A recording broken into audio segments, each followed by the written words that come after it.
when I study.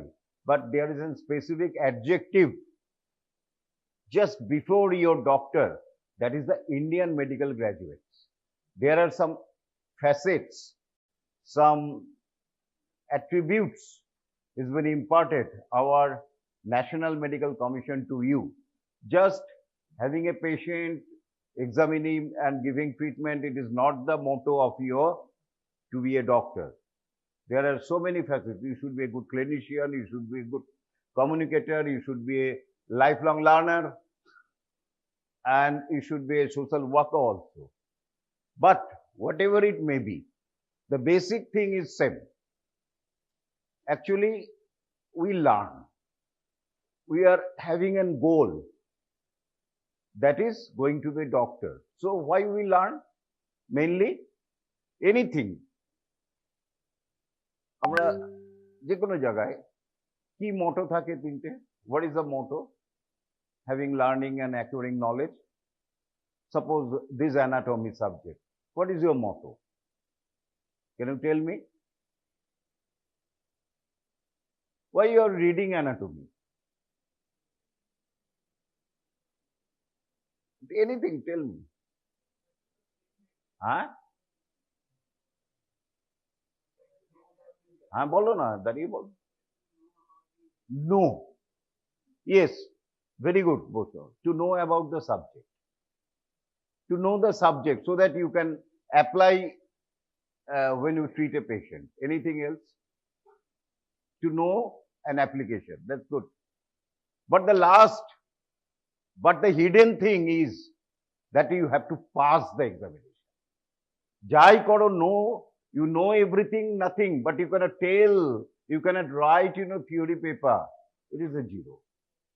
So, though you will not tell in front of others that it is my motto, you will tell what it told, that is to acquire knowledge, to apply it. But your hidden is that to pass the examination, ultimately. Otherwise, it is a big zero. And now, from this, already you know, the MCA, there is no supplementary examination. You have to wait for 1 year, long year, if you get plucked. Specific to your knowledge. You must be concentrated your knowledge so that you can get through the examination. Right? So, the most important thing, how to read, what to read, and how to apply it in examination. So, and for that reason, time is very important. You start reading from day to day. Otherwise, you cannot cope up with. You have to take some unfair means in examination. But you can easily, and I am telling you, I am again telling you that anatomy is a very easy subject. Anatomy is a very easy subject. Just you follow my dictum and try to write in English. Those, suppose we are not familiar with English, in anatomy writing, not very much English knowledge is needed. Just it is known as, it is divided by, it goes through, it pass under, it rests on. This simple term is very important, right? And you must be specific from this day. Thank you. From this day, you choose the book and try to write try to read this book singly from today to last one. You choose a book and read it. Not so many books consult. Suppose if, for example, in general anatomy, I will tell you that what other books you have to read is something the teacher will, the faculty will tell you, right? So, in this way, you start writing. Now, already 10 minutes passed. I am not now going to details. So, first, it is the introductory class, anatomy, some aspect of history of anatomy. Again, I am telling you, not very important in your examination, but just to acquire knowledge, you have to write. You know, there are so many, anatomy dates back for everything. Even the ancient, the nomadic people, the hunter, so many thousand years back, know the anatomy of the animal, so that the heat the stone or some the arrow on the vital point of an animal, so that they have got some idea. They hit either the head or put the stone or the arrow or something like that, their ancient weapons, to the heart region of the animal. So they have got idea. The missionaries, Chinese, the ancient people have got idea, but these are not refined. Ultimately, there are so many anatomy knowledge in our India also, but this is not written properly, so that we cannot expose it, we cannot tell it. But and ultimately, so the Western culture gets upper hand. So we know about the Western culture. So I'm not going to the other details. You know the Hippocrates, the great scientist, Greek physician who studied anatomy and physiology, and he is regarded as the father of anatomy. So Hippocrates of Kos in the Greek region, he has took birth in the Kos of the book. So he called the Hippocrates, actually is the Hippocrates II, Hippocrates of Kos. And much of its work today, and you have to you have to take the oath, Hippocratic oath, after completion of your MBBS study. And another, Hippocrates is known as not the father of anatomy, it is written here, is the father of the medicine. But Herophilus is called as the father of anatomy.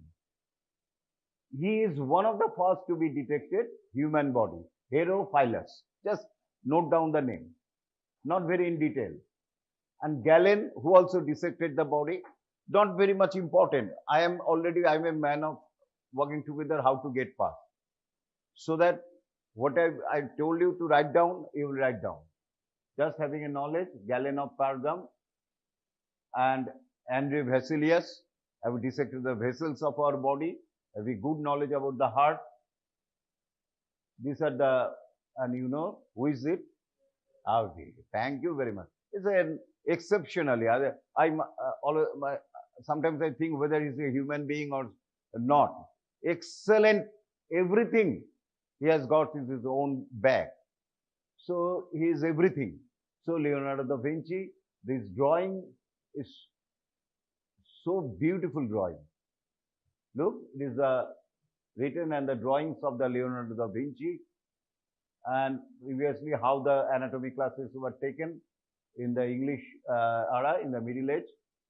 And this is the dissection hall of the Middle Age in the British, Britain, how the dissection and the classes were taken. Not so many people are there. Very beautiful dissection. Still in Medical College, Kolkata, this type of lecture halls are present in MCU, because I have retired from the Medical College, Kolkata, so I know. And it is the first book of Henry Gray, the first edition book of Gray's Anatomy in 1898 possibly.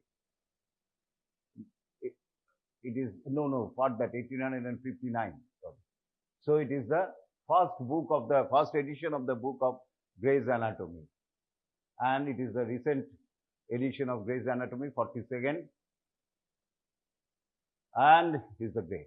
We have to give a namaskar, pranam to him, because he is the Madhusudan Gupta. He is the Madhusudan Gupta, pioneer of the Indian dissection. He, in the Medical College, Kolkata, dissected the body, first cadaver. It is not so easy in that period. There are so many superstitions, so many obstruction by an Hindu, by an Indian to dissect the body. He overcome all the dissections, all the hurdles, and first time in India dissected the body in Medical College, Kolkata. He is the Madhusudan Gupta. 28 October 1836, Gupta becomes the first Indian to dissect a core. He was assisted by Rajkrishna De, Umacharan Sheth, and Darakonath Gupta, and Nobin Chandra Mitra, students of all are the students of the medical college. And still his birthday was regarded in West Bengal as the day of the anatomy. Now the next question, very important. This is asked in sometimes in the oral examination. The term anatomy comes from the Greek word meaning to cut open. Tomy means cut and apart, and when you dissect, you cut and you slide the skin and other structures apart so that you can view. So from that region, from that meaning, the word anatomy cut. So ana means apart, tomos means to cut. So anything to cut and apart so that you view the internal structure, which is called anatomy. So word coming from the Greek word meaning to cut open or cut apart. So it is coming from ana and tomos. So ana plus tomos means anatomy. What is the origin? Greek. Just 2 lines you remember, write down, but not more than. Don't go headache to reading so many things about the dissection. Now, what are the subdivision? Again, not very asked in the examination, but you have to know. What are the subdivision of our anatomy? That is the gross anatomy. Usually we read, we dissect the body, we taking the bone classes. It is the gross anatomy. Grossly, we know the subject anatomy. So we call it gross anatomy. It is the one aspect of anatomy. There are so many other aspects of anatomy. So anatomy is not a simple thing to know the body and something. Anatomy extension is now beyond far. Next is your histology classes.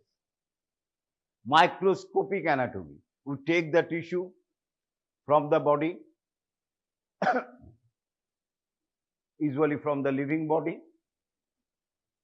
You process it so that it may be kept without any destruction of the tissues, the cells. Then you stain it and look under the microscope so that you can detail the microscopic structure, the cells and the boundary of the cell, different type of tissues so that you could identify the organ, normal thing. When you know the normal, then you can identify anything abnormal is present in this your microscopical anatomy of that particular organ or not.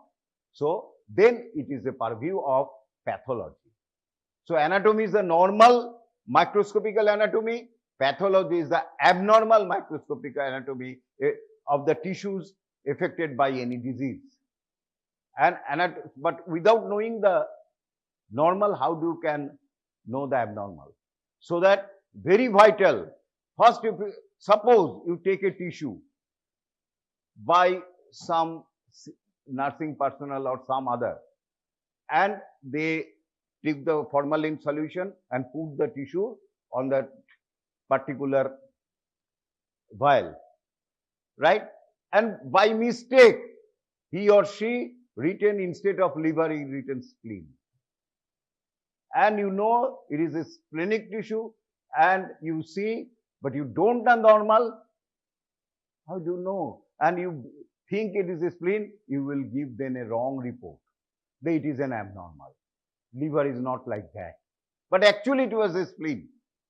Or other way around, actually it was a liver. Sorry. Actually it was a liver. But wrongly, the sister or the technician written it the spleen. You think that it is the spleen, so no, it is not the liver. So you too written the grossly abnormal report. Grossly abnormal, make the normal person a disease. Otherwise, this is a normal person. So that you don't, even in X-ray, you don't not only depend the left L or R, you will be seen in your X-ray, in chest X-ray. L means left side and the R means right side of the X-ray plate. But if you depend on particular of the L and R, sometimes you will be put in a great trouble, because sometimes wrongly instead of L they put the R. So you have to know the side. Don't depend upon the L and R that.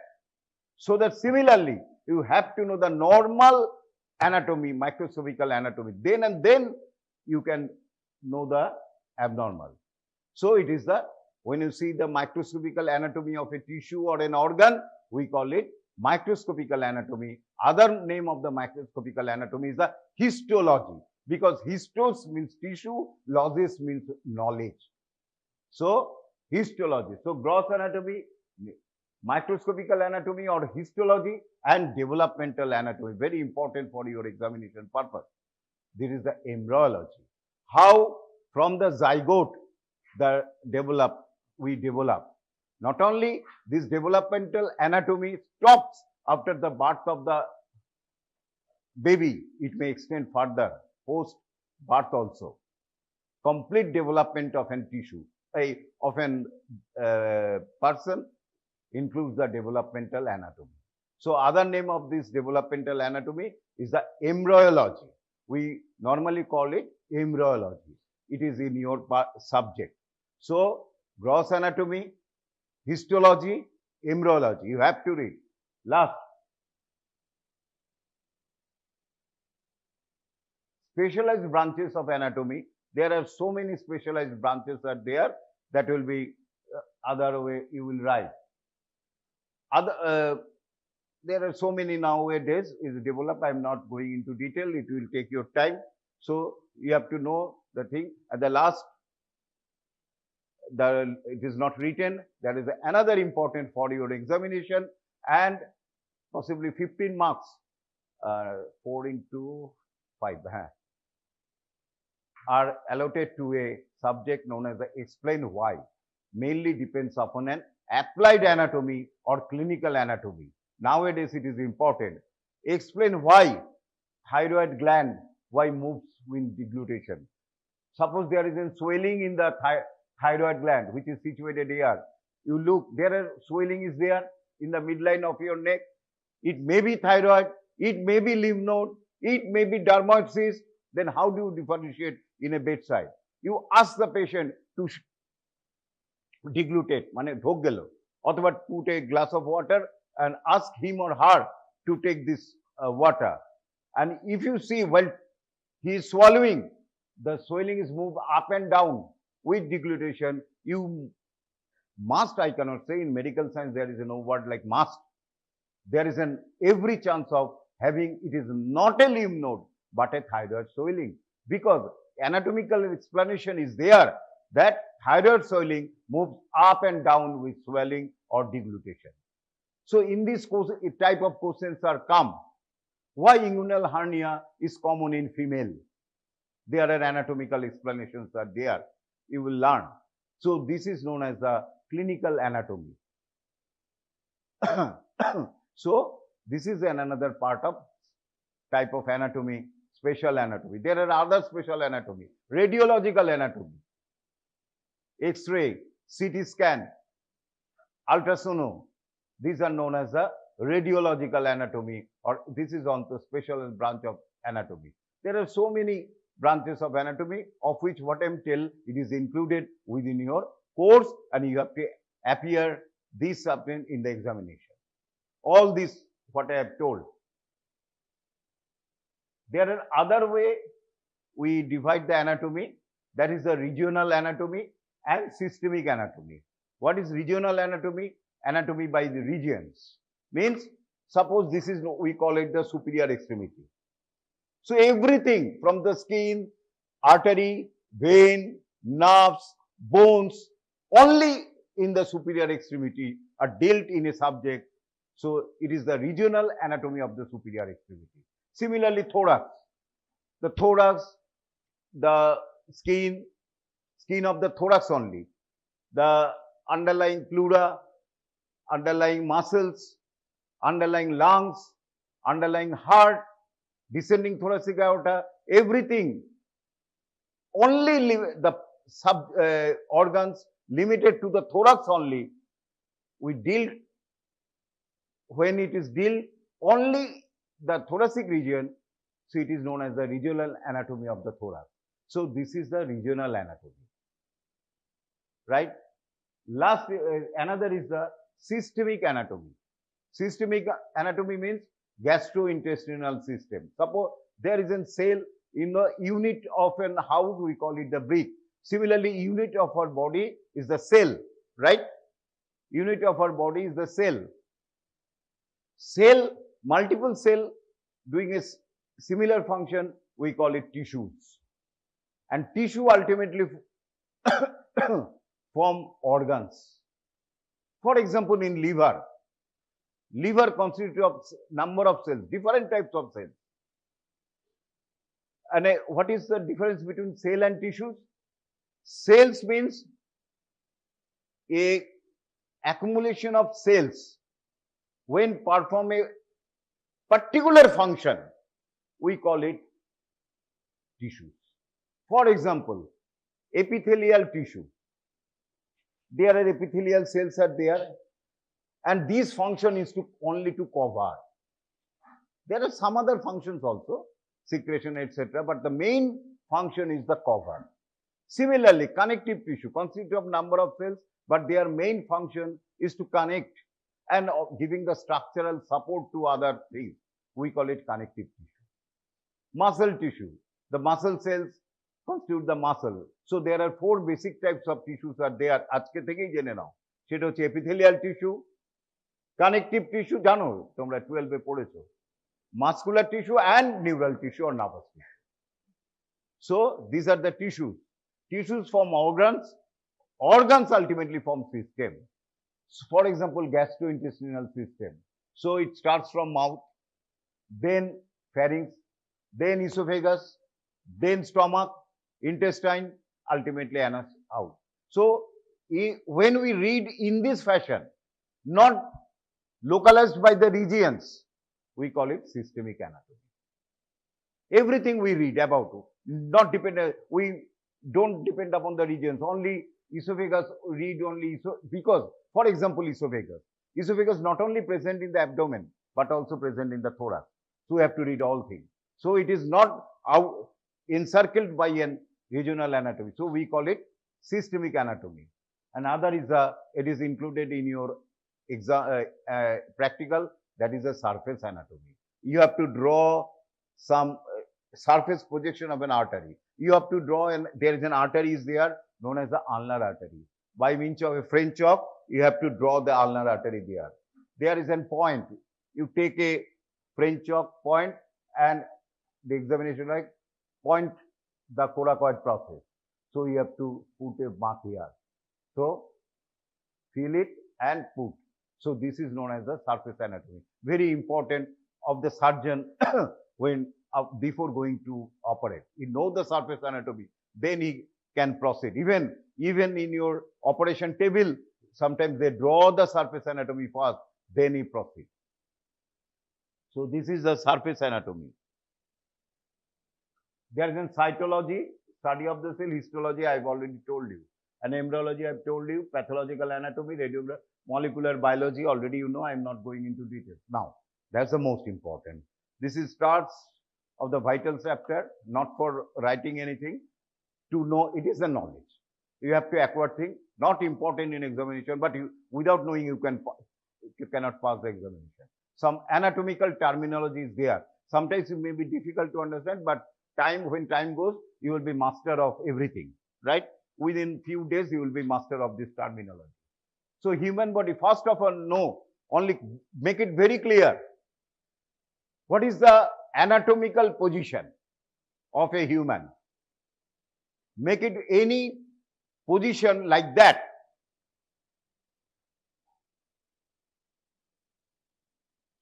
Key, erect, head erect, standing in a straight posture. Posture means the position with eye looking directly forwards. Both eyes are parallel and looking directly forward, right? Standing, head erect, eye looking forward. আমি তোমাকে দেখছি না কিন্তু আমি ওখানে দেখছি. And most important, palm looks like that. We call it supinated. And this is the palm of the hand. It is called the dorsum of the hand. ভালো করে দেখো. This is the palm of the hand, and this is the dorsum of the hand. And palm of the hand is looking forward. Forward মানে সামনে, anterior. So lamb looking forward. Eyes and feet should be close together. And position is that. It is known as the anatomical position. And hands will be hanged by the side. Elbow known as the extension. What is extension, flexion? I will come just now. So this is the anatomical position. Now, in anatomy, very important is the relations of this. Anything, relation means ki, suppose this is on the table. Hey, this is on the table, this is on the table, this is on the table, and I am standing on the right side of the table. My hand is, two hands is there. Suppose, bhalo kore dekho. Two hands, one is here in relation, suppose it is a body, human body. My left hand is there, another hand is there. So we call it this hand, and this is the this is the midline of the body. This pen is situated in the midline of this table. Bhalo kore eta lokkho rakho. Very important. So I put my left hand here. So my left hand is in the midline. And my right hand is here. So I cannot call it, my right hand is right side of my left hand. বলতে পারি তো? আরেকটা ভাবে বলা যায়। My right hand is lateral to my left hand. Lateral. এই টার্মসটা এখন থেকে জেনে রাখো, lateral। মানে মিডলাইনের সাইডে যেটা থাকবে তাকে বলি আমরা ল্যাটারাল। আরেকটা word is important, it is the mid line. My hand is there and left hand is there, তাহলে এইটা কোনটা lateral? Right hand is lateral and now এটা কি বলবো, এটা তো মিড লাইনে নেই, medial. So we call it medial. আরেকটা টার্ম জেনে রাখো, সেটা হচ্ছে ভেরি ইম্পর্টেন্ট। এরপরে ধরো superior and inferior. Superior means above and inferior means below, right? Superior means above, inferior means below. তাহলে এবারে আচ্ছা, এটা গেল সুপিরিয়র। তাহলে আমার সুপিরিয়র কোন দিকটা? Head and leg below. এবার আমি শুয়ে গেছি, দুটো তো একই লেভেলে, কোনটা সুপিরিয়র কোনটা ইনফিরিয়র? তাহলে I am completely lying down, which one is superior, which one is inferior? কেন? একই লেভেল তো। I am lying down. ব্যাপারটা সিম্পল, ব্যাপারটা is very simple. Whatever is the position of the body, we must think it in anatomical position. আমরা ওটাকে ভেবে নেব anatomical পজিশনে কোনটা সুপিরিয়র কোনটা ইনফিরিয়র ছিল। পজিশন যাই থাকুক, all relations are to be thought in terms of anatomical position. আমরা বডি শুয়ে আছে, I will imagine that body, if body is normal anatomical position, what is the superior, what is the inferior, আমরা ওটাকেই superior বলবো। আমরা body শুয়ে আছে, head and tail বা feet, though in the same level, head is always superior, because in anatomical এই জিনিসটা clear হয়েছে? যেভাবেই থাকুক, বডিকে আমরা কল্পনা করব কোনটা suppose body is lying, right? Body is lying down, our abdomen is above. তাহলে অ্যাবডোমেনটা কি সুপিরিয়র? নর্মালি কি আরেকটা টার্ম জেনে রাখো, অ্যান্টেরিয়র অ্যান্ড পস্টেরিয়র। এই এক্সাম্পলটা it will be very clear, make it clear, make it very clear. Anterior means in front in anatomical terms. Posterior or back means this. Posterior means back side, right? Ever I am lying down. I am lying down. So my abdomen is superior, obviously উপরে উঠে গেল, তো ব্যাকটা কি হলো, inferior হয়ে গেল। কিন্তু যখন আমরা রিলেশন লিখবো অ্যানাটমিতে, abdomen is always anterior, anterior and anterior. যদি লিখতেই হয় সুপিরিয়ার, আমাদের লিখতে হবে তখন যে in lying down posture abdomen, anterior abdomen is superior to posterior abdomen. সেরকম আমরা বলি না, আমরা সব সময় অ্যানাটমিক্যাল টার্মসেই বলি। সুতরাং abdomen anterior means always anterior. So আমাদের এখানে একটা রিজন রয়েছে, ভালো করে এটা বোঝো, নইলে কিন্তু পরে অসুবিধা হবে বুঝতে। এইটাকে বলে inguinal region.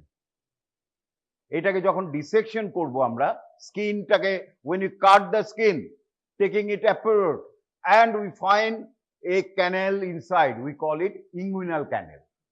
So inguinal canal has got boundaries, anterior boundary, posterior boundary, roof and floor.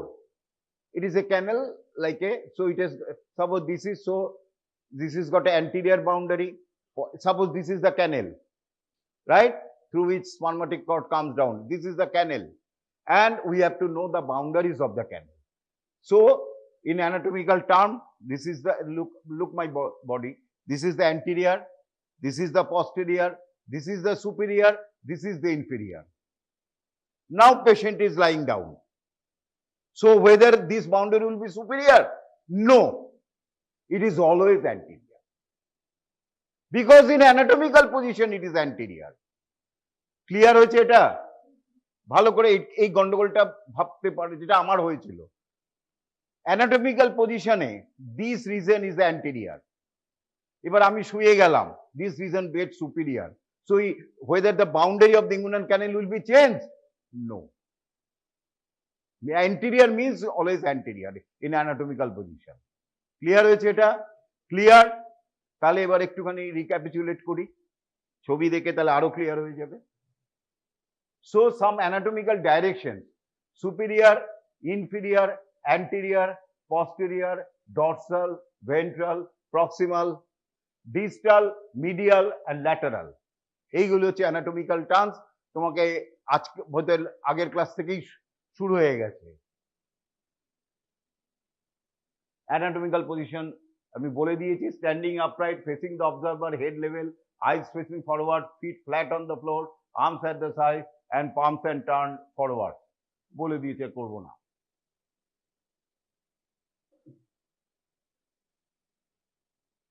Anterior refers to a structure being more in front than another, and always these terms anterior and posterior means comparison.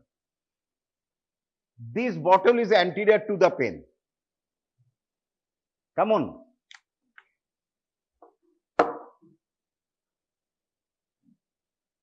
So this bottle is anterior to the pen, and this pen is posterior to the bottle, right? This pen is posterior to the bottle, but this pen is anterior to the duster, and this pen and duster is posterior to the bottle. So it is always a comparison. Eta posterior মানে it is not always posterior. So এইটা clear হবে। Come on, right? এটা গেল। তার জন্য লিখতে refers to a structure being more in front than any another structure of the body. যেটা বেশি সামনে সেটাই anterior, যেটা বেশি পেছনে that's posterior. Always a comparison. Medial and lateral. This is the midline. So it is the midline position. Anything, suppose দুটো হলো, so this is the midline, so it is lateral to the midline. আবার যে আরেকটা হয়ে গেল, এ আবার this pen is lateral to the this is the remote, but remote is medial to the pen. Remote is medial to the pen, কারণ এটা more midline. More midline এ যেটা থাকবে সেটাকে আমরা medial বলবো। Which is more medial, we call, which is more towards midline, we call it medial. Always comparison, and comparison is not fixed one. It is not static, depending upon the structures, it varies. তাহলে medial lateral clear, right? distal and proximal. Again comparison. Distal means এই যে আমাদের body, কেমন বডির কাছে close যেটা রয়েছে that is proximal, আর যেটা দূরে রয়েছে দ্যাট ইজ ডিস্টাল বা central point of the body, সেখানে যেটা ক্লোজ রয়েছে it is proximal, that is distal. For example, this is the hand, this is the humerus, this is the radius bone, this is the ulna bones. Come on, left side. Okay. So tell me, humerus is proximal or this is the ulna? Ulna is proximal, humerus is proximal, right? So ulna is distal to the humerus. Abar this is known as the metacarpal bones. So ulna is proximal to the metacarpal. Ulna is proximal to the metacarpal. It is the metacarpal bone, and these small bones we call it phalanges. So ulna is proximal to the ulna is proximal, very good, metacarpal. তাহলে proximal distal clear. এই হচ্ছে আমাদের এরকম ছিল. এইবারে বলো, which one, this is the radius, this is the ulna, which one is medial, which one is lateral? Ulna medial and radius is lateral, right? তাহলে clear হচ্ছে আস্তে আস্তে, খুব তাড়াতাড়ি ক্লিয়ার হচ্ছে. You are very intelligent, I do think. আগের ব্যাচে আমার একটু কষ্ট হয়েছে. এরপরে আরেকটি important, again comparison, superficial and deep. Suppose we cut this hand, the skin, then we find a woolly structure, we call it superficial fascia. Then we cut the superficial structure, we find a dense membrane like fascia, we call it deep fascia. So we call it skin is superficial to the superficial fascia, and superficial fascia is deep to the skin. But superficial fascia is superficial to the deep fascia, and the deep fascia is deep to the superficial fascia. গন্ডগোল হচ্ছে. এই ছবিটা দেখো,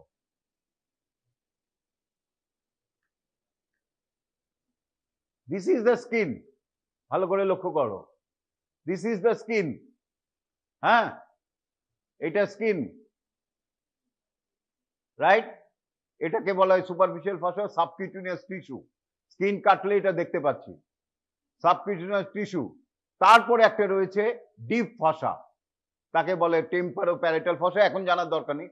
deep ফাসা, তারপরে একটা areolar tissue রয়েছে, তারপর muscles রয়েছে. এইবার শোনো, স্কিন ইজ, এটা হচ্ছে সাবকিউটেনিয়াস টিস্যু, এটা skin is superficial to the subcutaneous tissue. Skin is superficial to the subcutaneous tissue, and subcutaneous tissue is deep to the skin. Subcutaneous tissue is deep to the skin. মনে আছে? এরপরে এই muscle is deep to the subcutaneous tissue, right? And subcutaneous tissue is superficial to the muscle, and muscle is both muscle and superficial subcutaneous tissue is both deep to the skin. তাহলে এবার একটা বলি, এই জায়গাটা ইচ্ছে করে omit করলাম.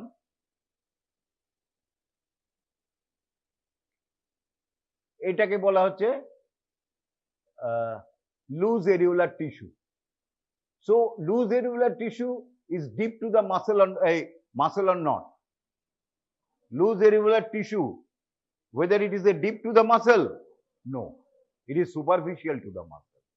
Or muscle is whether deep loose areolar tissue is superficial to the skin, no, it is deep to the skin, but it is superficial to the muscle. Comparison মনে থাকবে. আচ্ছা, এটা হয়ে যাবে আস্তে আস্তে. এই আইডিয়াগুলি ইম্পর্টেন্ট. এরপরে হচ্ছে পজিশন, এটাকে ভেন্ট্রাল এবং এই দিকটাকে বলা হয় ভেন্ট্রাল, এদিকে ডরসাল.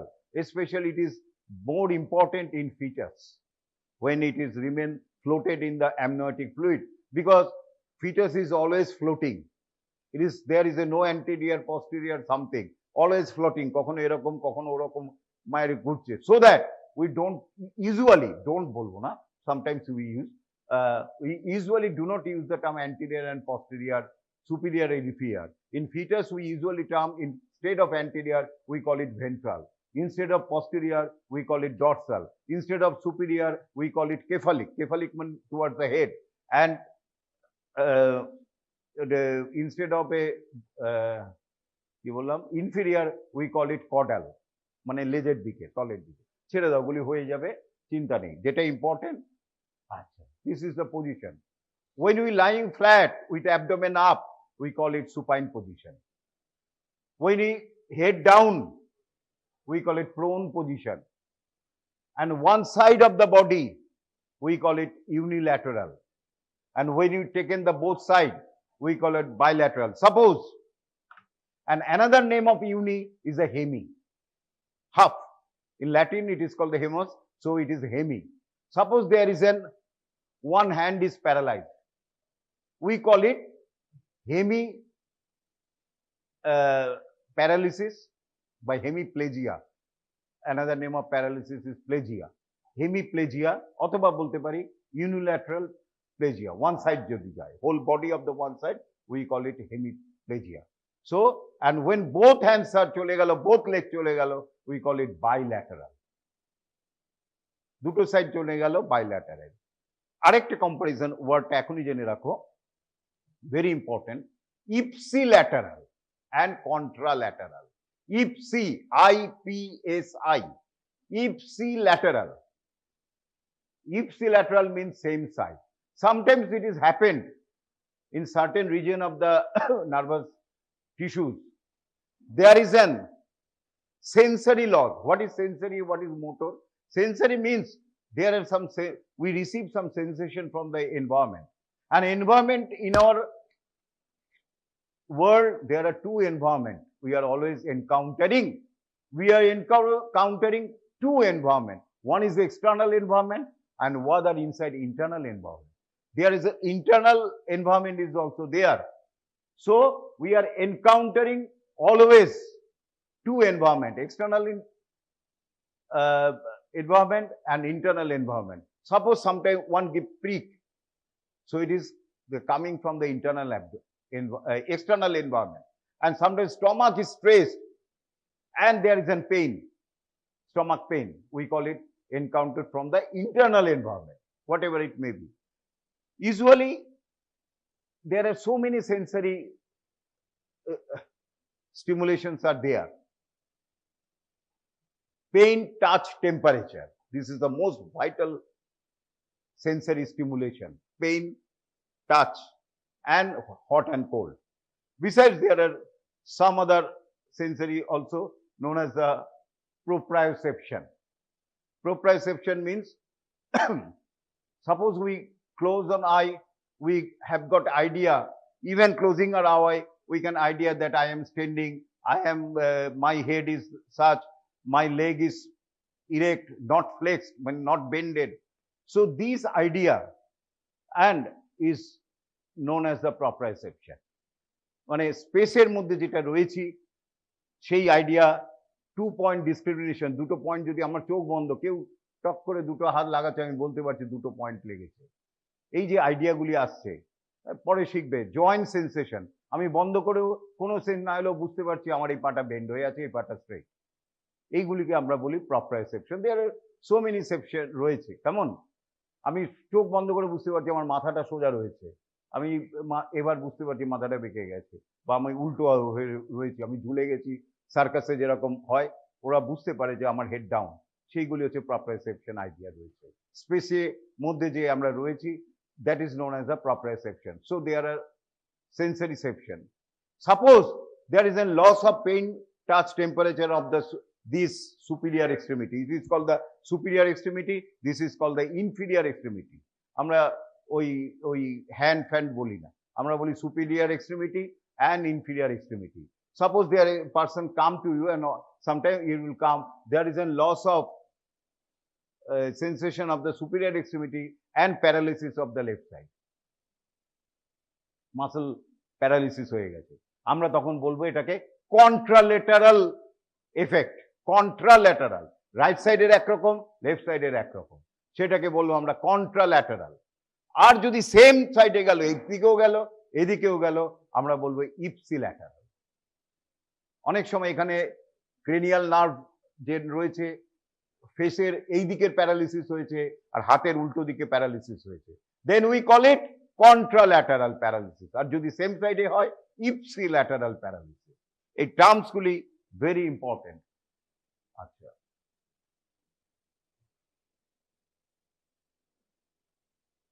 সুপাইন, এটা সুপাইন পজিশন, বুঝতে পেরেছো? This is the prone position, this is the right lateral position. বেডের কাত হয়ে রয়েছে, বেডের কাছে রাইট সাইডটা টাচ করেছে, বেডের রাইট সাইডটা টাচ করেছে, we call it right lateral. যদি লেফট সাইড টাচ করে, left lateral position.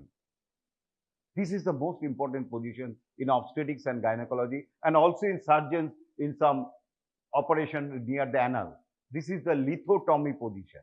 Lithotomy position, patient lying on the bed with, and this is known as the gluteal region or buttock on the edge of the lower edge of the table. Hip is 90-degree flex. Flex means bending. Hip is কতটা flakes হবে? 90 degree. Knee joint is 50 to 70 degree flex. Come on. And the leg is rest on a leg rest. সেইটাকে আমরা বলি, and thigh is abducted. Abducted মানে কি? এই পাশটা সরে যাওয়াকে আসবো আমি, এটাকে বলি abducted। সেইটাকে আমরা বলি লিথোটমি পজিশন। এই পজিশনটার নাম হচ্ছে lithotomy position. Lithotomy position. It is abducted 30 degree.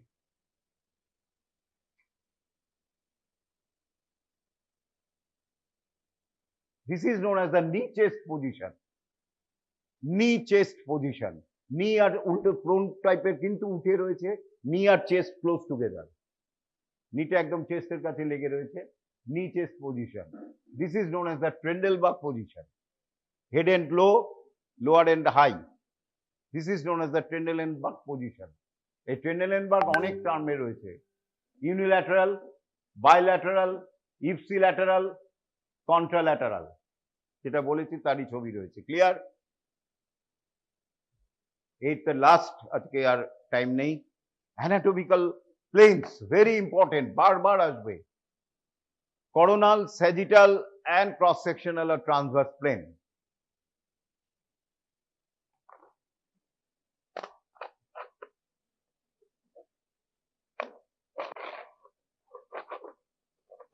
এই যে হেড, এই যে সুচার, সুচার মানে কি? জয়েন্ট। এখানে একটা বোন রয়েছে, এটাকে বলে ফ্রন্টাল বোন, আর দুপাশে দুটো রয়েছে প্যারাইটাল বোন। এই ফ্রন্টাল এন্ড প্যারাইটাল বোনে যোগ রয়েছে, একটা সেলাই করার মতো রয়েছে, তাকে বলে সুচার। এই সুচারটার নাম হচ্ছে স্যাজিটাল সুচার। কি sorry, coronal suture, I am really sorry. Coronal suture কি বলে? কোরোনাল সুচার, CORONAL। আর দুটো প্যারাইটাল বোন is connected by a suture, we call it sagittal suture. So any plane এই sagittal suture দিয়ে পাস যদি করে প্লেন, বা আমি যদি করার দিয়ে কাটতে থাকি লোকটাকে, এরম ভাবে কেটে we divided into any portion, right and left, দুটো আলাদা ইকুয়াল রাইট অ্যান্ড লেফট ভাবে ভাগ করে দিলাম লোকটাকে কেটে এইদিকে, এই স্যাজিটাল সুচার দিয়ে এরম ভাবে, তাকে বলবো যে প্লেনটা দিয়ে কাটা হলো, which plane which we cut we call mid sagittal plane. Mid sagittal, এই টার্মটা ইউজ করতে হবে, mid sagittal plane, mid line দিয়ে কাটছি, mid sagittal plane। আর এনি প্লেন sagittal সুচারের প্যারালাল দিয়ে কাটছি, not at the midline, it is known as the parasagittal or simply sagittal plane। যাতে right and লেফটে ভাগ হবে, বাট রাইট পার্টটা হয়তো ছোট, লেফট পার্টটা বড় হবে, বা লেফট পার্ট ছোট হবে, রাইট পার্ট বড় হবে, সেইটাকে বলি আমরা প্যারাসেজিটাল অর সিম্পলি স্যাজিটাল প্লেন। আর যদি মিড লাইনে যায় তাকে বলি মিড স্যাজিটাল প্লেন। আর এইখান দিয়ে যদি আমি কাটি, যাতে অ্যান্টেরিয়র অ্যান্ড পস্টেরিয়র পজিশনে ভাগ হয়ে গেল একটা মানুষ, তাকে বলি করোনাল প্লেন। এই প্লেনটাকে বলা হয় করোনাল প্লেন, এবং এইটা হচ্ছে sagittal plane. Then you can easily understand that coronal and sagittal usually cut at 90 degree. দুজনের মধ্যে রিলেশন হচ্ছে 90 ডিগ্রি। আর এনি পজিশন যে ট্রান্সভার্সলি কাটি, then we call it horizontal plane. So mainly আমরা আরো পজিশন আছে অবলিক প্লেন, দরকার নেই, দিস আইডিয়া করতে হবে। ভেরি ভেরি ইম্পর্টেন্ট, পরে আসবো কেন important. Especially today is the today of the CT MRI. So whether if you have got an idea about this plane, you cannot understand, go to the MD radiology or something. Because in one section, suppose we take a ray here, we find a liver, only one part of the liver. Then take another view there, another view there, then another view there, another view in this slide, rotate the in this way. Then computer associated is all the structure and give the whole body, whole structure of the of this organ, so that you have to idea about this plane. So very important, sagittal, mid sagittal, coronal and transverse plane. Because যদি idea না হয় তাহলে তুমি বুঝতেই পারবে না কোনটা কি। কারণ এইটা it is looks in transverse plane one type and in coronal plane another type.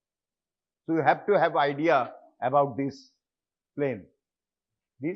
This is the coronal plane, same body, coronal plane in the femur. But suppose this is taken a transverse plane, here femur in the coronal plane, more or less whole of the femur you can see. But in transverse plane, you see only a rounded structure. যেমন এই যে humorous, যদি coronal plane হয় কি দেখতে পাচ্ছি, পুরোটা দেখতে পাচ্ছি, কিন্তু যদি ট্রান্সভার্স প্লেন হয় অনলি রাউন্ড। আইডিয়া করতে হবে ওটা থেকে দিস ইজ দ্য হিউমারাস। আর যদি স্যাজিটাল প্লেন হয়, প্যারাস্যাজিটাল প্লেন, এরকম ভাবে কাটা যাবে, দুটো মাঝখানে ম্যারোটা থাকবে, সেটার অন্যরকম আসবে। সুতরাং this idea is very important. This is the sagittal plane of the CT of a brain. সেটা আবার পাল্টে যাবে করোনাল প্লেন। মুভমেন্টস আজকে থাক, 11টা বাজে। So thank you very much. কালকে এটা দিয়ে আমরা সুপেক্সে ঢুকে যাব। Time is very short. You are going to be a doctor, you are going to be a MBBS doctor, etc. when I study. But there is a specific adjective just before your doctor, that is the Indian medical graduates. There are some facets, some attributes is been imparted our National Medical Commission to you. Just having a patient, examining and giving treatment, it is not the motto of your to be a doctor. There are so many facets. You should be a good clinician, you should be a good communicator, you should be a lifelong learner, and you should be a social worker also. But whatever it may be, the basic thing is same. Actually, we learn. We are having a goal, that is going to be a doctor. So why we learn? Mainly anything. আমরা যে কোনো জায়গায় কি মোটো থাকে তিনটে? What is the motto? Having learning and acquiring knowledge. Suppose this anatomy subject, what is your motto? Can you tell me? Why you are reading anatomy? Anything, tell me.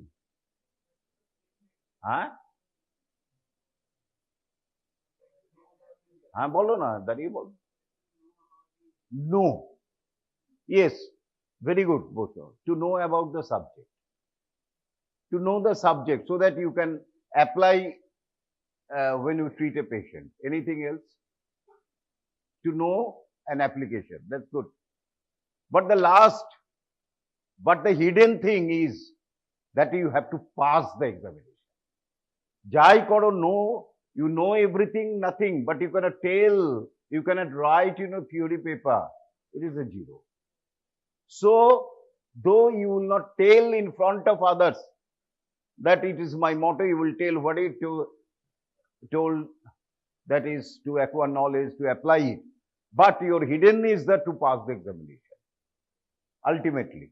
Otherwise, it is a big 0. And now, from this, already you know, the MCA, there is no supplementary examination. You have to wait for 1 year, long year, if you get plucked.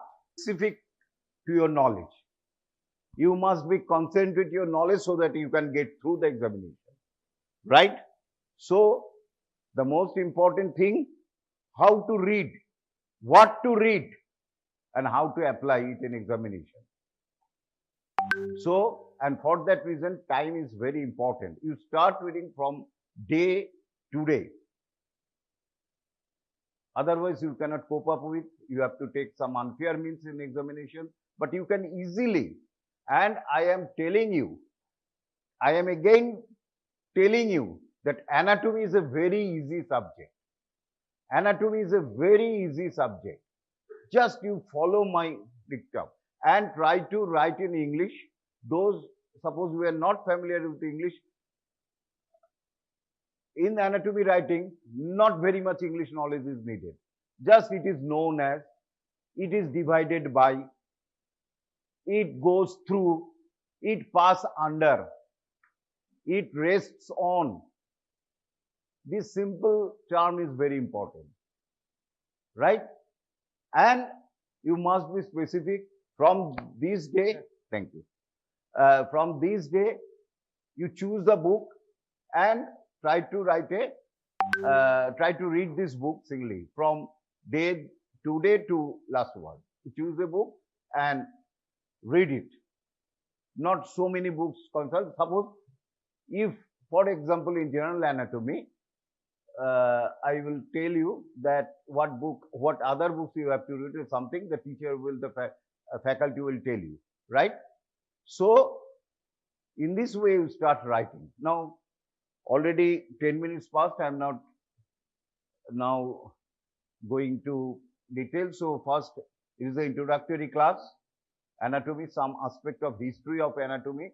Again, I am telling you, not very important in your examination, but just to acquire knowledge, you have to write. You know, there are so many, anatomy dates back for everything.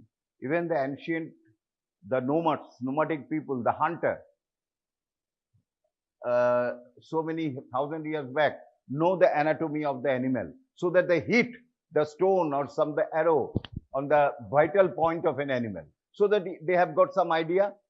They hit either the head or put the stone or the arrow or something like that, their ancient weapons, to the heart region of the animal. So they have got idea. The missionaries, Chinese, the ancient people have got idea, but these are not refined. Ultimately, there are so many anatomy knowledge in our India also, but this is not written properly so that we cannot expose it, we cannot tell it. But and ultimately, so the Western culture gets upper hand. So we know about the Western culture. So I'm not going to the other details. You know the Hippocrates, the great scientist, Greek physician who studied anatomy and physiology, and he is regarded as the father of anatomy. So Hippocrates of Kos in the Greek region, he has took birth in the Kos of the group. So he is called the Hippocrates. Actually, is the Hippocrates II, Hippocrates of Kos, and much of its work today. And you have to you have to take the oath, Hippocratic oath, after completion of your MBBS study. And another, Hippocrates is known as not the father of anatomy, it is written here, is the father of the medicine. But Herophilus is called as the father of anatomy. He is one of the first to be detected human body, Herophilus. Just note down the name.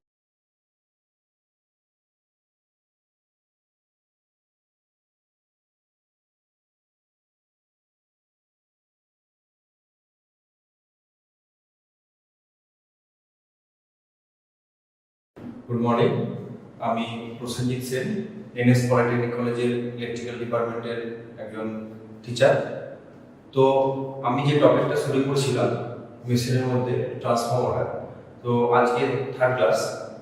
আজকে আমরা এর আগে যে জিনিসগুলো পড়ে এসেছি, introduction of transformer, মানে transformer নিয়ে কিছু ধারণা তোমাদেরকে দিয়েছি, বা ট্রান্সফর্মার কী করে কাজ করে, ওয়ার্কিং প্রিন্সিপাল নেক্সট পড়েছিলাম, যে কি করে ট্রান্সফর্মারটা কাজ করছে বা কি করে ওয়ার্কিং করছে বা কোন প্রিন্সিপাল মেনে চলছে। আমরা বলেছিলাম যে Faraday's law of electromagnetic induction সূত্র মেনে চলে আমাদের ট্রান্সফর্মার।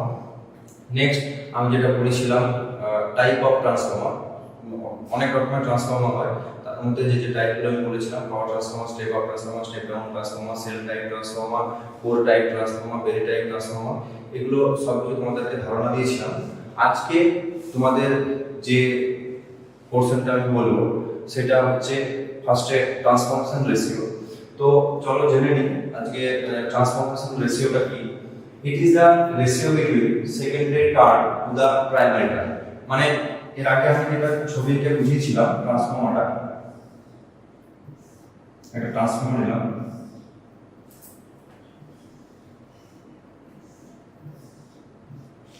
যেদিকে আমি সাপ্লাই দিচ্ছি, যে দিক থেকে আমি সাপ্লাইটা নিচ্ছি সেদিকটা আমি বলি প্রাইমারি,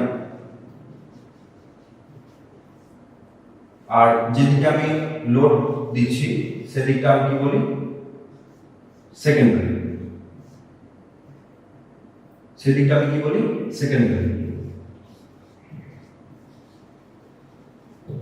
তাহলে যেদিকে আমি সাপ্লাইটা দিচ্ছি সেদিকে আমি বলছি প্রাইমারি সেকশন, আর যেদিকে আমি লোড ইউজ করছি সেদিকটা বলছি সেকেন্ডারি সিস্টেম, সেকেন্ডারি সাইড। ওকে, তাহলে আমি কি এখানে বলছি, ইট is the ratio between secondary turn two the primary turn.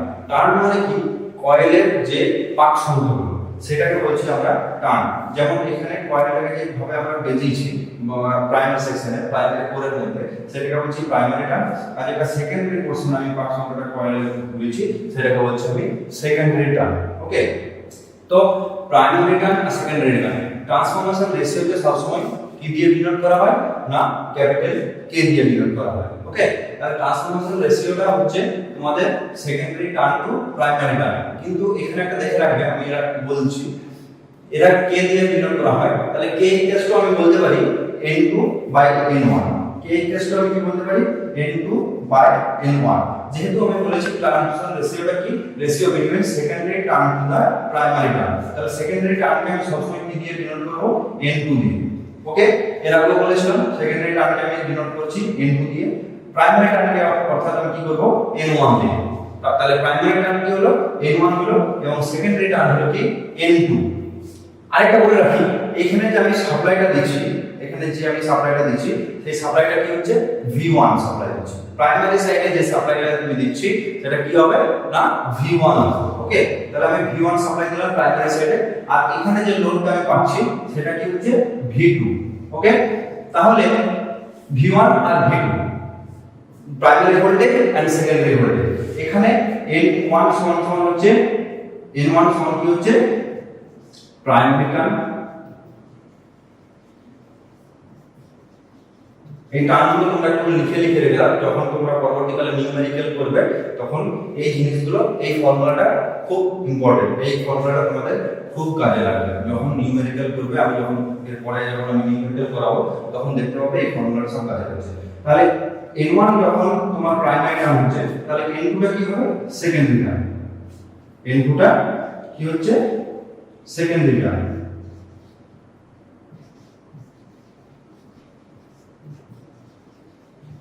তাহলে প্রাইমারি টার্ম পেলাম, সেকেন্ডারি টার্ম পেলাম। এবার আমি যে বললাম প্রাইমারিতে যে ভোল্টেজটা সাপ্লাই দিচ্ছি সেটা প্রাইমারি ভোল্টেজ, এবং সেকেন্ডারিতে যে ভোল্টেজ দিচ্ছি সেটা হচ্ছে কি সেকেন্ডারি ভোল্টেজ। তাহলে আমি V1 ইকুয়াল টু লিখতে পারি primary voltage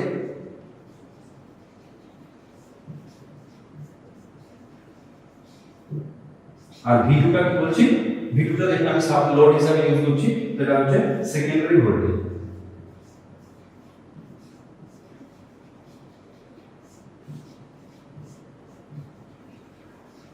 secondary voltage. Okay, primary voltage secondary voltage, এখানে তো দিলাম আমি প্রাইমারি ভোল্টেজ সেকেন্ডারি ভোল্টেজ, ঠিক আছে। এরপরে দেখো আমি এর আগে বলেছিলাম এখান দিয়ে আমি যখন সাপ্লাই দেব তখন কি আমি সাপ্লাই দিচ্ছি, I1 সাপ্লাই দিচ্ছি, তাই তো। I1 মানে কারেন্টটা যে সাপ্লাইটা দিচ্ছি সেটা I1 কারেন্ট, প্রাইমারিতে যে কারেন্টটা সেটা I1, আর সেকেন্ডারিতে যে কারেন্টটা আমি পাচ্ছি সেটা হচ্ছে I2। তাহলে আমরা একটা কি জিনিস পেলাম, প্রাইমারি কারেন্ট। I1 সমান কি, প্রাইমারি কারেন্ট,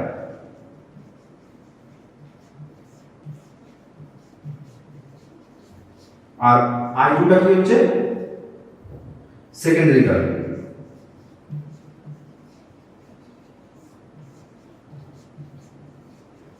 সেকেন্ডারি কারেন্ট, ওকে। তাহলে প্রাইমারি কারেন্ট হয়ে গেল, সেকেন্ডারি কারেন্ট হয়ে গেল। এখানে দেখো আরেকটা আমি জিনিস লিখে রেখেছি, E2 বাই E1, ঠিক আছে। কি তাহলে E2 বাই E1, E2 টা কি হচ্ছে প্রাইমারি, E1 হচ্ছে কি E1 এখানে, আর হচ্ছে এটা E2। তাহলে E1 টা কি হচ্ছে প্রাইমারি EMF,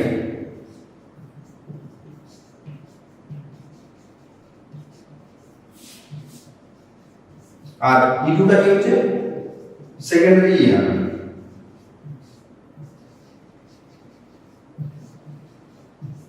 দেখো এখানে তাহলে এই টার্মগুলো তোমরা একটুখানি সবকিছু খাতায় নোট ডাউন করে রেখে নেবে। তাহলে প্রাইমারি যে EMF টা হচ্ছে সেটা E1 আর সেকেন্ডারি EMF টা E2। যখন আমি তোমাদেরকে নিউমেরিক্যাল করাবো তখন এটা জেনে রাখবে E1 সমান সমান কি হয় V1, কারণ E1 V1, আর E2 সমান কি হবে V2, ওকে। তাহলে E1 সমান সমান কি হচ্ছে V1, E1 সমান V1 আর E2 সমান হচ্ছে V2, ওকে। এটা জিনিসটা এটা খুব ইম্পর্টেন্ট জিনিস, ঠিক আছে, এটা মনে রাখবে। তাহলে আমি ট্রান্সফরমেশন রেশিওটা কি বললাম, it is the ratio between primary term to the secondary term, বা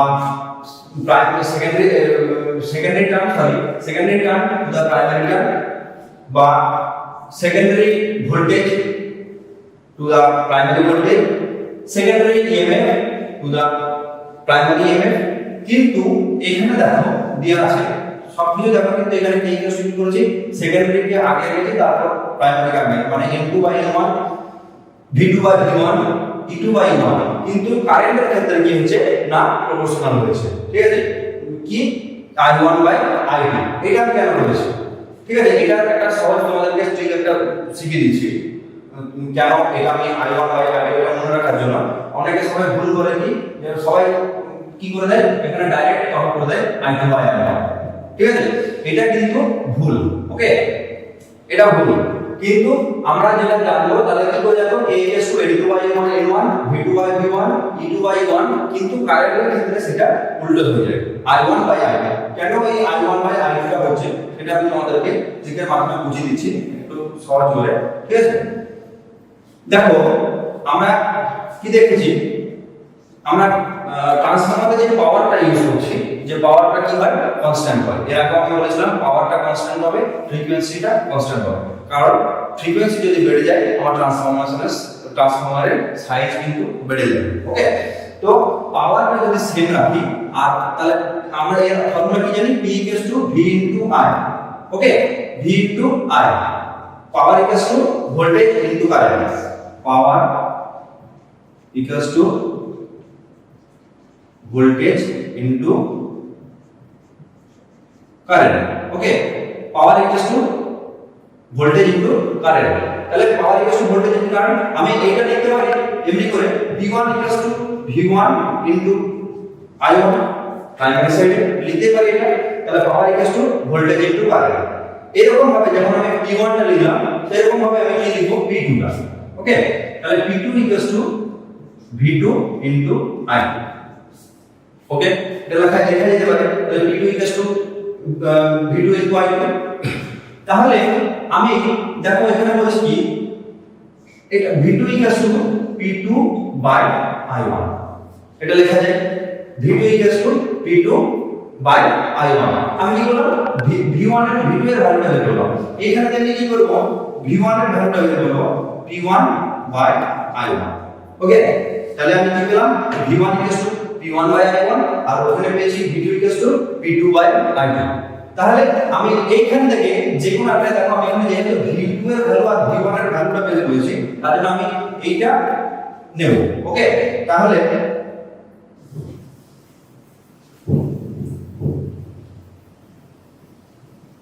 দেখো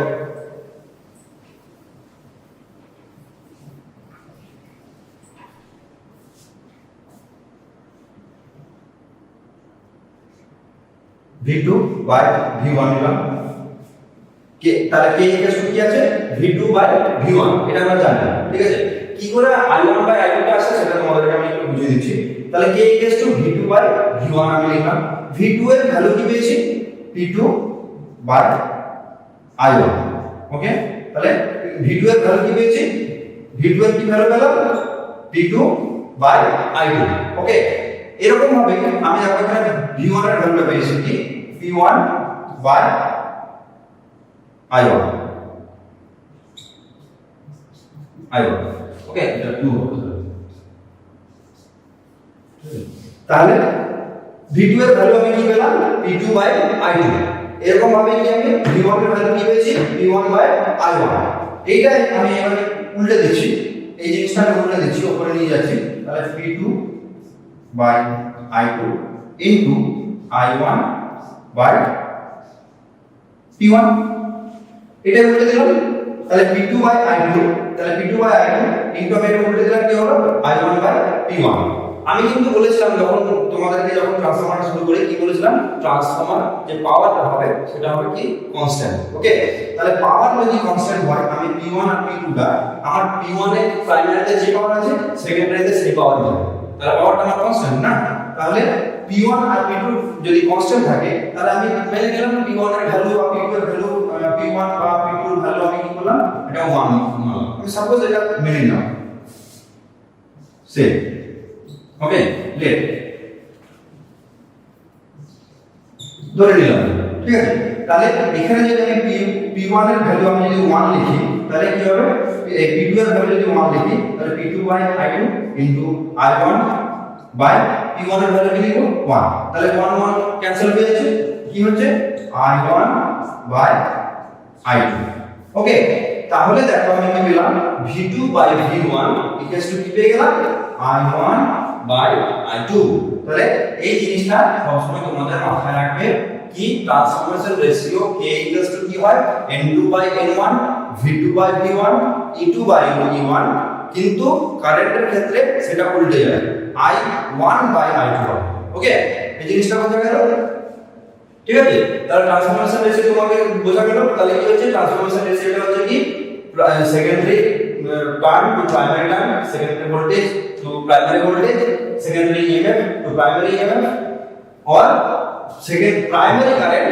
टू सेकेंडरी करंट ओके ঠিক নেক্সট আমি এর আগে তোমাদেরকে বলেছিলাম যখন আমি শুরু করেছিলাম তখন আমি কি বলেছিলাম যে ট্রান্সফরমার কখনো ডিসি তে চলে না ঠিক আছে ট্রান্সফরমার সবসময় কি সাপ্লাই দেওয়া হয় না এসি সাপ্লাই দেওয়া হয় মানে alternating current direct supply direct কারেন্টে কখনো ট্রান্সফরমার ইউজ হয় না ওকে তখন আমি বলেছিলাম যে কি কেন হয় না বা কি কারণে হয় না সেটা আমি পরে বলে দেবো তো আজকে আমি একটু বলে দিচ্ছি তাহলে এটা তোমরা একটু লিখে রাখবে শর্ট নোটস হিসেবে তো why transformer is not working in DC মানে DC তে ট্রান্সফরমার কাজ করে না কেন আমি যদি একটা ট্রান্সফরমার আঁকি দেখো ট্রান্সফরমারে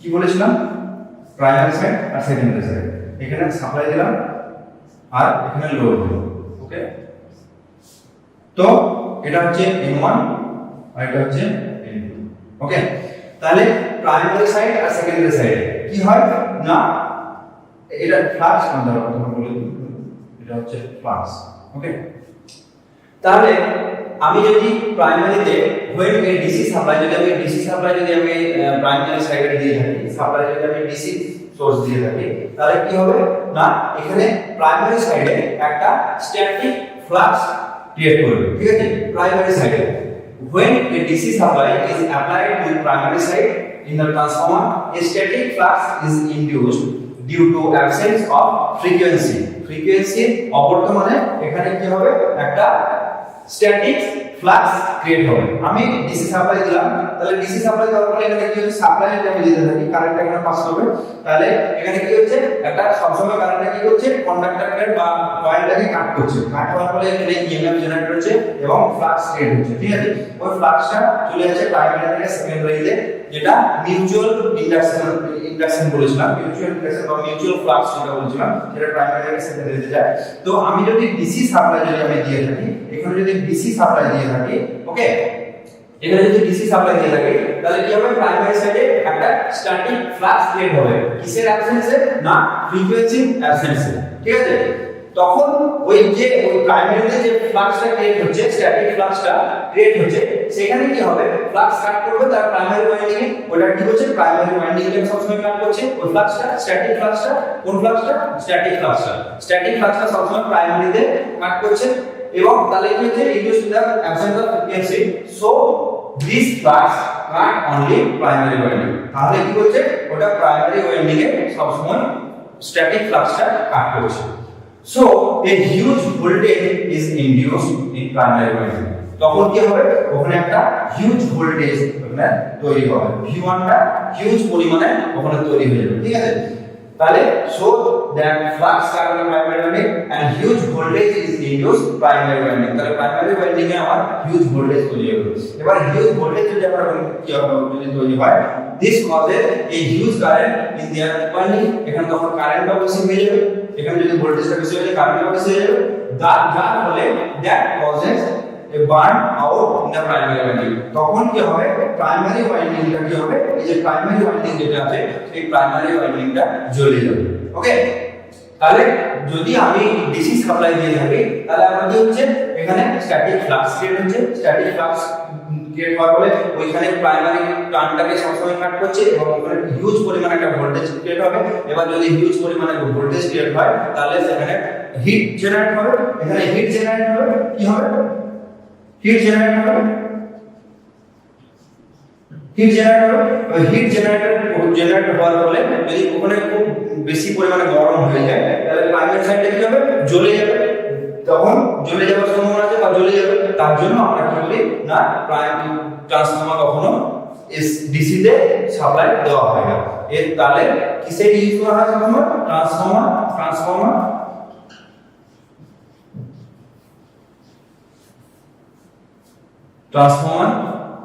is working on only AC। তাহলে ট্রান্সফরমার সবসময় কি হচ্ছে, না শুধুমাত্র এসি সাপ্লাই আমি দিয়ে থাকি। ঠিক আছে, ট্রান্সফরমারে কখনো ডিসি সোর্স দেওয়া হয় না, ট্রান্সফরমারে ডিসি সোর্স কখনো দেওয়া হয় না। ঠিক আছে, বোঝা গেল না তোমার এটা, কেন ডিসি তে আমরা ডিসি ইউজ করি না এসি ইউজ করি?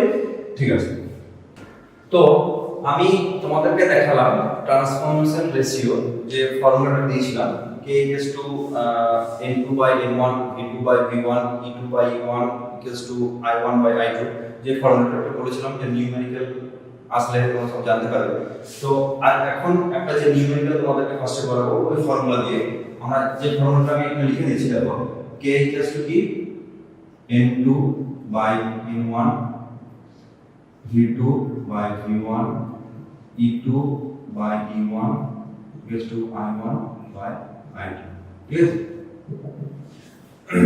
এই ফর্মুলাটা সহজে জানা। তো এখানে যে নিউমেরিক্যালটা দিয়েছে, কি বলেছে, এ 15 কিলোভোল্ট, এই 15 কিলোভোল্ট সিঙ্গেল ফেজকে যদি আমি এমনি করে লিখি, তাহলে এইভাবে লেখা যায় 1 আর একটা আলফা দিয়ে 5 দিয়ে, তাহলে single phase transformer has a turn ratio of 300/30। ওকে, 300/30। তাহলে the primary is connected to 1200 volt and 50 hertz AC supply. ঠিক আছে, AC সাপ্লাই দিয়েছি। তাহলে আমি তারপর কি বলেছে, find the secondary voltage on open circuit and current in both winding on full load neglected loss, মানে লসটাকে যদি নেগলেক্ট করা হয়, তাহলে সেটাতে আমরা বলেছি। তাহলে এখানে আমার কি গিভেন ডেটা দিয়েছে, আমার ফার্স্টে লিখে দেব আমাকে কি কি ডেটা এই প্রবলেমের মধ্যে দিয়েছে। ঠিক আছে, given data ওকে তাহলে given data কি দিয়েছে দেখো এখানে ফার্স্টে বলে দিয়েছে 15 কিলোভোল্ট তাহলে পাওয়ারটা তার মানে P1 আমার বলে দিয়েছে কি 15 কিলোভোল্ট অ্যাম্পিয়ার ওকে এটাকে কিসে আমরা ট্রান্সফার করতে হবে না ভোল্ট অ্যাম্পিয়ার তাহলে 15 into 10 to the power 3 volt ampere okay transfer করে নিলাম তাহলে P1 ইকুয়াল টু গেল নেক্সট কি বলেছে single phase transformer has turn ratio of 300 or 30 তারপর turn ratio কি আমি বলেছিলাম প্রাইমারি টার্ম সেকেন্ডারি টার্ম তাহলে এখানে কি বলেছে primary term n1 equals to 300 আর n2 equals to 30 ওকে তাহলে n1 বলে দিয়েছে কি 300 n1 আর n2 বলেছে কি 30 ওকে the primary is connected to 1200 volt তাহলে the primary is connected to 1200 volt তার মানে প্রাইমারি সাইডে কি হচ্ছে যে ভোল্টটা দিয়েছি সেটা V1 V1 ইকুয়ালস টু কি 1200 ভোল্ট 1200 ভোল্ট ওকে ফ্রিকোয়েন্সি কি দিয়েছে F1 ফ্রিকোয়েন্সি 50 হার্জ ফ্রিকোয়েন্সি যেহেতু 50 হার্জে থাকে ঠিক আছে এটা কোনো প্রবলেম নেই তাহলে কি বলছে ফাইন্ড দা সেকেন্ডারি ভোল্টেজ আমাকে কি বের করতে হবে না V2টা আমাকে বের করতে হবে তাই তো যেটা আমাদের বলে দিয়েছে find the secondary voltage on open circuit ঠিক আছে and the current in both winding on full load ঠিক আছে তাহলে আমাকে both কারেন্ট বের করতে হবে তাহলে I1 আমাকে বের করতে হচ্ছে আর I2 টা আমাকে বের করতে হচ্ছে ঠিক আছে তাহলে এই প্রবলেমের মধ্যে কি বের করতে হবে V2 বের করতে হচ্ছে I1 বের করতে হচ্ছে I2 বের করতে হচ্ছে এটা আমি কিভাবে বের করব দেখো তাহলে তো আমি যে ভ্যালুগুলো পেয়েছি সেগুলো কি কি পেয়েছি n2 পেলাম 30 n1 পেলাম 300 v1 পেলাম 1200 ভোল্ট f পেলাম ফ্রিকোয়েন্সি আর আমাকে যেটা বের করতে হচ্ছে v2 i1 i2 ঠিক আছে তাহলে এর আগে আমি বলেছিলাম কি যখন v1 কি হয় e1 ঠিক আছে আর v2 কি হয় e2 ওকে v2 e2 হয় তাহলে আমাকে এখানে যখন পেয়েছি v1 1200 ভোল্ট ঠিক আছে সেখানে আমি কি পেয়ে গেলাম e1 পেয়ে গেলাম দেখো এখানে e1 পেয়ে গেছি আর n2 n1 পেয়েছি ঠিক আছে তাহলে আমার জানা আছে কি k কি দেখো k কি জানা আছে n2/n1 v2/v1 e2/e1 তাহলে e1 আর e2 আমি যখন e1 টা জানি e2 টা শুধু জানি না আর n2 আর n1 এর ভ্যালু জানি তাহলে আমি এই দুটো ফর্মুলা ইউজ করি তাহলে কি লিখব n2/n1 e2/e1 ওকে তাহলে এটা কি হলো আমাকে কি বের করতে হবে e2 বের করতে হবে ওকে বা এটা যদি আমি এমনি করে লিখি e2/e1 v n2/n1 ঠিক আছে এখান থেকে আমাকে কি বের করতে হবে e2 টা বের করতে হবে e2 তাহলে e2 কি আমি লিখতে পারি e1 n2/n1 এটা লিখতে পারি তাহলে e2 কি ফর্মুলা e1 n2/n1 তাহলে e1 এর ভ্যালু আমি কি পেয়েছি দেখো v1 এর ভ্যালু যেহেতু 1200 ভোল্ট তাহলে e1 আমি লিখতে পারি 1200 ভোল্ট ওকে n2 এর ভ্যালু কত 330 আর n1 এর ভ্যালু কত 300 ঠিক আছে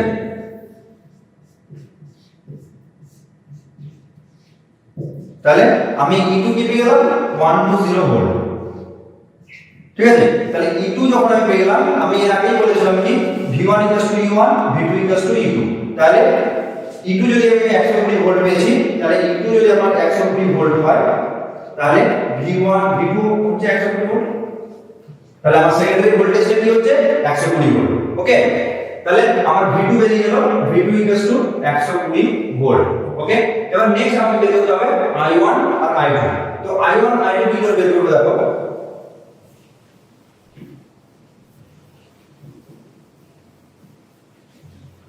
আমি একটা ফর্মুলা জানি ওটা ক্লাস 10 থেকে জানি p v * i আমরা কি জানি p v * i power voltage into current, তাই তো? তাহলে পাওয়ার equal to voltage into current. আমি প্রাইমারি সাইডে পাওয়ার যদি ধরি তাহলে কি হবে V1, সেকেন্ডারি সাইডে প্রাইমারি সাইডে ভোল্টেজ V1, প্রাইমারি সাইডে কারেন্ট I1, তাহলে P1 V1 I1। ওকে, আমি P1 এর ভ্যালু জানি, পাওয়ারের ভ্যালু জানি, আমার পাওয়ারের ভ্যালু জানা আছে, তাহলে কি হচ্ছে পাওয়ারের ভ্যালু আমি বের করে রেখেছি, যেহেতু বলে দিয়েছে V1 এর ভ্যালু আমি জানি, V2 এর ভ্যালু বের করলাম, এখান থেকে I1 আমি পেয়ে যাব। তাহলে আমি লিখতে পারি I1 P বাই V1। ওকে, পাওয়ার যেহেতু কনস্ট্যান্ট, পাওয়ার কনস্ট্যান্ট তো আছে, ঠিক আছে? P টা দেওয়া আছে, এটা পাওয়ার কনস্ট্যান্ট, সব ভ্যালুটা একই থাকে। তাহলে P1 হচ্ছে কি কত 15 ইনটু 10 টু দি পাওয়ার 3 পেয়েছি, যেটা V1 এর ভ্যালু কত 1200, ঠিক আছে? এটা দেখবে কাটাকাটি করবে 10 টু দি পাওয়ার 3 মানে 1000, ঠিক আছে? এটা কাটাকাটি করে দেখবে আসবে 12.5 অ্যাম্পিয়ার। ওকে, তাহলে প্রাইমারি কারেন্ট আমি কত পেলাম 12.5 অ্যাম্পিয়ার। তাহলে I1 আমি পেয়ে গেলাম কত 12.5। ওকে, এটা ক্যালকুলেশন তোমরা করে নেবে। নেক্সট আমি কি হচ্ছে P2 ইকুয়ালস টু আমি লিখতে পারি V2 into I2, secondary power equals to secondary voltage into secondary current, এটাই তো, ঠিক আছে? তাহলে এখান থেকে আমি এটা লিখতে পারি I2 equals to P2 by V2। আমার এটা P1 আর এটা P2, দুটোই তো একই, দুটোই তো সেম, আমার দুটোই তো সেম। পাওয়ার যেহেতু কনস্ট্যান্ট, আমার যে প্রাইমারিতে যে পাওয়ারটা দেবো সেকেন্ডারিতে সেই পাওয়ারটাই পাবো। তাহলে প্রাইমারিতে আমার এখানে সাপ্লাইটা আমাকে বলে দিচ্ছে 11 kVA, আমি সেকেন্ডারিতে 11 kVA পাওয়ার পাবো, ঠিক আছে? তাহলে এখানেও আমি P2 ইকুয়াল টু ভ্যালু লিখতে পারি 15 into 10 to the power 3 divided by V2 এর ভ্যালু কত, V2 এর ভ্যালু আমি এর আগে বের করলাম 120 ভোল্ট, 120 ভোল্ট। ওকে, 120 ভোল্ট। ওকে, তাহলে এটা কত হচ্ছে দেখবে, এটা ক্যালকুলেশন করে দেখবে 125 অ্যাম্পিয়ার। ওকে, ঠিক আছে?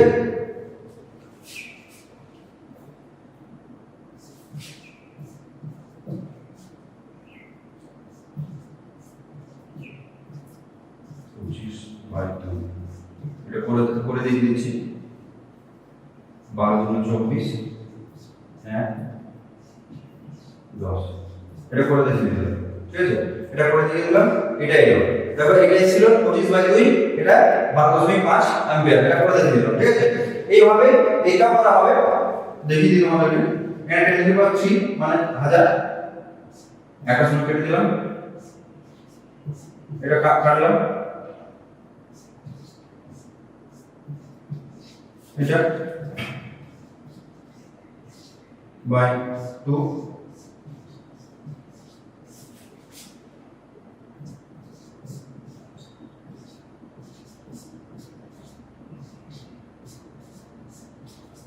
এত হলো 125, এই 125 অ্যাম্পিয়ার।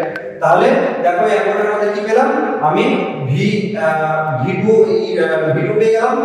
V2 এর ভ্যালু কত হলো 120, I1 এর ভ্যালু হলো কত 12.5 অ্যাম্পিয়ার, আর I2 এর ভ্যালু হলো কত 125 অ্যাম্পিয়ার।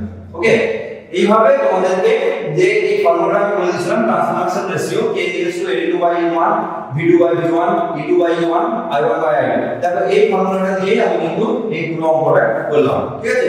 এরপরে আরো অনেক রকমের নিউমেরিক্যাল তোমাদের আসে, এরপরে অনেক রকমের নিউমেরিক্যাল আমি শেখাবো বা বলবো, দেখবে সবকিছুতেই এই ফর্মুলাটা ফার্স্টে কাজে লাগবে। যত ফর্মুলা ট্রান্সফরমারের অঙ্ক তার নিউমেরিক্যাল গুলো সব এই ফর্মুলা দিয়ে কাজে লাগছে, ঠিক আছে? তা আজকে আমি তোমাদেরকে যে টপিকটা পড়ালাম আশা করি খুব ভালো লাগবে, তোমরা সব কিছু জানতে পারলে। নিউমেরিক্যাল পড়ালাম, নিউমেরিক্যালটা জানবে, তোমরা প্র্যাকটিস করবে নিজেরা, যে বই ফলো করছো সেখান থেকে তোমরা ট্রাই করবে, কিছু প্রবলেম হলে বলবে আমাদেরকে। আজকে এই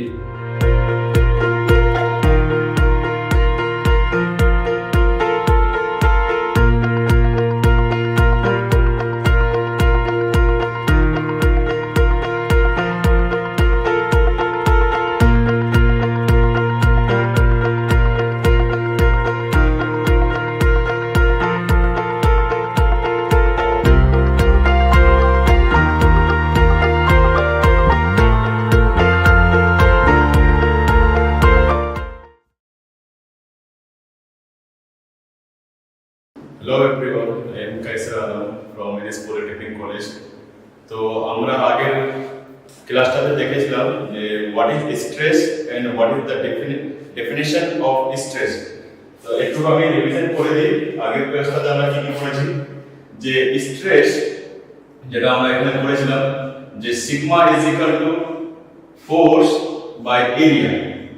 Actually, internal resisting force per unit area is called stress. তো আমরা এই জিনিসটাকে বলেছিলাম যে internal resisting force by area, এটা হচ্ছে সিগমা মানে stress. Stress is equal two, যদি আমরা এখানে ঠিক করে যদি বলি totally internal resisting force per unit area। আর একটা জিনিস আমি বলেছিলাম এর আগের কোশ্চেনটাতে যে প্রত্যেকটা পয়েন্টের ইন্টারনাল রেজিস্টিং ফোর্স আলাদা হয়, তার জন্য কি হয় প্রত্যেকটা পয়েন্টে আলাদা আলাদা আমাদের স্ট্রেস হয়। Stress is A point function.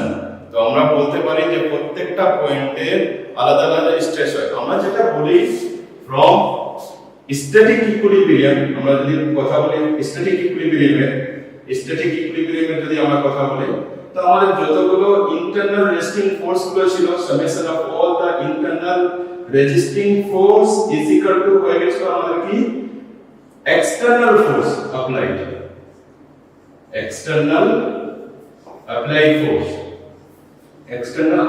Force, এটা আমরা যদি কথা বলি যে ইন্টারনাল যতগুলো রেজিস্টিং ফোর্স লাগছে ওটা সামেশন করার পর যদি আমার ওটা ইকুয়াল হয়ে যায় applied force, then it is কি বলতে পারবো আমরা যে stress is equal to applied force by area. This is the definition. তো আমরা এই টোটাল জিনিসগুলো আমরা দেখে নিয়েছি, স্ট্রেসের ডেফিনিশন দেখে নিয়েছি। আজকে আমরা কি দেখে নিব, স্ট্রেসের এটা হয়ে গেছে ডেফিনিশন। আজকে আমরা স্টার্ট করব স্ট্রেসের ইউনিট কি, ডাইমেনশন কি, এগুলো আমরা দেখে নেব। ওকে, তো চলো আমরা আজকে ইউনিট এন্ড ডাইমেনশন স্ট্রেসের দেখে নিচ্ছি। আমরা যদি এখান থেকে বলি যে স্ট্রেস, যেটাকে আমরা সিগমা বলে দিলাম, সিগমা ইজ ইকুয়াল টু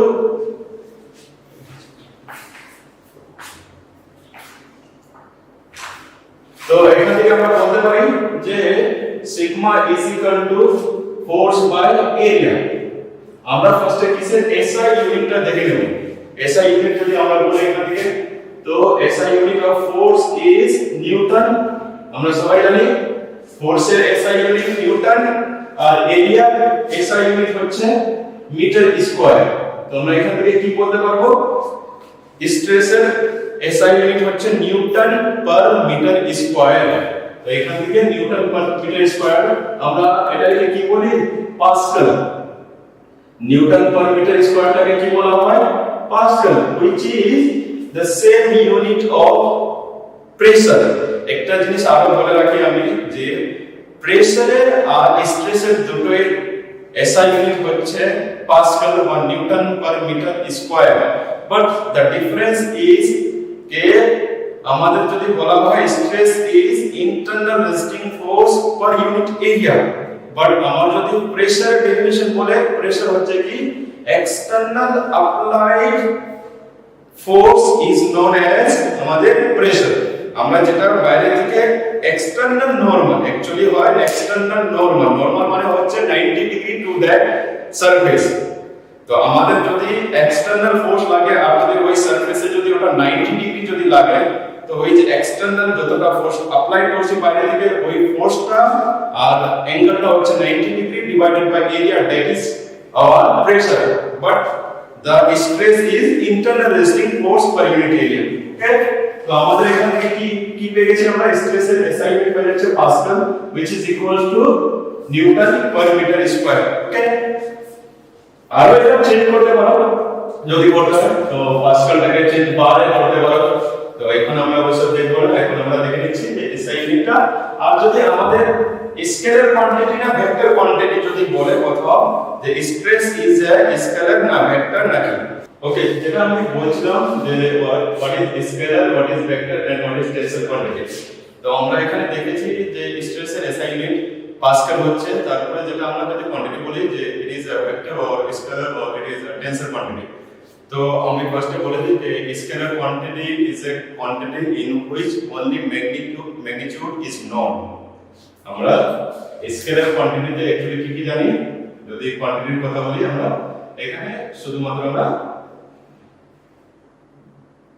এখানে অনলি ম্যাগনিটিউড। ম্যাগনিটিউড মানে হচ্ছে, আমি জিনিসটা বলে দিচ্ছি, what is magnitude. Magnitude scalar কোয়ান্টিটিতে অনলি ম্যাগনিটিউডটার মানে হচ্ছে আমরা যদি 2 কেজি চাল যদি বলি, এখানে যে দুটো আসছে এটা দুটো হচ্ছে আমার ম্যাগনিটিউড, আর কেজিটা হচ্ছে আমাদের unit, that is SI unit of mass. Similarly আমরা যদি বলি ভেক্টর কোয়ান্টিটিতে দুটো জিনিস হয়, ম্যাগনিটিউড প্লাস ডাইরেকশন। এটা এক্সাম্পলটা আমি দিচ্ছি, ভালো করে বলবেন। যে কেউ যদি বলে হোয়াট ইজ ভেক্টর কোয়ান্টিটি, তো আমরা কোথাও একটা এক্সাম্পল যদি দেখে নিই, যে আমাদের যদি কেউ যদি জিজ্ঞাসা করে যে আমি কলকাতা যাব, কি করে যাব, তো আমরা এরকম বলি না যে 2 মিটার বা 2 কিলোমিটার চলে যাব, বা 10 কিলোমিটার বা 100 কিলোমিটার চলে যাব, এরকম তো বলি না আমরা। যে কলকাতা আমি যদি বলি যে দুর্গাপুর থেকে কলকাতা যাব, কাউকে যদি জিজ্ঞাসা করি, তো এই লোকটা বা ওই মানুষটা কি বলে আমাকে, যে 10 কিলোমিটার রাইটে বা 10 কিলোমিটার লেফটে চলে যান, বা 10 কিলোমিটার স্ট্রেট চলে যান, বা 10 কিলোমিটার 30 ডিগ্রি অ্যাঙ্গেলে বলে দেব। তো আমার যদি ডাইরেকশন ইনক্লুড থাকে with the magnitude, then it is a vector quantity. তো এই দুটোতে গেল। লাস্টটা যেটা আছে টেন্সর কোয়ান্টিটি। টেন্সর কোয়ান্টিটি হচ্ছে যে আমাদের একটা টাইপ অফ ভেক্টরি যেখানে ইনক্লুড হচ্ছে magnitude plus direction plus one plane. প্লেনের যদি কথা বলি, আমি এটা দেখিয়ে দিচ্ছি। This is a 3D picture. আমি যদি বলি এটা কিউবয়েড যদি বলি, then this is length, breadth and height. আমাদের এটা 3D পিকচার। আমি যদি বলি x আর y, আমার একটা প্লেন আছে, এটা ফেসটা একটা প্লেন, একটা প্লেন এটা, তো তিনটা প্লেন আছে, আর অপোজিট তিনটা ছোট প্লেন আছে টোটাল একটা কিউবয়েডে। তো আমার একটা প্লেন হবে, একটা টেন্সর কোয়ান্টিটি প্লাস ম্যাগনিটিউড হবে প্লাস ডাইরেকশন হবে। আমরা যদি বলি scalar quantity is a zero tensor quantity, ভালো করে শুনবেন। স্কেলার কোয়ান্টিটিকে আমরা বলতে পারি জিরো টেন্সর কোয়ান্টিটি, আর জিরো অর্ডার, অ্যাকচুয়ালি যেটা বলে জিরো অর্ডার টেন্সর কোয়ান্টিটি। আর আমরা যদি ভেক্টর কোয়ান্টিটিকে বলি, ওটা first order tensor quantity. Tensor একটা চ্যাপ্টার রয়েছে ম্যাথমেটিক্সে, টোটাল জিনিসটা ওখানে যদি আমরা ভালো করে বুঝতে চাও ওখানে বুঝে নিতে। আর নরমালি যদি এখানে যদি শিখতে চাও, তাহলে কি মনে রাখবে যে ম্যাগনিটিউড হবে, ডাইরেকশন হবে, আর এটার সাথে প্লেন হবে। তো আমাদের যদি স্ট্রেস বলা হয়, stress is a tensor quantity. আর টেন্সরে কি কি হবে, magnitude plus direction plus one plane. তো অবজেক্টিভ আসতে পারে যে what is the SI unit of stress and what is the quantity. তো স্ট্রেস এর এসআই ইউনিট কি হলো আমাদের পাস্কাল, আর কোয়ান্টিটি হয়ে গেল টেন্সর কোয়ান্টিটি। ওকে, নেক্সট আমাদের যেটা আছে আমরা পড়বো নেক্সট টাইপস অফ স্ট্রেসেস। और আগে এই দুটো জিনিস আমাদের পড়তে হবে, যেটা আমি বলে দিই এখানে কি আছে দেখো, types of stress. Types of স্ট্রেসের আগে আমাদেরকে জানতে হবে যে what is cross section. Cross section হয়তো তোমরা সবাই ইঞ্জিনিয়ারিং ড্রয়িং এ বুঝেছো যে what is cross section. Cross section বুঝতে গেলে ওর আগে আমাদের কি করতে হবে, একটা লংগিটিউডাল অ্যাক্সিস। লংগিটিউডাল অ্যাক্সিস আমি বলে দিই আগে, যে লংগিটিউডাল অ্যাক্সিস মানে হচ্ছে the Axis which is along the longest path। আমি বলে দিই এখানে এই ডেস্টারটা হয়তো দেখা যাচ্ছে, দিস ইজ আওয়ার লেন্থ, এটা লেন্থ হচ্ছে এইদিকে হরিজন্টাল অ্যাক্সিসে। তো আমাদের এই যে অ্যাক্সিসটা হবে, এইদিকে যে অ্যাক্সিসটা হবে, this is our horizontal Axis. আমি এখানে ড্র করে রেখে দিচ্ছি। আমি যদি একটা কোন যদি বডিকে যদি এরকম করে দেখাই হরিজন্টাল অ্যাক্সিসে, তো ওর লেন্থ যদি এক্স অ্যাক্সিসে যদি এরকম করে যদি থাকে longest path, then this is our longitudinal axis. This is our longitudinal axis. Similarly এই জিনিসটাকে যদি আমি এরকম করে যদি ধরি, এই জিনিসটাকে যদি এরকম করে ধরি, then this is the longest way which it passes, the axis which it passes in longest way। তো এটা আমার কি হচ্ছে, longest axis হচ্ছে। এই longest axisটা আমাদের কি হবে, বা longest যে ওয়েটা আছে ওই দিকে যেটা যে অ্যাক্সিসটা আমাদের পাস করছে ওই অ্যাক্সিসটাকে কি বলবো লঙ্গিটিউডাল অ্যাক্সিস আমার হরিজন্টাল যদি হয় এটা লঙ্গিটিউডাল অ্যাক্সিস যদি ভার্টিক্যালি থাকে দিস ইজ আওয়ার লঙ্গিটিউডাল অ্যাক্সিস তো আমার যদি এরকম করে কথা যদি থাকে দেখবে ভালো করে বডিটা যদি এরকম করে যদি থাকে দেন দিস ইজ আ লঙ্গিটিউডাল অ্যাক্সিস ঠিক আছে তো লঙ্গিটিউডাল অ্যাক্সিস হচ্ছে along the longest path axis passing through আর যদি আমার সিমিলারলি আরেকটা হয় একসাথে বলবো আমরা transverse Axis the axis which is perpendicular to the longitudinal axis is known as transverse axis বলবে ভালো করে আমার এই অ্যাক্সিসটা এখন কি আছে this is our longitudinal axis and this is আমার যদি longitudinal axisটা যদি horizontal axis এ হয় then the vertical axis will be transverse axis আর যদি একটু যদি চেঞ্জ করে দিই if our axis is in if the longitudinal axis is in vertical then the transverse axis will be in horizontal আমার এখন কোনটা এইটা হচ্ছে আমাদের longitudinal axis তাহলে আমাদের transverse axisটা perpendicular হবে perpendicular কোথায় হয়ে যাবে আমাদের horizontal হয়ে যাবে longitudinal axis যদি আমাদের y axis এ হয় তাহলে আমাদের ট্রান্সভার্স অ্যাক্সিস x axis এ হবে আর যদি আমাদের লঙ্গিটিউডাল অ্যাক্সিসটা x axis এ কোইনসাইড করে then our transverse axis will be in y axis it is mutually perpendicular তো হয়তো এইগুলো জিনিস বোঝা গেছে যে what is longitudinal axis and what is transverse axis তো এবার কথা রয়েছে আমাদের কি what is cross section what is cross section cross section মানে হচ্ছে the section which is perpendicular to the longitudinal axis আমি এখানে বুঝিয়ে দিচ্ছি this is our longitudinal axis this is our longitudinal axis and this portion this only this portion is perpendicular to this আমি এখানে একটা figure out করছি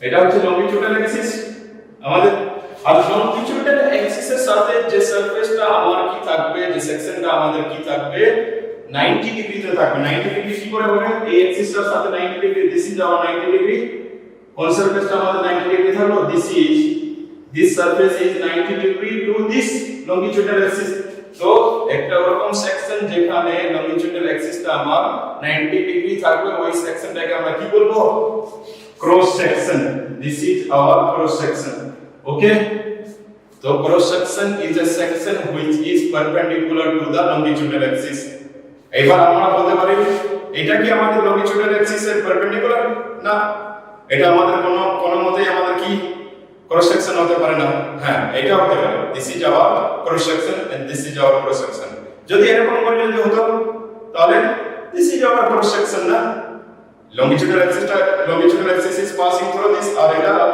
y axis এ x axis এর আমাদের কি হয়ে যাবে cross section হয়ে যাবে হয়তো তোমরা বুঝতে পেরেছো ওকে তো আমাদের হয়ে গেল কি এটা cross section longitudinal axis transverse axis এই parabolic longitudinal axis is the axis which is along the longest path and the transverse axis is always perpendicular to this longitudinal axis cross section কি হয়ে যাবে the cross section is the surface area which is perpendicular to the longitudinal axis okay এই জিনিসগুলো মনে রাখলে তাহলে আমরা এই যে টাইপস অফ স্ট্রেস গুলো পড়বো এগুলো ইজি হয়ে যাবে তো এইগুলো আমাদের হয়ে গেছে এখন আমরা পড়বো কি types of stress type of stress এর ফার্স্ট স্ট্রেস হচ্ছে আমাদের কি লঙ্গিটিউডাল স্ট্রেস লঙ্গিটিউডাল স্ট্রেস মানে কি কে বলে দিলে তোমরা যদি শুনছো তাহলে লিখে নিবে the stress which is perpendicular to the cross section of the body is known as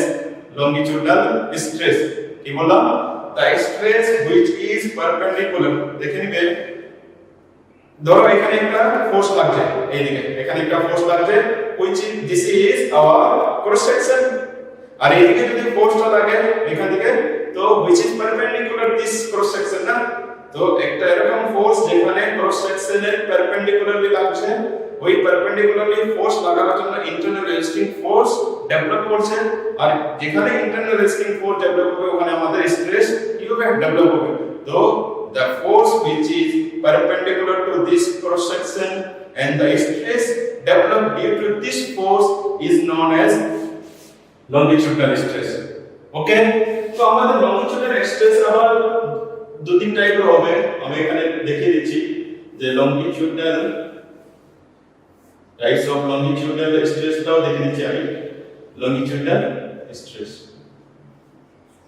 এখানে আমরা মেইনলি দুটো পড়বো, কি একটা হয়ে যাবে আমাদের টেনসাইল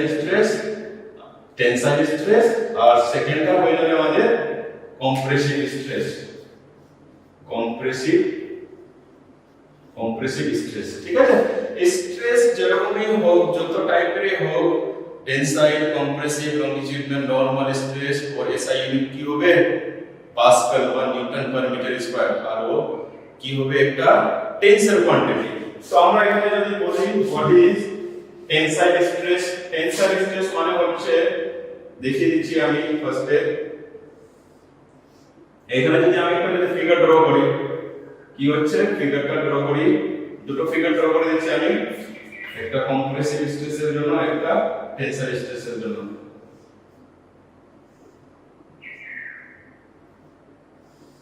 এখানে ফোর্স লাগছে F, এখানেও F লাগছে ফোর্স, আর আমাদের এখানেও F লাগছে, which is perpendicular to this surface and this surface is known as P.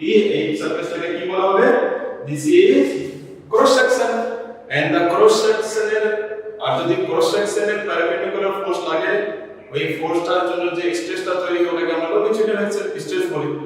Okay, this is perpendicular to this surface, এটাই তো পারপেন্ডিকুলার লাগছে, আর ওই স্ট্রেসটার জন্য যে স্ট্রেস, ওই ফোর্সটার জন্য যে স্ট্রেসটা তৈরি হচ্ছে, ওই স্ট্রেসটাকে আমরা কি বলছি?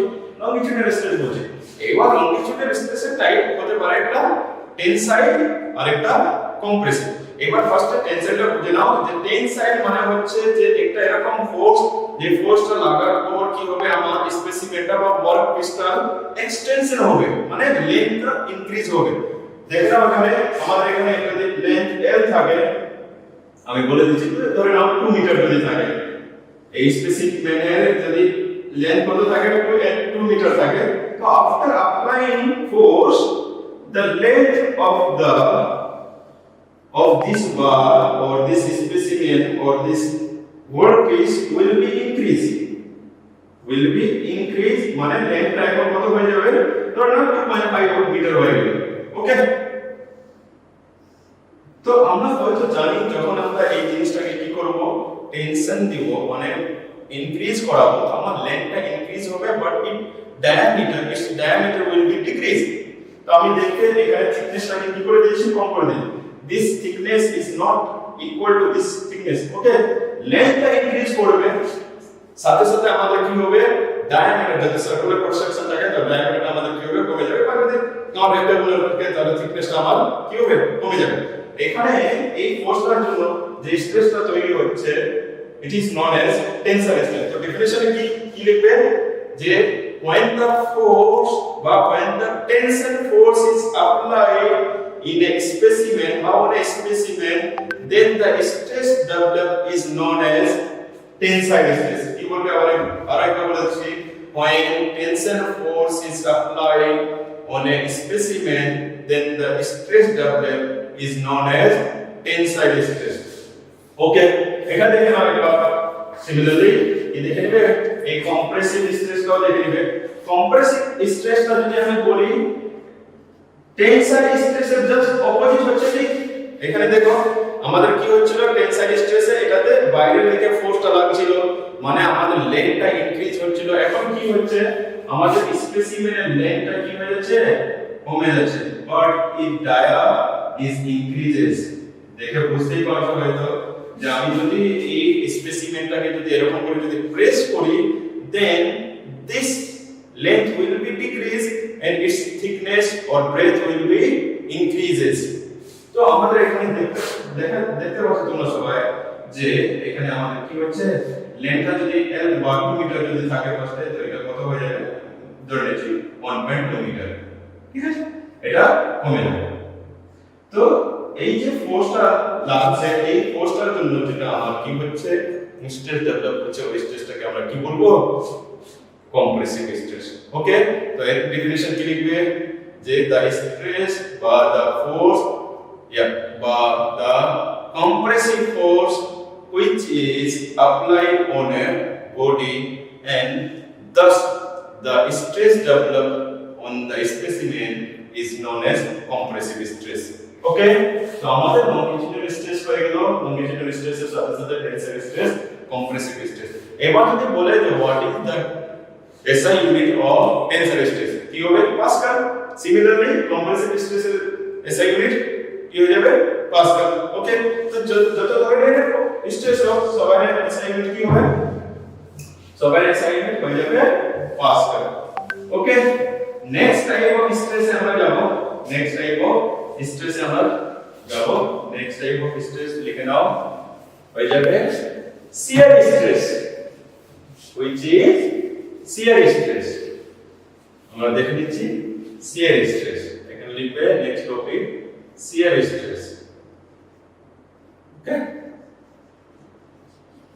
শিয়ার স্ট্রেস এটাকে টাউ দিয়ে symbolize করা হয় কি দিয়ে tau this symbol is known as tau which is known as shear stress এবার বুঝে নেব যে what is shear stress বা জিনিসটা হয়তো তোমরা একটু লক্ষ্য করেছো যখন আমি ফোর্সটা লাগাচ্ছি তখন কি হচ্ছিল আমার এই যে আমাদের লংজিটিউডাল অ্যাক্সিস along মানে হচ্ছে 0 ডিগ্রি বা প্যারালাল টু দিস অ্যাক্সিস দু তিনটা জিনিস মনে রাখবে along যখন বলবে তো যেদিকে along মানে 0 ডিগ্রি বা প্যারালাল টু দ্যাট অ্যাক্সিস আমি যদি বলি the force acting along longitudinal axis মানে কি longitudinal axis এর প্যারালাল লাগছে ফোর্সটা তো along প্যারালাল লাগছিল ফোর্সটা প্যারালাল লাগছিল তখন কি এটা তো আমার কি ক্রস সেকশন আর ক্রস সেকশনের পারপেন্ডিকুলার যে অ্যাক্সিসটা ছিল আমাদের কি ছিল longitudinal axis আর longitudinal axis এর দিকে যখন ফোর্সটা লাগছিল দ্যাট ওয়াজ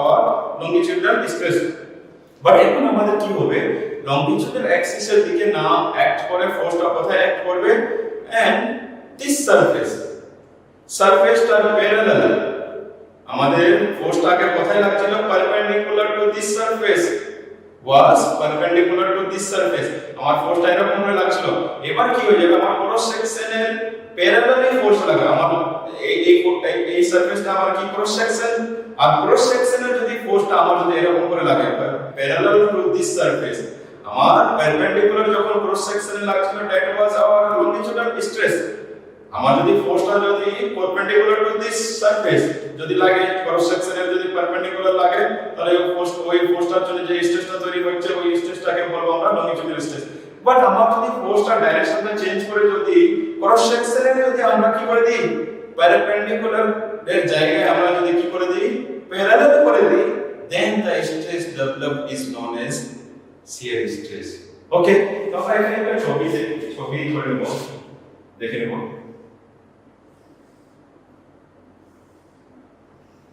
ঠিক আছে আমাদের এটা লংজিটিউডাল অ্যাক্সিস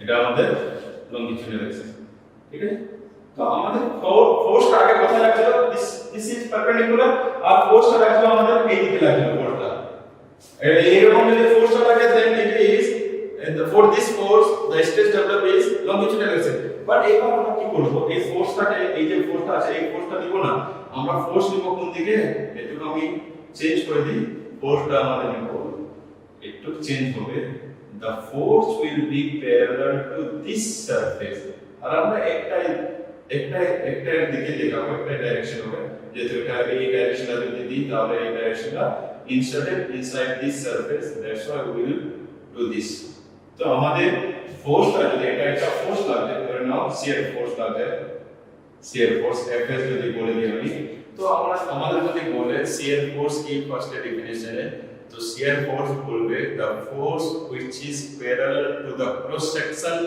বা আমাদের যদি বলে which is perpendicular to the longitudinal transverse axis not longitudinal axis the force which is perpendicular to transverse axis is known as shear force তো এখানে যদি বলে যে what is tau কি বলবে the stress the stress develop when force is applied parallel মানে কি 0 degree বা 180 degree parallel to the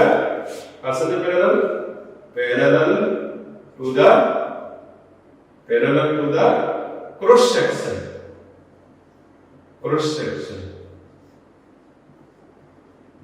is known as shear stress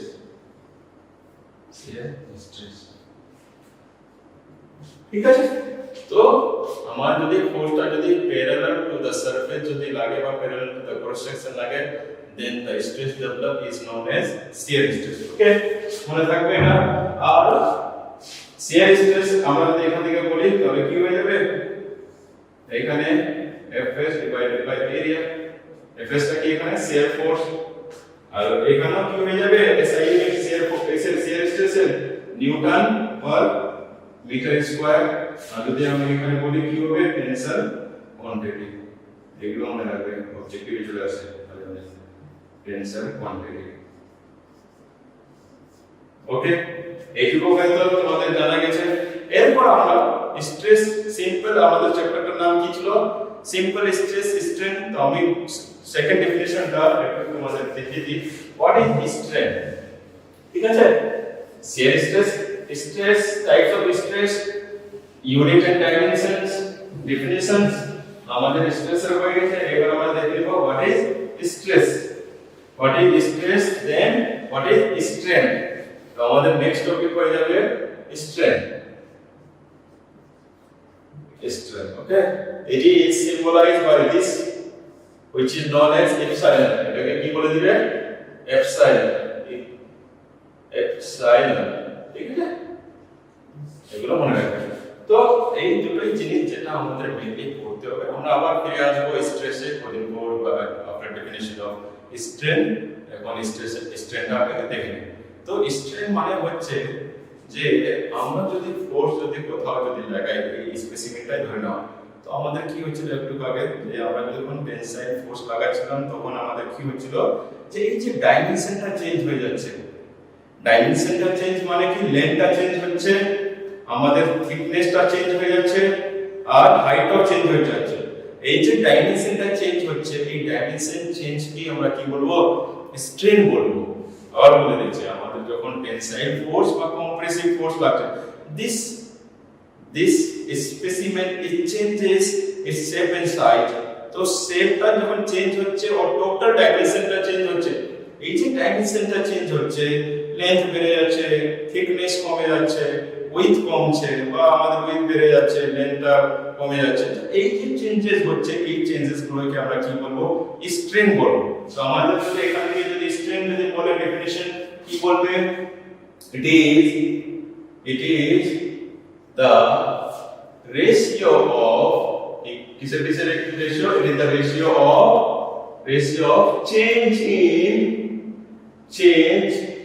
in dimension মনে রাখবে it is the ratio of change in dimension and original dimension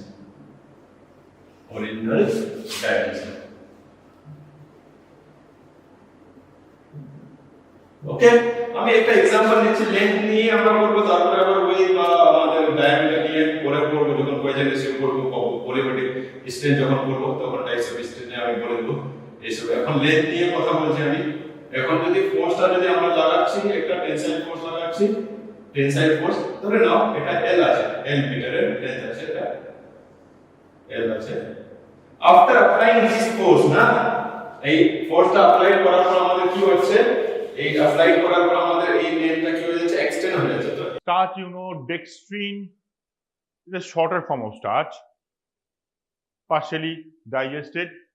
Glycogen, anybody, any idea about this? Huh? GFR. For GFR, what is it made up of? It's made up of fructose. It's a polymer of D-fructose. Good. Dextran.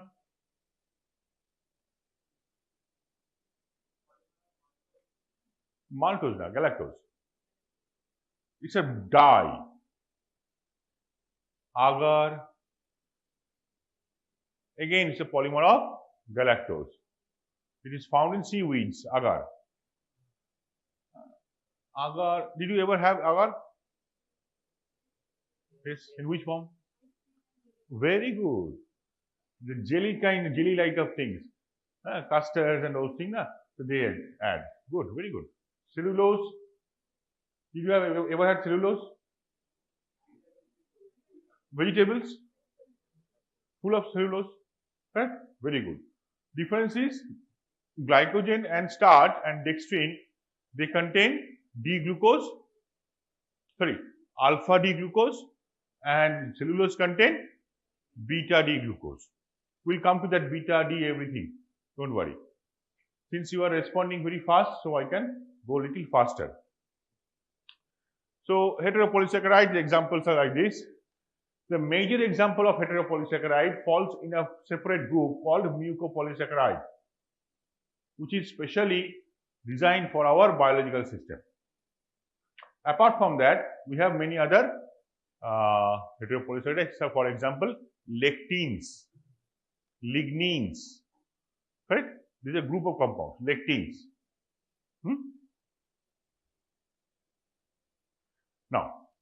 Now the first long question we have finished from this chapter, that is classify carbohydrate.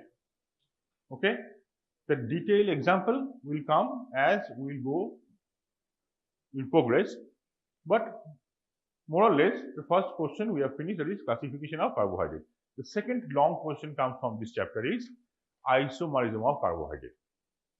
Correct? Now this is the isomerism, need not to write, don't write, just go through. We have studied in class 2, correct? And you should know about all the terms here. Fine. So in this chapter, in particular in the chemistry part of the biomolecules, many times you will come across these problems, these terminologies.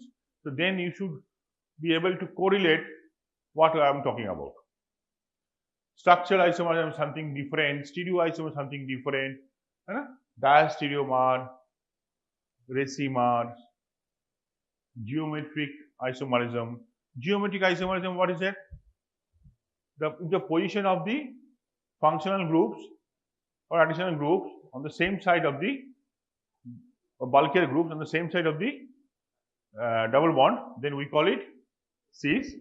Otherwise, we call it trans. Very good. Optical isomerism, any idea?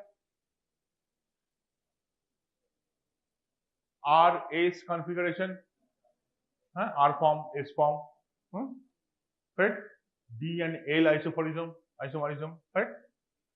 Fine. Different spatial arrangement of the functional group. Very good. This one, chain isomerism, N-butanol, isopropanol, N-butanol, isopropanol. Why I am talking about this? This is not chemistry class. Do we use anything to wipe out before taking injection? What is that? Alcohol? What alcohol? Isopropanol. Correct? Position isomer. Position isomer. Any example?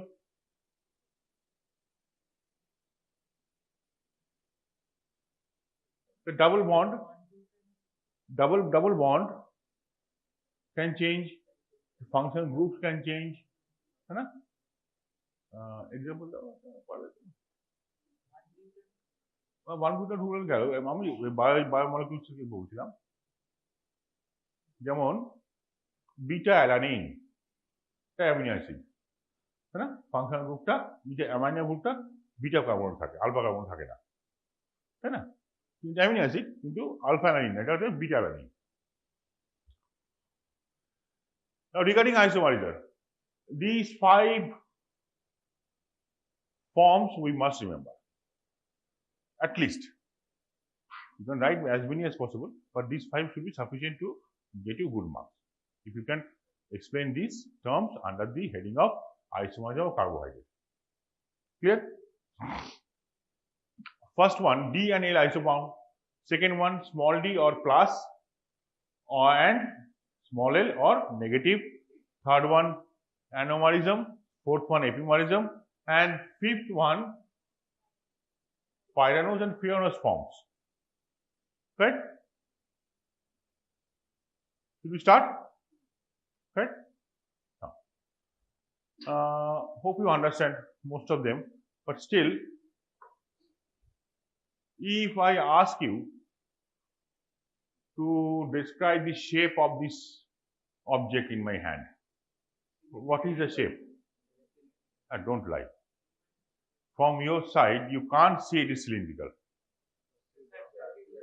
Yes. Now, rectangular. That's what you say.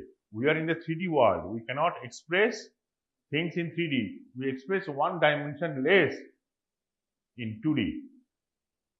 Had our ancestors been migrated to a different planet or system other than solar system where it was a 4D world, then we would have started drawing 3D diagrams in our copies.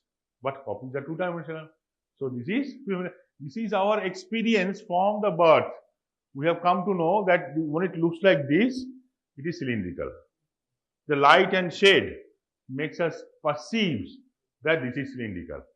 If our previous information regarding this tells us it is cylindrical. Correct? The person who is blind, if he is asked to describe elephant, which part he will describe? The part he will touch. If he touch the tail, you will say elephant is hairy. Correct? Like a caterpillar. Correct? If he touches the trunk, then it is cylindrical, like a snake. Simply. So, the problem arises when we describe a molecule and try to draw on paper. So, Fisher said, when you draw on paper, we keep the last but one carbon atom, OH group, either on right hand side or on left hand side. If it is in right hand side, it is D form. If it is on left hand side, it is L form. So, this is what you have to describe. The penultimate carbon, the last but one carbon containing OH group on right hand side is called capital D, D form. It has nothing to do with small d, it is completely different. Okay? Almost all compounds can exist in D, capital D and capital L form. It is just orientation by which we represent. They never exist in this way. The molecules don't bother about how we represent them. They are on their own. We, poor fellows, we don't know how to express. So, we are trying different ways. Like a God, Almighty. Someone calls his Krishna, someone calls his Allah, someone calls his Jesus. Because it is so big, we are blind, we are perceiving like an elephant. The portion, whatever portion we touch, we come in contact with, we describe the whole thing will be like that. But it is not like that. The God never bothered to come and correct us that if we are making any mistake. He never bothers. If an ant climb up to an elephant body, fine. Simply, so molecules are like that. They are in that level. They don't bother about what we are thinking. They exist in their way. We try to find out which form they are in. So there we describe, am I able to convey the message? It is not the molecule that will bind by the laws made by us. We will make the laws, seeing the molecules, it might follow these laws. Correct? So, D-glyceraldehyde means OH will be on right hand side in the penultimate carbon, L-glyceraldehyde, OH will be in the left hand side. Fine. Have you ever seen, is there anyone who has seen this series in any book in class 2? Which book? Which sir? S. Chand? Bell and Bell chemistry book? Huh? Bell and Bell? Very good. Is there anyone who has ever turned the pages of Finner? IL Finner? So actually this diagram was taken from Finner. Bell and Bell took this diagram from the Finner. Finner was first one to give this diagram, which shows the series of sugars of D series, aldose sugar, starting with D-glyceraldehyde. Now in this diagram, it is very clumsy. There are so many names, and except I think first one or two benches, nobody can read it also. Right? But we can remember the name, we can draw this whole series on our own. Is there anyone who knows the technique? If not, then I am going to describe. If yes, then he or she can describe. Huh? Okay, fine. Let me describe then. How to remember this series and why to remember this series? Because many times a question comes regarding the structure. So if you remember the structure, it is very easy to draw. If you know how to draw a structure, you can draw any structure. But if you don't know, then you have to remember each and memorize each and every structure. Name like. Huh? The first one is D-glyceraldehyde. It is 3 carbon containing trial sugar, D sugar, L sugar. D-glyceraldehyde, L-glyceraldehyde we are not considering. We are having only D sugar. Now each time in one step vertically, when we are going one step down, we are increasing 1 carbon by number, and the newly added carbon is adding at C1 position. These two to be noticed. Each time we are going one step below, from 3 to 4, the new carbon is being added at C1 of the newly formed compound. And by convention, when we write on the compound on left hand side, we put, see, this one, the C2, which was then before C1, now it has become C2. So it is a new chiral center. The new chiral center, OH might be located either left hand side or right hand side. It is convention made by all the chemists that when we draw a structure like that, the left hand side structure should have OH on the newly formed chiral center on right hand side. Notun chiral center e OH ta ডান দিকে থাকবে আর বাঁদিকে ডান দিকেটার OH টা বাঁদিকে থাকবে। তাহলে বাঁদিকের কম্পাউন্ডের OH টা ডান দিকে আছে, ডান দিকের কম্পাউন্ডের OH টা বাঁদিকে আছে। Rest all will remain same. Why? Because it's D series. The last carbon, penultimate carbon will not change.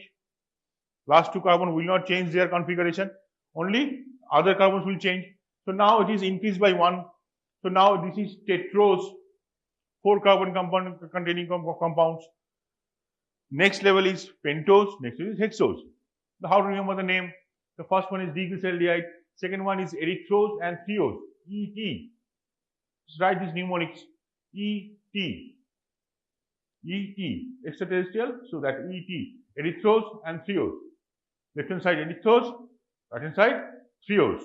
Next level, pentose sugar, if you are coming from erythrose, 2 pentoses will be there. From threose, 2 pentoses will be formed. Name them.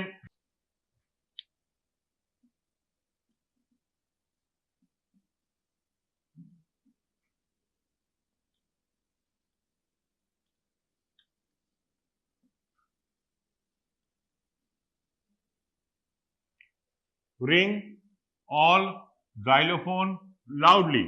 Pentose sugar, ribose, arabinose, xylose, lysose, LYXOAC. Right? Lysose. For pentose sugar, for hexose sugar,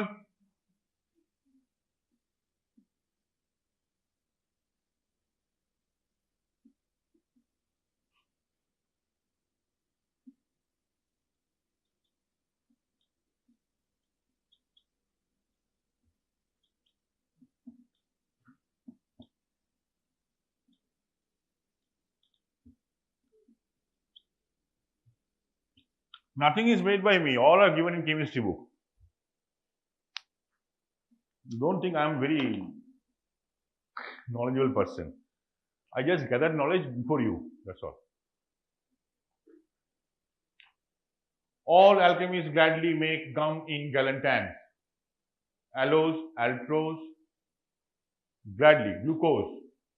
Then make mannose, gum, glucose, in, iodose, gallon, galactose, tanks, talose. Remember the name? Structure you can draw anytime. If you know how you draw the structure, you can draw structure anytime. You can draw innumerable compounds. The compounds may not exist in nature, but you can draw their structure. Fine? Any question? Correct?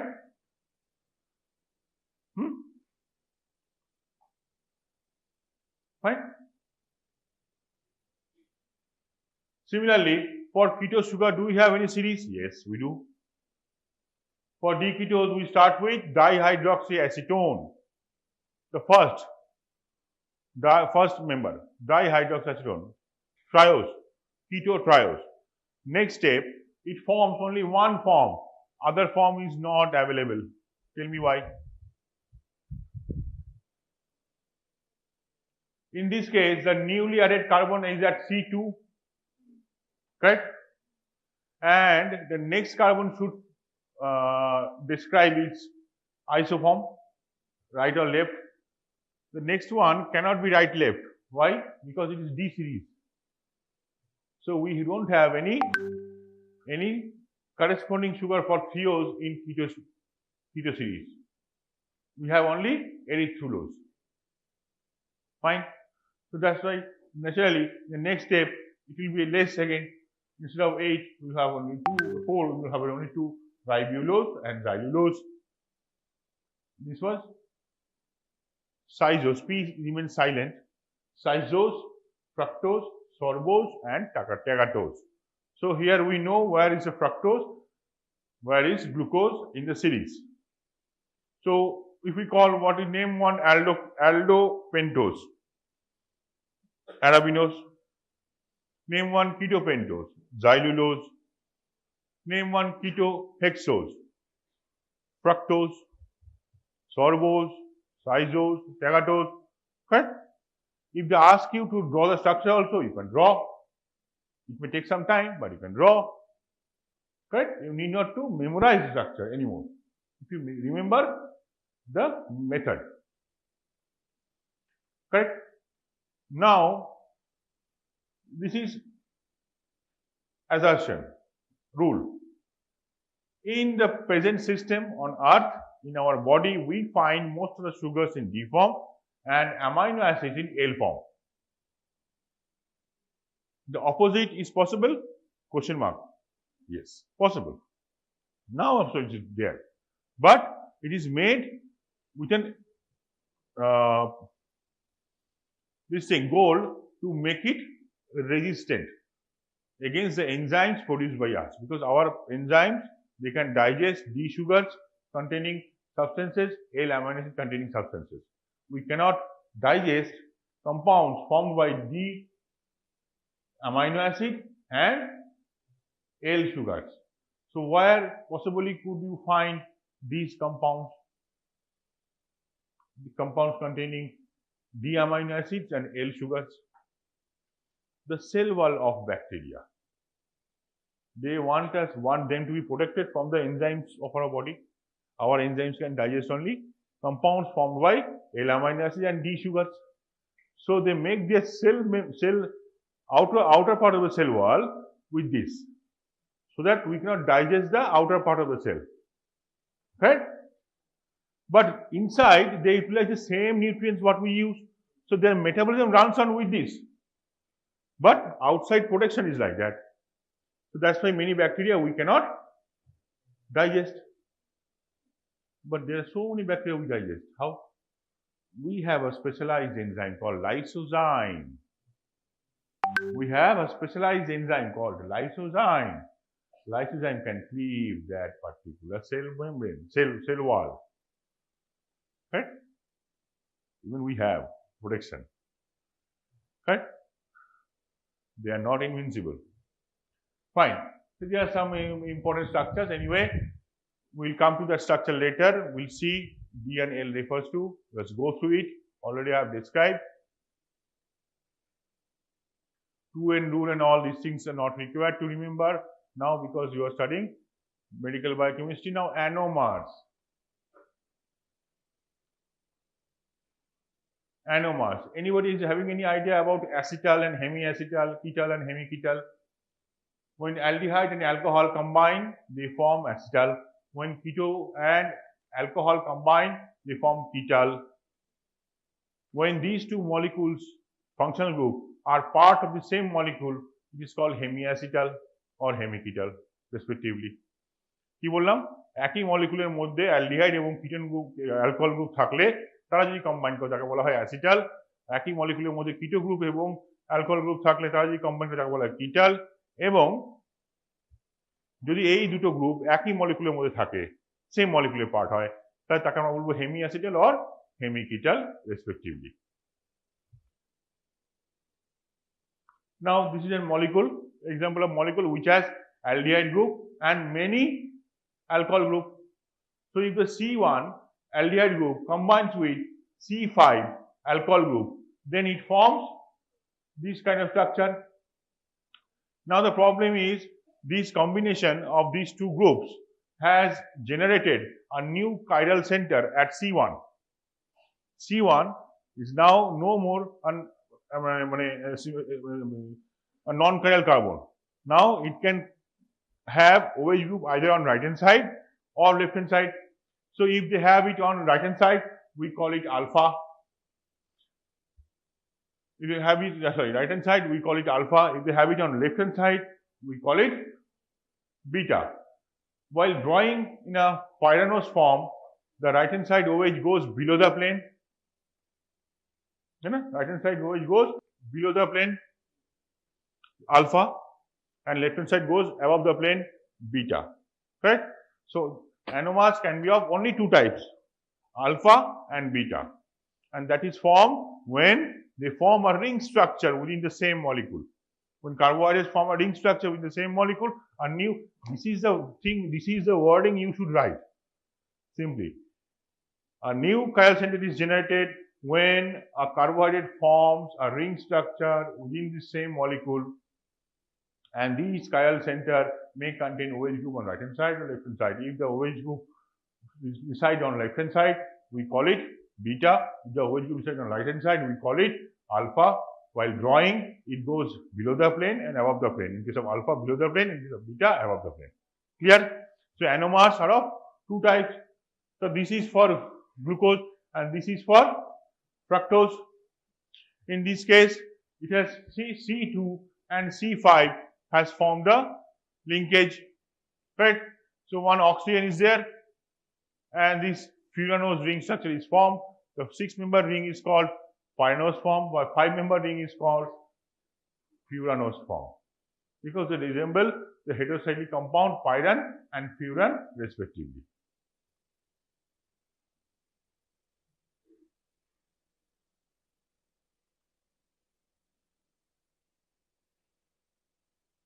This is something which we do not want to discuss now, not required. We go to next form, epimers.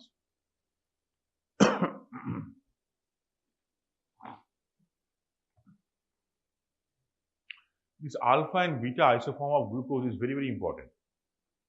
Very important. For our everyday daily life, it is required. We digest, we metabolize alpha form, not beta form. And in laboratory, we measure beta form, not alpha form.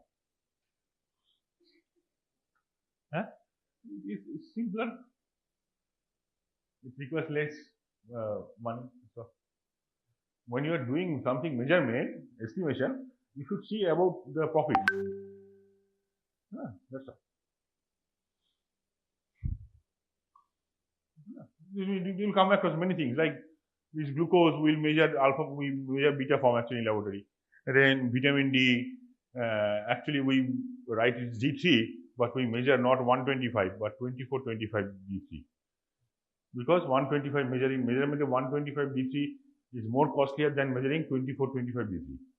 When you write, it is D3, but the position is changed, functional isomerism. Right? Simple things. Fine. So epimers are those isomers who differ in their structure at any carbon atom. Any carbon atom, not C1, C2 specified. Any carbon atom. D and L? Yes, enantiomers. D and L. So according to that, anomers are also epimers, but at C1 in case of aldoses and at C2 in case of ketoses. Fine. So examples, epimers, two beautiful examples are there. Glucose and galactose are epimers at C4, and glucose and mannose are epimers at C2. You want to see the structure? Glucose and galactose. Check out at C4. See, all the structures are same configuration except C4. Check out glucose and mannose at C2. See, try to remember, see and remember. Right? Good. Now, what type of glucose is alpha or beta? Alpha. Good. Very good. And this one, mannose? Alpha. Very good. Brilliant.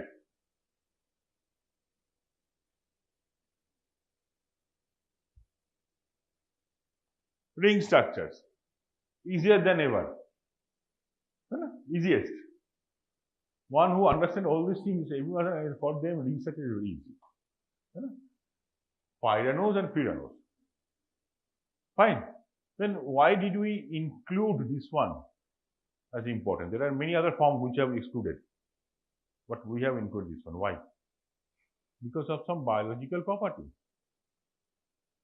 That is, glucose exists in our body in pyranose form. Fructose exists in our body in mostly pyranose form. That is why. Clear? Now we come to other oligosaccharides. Raffinose. It's a trisaccharide. Just know the name and know few function. What is function? No oligosaccharide has any function to provide energy. It is only dietary fiber, components of dietary fiber. Raffinose, where do you find? This is the structure of raffinose. What is structure? Very easy. Can you tell me what is this structure? Sucrose. This is glucose and this is fructose. So glucose and fructose combine to form sucrose. To that, at 6th position, if you add one galactose, it becomes raffinose. What is raffinose? It is found in vegetables. See, D-galactose and sucrose. Mostly not found in the digestive tract. Correct? Now, next is stachiols. Tetrasaccharide. We find the same again in vegetables. Structure. Add one more galactose to that. Very simple. Add one more galactose to C6 of the existing raffinose. It becomes stachiols. Fine. Next is pentasaccharide, means Roman 5. Roman 5 means with what? B. Starts with V. Verbacose. So verbacose is a pentasaccharide. It is also found in vegetables similar to raffinose and stachiols. Cannot be digested by human, but it has got an extra property. It can be used as an artificial sweetener. Artificial sweeteners are those compounds which will give sweet taste but will not give any energy. Structure. Just add one more galactose in the same way to stachiols. It will become verbacose. So now you know the examples and structure of at least one trisaccharide, tetrasaccharide, pentasaccharide. Beyond that, none of us know, no one will ask. Correct? Once you know the limitation of the teacher, you can make your limitation for studying also. You know? Fine. These are sugar alcohols. Ribose, when oxidized to form, oxidized or reduced, sorry. Reduced, it is formed ribitol. Now, this is gluconic acid and this is glucuronic acid. What is the difference?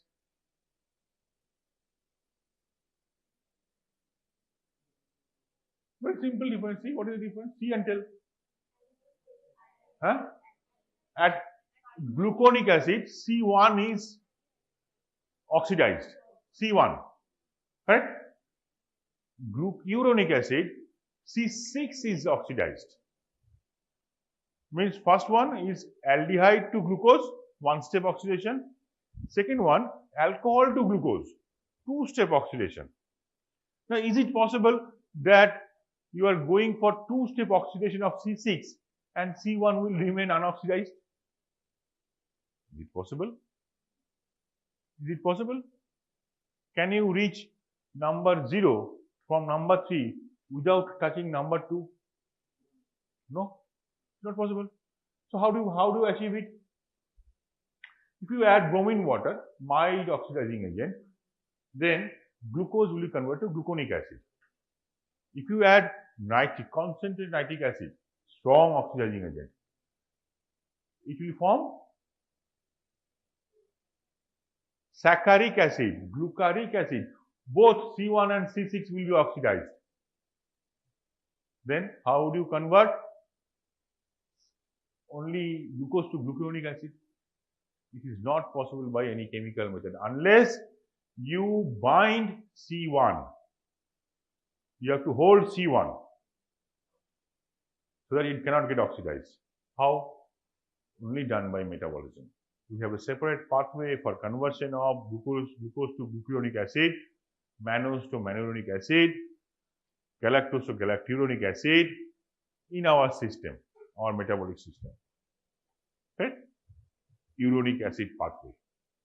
And these uronic acids are very, very important for making so many compounds. Sometimes the sugars are also derivated to amino sugars. So which position they are mostly added? See, either they are added, see, 2 or 4 position by simply make it glucosamine, or they are added, sometimes it is also added with one acetyl group. So it becomes N-acetyl glucosamine. Mostly at C2 position. Mostly at C2 position. Remember, glucosamine and N-acetyl glucosamine. Sialic acid. You might have heard this term, sialic acid. This is the structure of sialic acid. See, what I told you, 2 and 4, mostly amminated. See here the example of 4 position amminated and 1 acetyl group is added. So this is sialic acid, N-acetyl neuraminate. This R group is this.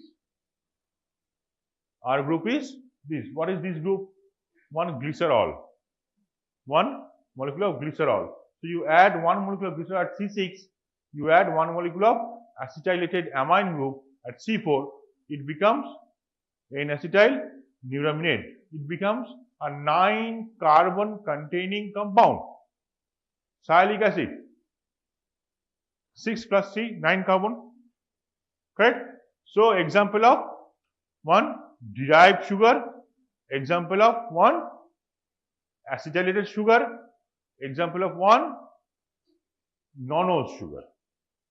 One example. Sialic acid. Okay? Clear? Okay, glycosyl bond will occur. Now the structures of, detailed structure of Disaccharides. Sometimes the question asks, sometimes. Disaccharides, we will restrict our knowledge, our study within very few compounds. So we'll start with, to make a table as we go on, just write down, fill up the table of disaccharides. Okay, what are the columns? Columns will be components. Name of the disaccharides is separate. Then first column will be components. Next, linkage. Next, digestive enzyme. And next one you keep for some other points. 4 columns you make. Okay. Ready? When you just tell me when you are ready. Okay. Fine. Start. Fine. So first one is maltose. You have heard of maltose. Maltose. What is the source of maltose? Any sugar, any naturally occurring sugar other than cane sugar. Other than cane sugar. Okay.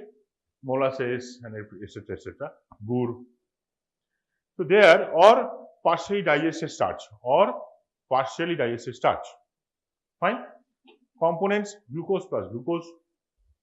Linkage: alpha 1,4 glycosidic linkage. Enzyme: maltase, secreted by brush border cells of small intestine. Mucosal cells of small intestine. Follow? Fine.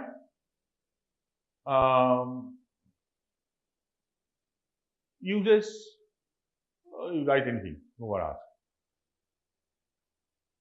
Next, isomaltose,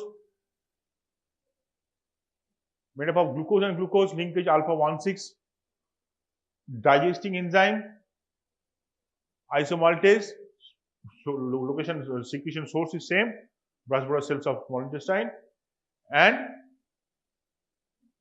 function is not much. These are found in the branch points of undigested sporate of starch. One is linkage and glycogen. Next is sucrose, glucose plus fructose, linkage beta 1, 2. Actually, we should write beta 2 and 1 because fructose remain in beta form and glucose remain in alpha form. But since we prefer a sequence 1 and 2, so we write, mostly books you will find writing beta 1, 2. Actually, beta should be beta 2, 1. When you are telling 1, 4, 1, 2, how you write? Yes, there are 2 ways of writing. One is, another is,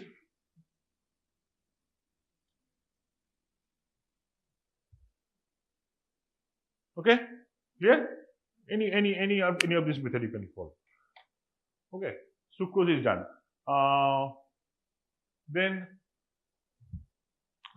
enzyme is sucrase. Then lactose, glucose plus galactose, beta 1,4. This is not alpha 1,4. This is beta 1,4. Beta D galactopyranoside, alpha D glucopyranoside. The name. This is called every name also. Beta D galactopyranoside, alpha D glucopyranoside. The complete name of the compound. Anyway, so lactose is made up of glucose and galactose joined by beta 1,4 linkage. So here we require beta lactase. Lactase enzyme is different from alpha amylase. Beta lactase. Correct? Next. Now here some clinical correlation is present. Lactose intolerance, a disease called lactose intolerance. Just write lactose intolerance occurs in absence of lactase enzyme. We'll come to that in detail. Lactose intolerance occurs in absence of lactase enzyme. Hey, bullish. Oh, what's this?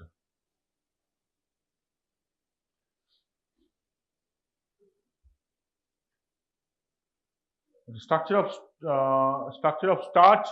There are 2 parts, amylose and amylopectin. I think this part I will just go through very rapidly because all of you know. Amylose and amylopectin, just difference wise if you remember, amylose comprises a structure of helical structure, amylopectin is a branched structure. Amylose is water soluble, Amylopectin is water insoluble. Amylose contains alpha-1,4 glycosidic linkages. Amylopectin contains alpha-1,4 and alpha-1,6 glycosidic linkages at the branch points. Amylose give deep blue color with iodine solution. It's a type of physical reaction where the iodine molecules gets encaged within the spiral structure of the amylose. When heated, its structure disrupts, the iodine gets out of the structure, the blue color disappears. When cooled, the iodine again enters the structure of the helical structure of the amylose and color reappears. Right? But similar action doesn't take place with amylopectin. Clear? Which part of the rice we eat, amylose or amylopectin?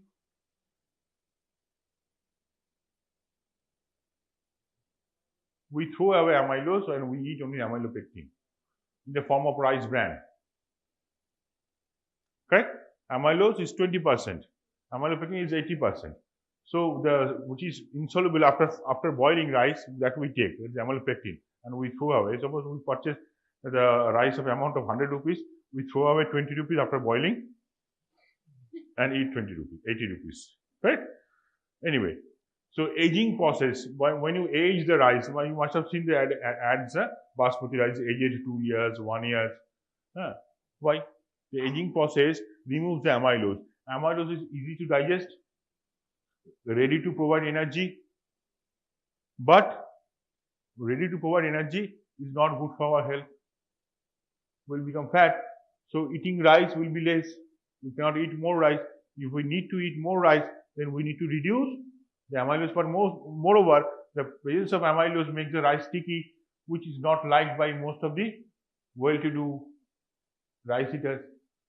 Correct? So they prefer aged rice than the newly harvested rice because the amylose part would be less by the bacteria. So we take the aged rice. Basmati is more costlier than freshly grown basmati. Correct? But so this is a difference, that's all. Okay. Then any question about starch structure? No. Fine. Suppose we add rasgulla. You heard rasgulla. So in rasgulla, there is a test, easily done test to identify any adulteration in rasgulla. So usually in rasgulla it should be made up of chana from milk, but to increase profit or reduce cost price, they add flour, maida into it. So when they form rasgulla, maida remains in it. How to test the rasgulla is free from maida? Just carry one small bottle of iodine solution and add 1 drop of iodine solution on the rasgulla purchased from the shop. If it turns blue, that means it contains maida, starch. If it doesn't turn blue, good. Right? It's a test. Simple test. We stop here? No. দেখো আমি বলি তোমাদের নতুন কারিকুলামের time table অনুযায়ী 9 to 9:50 I should take that class. To stop here or should we continue for 10 minutes? না সবার ওরকম বললেও হবে না, সবাইকে বলো। তারপরে ক্লাসে ফিরে মার খাবি, সবার হাতে ভালো হবে না। If everyone agrees, I will take 5 more minutes. If every one of you agree. আরে জোরে বল। Thank you for giving me 5 more minutes. Fine. So we'll go to glycogen structure. Let's see what is there.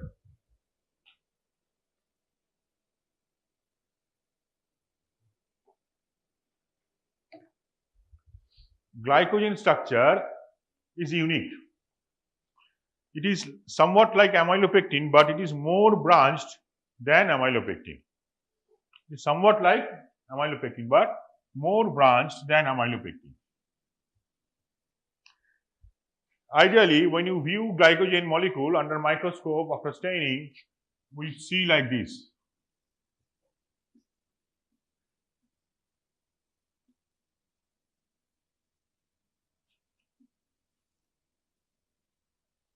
Highly branched. Okay, so glycogen is a storage form of carbohydrate, polysaccharide, In the animals, we are animals. We do have glycogen in mostly in few tissues stored.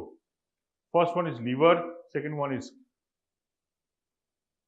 muscle, third one is kidney, fourth one is brain, fifth one is testes.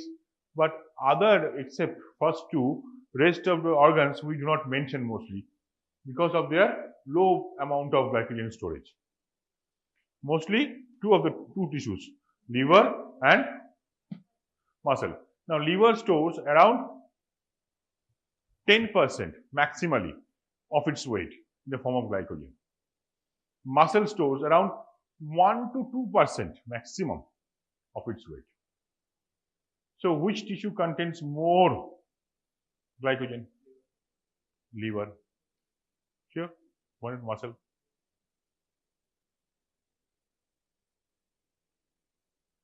What is the muscle mass of an average man? Average man, muscle mass?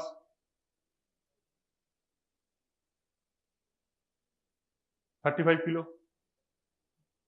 Half of the, I'm going to 70 kilo, half. And 30 kilo. If you ask physio sir, he will reduce further. Okay. Okay, 25 kilo. That's all. Below that I can't go. 25 kilo. Now you count for 25 kilos of muscle, and then you count for 1.2 kilo of liver. Count and tell me what is the value. Go ahead. Mobile. কত হচ্ছে বলো কোনটা বেশি আছে 1.2 kilogram liver হ্যাঁ standard liver আর তার মধ্যে 10% কত হবে 120 গ্রাম সহজ তারপর ওখানে 25 এর মধ্যে 1% হলে 25,000 1% কত 250 গ্রাম এটা দোকানে একটা অশিক্ষিত সবজিওয়ালা করে দেবে ওর অবস্থা খুব খারাপ তোদের বাড়ি কোথায় বর্ধমানের ছেলে তুই এটা এই হিসাব করতে পারি না হ্যাঁ বস তাহলে muscle stores more amount of glycogen but muscle glycogen is called selfish glycogen. Function of these two glycogen are different in our body. The liver glycogen provides energy between two meals. MEALS দুবার খাওয়ার মাঝখানে সকালে খেলাম 8টার সময় বিকেলে খেলাম 4টার সময় কতক্ষণ গ্যাপ হলো 8 ঘন্টা তাই তো up to 4 to 6 hours from the meal the liver glycogen can provide energy beyond that it stops but next 2 hours I am still working something is maintaining our body energy and that is by gluconeogenesis but here for next between two we should have taken food by 1 o'clock right so between two meals usually it maintains the blood glucose level which one the liver glycogen but muscle glycogen fails to do so because of the absence of one particular enzyme glucose 6 phosphatase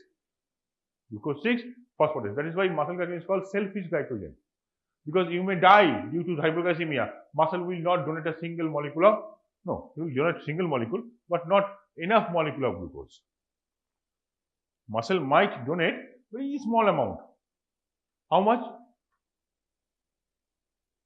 maximally about 1 molecule of glucose for every 8 molecules of glucose present in a glycogen. There is a calculation. But that is too little and insufficient. It is almost negligible. So muscle glycogen is that's why it's called selfish glycogen. Clear? Muscle glycogen does not require a specialized protein called glycogenin for its synthesis. Liver glycogen requires glycogenin for its synthesis. Glycogenin. Okay. What is the reaction of glycogen with iodine solution? It turns red. Starch turns deep blue. With what type of blue? Prussian blue. Does anyone have Prussian blue? Her dress color is Prussian blue. You can see that kind of blue. And red Do you have red? Yes, the color, that kind of red color you'll find with glycogen. Any question so far? That's all for today. Starch, you know, dextrine is a shorter form of starch, partially digested. Glycogen, you know, anybody, any idea about this? Huh?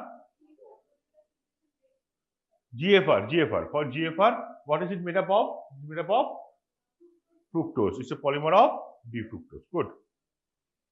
Dextran,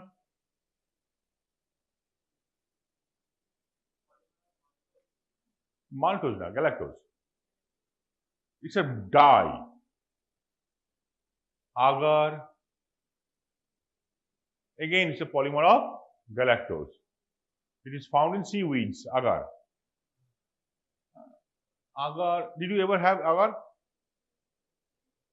Yes, in which form? Very good. The jelly kind, jelly-like of things, custards and those things, so they add. Good, very good. Cellulose, did you have ever had cellulose? Vegetables, full of cellulose, right? Very good. Difference is glycogen and starch and dextrine, they contain alpha D glucose, and cellulose contain beta D glucose. We'll come to that beta D everything. Don't worry. Since you are responding very fast, so I can go a little faster. So heteropolysaccharide examples are like this. The major example of heteropolysaccharide falls in a separate group called mucopolysaccharide, which is specially designed for our biological system. Apart from that, we have many other heteropolysaccharides. So for example, lectins, lignins, correct? This is a group of compounds, lectins.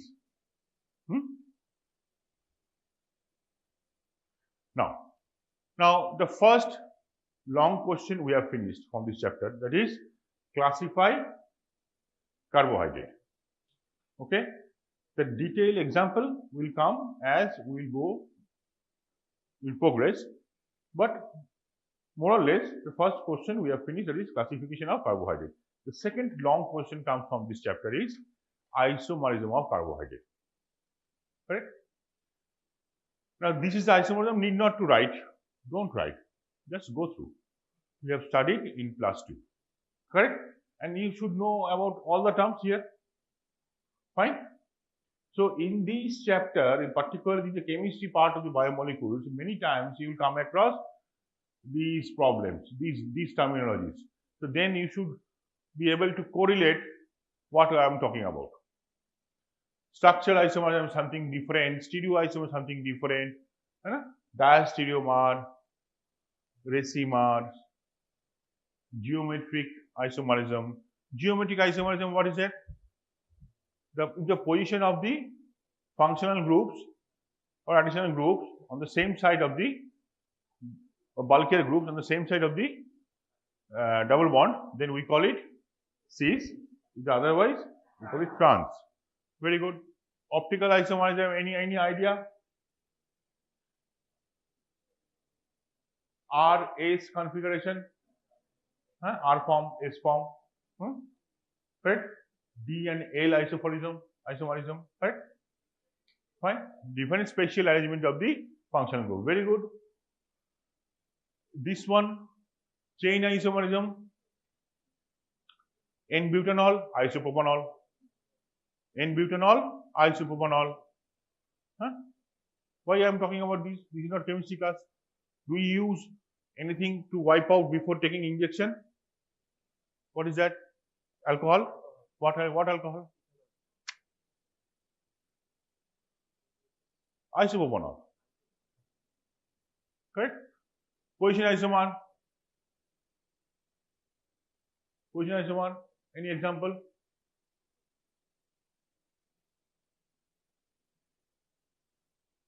The double bond can change. The functional groups can change. Example. One বুটা rural গেল, আমি biomolecules থেকে বলছিলাম, যেমন beta alanine, এটা amino acid, তাই না? Functional গ্রুপটা বিটা, অ্যামাইনো গ্রুপটা বিটা কার্বন থাকে, আলফা কার্বন থাকে না, তাই না? কিন্তু অ্যামিনো অ্যাসিড, কিন্তু আলফা অ্যালানিন, এটা হচ্ছে beta alanine. Now regarding isomerism, these 5 forms we must remember. At least you can write as many as possible, but these 5 should be sufficient to get you good marks if you can explain these terms under the heading of isomerism of carbohydrate. Clear? First one, D and L isobound. Second one, small d or plus, and small l or negative. Third one, anomerism. Fourth one, epimerism. And fifth one, pyranose and furanose forms. Right? Should we start? Right? Now, hope you understand most of them, but still, if I ask you to describe the shape of this object in my hand, what is the shape? Don't lie.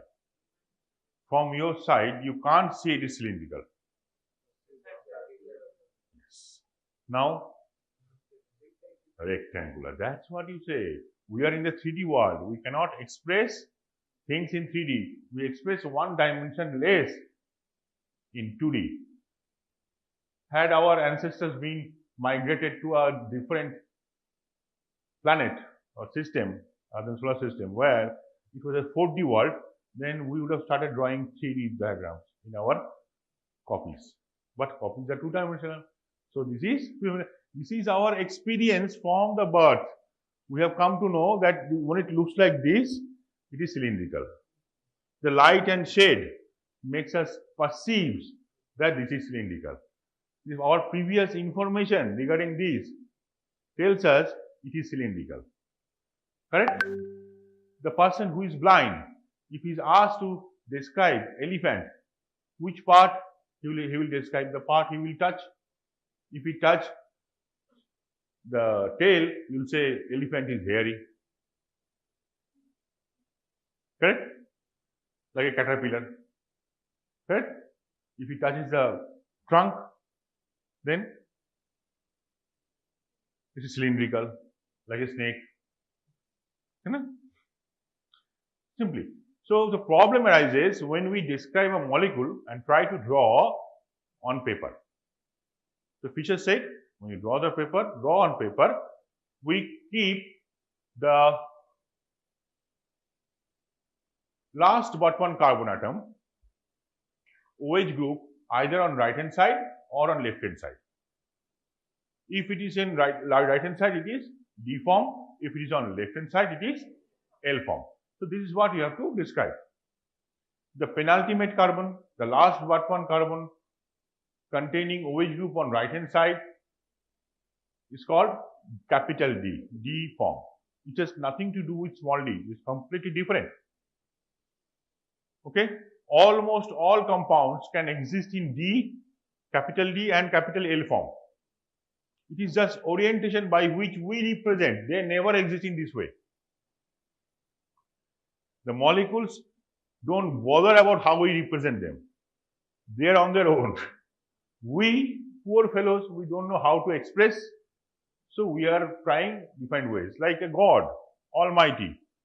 Someone calls his Krishna, someone calls his Allah, someone calls his Jesus. Because it is so big, we are blind, we are perceiving like an elephant.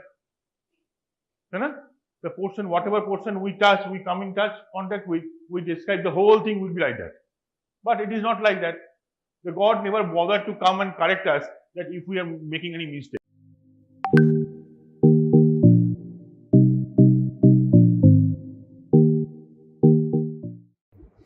Good afternoon, everyone. Today's topic is diabetes mellitus. It is a common disease condition nowadays. Diabetes mellitus আমাদের এখন দেখতে গেলে 90 থেকে 95% পেশেন্টের ক্ষেত্রে এই diabetes মেলিটাসটা একদম common এখনকার দিনে। তো আজকে আমাদের সেটা নিয়ে আলোচনা করবো, ডায়াবেটিস মেলিটাস। তাহলে এটা কি? ডায়াবেটিস মেলিটাস যে একটা রোগ যেটাকে বলা হয় মধুমেহ, সেটা জিনিসটা কি? তাহলে ডায়াবেটিস মেলিটাস এটা আমরা জানি যে এটা হচ্ছে আমাদের শরীরে যখন হাই গ্লুকোজ লেভেলটা হাই হয়ে যায় তখন সেটাকে বলা হয় কি ডায়াবেটিস মেলিটাস।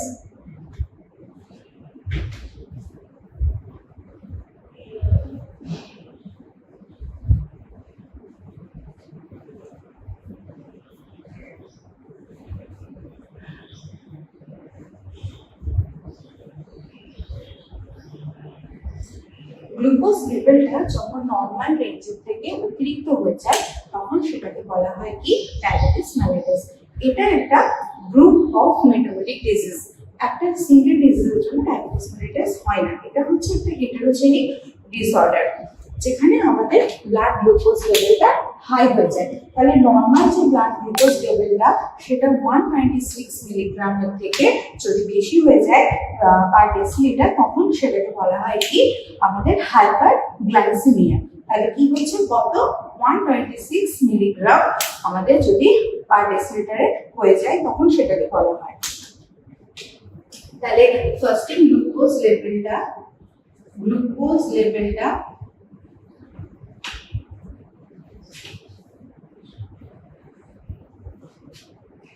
126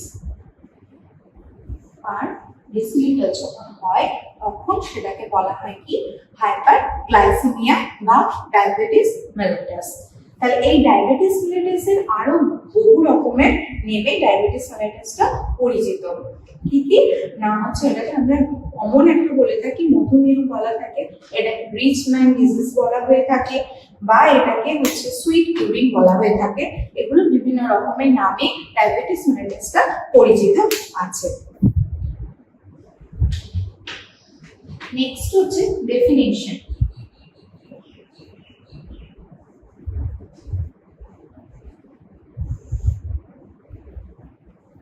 ডেফিনেশনটা কি হচ্ছে? কিছুই না, যখন আমার গ্লুকোজ লেভেলটা ব্লাড স্ট্রিমের মধ্যে 126 মিলিগ্রাম পার ডেসিলিটারের থেকে ইনক্রিজ হয়ে যাবে তখন সেটাকে বলা হয় কি ডায়াবেটিস মেলিটাস।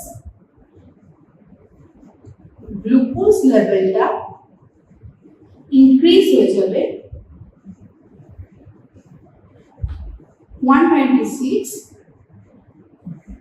পার ডেসিলিটার তখন সেটাকে আমরা কি বলে থাকবো যে আমাদের হাইপারগ্লাইসেমিয়া বা ডায়াবেটিস মেলিটাস হয়েছে। নেক্সট আসবো আমরা ক্লাসিফিকেশন।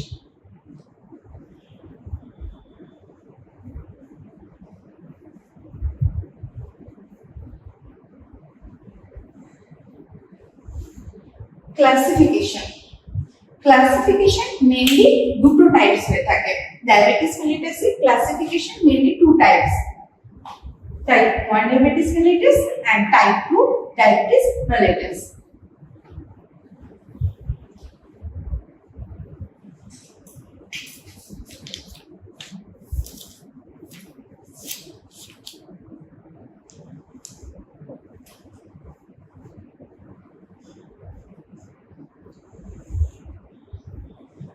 মেইনলি ডিএনএ দুটো ভাগ হয়ে থাকে। ডায়াবেটিস মেলিটাসে মেইনলি টু টাইপস,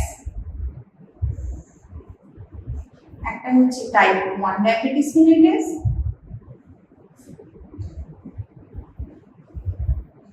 আর একটা হচ্ছে টাইপ 2 ডায়াবেটিস মেলিটাস। এছাড়াও আর একটা যে কমন ডায়াবেটিস মেলিটাস থাকে সেটা হচ্ছে জেস্টেশনাল ডায়াবেটিস মেলিটাস।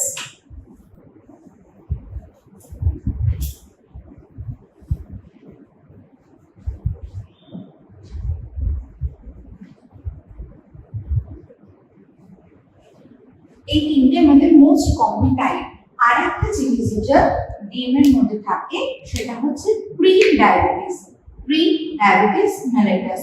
মানে তাহলে আমার মেন আমার দুটো টাইপ, একটা হচ্ছে type 1 diabetes mellitus and type 2 diabetes mellitus. Another যেটা থাকে সেটা হচ্ছে জেস্টেশনাল ডায়াবেটিস মেলিটাস, আর একটা যেটা থাকে সেটা হচ্ছে প্রি ডায়াবেটিস মেলিটাস। এবার আমরা আসবো type 1 diabetes mellitus.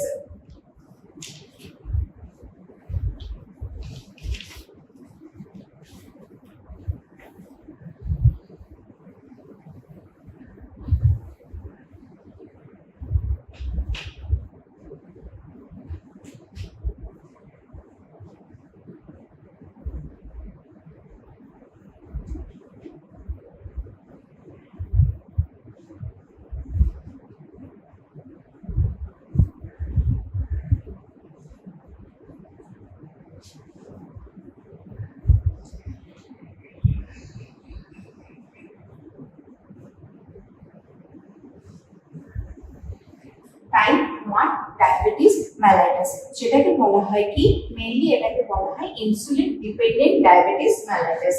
Insulin dependent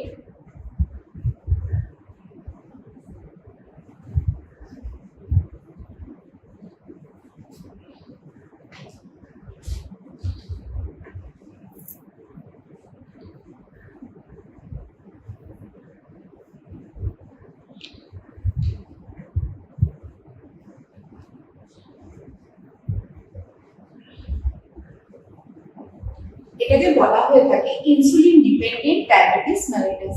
মানে এই ডায়াবেটিস মেলিটাসটা মেইনলি ইনসুলিন ডেফিসিয়েন্ট, ইনসুলিনের সাথে ডিপেন্ডেন্ট করে হয়ে থাকে। এটা কমনলি 5 to 10% এর ক্ষেত্রে দেখা যায় যে ডায়াবেটিসটা সেটা হচ্ছে টাইপ 1 ডায়াবেটিস মেলিটাস, যেটা 5 to 10% পেশেন্টের ক্ষেত্রে আমার যে ডায়াবেটিসটা হয় সেটাকে বলা হয় টাইপ 1 ডায়াবেটিস মেলিটাস। এটা মেইনলি যখন আমাদের প্যানক্রিয়াসটা ইনসুলিন ক্ষরণ করতে পারে না কোনো কারণে, বা ইনসুলিনকে ক্ষরণ করে কিন্তু সেই ইনসুলিনের লেভেলটা যথাযথ পরিমাণে হয় না, তখন আমাদের ইনসুলিনের ঘাটতির কারণে যে ডায়াবেটিসটা হয়ে থাকে সেটাকে বলা হয় কি টাইপ 1 ডায়াবেটিস মেলিটাস, যেটা হচ্ছে কি ইনসুলিন ডিপেন্ডেন্ট ডায়াবেটিস মেলিটাস। এখানে মেইন যেটা হয় প্যানক্রিয়াস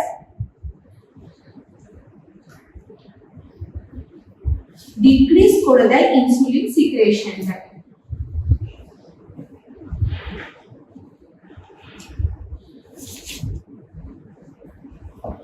সেটা প্যানক্রিয়াসের যে কোনো কারণের কারণে হতে পারে, হয় প্যানক্রিয়াসের কোনো টিস্যু ড্যামেজের কারণে হতে পারে, না হলে প্যানক্রিয়াসের যে নরমাল যেটা সেটার সেই যে কার্যক্ষমতাটা হ্রাস পেলে বা কোনো সার্জারি হলে এগুলো থেকে হতে পারে। তার ফলে কি হয়ে যায় প্যানক্রিয়াস ইনসুলিন সিক্রেশনটা যখন কমিয়ে দেয় তখন কি হতে শুরু করে আমাদের গ্লুকোজ লেভেলটা ইনক্রিজ হতে শুরু করে। গ্লুকোজ লেভেলটা যখন ইনক্রিজ হতে শুরু করে প্যানক্রিয়াস ইনসুলিন লেভেলটা প্যানক্রিয়াস যে ইনসুলিনের সিক্রেশনটা সেটা ডিক্রিজ করে দেয়। এর ফলে গ্লুকোজ লেভেলটা আমাদের বাড়তে শুরু করে। এর ফলে মেইনলি দেখা যায় টাইপ 1 ডায়াবেটিস মেলিটাসটা। এটা ইনসুলিন ডিপেন্ডেন্ট ডায়াবেটিস মেলিটাস। সবসময় ইনসুলিনটা প্যানক্রিয়াসের দ্বারা ক্ষরণ হয় না, বা যে পরিমাণে ক্ষরণ হয় সেটা যথেষ্ট পরিমাণে থাকে না। এর ফলে এই জিনিসটা হয় বলে এটাকে বলা হয় insulin dependent diabetes mellitus. Mainly এখানে প্যানক্রিয়াসটা দায়ী থাকে এই ডায়াবেটিস এর কারণে। এটা একটা এর এক্সাক্ট কোন কজ এখনো পর্যন্ত জানা যায়নি, এক্সাক্ট কজটা আননোন।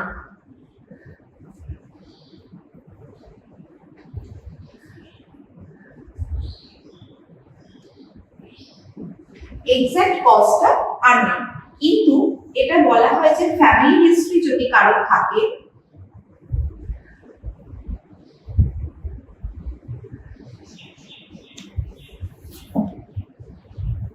বা কোনো কারণে প্যানক্রিয়াসে যদি কোনো ক্ষত থাকে বা কোনো প্যানক্রিয়াসে কোনো রকম সার্জারি থাকে,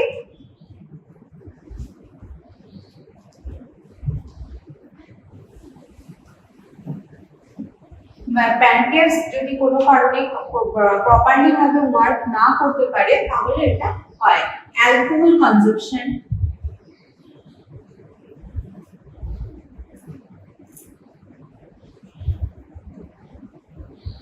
lack of exercise,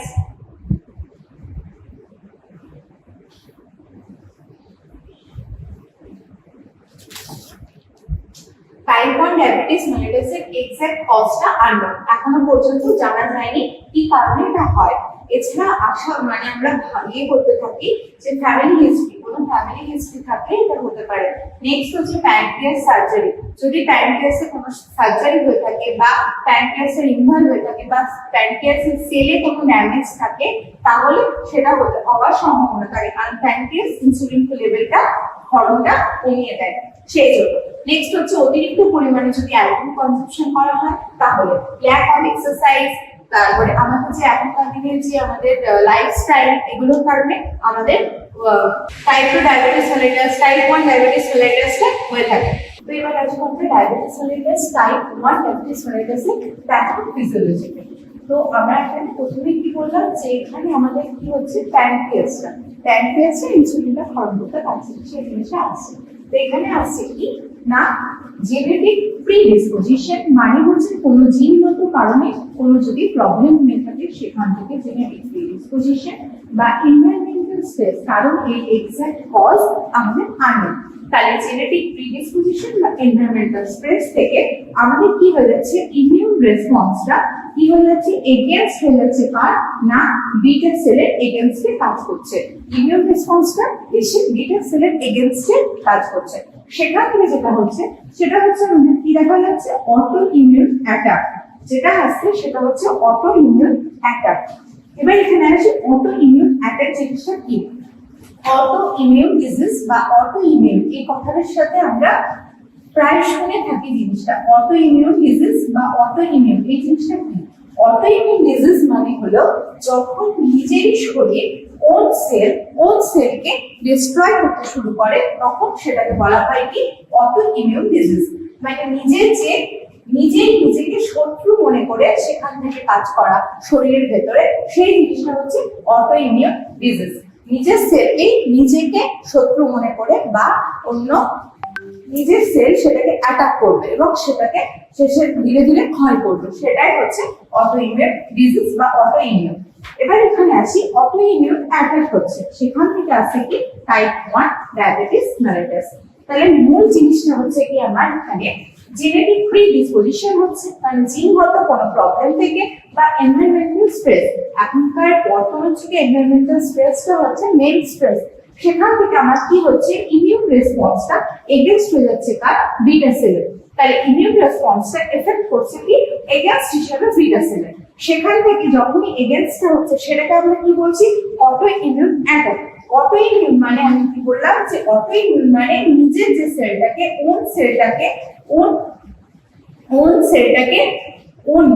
নিজে কি করবে ডিস্ট্রয় করবে। অটো ইমিউন ডিজিজটা সেটা কি হচ্ছে অটো ইমিউন অ্যাটাক হচ্ছে, মানে প্যানক্রিয়াসে তখন কি হচ্ছে প্যানক্রিয়াসের ভেতরে অটো ইমিউন ডিজিজটা বা অটো ইমিউন অ্যাটাক হচ্ছে। সেখান থেকে আমার প্যানক্রিয়াস কি করছে ইনসুলিন যে লেভেলটা সেখান থেকে ইনসুলিনের যে ধরনটা সেটা ডিক্রিজ হচ্ছে, ইনসুলিন সিক্রেশনটা ডিক্রিজ হয়ে যাচ্ছে এবং সেখান থেকে আমার কি হয়ে যাচ্ছে গ্লুকোজ লেভেলটা ইনক্রিজ হচ্ছে, এবং সেখান থেকে আমার টাইপ 1 ডায়াবেটিস মেলিটাস হচ্ছে। বোঝা গেল তাহলে টাইপ 1 ডায়াবেটিস মেলিটাসটা কি দাঁড়ালো এক কথাতে টাইপ 1 ডায়াবেটিস মেলিটাসটা দাঁড়ালো এটা হচ্ছে ইনসুলিন ডিপেন্ডেন্ট ডায়াবেটিস মেলিটাস, এটা ইনসুলিনকে ডিপেন্ডেন্ট করে। প্যানক্রিয়াস কি করতে পারছে না, প্যানক্রিয়াস কোনো কারণে ইনসুলিনটাকে ক্ষরণ করতে পারছে না, তার ফলে আমাদের শরীরে গ্লুকোজের মাত্রাটা বেড়ে যাচ্ছে, তখন সেটাকে বলা হচ্ছে টাইপ 1 ডায়াবেটিস মেলিটাস। সেখান থেকে আমাদের কি কজ এক্সাক্ট কজটা আমাদের আননোন ছিল, আমরা এক্সাক্ট কজটা জানি না, কিন্তু জেনেটিক কারণে বা এনভায়রনমেন্টাল স্ট্রেসের কারণে বা আমাদের ফ্যামিলি হিস্ট্রি বা আমাদের প্যানক্রিয়াসের কোনো রকম সার্জারি বা প্যানক্রিয়াসের কোনো রকম প্রবলেম সেখান থেকে এটা হতে পারে। নেক্সট আসছি প্যাথোফিজিওলজিতে। প্যাথোফিজিওলজিতে কি বলছে জেনেটিক প্রিডিসপোজিশন বা এনভায়রনমেন্টাল স্ট্রেস থেকে আমাদের যে ইমিউন রেসপন্সটা এগেইনস্ট হয়ে যাচ্ছে প্যানক্রিয়াসের বিটা সেলের, সেখান থেকে আমাদের অটো ইমিউন অ্যাটাক হচ্ছে এবং সেখান থেকে কি হচ্ছে ইনসুলিন সিক্রেশনটা আমাদের ডিক্রিজ হয়ে যাচ্ছে, সেখান থেকে আমাদের গ্লুকোজ লেভেলটা ইনক্রিজ হয়ে যাচ্ছে এবং সেখান থেকে আমাদের টাইপ 1 ডায়াবেটিস মেলিটাস হচ্ছে।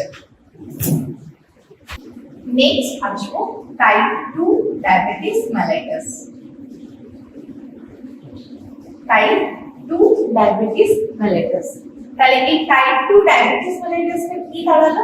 টাইপ 2 ডায়াবেটিস মেলিটাস যেরকম টাইপ 1 টা দাঁড়ালো insulin dependent diabetes mellitus, type 2 টা হচ্ছে insulin non dependent diabetes mellitus. নন insulin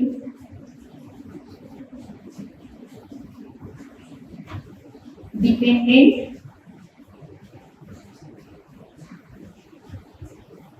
diabetes mellitus।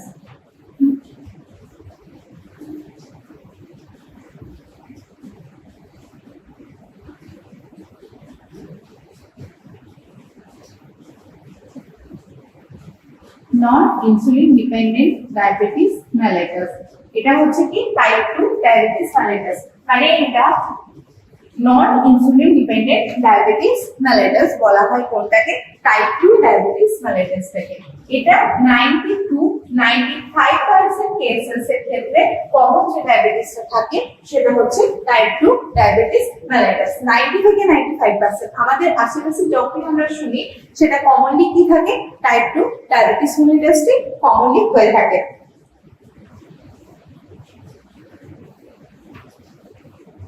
নেক্সট হচ্ছে রিস্ক ফ্যাক্টর।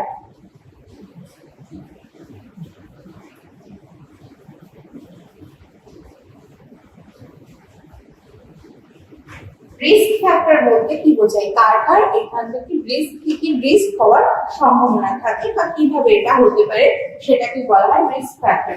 যেমন এখানে হতে পারে হেরিডিটি,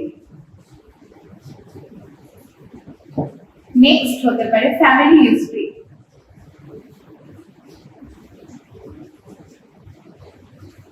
নেক্সট হতে পারে ওবেসিটি, নেক্সট হতে পারে প্রি ডায়াবেটিক,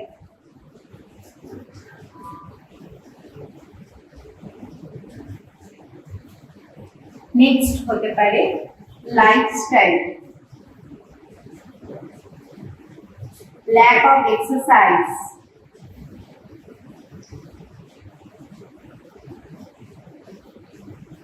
alcohol consumption,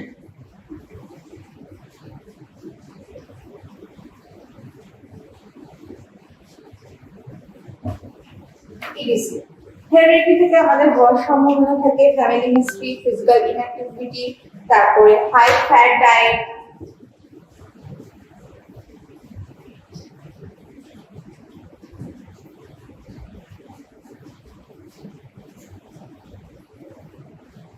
তাহলে কি কি হলো বোঝা গেল?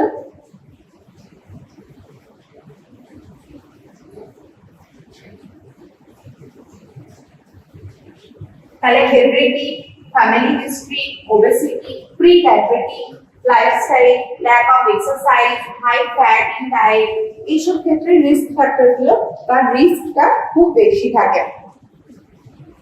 তাহলে হচ্ছে টাইপ 2 ডায়াবেটিস মেলিটাস, এটা হচ্ছে একটা কমন টাইপ 2 ডায়াবেটিস মেলিটাসটা।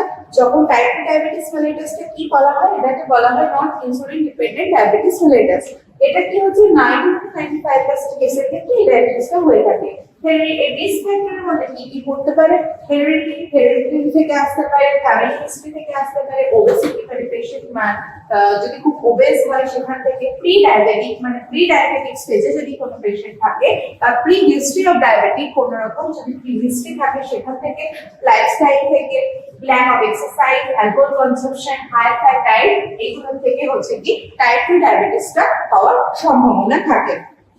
নেক্সট আসবো আমরা প্যাথোফিজিওলজিতে।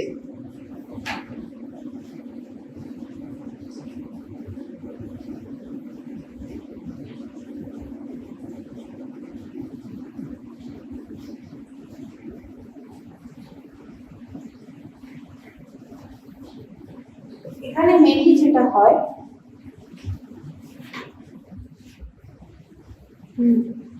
প্যাথোফিজিওলজি। তো টাইপ 2 ডায়াবেটিস মেলিটাস কি হলো? এটা not insulin dependent diabetes mellitus. সেখানে কি আছে? যদি আমার কি হয়, ডায়েটে হাই রিফাইন্ড কার্বস থাকে, লো মাইক্রোনিউট্রিয়েন্টস থাকে, অথবা জেনেটিক যদি কোনো কজ থাকে, সেক্ষেত্রে কি হচ্ছে ইনসুলিন লেভেলটা ইনক্রিজ হয়ে যাচ্ছে ব্লাড স্ট্রিমে। ইনসুলিনের ক্ষরণটা কি হচ্ছে, ইনক্রিজ হয়ে যাচ্ছে ব্লাড স্ট্রিমের মধ্যে। কি কি কারণে হচ্ছে, ডায়েটে যদি আমার হাই ভাবে থাকছে কার্বস, লো থাকছে মাইক্রোনিউট্রিয়েন্টস, অথবা যদি জেনেটিক কোনো কারণ হয়, সেখান থেকে আমার ইনসুলিনের লেভেলটা ইনক্রিজ হয়ে যাচ্ছে ব্লাড স্ট্রিমের ভেতরে। কি হচ্ছে, সেলটা কি হচ্ছে, become resistant to the insulin, সেলটা রেজিস্ট্যান্ট হতে শুরু করছে কিসের সাথে, ইনসুলিনের সাথে। ব্লাড গ্লুকোজ আর insulin level both are high, glucose level and insulin level are high. সেলটা এখানে যখন ইনসুলিনের সাথে রেজিস্ট্যান্ট করে নিচ্ছে, তার ফলে কি হচ্ছে, আমার ব্লাড গ্লুকোজ লেভেলটাও ইনক্রিজ থাকছে, সাথে সাথে আমার ইনসুলিন লেভেলটাও ইনক্রিজ থাকছে। প্যানক্রিয়াস তখন কি করছে, প্যানক্রিয়াস ডিক্রিজ করে দিচ্ছে ইনসুলিনের প্রোডাকশনটা, প্যানক্রিয়াস কি করছে, ডিক্রিজ করে দিচ্ছে ইনসুলিন প্রোডাকশনটা। সেখান থেকে আমার ব্লাড গ্লুকোজটা কি হচ্ছে, রিমেন হাই থেকে যাচ্ছে। নেক্সট হচ্ছে কি, টাইপ 2 ডিএম, তার ফলস্বরূপ আমার টাইপ 2 ডায়াবেটিস মেলিটাস হচ্ছে। এটা কিন্তু insulin non dependent diabetes mellitus, মানে এখানে ইনসুলিনটা কোনোভাবে, ইনসুলিনের কারণে এখানে আমার ডায়াবেটিসটা হচ্ছে না। এটা মেইনলি কি কারণে হচ্ছে, যখন আমার ডায়েটের ভেতরে হাই রিফাইন্ড কার্বস থাকছে, মানে অতিরিক্ত পরিমাণে কার্বোহাইড্রেট থাকছে, লো হয়ে যাচ্ছে মাইক্রোনিউট্রিয়েন্টসটা, এবং জেনেটিক কোনো যদি কজ থাকে সেখান থেকে আমার এটা হচ্ছে। কি হচ্ছে, ইনসুলিনের যে লেভেলটা সেটা ইনক্রিজ হয়ে যাচ্ছে ব্লাড স্ট্রিমের ভিতরে। সেলগুলো, আমাদের বডির যে সেলগুলো ছিল, সেই সেলগুলো ইনসুলিনের সাথে রেজিস্ট্যান্ট করে নিচ্ছে, সেখান থেকে ব্লাড গ্লুকোজ লেভেলটাও আমার হাই থাকছে, ইনসুলিন লেভেলটাও আমার হাই থাকছে, যেহেতু আমার সেলগুলো ইনসুলিনের সাথে রেজিস্ট্যান্ট করে নিচ্ছে। সেখান থেকে প্যানক্রিয়াস যখন আমার ইনসুলিন লেভেলটা হাই হয়ে যাচ্ছে, প্যানক্রিয়াস কি করছে, ইনসুলিনের ক্ষরণটা ডিক্রিজ করে দিচ্ছে। কিন্তু আমার এইখানে এসে দেখা যাচ্ছে কি, প্যানক্রিয়াস ইনসুলিনের লেভেলটা, প্রোডাকশনটা যখন ডিক্রিজ করে দিচ্ছে, ব্লাডের যে গ্লুকোজ লেভেলটা সেটা যে as how much it is increased, that much only it is there, যতটা এখানে ছিল ততটা পরিমাণে আমার এখানে ব্লাডে গ্লুকোজ লেভেলটা থেকে যাচ্ছে। সেখান থেকে যেটা হচ্ছে সেটাই হচ্ছে টাইপ 2 ডায়াবেটিস মেলিটাস। তো টাইপ 2 ডায়াবেটিস মেলিটাসটা কি হলো, not insulin dependent diabetes mellitus, not insulin dependent diabetes mellitus। সেটা কি, ইনসুলিনের পরে কোনো রকম ডিপেন্ড করে না, এটা জেনেটিক, হেরিডিটি, ওবেসিটি এগুলো থেকে বা ফ্যামিলি হিস্ট্রি এগুলো থেকে হওয়ার সম্ভাবনা থাকে। মেইনলি হচ্ছে তার যদি লাইফস্টাইলে কি, মানে বললাম যে ডায়েটে যদি হাই কার্বোহাইড্রেট থাকে, লো মাইক্রোনিউট্রিয়েন্টস, জেনেটিক, এগুলো থেকে ইনসুলিনের যে লেভেলটা সেটা ইনক্রিজ হয়ে যায় বডিতে, তখন কি হয়, সেলগুলো রেজিস্ট্যান্ট হয়েছে আমার কিছুর সাথে, ইনসুলিনের সাথে, এবং সেখান থেকে ব্লাডের যে গ্লুকোজ লেভেলটা এবং ইনসুলিন লেভেলটা বোথ হাই থাকে। প্যানক্রিয়াস তখন হাই থাকার কারণে, ইনসুলিন লেভেল হাই থাকার কারণে প্যানক্রিয়াস এখানে প্রোডাকশনটা ডিক্রিজ করে দিচ্ছে, কিন্তু স্টিল আমার ব্লাড স্ট্রিমের মধ্যে গ্লুকোজের লেভেলটা সমান থাকছে, এবং তার ফলে যেটা হচ্ছে ডায়াবেটিস, সেটা হচ্ছে টাইপ 2 ডায়াবেটিস মেলিটাস। এটা খুব কমন, 90 থেকে 95% কেসেস যেটা হচ্ছে কমন আমাদের ডায়াবেটিস, সেটা হচ্ছে টাইপ 2 ডিএম। টাইপ 2 ডিএম যেটা হয় সেটা হচ্ছে 90 থেকে 95% আমাদের চারিপাশে কমন। যেখানে আমার টাইপ 1টা আমার কত থেকে কত, 5 to 10% ছিল টাইপ 1টা, 5 to 10% কেসেস হচ্ছে টাইপ 1, টাইপ 2 হচ্ছে 90 থেকে 95% কেসেসের ক্ষেত্রে দেখা যায়। নেক্সট আমরা আসবো জেস্টেশনাল ডায়াবেটিস মেলিটাস।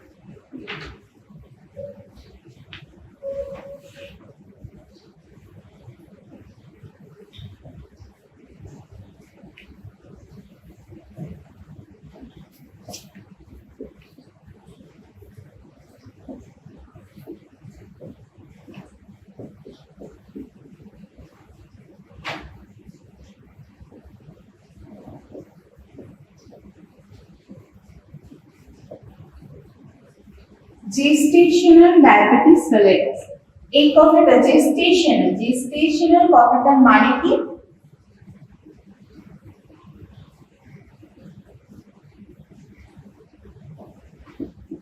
গেস্টেশনাল এই কথাটার মানে হলো বাই প্রেগন্যান্সি বা অ্যাট প্রেগন্যান্সি যে জিনিসগুলো আমাদের দেখা যায় সেটাকে কি বলা হয় গেস্টেশনাল প্রেগন্যান্সির সময়তে বা প্রেগন্যান্সি মানে প্রেগন্যান্সি চলাকালীন যে জিনিসগুলো আমাদের হয়ে থাকে সেটাকে বলা হয় গেস্টেশনাল। একদম প্রেগন্যান্সির সময় প্রেগন্যান্সি ডিউরিং প্রেগন্যান্সি যে জিনিসগুলো হয়ে থাকে সেটাকে আমাদের বলা হয় জেস্টেশনাল। মানে প্রেগন্যান্সির সময় আমাদের যে মাদারের ভেতরে যে ডায়াবেটিসটা দেখা যায় ডিউরিং প্রেগন্যান্সি চলাকালীন সময়ে সেইটাকে বলা হয় কি জেস্টেশনাল ডায়াবেটিস মেলিটাস। তাহলে ডিউরিং প্রেগন্যান্সি চলাকালীন বা আফটার ডেলিভারি পর্যন্ত যদি কারো ডায়াবেটিস মেলিটাস থাকে মানে আফটার ডেলিভারি পরে সেটা কিন্তু কমপ্লিটলি ভাবে চলে যায় সেইটাকে বলা হয় কি জেস্টেশনাল ডায়াবেটিস মেলিটাস। মানে প্রেগন্যান্সির টাইমটাতে যে ডায়াবেটিসটা হয় সেটাকে বলা হয় জেস্টেশনাল ডায়াবেটিস মেলিটাস। এর কজ এক্সাক্ট কজটা এর আননোন থাকে। জেস্টেশনাল ডায়াবেটিস মেলিটাস এর এক্সাক্ট কজটা আননোন।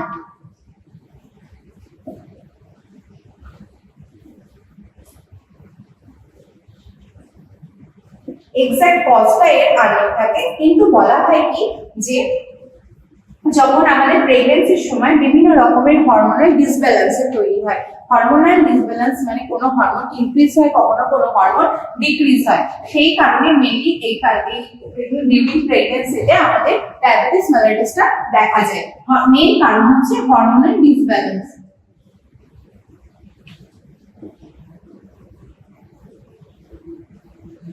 হরমোনাল ডিসব্যালেন্স মেইন কারণ ডিউরিং প্রেগন্যান্সিতে আমাদের বহু ধরনের হরমোনাল ডিসব্যালেন্স দেখা যায়। কোনো হরমোন ইনক্রিজ হয় কখনো কোনো হরমোন ডিক্রিজ হয়। তার ফলে যেটা হয় সেটা ডিউরিং প্রেগন্যান্সি চলাকালীন সময়ে যেটা চলে সেটাকে বলা হয় জেস্টেশনাল ডায়াবেটিস মেলিটাস।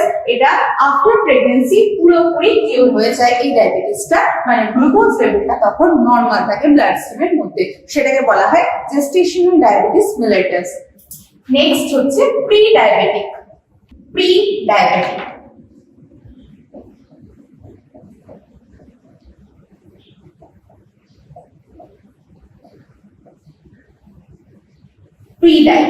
তাহলে প্রি ডায়াবেটিক এটা কি হচ্ছে?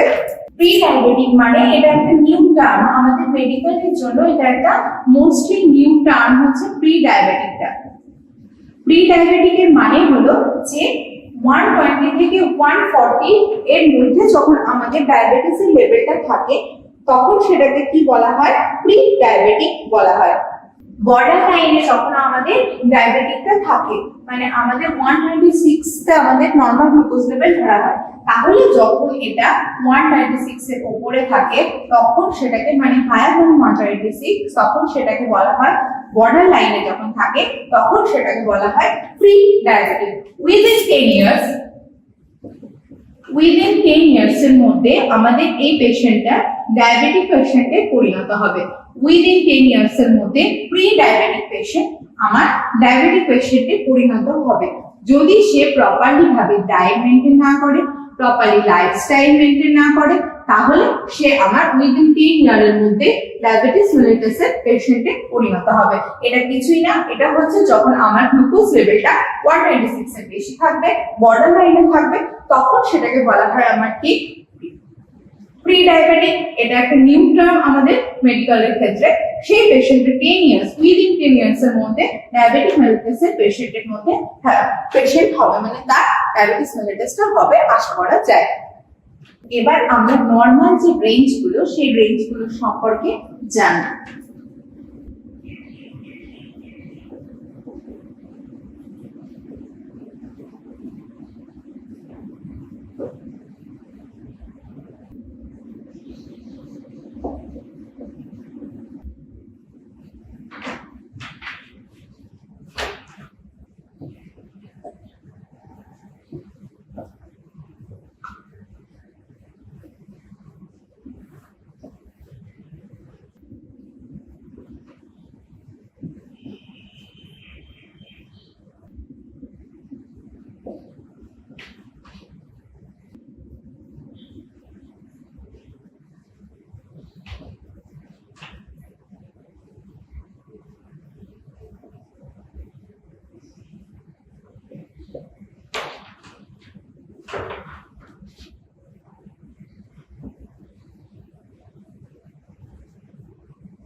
তাহলে এখানে আমার কি হচ্ছে ফাস্টিং ব্লাড গ্লুকোজ লেভেল আর হচ্ছে আমার after 2 hour blood glucose level.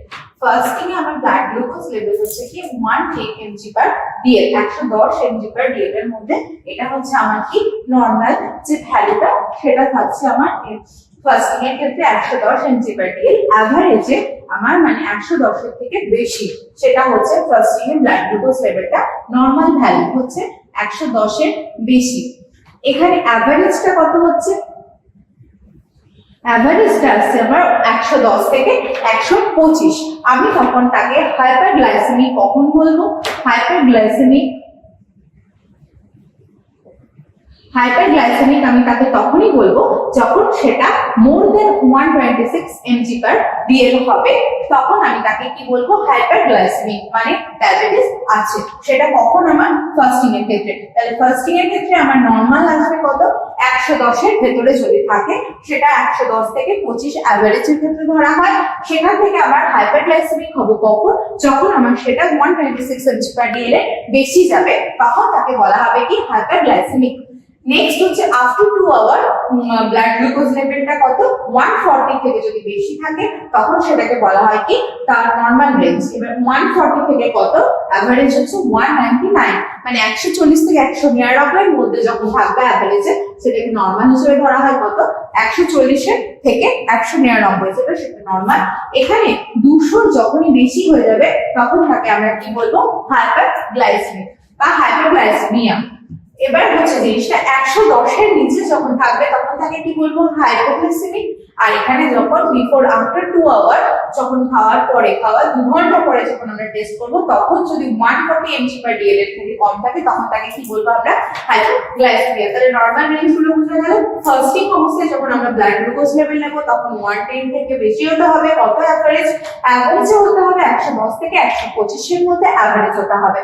তখন আমি কখন তাকে হাইপারগ্লাইসেমিক বলবো, যখন 126 এর থেকে বেশি হবে তখন আমি তাকে হাইপারগ্লাইসেমিক বলবো। 2 ঘন্টা পর, আবার 2 ঘন্টা পর যখন আমি আবার তার টেস্ট করব তখন সেটা 140 থেকে বেশি হতে হবে, কত 140 থেকে অ্যাভারেজে 199 হতে হবে এবং তার টোটাল কত থাকবে 200 mg/dl। নরমাল রেঞ্জ গুলো। নেক্সট আমরা আসবো ডায়াগনস্টিক ইভালুয়েশন। তো এবার ডায়াগনস্টিক ইভালুয়েশন আমরা কিভাবে তাকে ডায়াগনোজ করব যে আমাদের ডায়াবেটিস মেলিটাস হয়েছে। তো সেখানে আমরা প্রথমেই যেটা আসে সেটা হচ্ছে কি fasting blood glucose test. Fasting blood glucose test মানে হচ্ছে কি আমাকে এটার একটা নিয়ম আছে। তাহলে আমি তারপরে কি হচ্ছে র্যান্ডম ব্লাড গ্লুকোজ টেস্ট, তারপরে আছে oral glucose tolerance test, urine test, আর একটা হচ্ছে ল্যাবরেটরি, বিভিন্ন রকমের ল্যাবরেটরি টেস্টের মাধ্যমে। তো ফার্স্টে আছে fasting blood glucose test. Fasting blood glucose টেস্টটা মানে হলো 8 to 12 আওয়ার, 8 to 12 আওয়ার মানে গ্যাপ থাকতে হবে, যে কোনো খাবারের থেকে 8 থেকে 12 ঘন্টা আমার গ্যাপ থাকতে হবে। পুরো ফাস্টিং অবস্থায় আমি যে গ্লুকোজ টেস্টটা করব সেটা হচ্ছে ফাস্টিং গ্লুকোজ টেস্ট। কত ঘন্টা, 8 থেকে 12 ঘন্টা। মানে তাকে যদি আমি রাত্রিবেলায় কোন রকম ডিনার দিলাম, ডিনার দেওয়ার 8 থেকে 12 ঘন্টা আমাকে এখানে নিউট্রিশন গ্যাপটা দিতে হবে। তারপরে আমি তার ফাস্টিং এ যে ব্লাড টেস্টটা নেব, ব্লাড গ্লুকোজ টেস্টটা, সেটা হচ্ছে ফাস্টিং ব্লাড গ্লুকোজ টেস্ট। এখানে ফাস্টিং ব্লাড গ্লুকোজ টেস্টের আর একটা ধাপ হচ্ছে কি 8 থেকে 12 ঘন্টা পুরো ফাস্টিং অবস্থায় থেকে তাকে হচ্ছে আমার ব্লাডটা দিতে হবে। যদি সে রাত্রিবেলায় ডিনার নেয় তার পুরো 12 ঘন্টা পরে তার ব্লাড ড্র করা হবে এবং এই ব্লাড ড্র করার ঠিক 2 ঘন্টা বাদে সে কোনো একটা খাবার খাবে এবং খাবার খাওয়ার 2 ঘন্টা বাদে এগেন তার আবার ব্লাড টেস্ট করা হবে। সেইটাকে বলা হয় fasting blood glucose test. Next random blood glucose test, যেটা নরমালি আমাদের প্রত্যেকের হাতের কাছে থাকে, সেটা হচ্ছে র্যান্ডম ব্লাড গ্লুকোজ টেস্ট। আমরা নরমালি ভাবে র্যান্ডমলি ভাবে যে টেস্টটা করে থাকি সেটা হচ্ছে র্যান্ডম ব্লাড গ্লুকোজ টেস্ট। আমরা এটা নরমালি যে কিটের মাধ্যমে আমরা করি। জিআরবিএস, আমরা নরমালি যে ফিঙ্গারে আমরা পিঞ্চ করে সেখান থেকে ব্লাড নিয়ে আমরা গ্লুকোমিটারের মাধ্যমে এই টেস্টটা করে থাকি র্যান্ডম ভাবে, সেটা যখন তখন করা যায়। Random glucose test, oral glucose tolerance test, ওরালের মাধ্যমে টেস্টটা করা হয়। নেক্সট হচ্ছে ইউরিন টেস্ট, ইউরিন কালেক্ট করে ফার্স্ট মর্নিং এর ফার্স্ট ইউরিন, যেটা মিক্সড স্টিমটাকে বাদ দিয়ে আমরা মিক্সড স্টিম ইউরিনটাকে নিব, ফার্স্ট ইউরিনটাকে বাদ দিয়ে আমরা মিক্সড স্টিম ইউরিনটাকে কালেক্ট করে আমরা করব। এছাড়া বিভিন্ন রকমের ল্যাবরেটরি টেস্টের মাধ্যমে আমাদের ডায়াগনস্টিক ইভ্যালুয়েশন করা যায়। মেইন যেটা করা হয় সেটা হচ্ছে ফার্স্ট ব্লাড গ্লুকোজ টেস্ট, এর মাধ্যমে আমরা কি ডিটেক্ট করতে পারি পেশেন্টের ডায়াবেটিস মেলিটাস হয়েছে কিনা। নেক্সট আমরা আসবো ম্যানেজমেন্ট। নেক্সট আসবো ম্যানেজমেন্টের মধ্যে।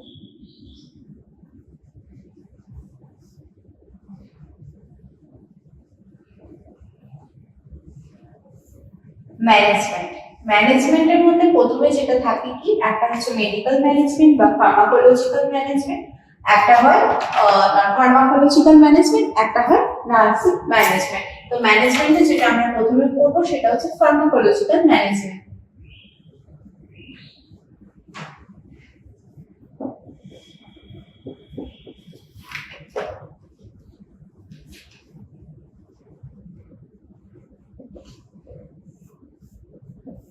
ফার্মাকোলজিক্যাল ম্যানেজমেন্ট, এর ভিতরে তিন ম্যানেজমেন্টের মধ্যে যেটা ফার্মাকোলজিক্যালের মধ্যে প্রথমে যেটা আসে সেটা হচ্ছে insulin therapy.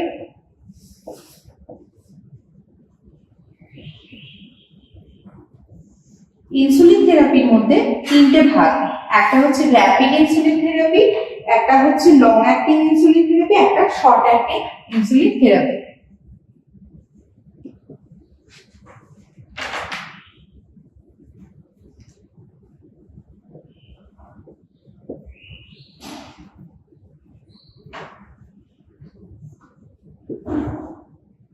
long acting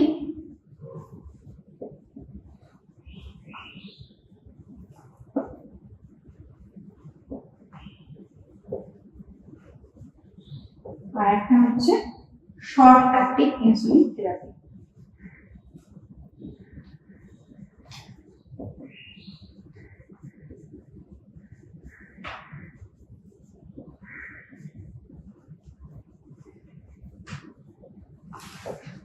rapid insulin মেন হচ্ছে আমার ডায়াবেটিস মেলিটাসের মেন ম্যানেজমেন্টই হচ্ছে আমার কি ইনসুলিন থেরাপি। তাহলে ইনসুলিন থেরাপির মধ্যে আমার তিনটে ভাগ করছে, একটা হচ্ছে র্যাপিড ইনসুলিন থেরাপি, যেটা র্যাপিডলি দেওয়া হয়, যেটা 3 ঘন্টা 1 থেকে 2 ঘন্টা ইন্টারভালে 1 to 2 আওয়ার ইন্টারভালের মধ্যে যেটা দেওয়া হয় সেটাকে বলা হয় র্যাপিড ইনসুলিন থেরাপি। মানে র্যাপিডলি আমাকে ইনসুলিনটা দেওয়া হবে 1 থেকে 2 ঘন্টা অন্তর অন্তর। যখন আমার গ্লুকোজ লেভেলটা অতিরিক্ত হাই থাকবে তখন 1 থেকে 2 ঘন্টা অন্তর অন্তর র্যাপিডলি যখন আমি ইনসুলিনটা ইউজ করব বা দেবো পেশেন্টকে, তখন সেটাকে বলা হয় র্যাপিড ইনসুলিন থেরাপি। নেক্সট হচ্ছে লং অ্যাক্টিং, সেটা হচ্ছে কি 12 থেকে 16 ঘন্টা, মানে শর্ট অ্যাক্টিং লং অ্যাক্টিং এর মধ্যে হচ্ছে 12 থেকে 16 ঘন্টা। আমি 12 থেকে 16 ঘন্টা ইন্টারভালে আমি তাকে ইনসুলিনটা দেবো, মানে সকালে দিয়ে আমি আবার ইভিনিং এ দেবো, বা 12 থেকে 16 ঘন্টার ইয়েতে ইন্টারভালে আমি তাকে ইনসুলিনটা দেবো। আর একটা হচ্ছে শর্ট অ্যাক্টিং। শর্ট অ্যাক্টিংটা কি হচ্ছে, শর্ট অ্যাক্টিংটা হচ্ছে 2 থেকে 3 ঘন্টা, 2 থেকে 3 ঘন্টা ইন্টারভালে আমি এটা দেবো। 2 to 3 আওয়ার ইন্টারভালে আমি যেটা দেবো সেটা হচ্ছে কি শর্ট অ্যাক্টিং। তাহলে বোঝা গেল তিনটে ইনসুলিন থেরাপি, মানে তিনটে ধাপে ইনসুলিন থেরাপি দেওয়া হয়। একটা হচ্ছে র্যাপিড ইনসুলিন থেরাপি, একটা হচ্ছে লং অ্যাক্টিং ইনসুলিন থেরাপি, একটা হচ্ছে short acting insulin therapy. Rapidly ভাবে দেওয়া হয় 1 থেকে 2 ঘন্টা ইন্টারভালে, সেটা হচ্ছে র্যাপিড ইনসুলিন থেরাপি। নেক্সট হচ্ছে লং অ্যাক্টিং, যেটা অনেকটা ইন্টারভালটা বেশি, 12 থেকে 16 ঘন্টা ইয়েতে দেওয়া হয়। আর হচ্ছে শর্ট অ্যাক্টিং, যেটা 2 থেকে 3 ঘন্টা ইন্টারভালে আমার দেওয়া হয়। মেইনলি ইনসুলিন থেরাপিটাই আমার ফার্মাকোলজিক্যাল ম্যানেজমেন্টের মধ্যে পড়ে। নন ফার্মাকোলজিক্যাল ম্যানেজমেন্ট, নন ফার্মাকোলজিক্যাল ম্যানেজমেন্ট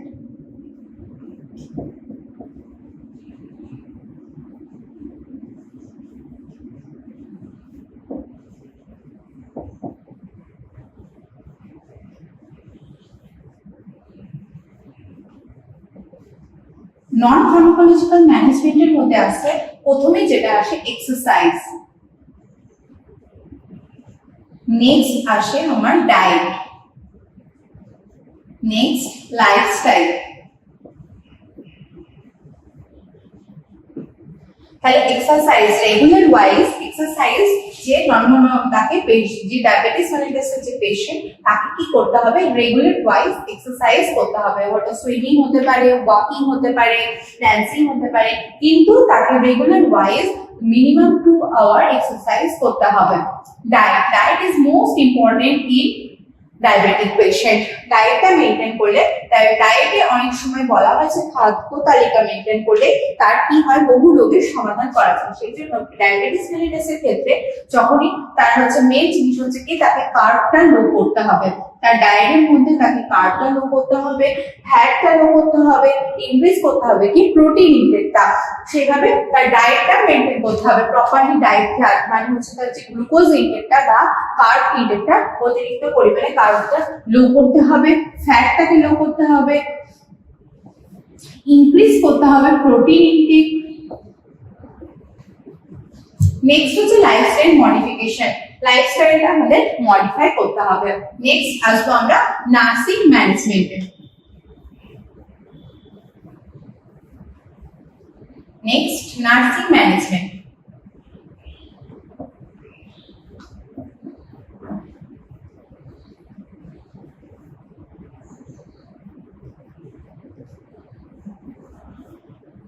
নার্সিং ম্যানেজমেন্টে আমাদের মনে রাখতে হবে একটা জিনিস কি, ডায়াবেটিস মানে তার কি হওয়ার সম্ভাবনা থাকে, ডায়াবেটিস মানে যে কোনো রকমের ক্ষত থেকে উড থেকে সেটা কি হতে পারে, আমাদের একটা ভয়ানক জায়গায় চলে যেতে পারে। তাই সেখানে আমাদের এখানে ডায়াবেটিস পেশেন্টের ক্ষেত্রে ডায়াবেটিক ফুডটা একটা কমন ডিজিজ দেখা দিয়ে থাকে আমাদের লোকালিটির মধ্যে। তো ডায়াবেটিক পেশেন্টের জন্য সবসময় তাকে মনে করাতে হবে কি, তার যে ফুড তাকে অলওয়েজ কভার করে রাখতে হবে, কভার দ্য ফুড। অলওয়েজ তাকে পা দুটোকে কভার করে রাখতে হবে। কোন সার্ভ ইনস্ট্রুমেন্ট ইউজ করতে গেলে তাকে বারবার ভাবতে হবে, সার্ভ ইনস্ট্রুমেন্ট ইউজ করার আগে তাকে ভাবতে হবে, এবং সার্ভ ইনস্ট্রুমেন্টটা যদি কেটে যায় তাহলে তাকে দেখতে হবে যাতে সেখান থেকে আমাদের খুনটা যাতে স্প্রেড আউট না হয়। তারপরে আমাদের বিভিন্ন রকমের ডায়েট মেনটেন করতে হবে, এক্সারসাইজ সম্পর্কে আমাদেরকে নার্সিং ম্যানেজমেন্টে বলতে হবে, এবং মেডিকেশনের ব্যাপারে আমাদের পেশেন্টকে জানাতে হবে, ইনসুলিনের পরিমাণ তাকে জানাতে হবে। নেক্সট নার্সিং ম্যানেজমেন্টের মধ্যে আমাদের তাকে প্রপারলি ডায়েটের কথা আমাদের বলতে হবে। মেইন জিনিস হচ্ছে হাইজিন মেনটেন করতে হবে। তো আজকে আমরা যে জিনিসটা পড়লাম সেটা হচ্ছে ডায়াবেটিস। সামারাইজ করব আমরা আজকে টপিকটাকে। তাহলে আমরা প্রথমে কি পড়লাম, ইন্ট্রো পড়লাম, ইন্ট্রোডাকশন। প্রথমে আমাদের ইন্ট্রোডাকশন আসলো।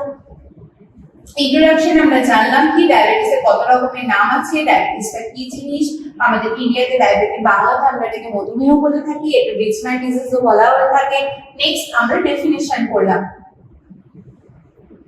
ডেফিনিশনে জানলাম কি আমাদের নরমাল রেঞ্জ 126 এর থেকে যখনই আমাদের ইনক্রিজ হবে তখন সেটাকে বলা হয় কি ডায়াবেটিস বলা হয়ে থাকে, যখন ওটা 126 mg/dl এর থেকে বেশি থাকবে, 196 mg/dl এর থেকে যখনই আমার ইনসুলিন গ্লুকোজ লেভেলটা ইনক্রিজ থাকবে তখন তাকে বলবো আমরা কি ডায়াবেটিস। নেক্সট আমরা বললাম ক্লাসিফিকেশন।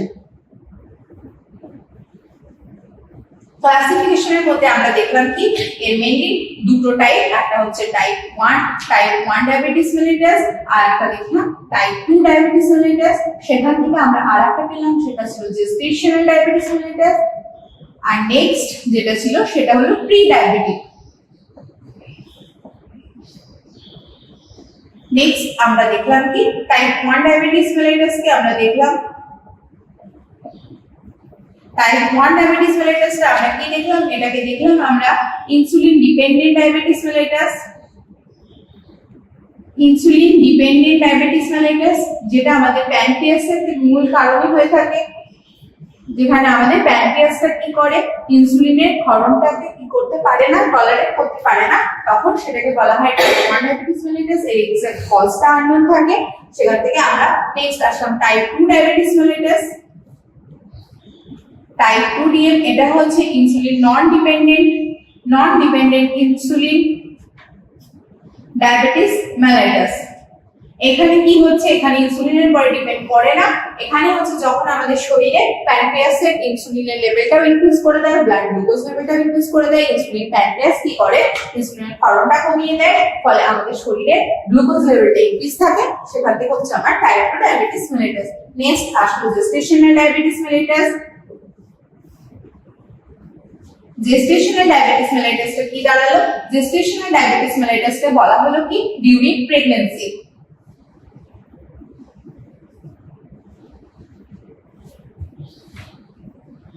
ডিউরিং প্রেগন্যান্সি সময় যে ডায়াবেটিসটা হয় সেটা gestational diabetes mellitus.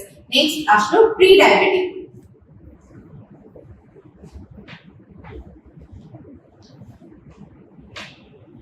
Pre diabetic মানে ডায়াবেটিক হওয়ার আগের মুহূর্তটাকে বলা হয় বা বর্ডার লাইনে যখন থাকে তখন সেটাকে বলা হয় প্রি ডায়াবেটিক মেলিটাস। তারপরে আসলো কি হয়ে গেল, তারপরে আসলো আমাদের ডায়াগনস্টিক ইভালুয়েশন।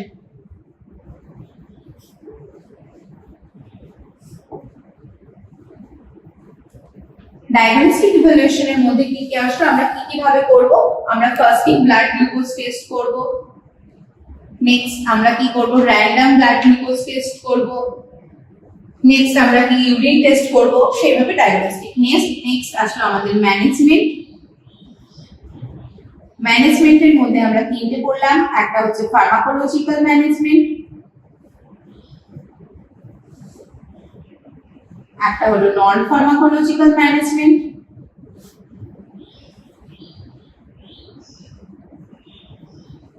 নেক্সট হলো নার্সিং ম্যানেজমেন্ট।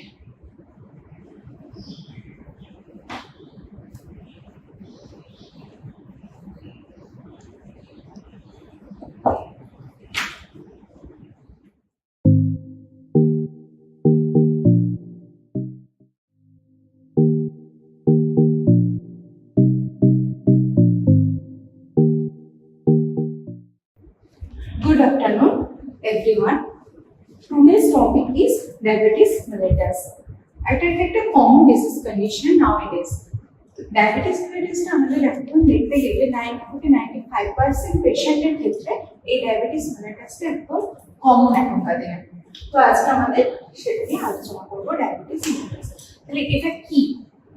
ডায়াবেটিস মেলিটাস যে একটা রোগ যেটাকে বলা হয় মধুমেহ, সেটা জিনিসটা কি? তাহলে ডায়াবেটিস মেলিটাস এটা আমরা জানি যে এটা হচ্ছে আমাদের শরীরে যখন হাই গ্লুকোজ লেভেলটা হাই হয়ে যায় তখন সেটাকে বলা হয় কি ডায়াবেটিস মেলিটাস।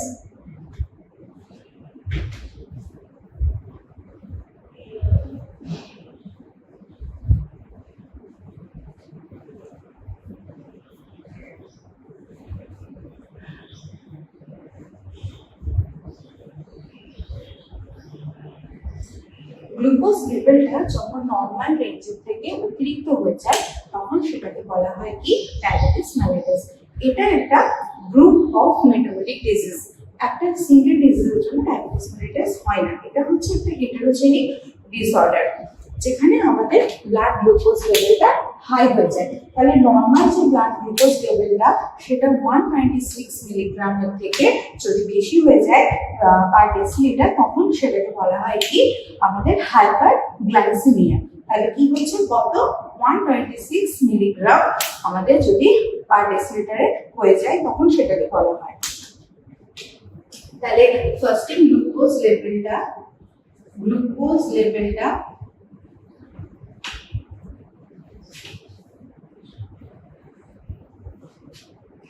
126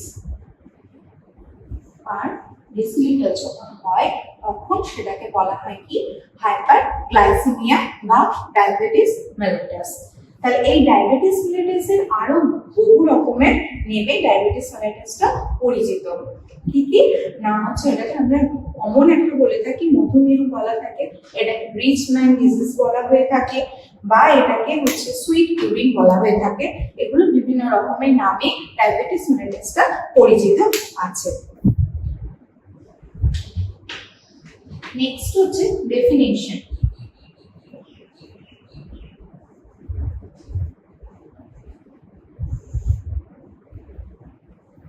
ডেফিনেশনটা কি হচ্ছে?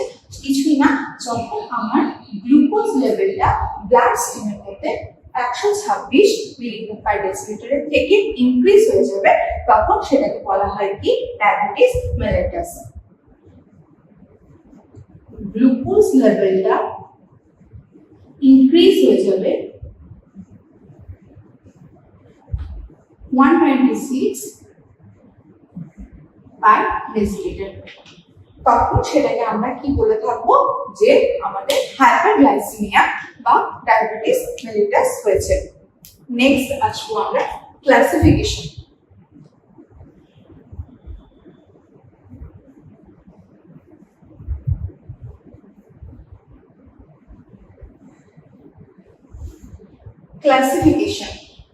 ক্লাসিফিকেশন মেইনলি দুটো টাইপস হয়ে থাকে। ডায়াবেটিস মেলিটাসে classification mainly two types, type 1 diabetes mellitus and type 2 diabetes mellitus.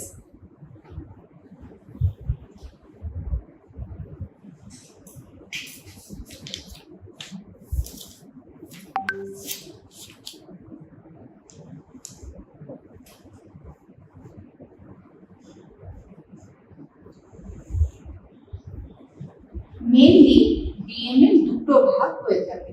Diabetes মেলিটাসে মেইনলি টু টাইপস, একটা হচ্ছে টাইপ 1 ডায়াবেটিস মেলিটাস,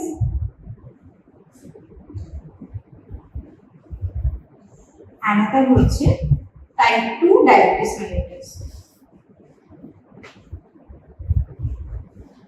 এছাড়াও আরেকটা যে কমন ডায়াবেটিস মেলিটাস থাকে সেটা হচ্ছে gestational diabetes mellitus.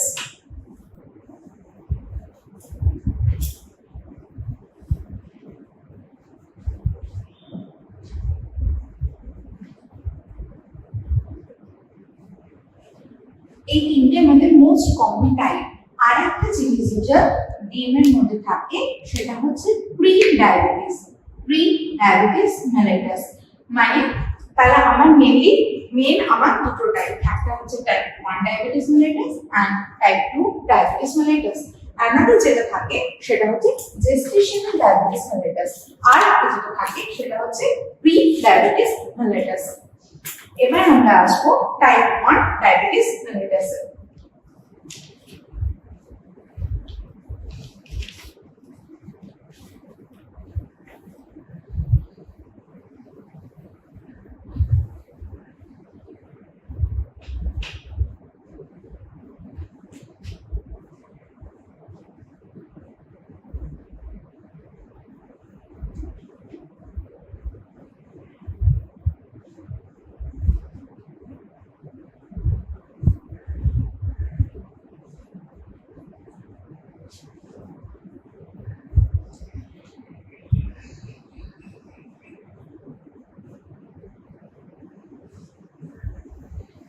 Type 1 diabetes mellitus যেটাকে বলা হয় কি, মেইনলি এটাকে বলা হয় ইনসুলিন ডিপেন্ডেন্ট ডায়াবেটিস মেলিটাস।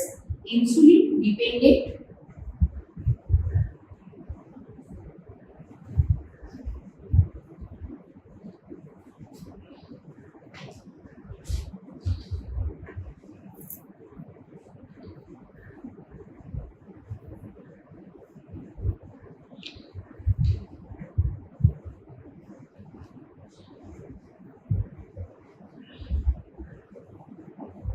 এটাকে বলা হয়ে থাকে ইনসুলিন ডিপেন্ডেন্ট ডায়াবেটিস মেলিটাস। মানে এই ডায়াবেটিস মেলিটাসটা মেইনলি ইনসুলিন ডেফিসিয়েন্ট, ইনসুলিনের সাথে ডিপেন্ডেন্ট করে হয়ে থাকে। এটা কমনলি 5 to 10% এর ক্ষেত্রে দেখা যায় যে ডায়াবেটিসটা সেটা হচ্ছে টাইপ 1 ডায়াবেটিস মেলিটাস, যেটা 5 to 10% পেশেন্টের ক্ষেত্রে আমার যে ডায়াবেটিসটা হয় সেটাকে বলা হয় টাইপ 1 ডায়াবেটিস মেলিটাস। এটা মেইনলি যখন আমাদের প্যানক্রিয়াসটা ইনসুলিন ক্ষরণ করতে পারে না কোনো কারণে, বা ইনসুলিনকে ক্ষরণ করে কিন্তু সেই ইনসুলিনের লেভেলটা যথাযথ পরিমাণে হয় না, তখন আমাদের ইনসুলিনের ঘাটতির কারণে যে ডায়াবেটিসটা হয়ে থাকে সেটাকে বলা হয় কি টাইপ 1 ডায়াবেটিস মেলিটাস, যেটা হচ্ছে কি ইনসুলিন ডিপেন্ডেন্ট ডায়াবেটিস মেলিটাস। এখানে মেইন যেটা হয় প্যানক্রিয়াস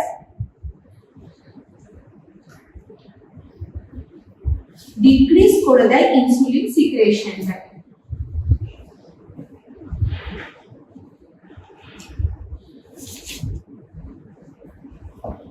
সেটা প্যানক্রিয়াসের যে কোনো কারণে হতে পারে, হয় প্যানক্রিয়াসের কোনো টিস্যু ড্যামেজের কারণে হতে পারে, না হলে প্যানক্রিয়াসের যে নরমাল যেটা সেটা সেই যে কার্যক্ষমতাটা হ্রাস পেলে বা কোনো সার্জারি হলে এগুলো থেকে হতে পারে। তার ফলে কি হয়ে যায়, প্যানক্রিয়াস ইনসুলিন সিক্রেশনটা যখন কমিয়ে দেয় তখন কি হতে শুরু করে, আমাদের গ্লুকোজ লেভেলটা ইনক্রিজ হতে শুরু করে। গ্লুকোজ লেভেলটা যখন ইনক্রিজ হতে শুরু করে, প্যানক্রিয়াস ইনসুলিন লেভেলটা প্যানক্রিয়াস যে ইনসুলিনের সিক্রেশনটা সেটা ডিক্রিজ করে দেয়। এর ফলে গ্লুকোজ লেভেলটা আমাদের বাড়তে শুরু করে। এর ফলে মেনলি দেখা যায় টাইপ 1 ডায়াবেটিস মেলিটাসটা। এটা ইনসুলিন ডিপেন্ডেন্ট ডায়াবেটিস মেলিটাস। সবসময় ইনসুলিনটা প্যানক্রিয়াসের দ্বারা ক্ষরণ হয় না, বা যে পরিমাণে ক্ষরণ হয় সেটা যথেষ্ট পরিমাণে থাকে না। এর ফলে এই জিনিসটা হয় বলে এটাকে বলা হয় insulin dependent diabetes mellitus. Mainly এখানে প্যানক্রিয়াসটা দায়ী থাকে এই ডায়াবেটিস এর কারণে। এটা একটা এর এক্সাক্ট কোন কজ এখনো পর্যন্ত জানা যায়নি, এক্সাক্ট কজটা আননোন।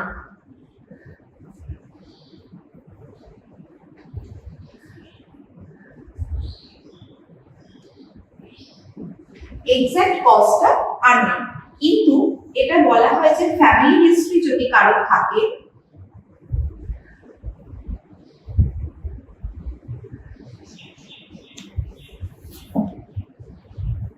বা কোনো কারণে প্যানক্রিয়াসে যদি কোনো ক্ষত থাকে, বা কোনো প্যানক্রিয়াসে কোনো রকম সার্জারি থাকে,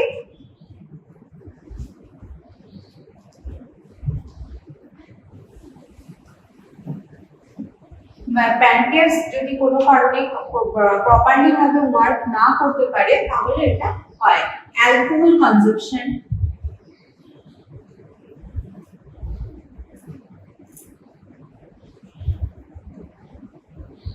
lack of exercise,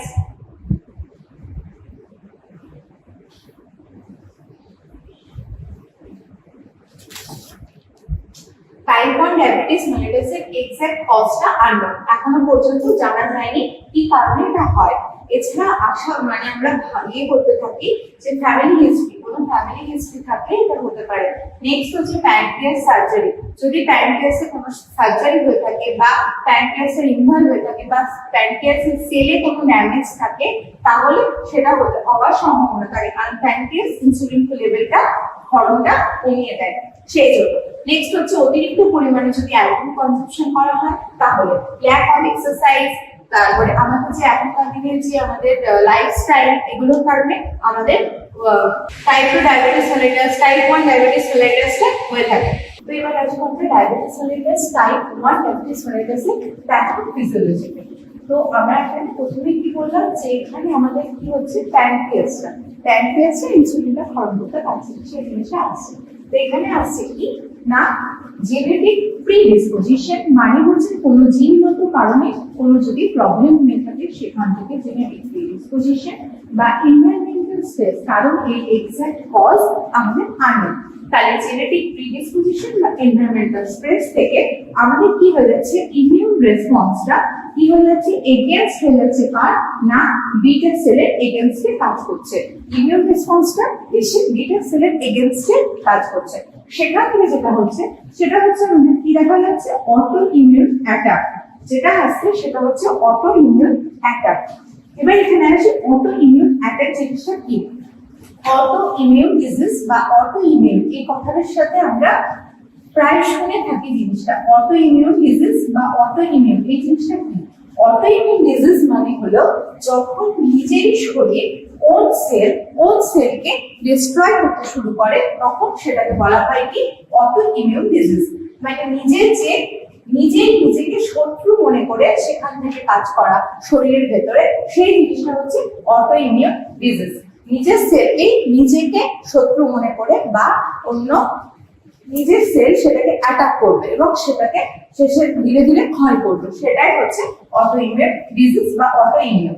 এবার এখানে আসি, অটো ইমিউন অ্যাটাক হচ্ছে, সেখান থেকে আসে কি টাইপ 1 ডায়াবেটিস মেলিটাস। তাহলে মূল জিনিসটা হচ্ছে কি, আমার এখানে জেনেটিক প্রিডিসপোজিশন হচ্ছে, মানে জিনগত কোনো প্রবলেম থেকে বা এনভায়রনমেন্টাল স্ট্রেস। এখনকার বর্তমান যুগে এনভায়রনমেন্টাল স্ট্রেসটা হচ্ছে মেইন স্ট্রেস। সেখান থেকে আমার কি হচ্ছে, ইমিউন রেসপন্সটা এগেইনস্ট হয়ে যাচ্ছে কার, বিটা সেলের। তাহলে ইমিউন রেসপন্সটা এফেক্ট করছে কি, এগেইনস্ট হিসেবে বিটা সেলের। সেখান থেকে যখনই এগেইনস্টটা হচ্ছে, সেটাকে আমরা কি বলছি, auto immune attack. Auto immune মানে আমি কি বললাম যে অটো ইমিউন মানে নিজের যে সেলটাকে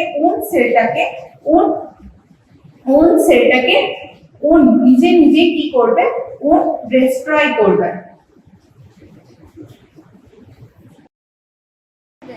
তাহলে আজকে আমরা যে টপিকের ব্যাপারে আলোচনা করব সেটা হচ্ছে আন্ডারগ্রাউন্ড কেবল। ঠিক আছে, তো আমাদের পাওয়ার জেনারেশন যখন হয় তো সেটা ডিস্ট্রিবিউট করা হয় আমাদের দুটো মাধ্যমে, সেটা হচ্ছে একটা আন্ডারগ্রাউন্ড আর একটা ওভারহেড লাইনের মাধ্যমে। ঠিক আছে, তো আমরা এখন করব আন্ডারগ্রাউন্ড কেবল।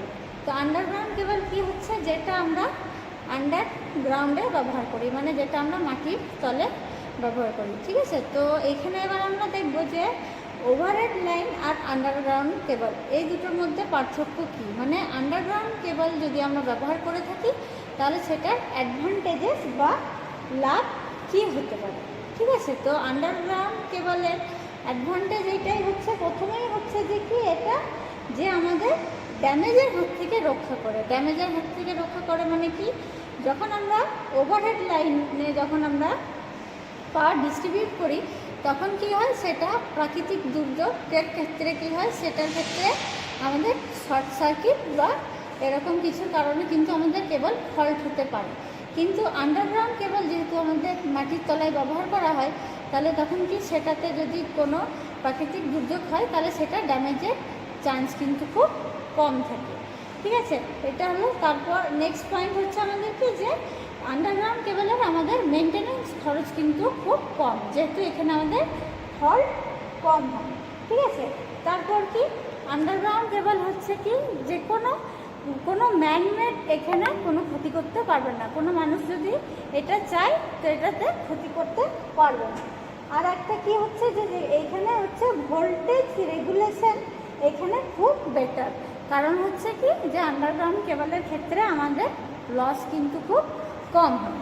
ঠিক আছে, এবার নেক্সট টপিক হচ্ছে যে আমাদের disadvantages of underground cable. Disadvantages এক নম্বর কী হতে পারে, দেখবে যে যেহেতু এটার আমাদের মেনটেন্যান্স খরচ কিন্তু খুব কম, তার জন্য কি যে এটার ইনিশিয়াল কস্ট কিন্তু আমাদের খুব হাই, মানে অ্যাট এ টাইম আমরা যদি এটাকে কিনতে যাই তাহলে কিন্তু এটাকে আমাদেরকে অনেক বেশি পরিমাণ টাকা দিয়ে কিনতে হবে। নেক্সট পয়েন্ট হচ্ছে কি, যে এখানে এই কেবলে আমাদের যেসব জয়েন্টগুলো করা হয় সেসব জয়েন্টগুলো হচ্ছে কি, সেই জয়েন্টগুলো হচ্ছে খুব কস্টলি, কারণ হচ্ছে কি এখানে আমাদের ড্যামেজের চান্সেস খুব কম। ঠিক আছে, এরপরে আসছি আমরা কনস্ট্রাকশন অফ আন্ডারগ্রাউন্ড কেবল। তাহলে আমাদের আন্ডারগ্রাউন্ড কেবলে কিন্তু 6টা লেয়ারিং থাকে।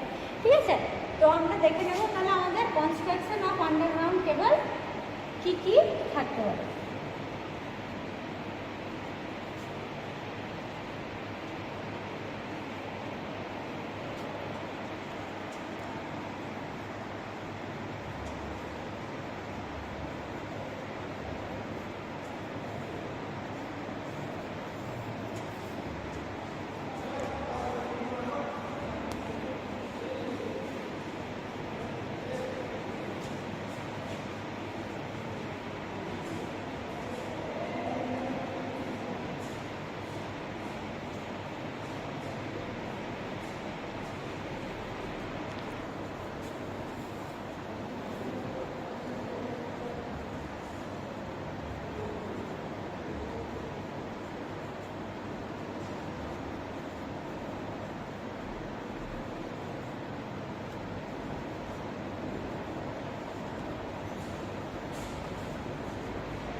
তো দেখো আমাদের সব থেকে প্রথম কনস্ট্রাকশন অফ আন্ডারগ্রাউন্ড কেবলের সব থেকে প্রথম পয়েন্ট হচ্ছে কোর আর কন্ডাক্টর।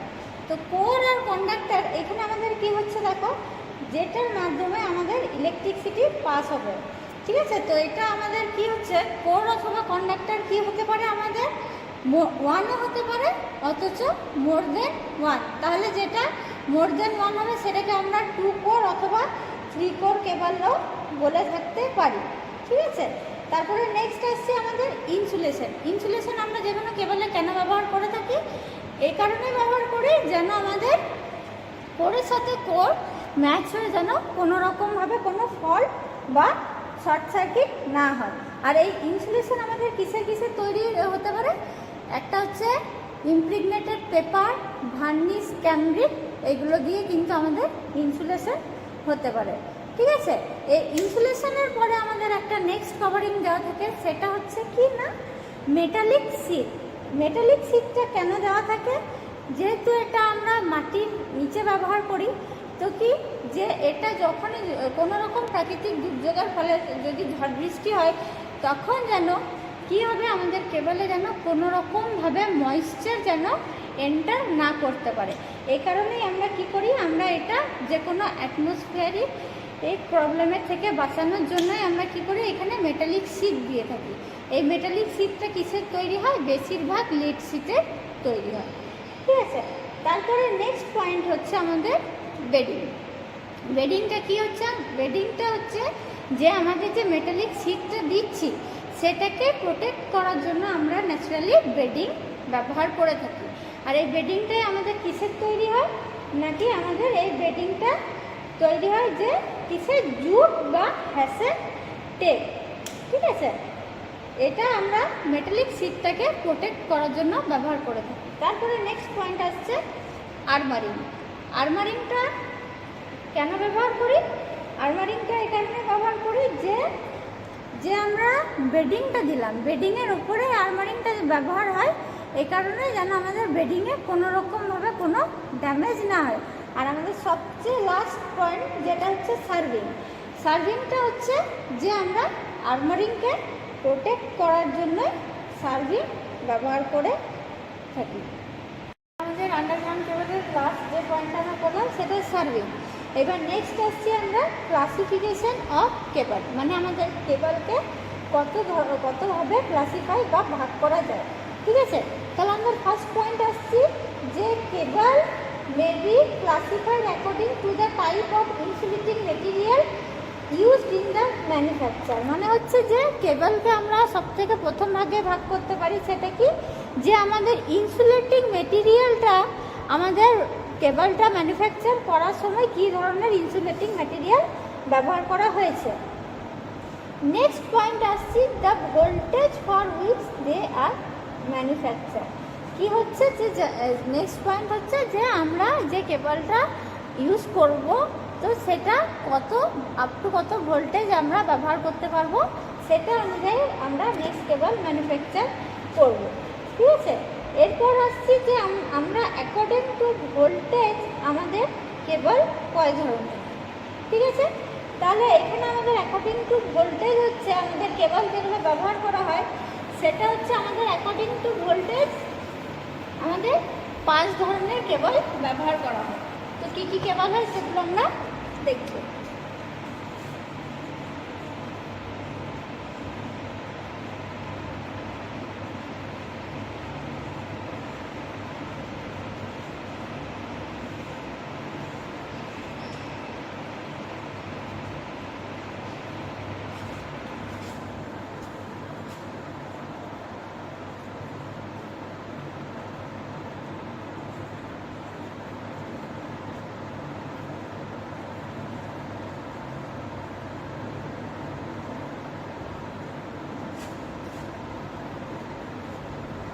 पॉज कर लेता।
তাহলে আমরা ক্লাসিফিকেশন অফ কেবল এবার দেখবো অ্যাকর্ডিং টু ভোল্টেজ, ঠিক আছে। তাহলে সব থেকে প্রথমে হচ্ছে লো টেনশন কেবল। লো টেনশন কেবলকে আমরা আপ টু কত ভোল্টেজ ব্যবহার করতে পারবো না, আপ টু 1100 ভোল্ট। এর থেকে কমে ব্যবহার করবো, তো এর থেকে আপ কিন্তু আমরা ব্যবহার করতে পারবো না। নেক্সট আসছে আমাদের হাই টেনশন কেবল। হাই টেনশন কেবল কত না, আপ টু 11,000 ভোল্ট। তারপরে আসছি সুপার টেনশন কেবল। সুপার টেনশন কেবল কত না, ফ্রম 22 কেভি টু 33 কেভি, মানে 22 এর নিচে ব্যবহার করা যাবে না, আর কত না 33 কেভির উপরে। তারপর আসছি এক্সট্রা হাই টেনশন মানে ইএইচটি কেবল। ইএইচটি কেবল কত না, ফ্রম 33 কেভি টু 66 কেভি। তারপরে এক্সট্রা সুপার ভোল্টেজ কেবল। এক্সট্রা সুপার ভোল্টেজ মানে বিয়ন্ড 132 কেভি, মানে 132 কেভির উপরে আমরা ব্যবহার করতে পারবো। এইবার আসছি আমরা classification of cable according to core, মানে কোর বা কন্ডাক্টর এর ওপর ভিত্তি করে আমাদের কেবল কত ধরনের হতে পারে।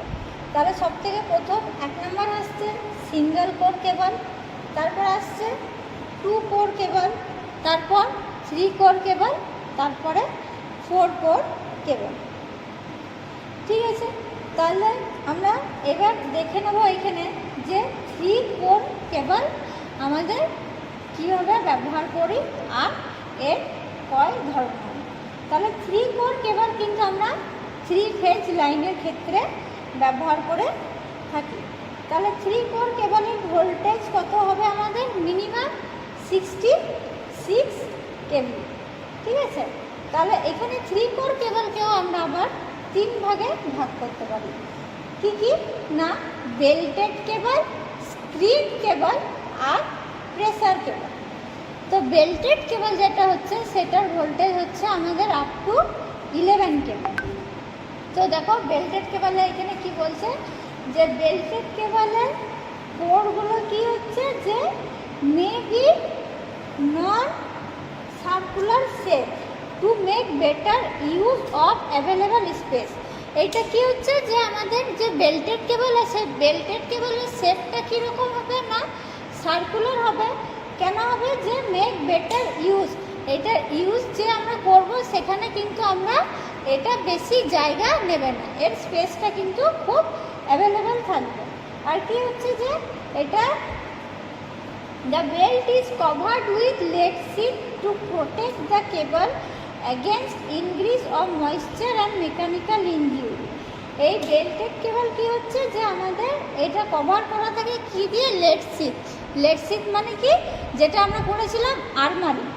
আর্মারি এইখানে হচ্ছে কি লেড শিট দিয়ে মেটালিক শিট আমাদের যেটা দেওয়া থাকবে, সেই মেটালিক শিটটা আমরা এই কারণে এখানে দিয়ে রাখবো কি, যে আমাদের প্রোটেক্ট করবে এগেনস্ট কি, ময়েশ্চার আর যে কোনো মেকানিক্যাল ইঞ্জুরির হাত থেকে আমাদের রক্ষা করবে। ঠিক আছে, আর কি, the lead sheet is covered with 1 or more layers of armouring with an outer surface.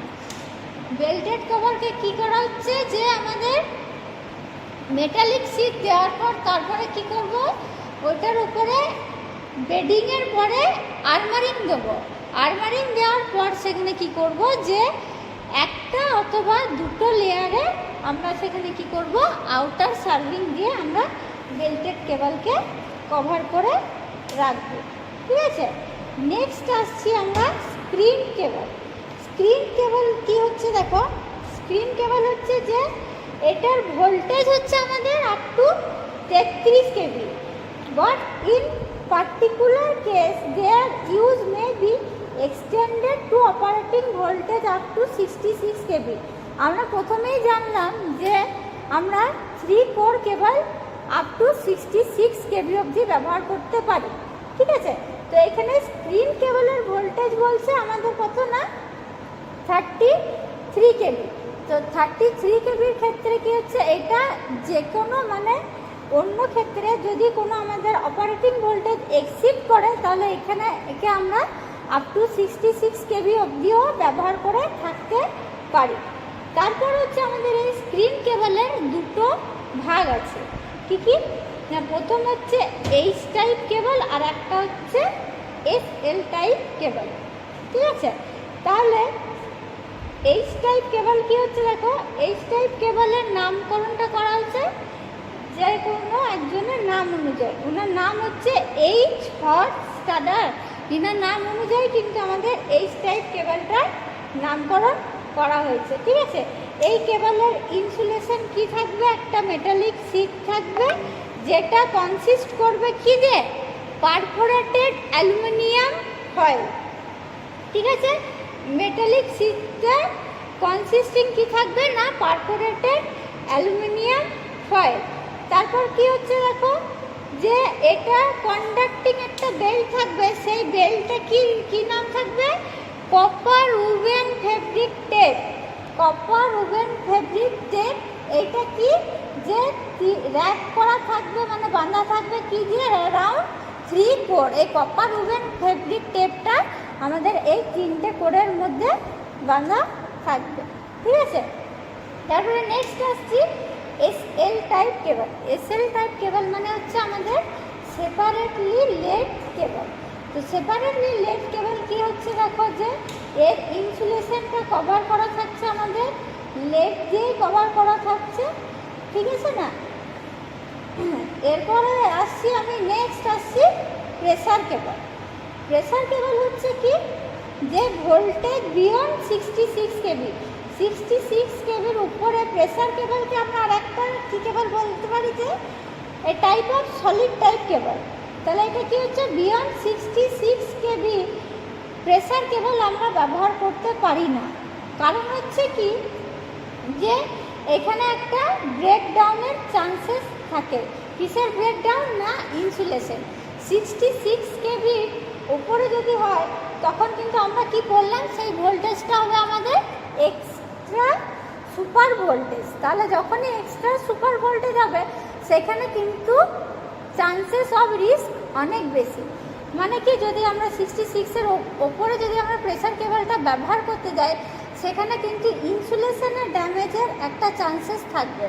R insulation damage মানে কি সেখানটাতে আমাদের অ্যাক্সিডেন্টের চান্স থাকবে। তাহলে এখানে কি এই কেবলের মধ্যে আমরা ছোট ছোট ভয়েডস দেখতে পাই। ভয়েডস মানে ছোট ছোট হোল বা ফুটো ধরনের যে কোনো জিনিস সেখানে আমরা দেখতে পাবো। তো এই ভয়েডসগুলো যদি আমরা কমাতে যাই তাহলে এখানে কি করতে হবে, আমাদের যে ইনসুলেটিং মেটেরিয়াল আছে সেখানে কি করব যে তার যে কম্পোজিশন আছে সেই কম্পোজিশনের কোয়ান্টিটিগুলো আমরা একটু করে বাড়িয়ে দেব। ঠিক আছে, তাহলে আর বাকিটা আমরা নেক্সট ক্লাসে আলোচনা করব।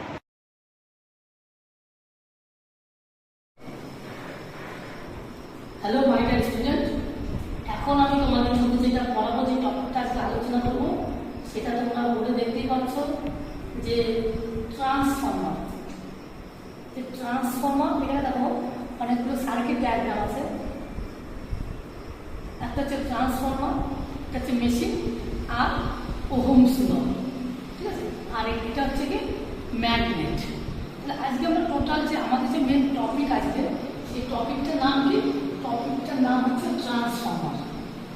ঠিক আছে, ট্রান্সফর্মার বলতে গিয়ে ট্রান্সফর্মার আমরা কী বলবো, ট্রান্সফর্মারের ডেফিনেশন, ট্রান্সফর্মার কাকে বলে, ট্রান্সফর্মারটা করতে গিয়ে এসছে, ট্রান্সফর্মার অপারেটিং প্রিন্সিপাল কি, ট্রান্সফর্মার সঙ্গে মেশিনের কি ডিফারেন্স, ট্রান্সফর্মারকে আমরা কোনো মেশিন বলবো কি বলবো না, ট্রান্সফর্মারের সঙ্গে ওহমস ল কি রিলেশন আছে ইত্যাদি ইত্যাদি এগুলো আমরা আলোচনা করবো। আর যদি সময় থাকে তাহলে আমরা কিন্তু ম্যাথসও করবো ট্রান্সফর্মার লেগে। তো চলো, তো আজকে আমরা প্রথমেই বললাম যে ট্রান্সফর্মার মেন আমাদের যে থিমটা আজকে লিখেছি ট্রান্সফর্মার। তাহলে এই যে আমরা লিখছি ট্রান্সফর্মার।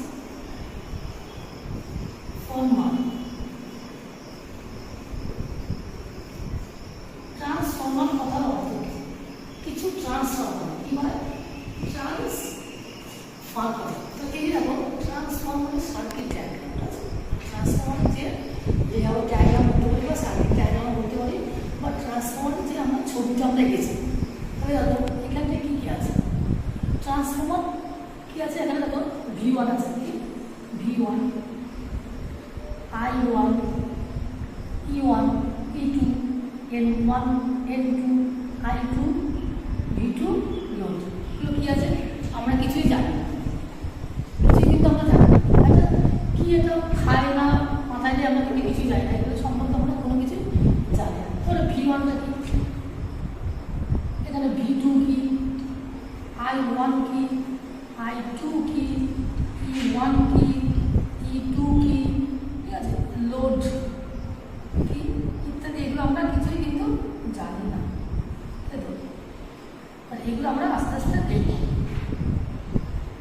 তাহলে আমাদের যে ট্রান্সফার, আমি আগে বলছি যে ট্রান্সফর্মার কথার অর্থ হচ্ছে কি, ট্রান্সফার করে। কি করে? ট্রান্সফার করে। কাকে ট্রান্সফার করে? এনার্জিকে ট্রান্সফার করে। কাকে ট্রান্সফার করে? এনার্জি। এনার্জি বা পাওয়ারকে, ঠিক আছে? এবার পাওয়ার আমরা জানি কি জিনিস? পাওয়ার, পাওয়ার কি জিনিস? Voltage into current into cos phi, যদি এটা হয় আমাদের AC single phase, AC single phase power হয়। আর যদি ডিসি হয় তাহলে power V into I, cos phi হবে না। তাহলে এটা হচ্ছে আমাদের ডিসির পাওয়ার। তাহলে আমরা বললাম কি, তাহলে ট্রান্সফার হচ্ছে, ট্রান্সফার করে। কাকে ট্রান্সফার করছে? পাওয়ারকে ট্রান্সফার করছে। কোথা থেকে কোথায় করছে? একটা সাইড থেকে আরেকটা সাইড। কোন সাইড? এখানে, এইখানে দেখো আমরা সাপ্লাই ভোল্টেজ, এটা তো কোনো নেই, এটা নেই, ঠিক আছে, এটা নেই। তাহলে কি এই যেখানে আমাদের কি হচ্ছে নেই, বাট এখানে আমরা কানেক্ট করলাম, এখানে আমরা V1 সাপ্লাই দিলাম, মানে যেটা আমাদের 240 ভোল্ট বা 11 কেভি 11,000 ভোল্ট, যেটা আমরা কানেক্ট করছি। তাহলে এই থেকে আমরা হচ্ছে V1 বা প্রাইমারি সাইড, কি বলছি? Primary side. তাহলে প্রাইমারি সাইড আমরা কাজ করবো। প্রাইমারি সাইড হচ্ছে সেই সাইড যেখানে হচ্ছে সাপ্লাইটা কানেক্ট করবো, ঠিক আছে? ট্রান্সফারে দেখো দুটো মেন সাইড থাকতে, একটা হচ্ছে প্রাইমারি সাইড, একটা হচ্ছে সেকেন্ডারি সাইড। এখানে বলছি সেকেন্ডারি সাইড। ট্রান্সফার দুটো সাইড হলো, একটা হচ্ছে প্রাইমারি, একটা হচ্ছে সেকেন্ডারি। তো এর মধ্যে কিছু আছে, কিছু আমাদের যাচ্ছে এর মধ্যে, বলি প্রাইমারি সাইড থেকে সেকেন্ডারি সাইডে কিছু একটা যায়। কি জিনিস চাই? এটা হচ্ছে যেটা আমরা হচ্ছে কি পাওয়ার আর এনার্জি বলতে পারি। সেই পাওয়ারটা যাচ্ছে এই সাইড থেকে এই সাইডে, এই থেকে হচ্ছে আমাদের ট্রান্সফার। এটা কিন্তু আমাদের ডেফিনেশনটা ঠিকঠাক হলো না, অল্প একটু ডেফিনেশন হলো, মানে পুরো ক্লিয়ারলি ডেফিনেশন হলো না। ট্রান্সফার হচ্ছে ট্রান্সফর্মার। কাকে ট্রান্সফার করে? পাওয়ারকে ট্রান্সফার করে, not voltage, not voltage, current, right? কি পাওয়ার। তাহলে পাওয়ারকে ট্রান্সফার করে কোথা থেকে কোথায়? প্রাইমারি সাইড থেকে সেকেন্ডারি সাইডে। আর কি কন্ডিশন আছে? যেখানে হচ্ছে আমাদের ফ্রিকোয়েন্সিটা কনস্ট্যান্ট। এবার আমরা জানি ইন্ডিয়ান ফ্রিকোয়েন্সি কত? ইন্ডিয়ান ফ্রিকোয়েন্সি হচ্ছে আমাদের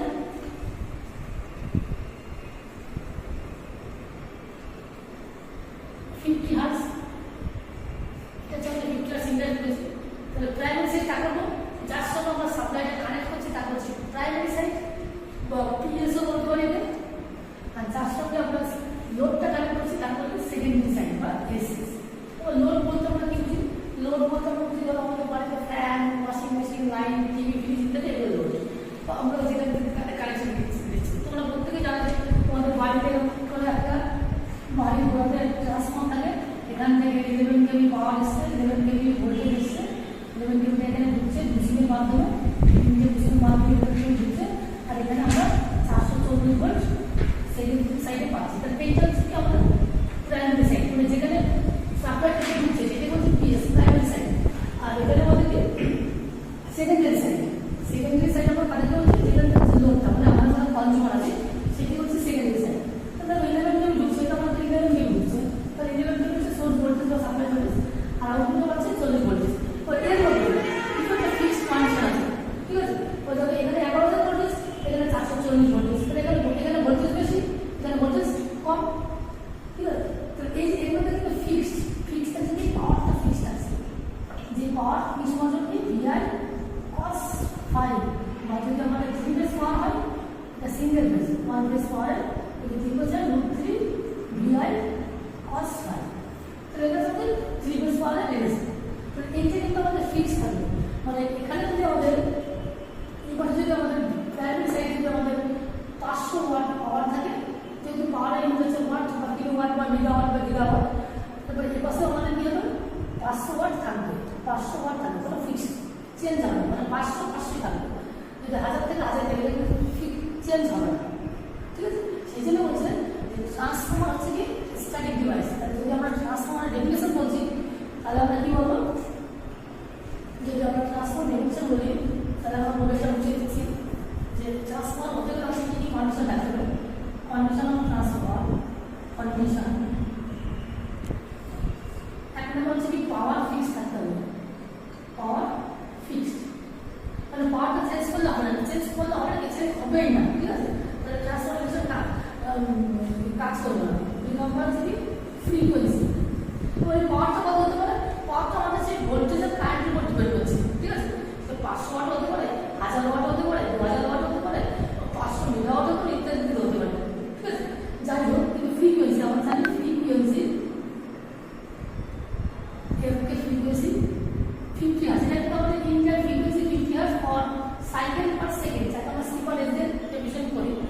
ফ্রিকোয়েন্সি লিমিট দেওয়া হবে ডোমেস্টিক বলো আর ইন্ডাস্ট্রিয়াল বলো আর কমার্শিয়াল বলো, যে কোনো লাইনে ফ্রিকোয়েন্সি কত হবে, ঠিক আছে? সেই ফ্রিকোয়েন্সিটা হচ্ছে কত আমাদের 50 Hz আছে। এটা কিন্তু কনস্ট্যান্ট, দুটো কিছু আমাদের কনস্ট্যান্ট আছে, একটা হচ্ছে পাওয়ার কনস্ট্যান্ট বা পাওয়ার ফিক্সড, আর একটা হচ্ছে ফ্রিকোয়েন্সি ফিক্সড আর ফ্রিকোয়েন্সি কনস্ট্যান্ট। এটা কিন্তু আনচেঞ্জেবল, নট চেঞ্জেবল, চেঞ্জ হবে না। মানে এখানে যদি প্রাইমারি সাইডে যদি 50 Hz ফ্রিকোয়েন্সি থাকে, এবার 50 Hz ফ্রিকোয়েন্সি, এবার যদি 500 ওয়াট ফ্রিকোয়েন্সি থাকে, তাহলে কিন্তু 500 ওয়াট, সরি 500 ওয়াট পাবে, এবার 500 ওয়াট কিন্তু চেঞ্জ হবে। তাহলে এবার কি চেঞ্জ হবে? এবার এখানে ধরো, এখানে দেখো 11 কিলো আমাদের সাপ্লাই হচ্ছে, তাহলে প্রাইমারি সাইডে ভোল্টেজ হচ্ছে 11 কিলো। এটা আমি যে বললাম যে 11 কিলো যদি আমাদের প্রাইমারি সাইডে ভোল্টেজ হয়, 11 কিলো আর এখানে 440 ভোল্ট, তাহলে দেখো ভোল্টেজ কিন্তু বাড়ছে, প্রাইমারি সাইডে ভোল্টেজ কিন্তু বেড়েছে, সেকেন্ডারি সাইডে ভোল্টেজ কমছে। তাহলে তিন নম্বর কি হবে? Voltage increase or voltage decrease, মানে ভোল্টেজ বাড়বে অথবা ভোল্টেজ কমবে। আর 4 নম্বর কি হবে? Current increase or current decrease. তাহলে কি তোমার ভোল্টেজ বাড়তে পারে আর ভোল্টেজ কমতে পারে, অথবা কারেন্ট বাড়তে পারে অথবা কারেন্ট কমতে পারে। তাহলে ট্রান্সফরমারটা আমরা টোটাল প্যাকেজ নিয়ে যদি আমি ট্রান্সফরমার ডেফিনেশন করি, তাহলে কি বলতে পারি যে ট্রান্সফরমার হচ্ছে একটা স্ট্যাটিক ডিভাইস, কেন স্ট্যাটিক ডিভাইস সেটা বলে আসছি। তাহলে দেখো যার পাওয়ার হচ্ছে কনস্ট্যান্ট থাকবে, ফ্রিকোয়েন্সি কনস্ট্যান্ট থাকবে, ভোল্টেজটা বাড়বে অথবা কমবে, বা কারেন্ট বাড়বে অথবা কারেন্ট কমবে, তাকেই আমরা বলবো কি ট্রান্সফর্মার। ট্রান্সফর্মার হতে গেলে আমরা যদি পিওরলি একটা টোটাল প্যাকেজ যেটা ডেফিনেশন বলি, তাহলে কি বলবো? ট্রান্সফার হচ্ছে ট্রান্সফার করে, কাকে ট্রান্সফার করে? পাওয়ারকে ট্রান্সফার করে, কোথা থেকে কোথায় করে? প্রাইমারি সাইড থেকে সেকেন্ডারি সাইডে করে, যার ফ্রিকোয়েন্সি কনস্ট্যান্ট বা ভোল্টেজকে বাড়াবে বা ভোল্টেজকে কমাবে, আবার কারেন্টকে বাড়াবে বা কারেন্টকে কমাবে। তাহলে আশা করি বুঝতে পেরেছি যে ট্রান্সফার কোথায় বলেছে যে ট্রান্সফারটা স্ট্যাটিক ডিভাইস। এবার ট্রান্সফার যদি বলো কোন প্রিন্সিপালে কাজ করে, দেখো ট্রান্সফার যে অপারেটিং প্রিন্সিপাল সেটা হচ্ছে Faraday's law of electromagnetic induction. Faraday's law of electromagnetic mutual induction. দেখো যেটা আমরা বলছি সেটা হচ্ছে ট্রান্সফর্মার, আমরা বললাম যে ট্রান্সফর্মার কনস্ট্রাকশনে কি আছে মেন ডিটেইলস আছে না, মানে দুটো সাইড আছে, একটা হচ্ছে প্রাইমারি সাইড, একটা হচ্ছে সেকেন্ডারি সাইড, আর কিছু যে তারের মধ্যে ব্যাটারি বসানো আছে এগুলো আমরা হচ্ছে নামটা পাক সংখ্যা। তাহলে প্রাইমারি সাইডে কিছু পাক সংখ্যা পেয়েছি আর সেকেন্ডারি সাইডে কিছু পাক সংখ্যা পেয়েছি। এইবার আমরা এই ট্রান্সফর্মার যে ম্যাটেরিয়ালটা তৈরি হয় সেটা হচ্ছে আমাদেরকে সিলিকন স্টিল, ঠিক আছে? সলিড সিলিকন স্টিল আমরা বলতে পারি। তাহলে এগুলো সবটা হচ্ছে ম্যাগনেটিক তৈরি, কিসের তৈরি? ম্যাগনেট কি জিনিস আমাদের সাথে ম্যাগনেট দুটো পোল থাকবে, পোলের ইত্যাদি থাকবে, এর থেকে এসে থেকে আমাদের লাইনস অফ ফোর্স বা লাইনস অফ ট্রান্সফার আসবে। টোটাল এই ট্রান্সফার হচ্ছে সলিড কাস্ট স্টিল বা হাই কার্বন সিলিকন স্টিল বলতে পারি।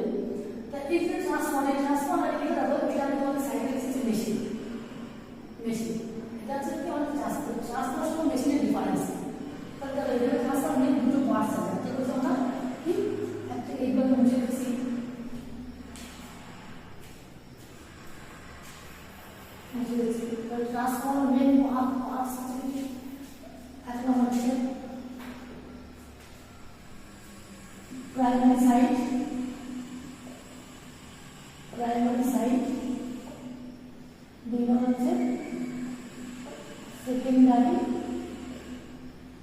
সাইড।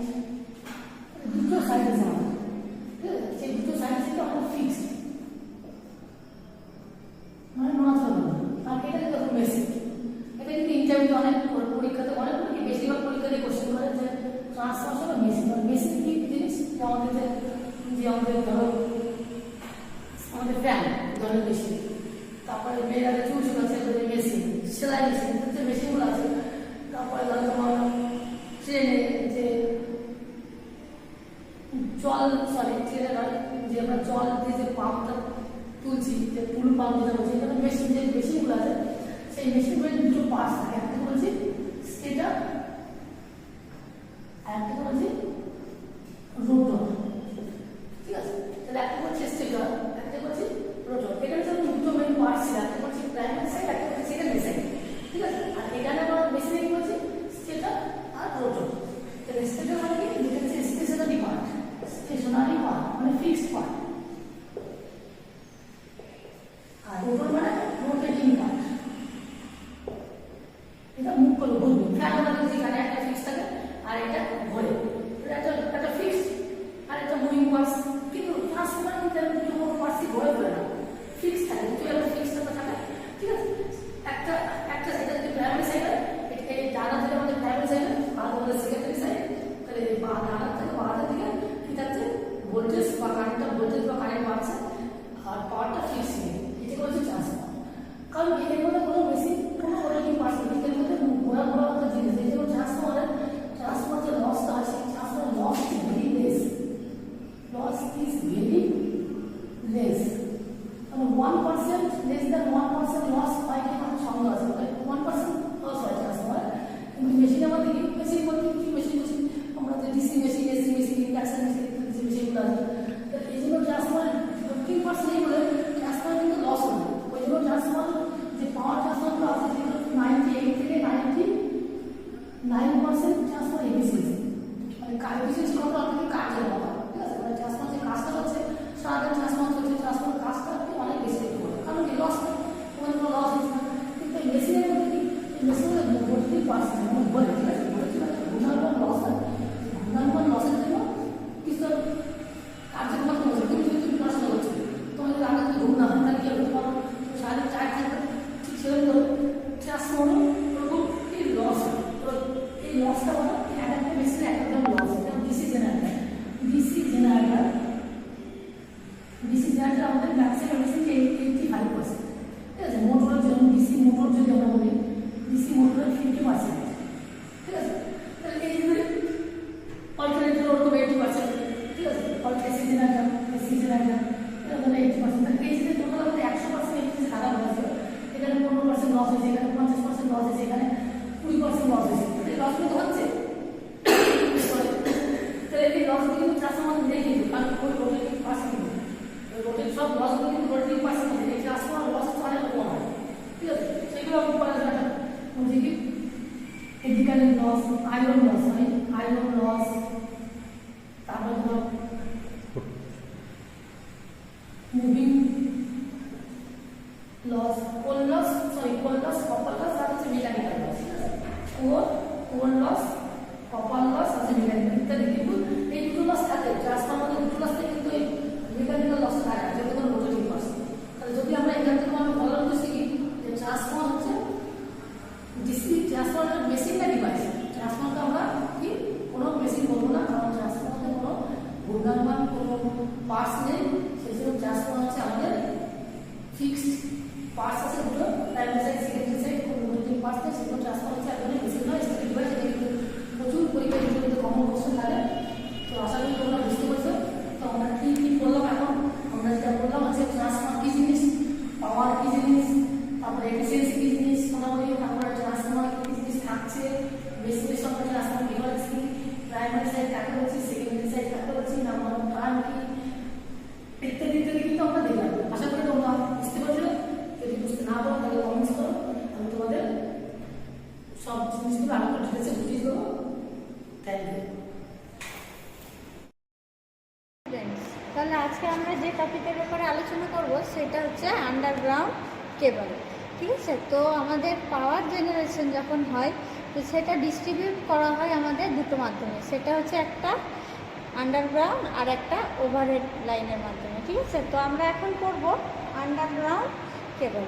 তো আন্ডারগ্রাউন্ড কেবল কি হচ্ছে, যেটা আমরা আন্ডারগ্রাউন্ডে ব্যবহার করি, মানে যেটা আমরা মাটির তলে ব্যবহার করি। ঠিক আছে, তো এখানে এবার আমরা দেখব যে ওভারহেড লাইন আর আন্ডারগ্রাউন্ড কেবল এই দুটোর মধ্যে পার্থক্য কী, মানে আন্ডারগ্রাউন্ড কেবল যদি আমরা ব্যবহার করে থাকি তাহলে সেটার অ্যাডভান্টেজেস বা লাভ কী হতে পারে। ঠিক আছে, তো আন্ডারগ্রাউন্ড কেবলের অ্যাডভান্টেজ এইটাই হচ্ছে, প্রথমেই হচ্ছে যে কি এটা যে আমাদের ড্যামেজের হাত থেকে রক্ষা করে। ড্যামেজের হাত থেকে রক্ষা করে মানে কি, যখন আমরা ওভারহেড লাইনে যখন আমরা পাওয়ার ডিস্ট্রিবিউট করি তখন কি হয়, সেটা প্রাকৃতিক দুর্যোগের ক্ষেত্রে কি হয়, সেটার ক্ষেত্রে আমাদের শর্ট সার্কিট বা এরকম কিছু কারণে কিন্তু আমাদের কেবল ফল্ট হতে পারে। কিন্তু আন্ডারগ্রাউন্ড কেবল যেহেতু আমাদের মাটির তলায় ব্যবহার করা হয় তাহলে তখন কি সেটাতে যদি কোনো প্রাকৃতিক দুর্যোগ হয় তাহলে সেটা ড্যামেজের চান্স কিন্তু খুব কম থাকে। ঠিক আছে, এটা হলো। তারপর নেক্সট পয়েন্ট হচ্ছে আমাদের কি, যে আন্ডারগ্রাউন্ড কেবলের আমাদের মেনটেন্যান্স খরচ কিন্তু খুব কম, যেহেতু এখানে আমাদের ফল্ট কম হয়। ঠিক আছে, তারপর কি আন্ডারগ্রাউন্ড কেবল হচ্ছে কি, যে কোনো ম্যানমেড এখানে কোনো ক্ষতি করতে পারবে না, কোনো মানুষ যদি এটা চায় তো এটাতে ক্ষতি করতে পারবে না। আর একটা কি হচ্ছে যে এইখানে হচ্ছে ভোল্টেজ রেগুলেশন এখানে খুব বেটার, কারণ হচ্ছে কি যে আন্ডারগ্রাউন্ড কেবলের ক্ষেত্রে আমাদের লস কিন্তু খুব কম হয়। ঠিক আছে, এবার নেক্সট টপিক হচ্ছে যে আমাদের disadvantages of underground cable. Disadvantages এক নম্বর কী হতে পারে দেখবে, যে যেহেতু এটার আমাদের মেনটেন্যান্স খরচ কিন্তু খুব কম, তার জন্য কি যে এটার ইনিশিয়াল কস্ট কিন্তু আমাদের খুব হাই, মানে অ্যাট এ টাইম আমরা যদি এটাকে কিনতে যাই তাহলে কিন্তু এটাকে আমাদেরকে অনেক বেশি পরিমাণ টাকা দিয়ে কিনতে হবে। নেক্সট পয়েন্ট হচ্ছে কি, যে এখানে এই কেবলে আমাদের যেসব জয়েন্টগুলো করা হয় সেসব জয়েন্টগুলো হচ্ছে কি, সেই জয়েন্টগুলো হচ্ছে খুব কস্টলি, কারণ হচ্ছে কি এখানে আমাদের ড্যামেজের চান্সেস খুব কম। ঠিক আছে, এরপরে আসছি আমরা কনস্ট্রাকশন অফ আন্ডারগ্রাউন্ড কেবল। তাহলে আমাদের আন্ডারগ্রাউন্ড কেবলে কিন্তু 6টা লেয়ারিং থাকে। ঠিক আছে, তো আমরা দেখে নেব তাহলে আমাদের কনস্ট্রাকশন অফ আন্ডারগ্রাউন্ড কেবল কী কী থাকতে পারে।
তো দেখো আমাদের সব থেকে প্রথম কনস্ট্রাকশন অফ আন্ডারগ্রাউন্ড কেবলের সব থেকে প্রথম পয়েন্ট হচ্ছে কোর আর কন্ডাক্টর। তো কোর আর কন্ডাক্টর এখানে আমাদের কি হচ্ছে দেখো, যেটার মাধ্যমে আমাদের ইলেকট্রিসিটি পাস হবে। ঠিক আছে, তো এটা আমাদের কি হচ্ছে, কোর অথবা কন্ডাক্টর কি হতে পারে, আমাদের ওয়ানও হতে পারে অথচ মোর দেন ওয়ান। তাহলে যেটা মোর দেন ওয়ান হবে সেটাকে আমরা করি যেন আমাদের কোরের সাথে কোর ম্যাচ হয়ে যেন কোনো রকমভাবে কোনো ফল্ট বা শর্ট সার্কিট না হয়। আর এই ইনসুলেশন আমাদের কিসের কিসের তৈরি হতে পারে, একটা হচ্ছে ইমপ্রিগনেটেড পেপার, ভার্নিশ, ক্যামব্রিক, এগুলো দিয়ে কিন্তু আমাদের ইনসুলেশন হতে পারে।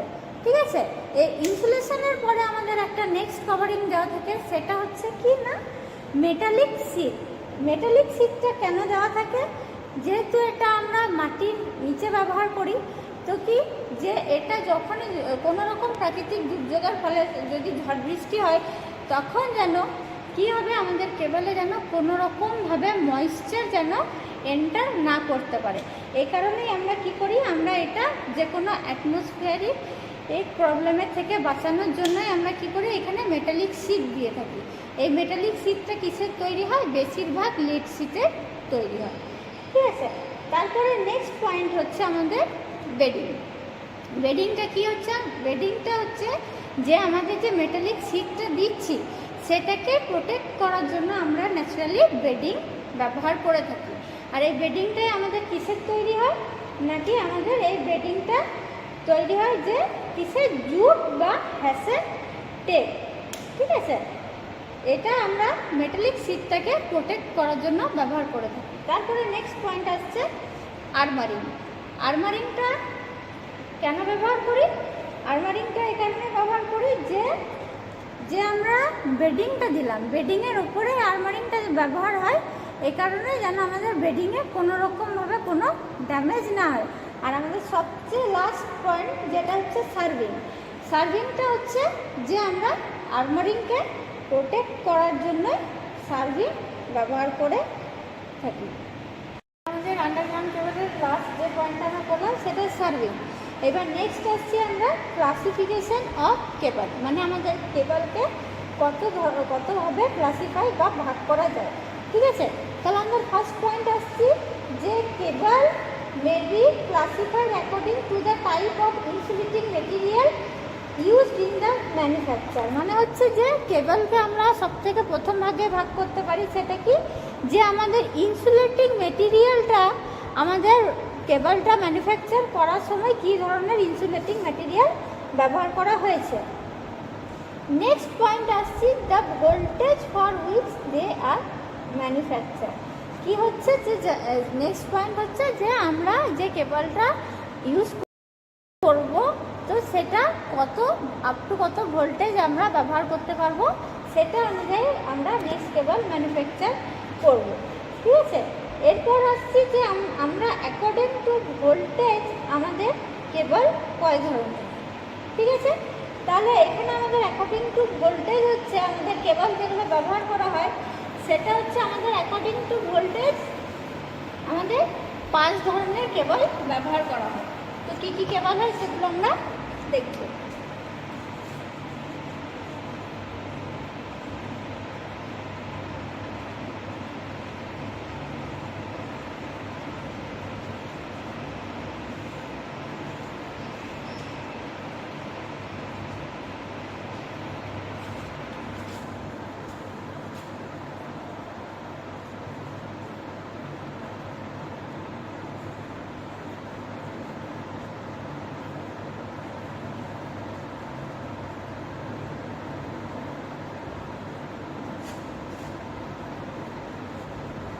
पॉज कर लेता।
क्लासिफिकेशन ऑफ केबल এবার দেখব অ্যাকর্ডিং টু ভোল্টেজ। ঠিক আছে, তাহলে সবথেকে প্রথমে হচ্ছে লো টেনশন কেবল। লো টেনশন কেবলকে আমরা আপ টু কত ভোল্টেজ ব্যবহার করতে পারবো না, আপ টু 1100 ভোল্ট। এর থেকে কমে ব্যবহার করবো তো এর থেকে আপ কিন্তু আমরা ব্যবহার করতে পারবো না। নেক্সট আসছে আমাদের হাই টেনশন কেবল। হাই টেনশন কেবল কত না, আপ টু 11,000 ভোল্ট। তারপরে আসছি সুপার টেনশন কেবল। সুপার টেনশন কেবল কত না ফ্রম 22 কেভি টু 33 কেভি, মানে 22 এর নিচে ব্যবহার করা যাবে না, আর কত না 33 কেভির উপরে। তারপর আসছি এক্সট্রা হাই টেনশন মানে ইএইচটি কেবল। ইএইচটি কেবল কত না ফ্রম 33 কেভি টু 66 কেভি। তারপরে এক্সট্রা সুপার ভোল্টেজ কেবল। এক্সট্রা সুপার ভোল্টেজ মানে বিয়ন্ড 132 কেভি, মানে 132 কেভির উপরে আমরা ব্যবহার করতে পারবো।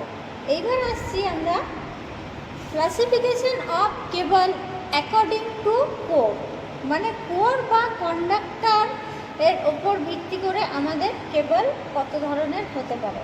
তাহলে সব থেকে প্রথম 1 নম্বর আসছে সিঙ্গেল কোর কেবল, তারপর আসছে 2 কোর কেবল, তারপর 3 কোর কেবল, তারপরে 4 কোর কেবল। ঠিক আছে, তাহলে আমরা এবার দেখে নেব এখানে যে 3 কোর কেবল আমাদের কীভাবে ব্যবহার করি আর এর কয় ধরনের। তাহলে 3 কোর কেবল কিন্তু আমরা 3 ফেজ লাইনের ক্ষেত্রে ব্যবহার করে থাকি। তাহলে 3 কোর কেবলের ভোল্টেজ কত হবে আমাদের? Minimum 66 KV. ঠিক আছে, তাহলে এখানে 3 কোর কেবলকেও আমরা আবার 3 ভাগে ভাগ করতে পারি। কি কি না, বেল্টেড কেবল, স্ক্রিন কেবল আর প্রেসার কেবল। তো বেল্টেড কেবল যেটা হচ্ছে সেটার ভোল্টেজ হচ্ছে আমাদের আপ টু 11 কেভি।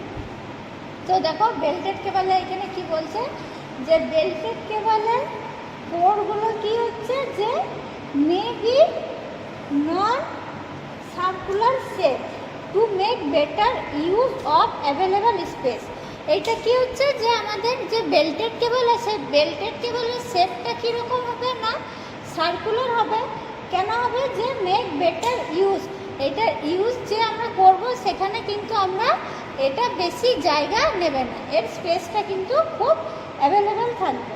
আর কি হচ্ছে যে এটা the belt is covered with lead sheet to protect the cable against ingress of moisture and mechanical injury. এই বেল্টেড কেবল কি হচ্ছে যে আমাদের এটা কভার করা থাকে কি দিয়ে? Lead sheet. লেড শিট মানে কি? যেটা আমরা পড়েছিলাম আরমারি। আরমারি এইখানে হচ্ছে কি লেড শিট দিয়ে মেটালিক শিট আমাদের যেটা দেওয়া থাকবে, সেই মেটালিক শিটটা আমরা এই কারণে এখানে দিয়ে রাখবো কি যে আমাদের প্রোটেক্ট করবে এগেনস্ট কি ময়েশ্চার আর যে কোনো মেকানিক্যাল ইঞ্জুরির হাত থেকে আমাদের রক্ষা করবে। ঠিক আছে, আর কি the lead sheet is covered with 1 or more layers of armouring with an outer serving. Belted কভারকে কি করা হচ্ছে যে আমাদের মেটালিক শিট দেওয়ার পর তারপরে কি করব, ওইটার উপরে বেডিংয়ের পরে আর্মারিং দেবো। আর্মারিং দেওয়ার পর সেখানে কি করব যে একটা অথবা দুটো লেয়ারে আমরা সেখানে কি করব আউটার সার্ভিং দিয়ে আমরা বেল্টেড কেবলকে কভার করে রাখবো। ঠিক আছে, নেক্সট আসছি আমরা স্ক্রিন কেবল। স্ক্রিন কেবল কি হচ্ছে দেখো, স্ক্রিন কেবল হচ্ছে যে এটার ভোল্টেজ হচ্ছে আমাদের up to 33 KV, but in particular case their use may be extended to operating voltage up to 66 kV. আমরা প্রথমেই জানলাম যে আমরা 3 core cable up to 66 kV অবধি ব্যবহার করতে পারি। ঠিক আছে, তো এখানে স্ক্রিন কেবলের ভোল্টেজ বলছে আমাদের কত না 33 kV। তো 33 kVর ক্ষেত্রে কি হচ্ছে এটা যে কোনো মানে অন্য ক্ষেত্রে যদি কোনো আমাদের অপারেটিং ভোল্টেজ এক্সিড করে তাহলে এখানে একে আমরা আপ টু 66 কেভি অবধিও ব্যবহার করে থাকতে পারি। তারপর হচ্ছে আমাদের এই স্ক্রিন কেবলের দুটো ভাগ আছে। কি কি না, প্রথম হচ্ছে এইচ টাইপ কেবল আর একটা হচ্ছে এসএল টাইপ কেবল। ঠিক আছে, তাহলে এইচ টাইপ কেবল কি হচ্ছে দেখো, এইচ টাইপ কেবলের নামকরণটা করা হচ্ছে যে কোনো একজনের নাম অনুযায়ী। ওনার নাম হচ্ছে এইচ ফর স্টাডার, এনার নাম অনুযায়ী কিন্তু আমাদের এইচ টাইপ কেবলটার নামকরণ করা হয়েছে। ঠিক আছে, এই কেবলের ইনসুলেশন কি থাকবে, একটা মেটালিক শিট থাকবে যেটা কনসিস্ট করবে কি যে পারফোরেটেড অ্যালুমিনিয়াম ফয়েল, ঠিক আছে। মেটালিক শীটটা কনসিস্টিং কি থাকবে না পারফোরেটেড অ্যালুমিনিয়াম ফয়েল। তারপর কি হচ্ছে দেখো যে এটা কন্ডাক্টিং একটা বেল্ট থাকবে, সেই বেল্টটা কি নাম থাকবে copper wooden fabric tape. Copper wooden fabric tape এটা কি যে র্যাপ করা থাকবে মানে বাঁধা থাকবে কি দিয়ে অ্যারাউন্ড 3 কোর। এই কপার উডেন ফেব্রিক টেপটা আমাদের এই 3টে কোরের মধ্যে বাঁধা থাকবে, ঠিক আছে। তারপরে নেক্সট আসছি SL টাইপ কেবল। SL টাইপ কেবল মানে হচ্ছে আমাদের সেপারেটলি লেড কেবল। তো সেপারেটলি লেড কেবল কি হচ্ছে দেখো যে এর ইনসুলেশনটা কভার করা থাকছে আমাদের লেড দিয়ে কভার করা থাকছে, ঠিক আছে না। এরপরে আসছি আমি নেক্সট আসছি প্রেসার কেবল। প্রেসার কেবল হচ্ছে কি যে ভোল্টেজ বিয়ন্ড 66 কেভি, 66 কেভির উপরে প্রেসার কেবলকে আমরা আর একটা কী কেবল বলতে পারি যে এ টাইপ অফ সলিড টাইপ কেবল। তাহলে এটা কি হচ্ছে বিয়ন্ড 66 কেভি প্রেসার কেবল আমরা ব্যবহার করতে পারি না। কারণ হচ্ছে কি যে এখানে একটা ব্রেকডাউনের চান্সেস থাকে। কিসের ব্রেকডাউন না ইনসুলেশন। 66 কেভি উপরে যদি হয় তখন কিন্তু আমরা কি বললাম সেই ভোল্টেজটা হবে আমাদের এক্সট্রা সুপার ভোল্টেজ। তাহলে যখনই এক্সট্রা সুপার ভোল্টেজ হবে সেখানে কিন্তু চান্সেস অফ রিস্ক অনেক বেশি। মানে কি যদি আমরা 66-এর ওপরে যদি আমরা প্রেসার কেবলটা ব্যবহার করতে যাই সেখানে কিন্তু ইনসুলেশনের ড্যামেজের একটা চান্সেস থাকবে। আর ইনসুলেশন ড্যামেজ মানে কি সেখানটাতে আমাদের অ্যাক্সিডেন্টের চান্স থাকবে। তাহলে এখানে কি এই কেবলের মধ্যে আমরা ছোট ছোট ভয়েডস দেখতে পাই। ভয়েডস মানে ছোট ছোট হোল বা ফুটো ধরনের যে কোনো জিনিস সেখানে আমরা দেখতে পাবো। তো এই ভয়েডসগুলো যদি আমরা কমাতে যাই তাহলে এখানে কি করতে হবে আমাদের যে ইনসুলেটিং মেটেরিয়াল আছে সেখানে কি করব যে তার যে কম্পোজিশন আছে সেই কম্পোজিশনের কোয়ান্টিটিগুলো আমরা একটু করে বাড়িয়ে, ঠিক আছে। তাহলে আর বাকিটা আমরা নেক্সট ক্লাসে আলোচনা করব।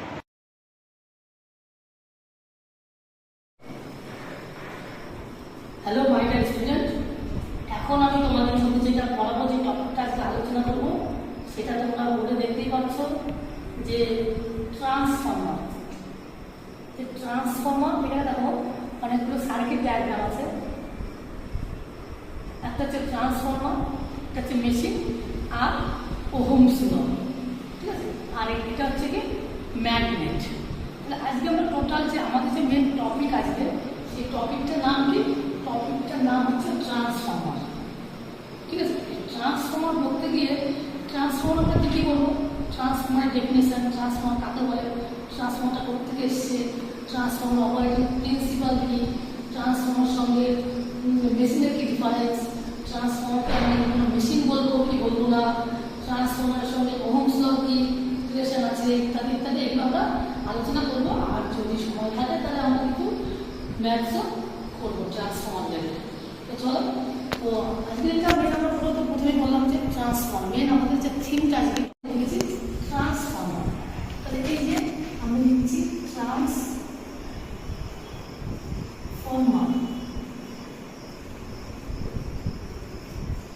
ট্রান্সফর্মার কথার অর্থ কিছু ট্রান্সফার করে, কি হয় ট্রান্সফার করে। তো এই দেখো ট্রান্সফর্মারের সার্কিট ডায়াগ্রাম আছে। ট্রান্সফর্মার যে যেভাবে ডায়াগ্রাম বলতে পারি বা সার্কিট ডায়াগ্রাম বলতে পারি বা ট্রান্সফর্মারের যে আমরা ছবিটা আমরা এঁকেছি। তাহলে দেখো এখানে কী কী আছে, ট্রান্সফর্মার কী আছে এখানে দেখো V1 আছে, V1, I1, E1, E2, N1, N2, I2, V2 load. এগুলো কী আছে আমরা কিছুই জানি না, কিছুই কিন্তু আমরা জানি না। আচ্ছা কী এটা খায় না মাথায় দিয়ে আমরা কিন্তু কিছুই জানি না, এগুলো সম্পর্কে আমরা কোনো কিছু জানি না। তাহলে V1টা কি, এখানে V2 কি, I1 কি, I2 কি, E1 কি, E2 কি, ঠিক আছে, লোড কি ইত্যাদি এগুলো আমরা কিছুই কিন্তু জানি না। আর এগুলো আমরা আস্তে আস্তে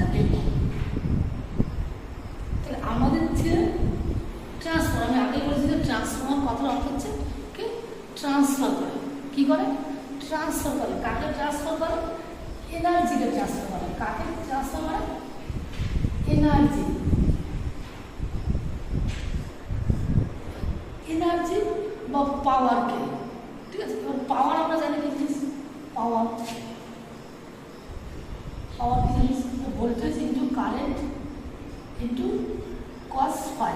যদি এটা হয় আমাদের AC single phase, AC single phase power হয়। আর যদি ডিসি হয় তাহলে power V into I, cos phi হবে না। তাহলে এটা হচ্ছে আমাদের ডিসির পাওয়ার। তাহলে আমরা বললাম কি, তাহলে ট্রান্সফার হচ্ছে, ট্রান্সফার করে। কাকে ট্রান্সফার করছে? পাওয়ারকে ট্রান্সফার করছে। কোথা থেকে কোথায় করছে? একটা সাইড থেকে আর একটা সাইড। কোন সাইড? এখানে এইখানে দেখো আমরা সাপ্লাই ভোল্টেজ, এটা কোনো নেই, এটা নেই, এটা নেই।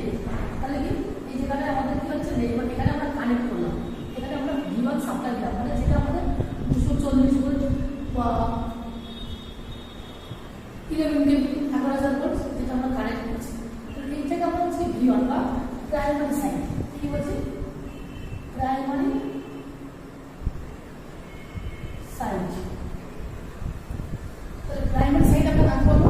প্রাইমারি সাইড হচ্ছে সেই সাইড যেখানে হচ্ছে সাপ্লাইটা কানেক্ট করবো, ঠিক আছে?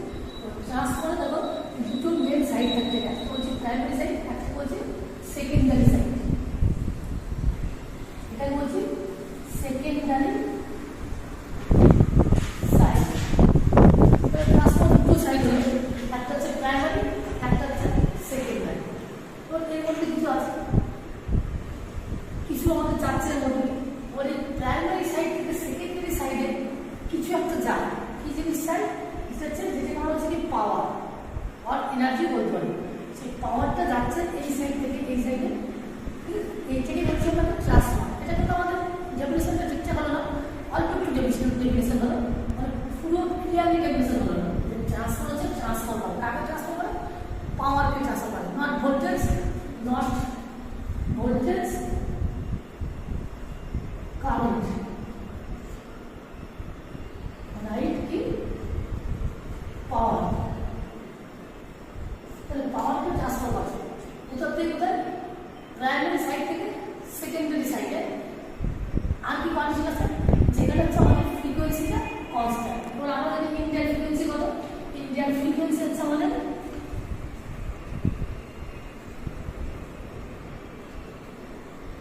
50 হার্টজ। এটা হচ্ছে 50 হার্টজ ইন্ডিয়ান ফ্রিকোয়েন্সি। তাহলে প্রাইমারি সাইড কাকে বলবো? যার সঙ্গে আমরা সাপ্লাইটা কানেক্ট করছি তাকে হচ্ছে প্রাইমারি সাইড বা পিএসও বলতে পারি। আর যার সঙ্গে আমরা লোডটা কানেক্ট করছি তাকে বলতে সেকেন্ডারি সাইড বা এসি। এবার লোড বলতে আমরা কি বুঝি? লোড বলতে আমরা বুঝি ধরো আমাদের বাড়িতে fan, washing machine, light, TV, fridge ইত্যাদি এগুলো লোড। তো আমরা যেখানে কানেকশন দিচ্ছি, তোমরা প্রত্যেকে জানো যে তোমাদের বাড়িতে কোনো একটা বাড়ির ঘরে ট্রান্সফর্মার থাকে, এখান থেকে 11 kV পাওয়ার এসছে, 11 kV ভোল্টেজ এসছে, 11 kV এখানে ঢুকছে ডিসির মাধ্যমে, ডিসির মাধ্যমে ঢুকছে। আর এখানে আমরা 440 ভোল্ট সেকেন্ডারি সাইডে পাচ্ছি। তার পেজটা হচ্ছে কি আমাদের প্রাইমারি সাইড, মানে যেখানে সাপ্লাইটা ঢুকছে সেটা হচ্ছে পিএস প্রাইমারি সাইড। আর এখানে আমাদের কি সেকেন্ডারি সাইড।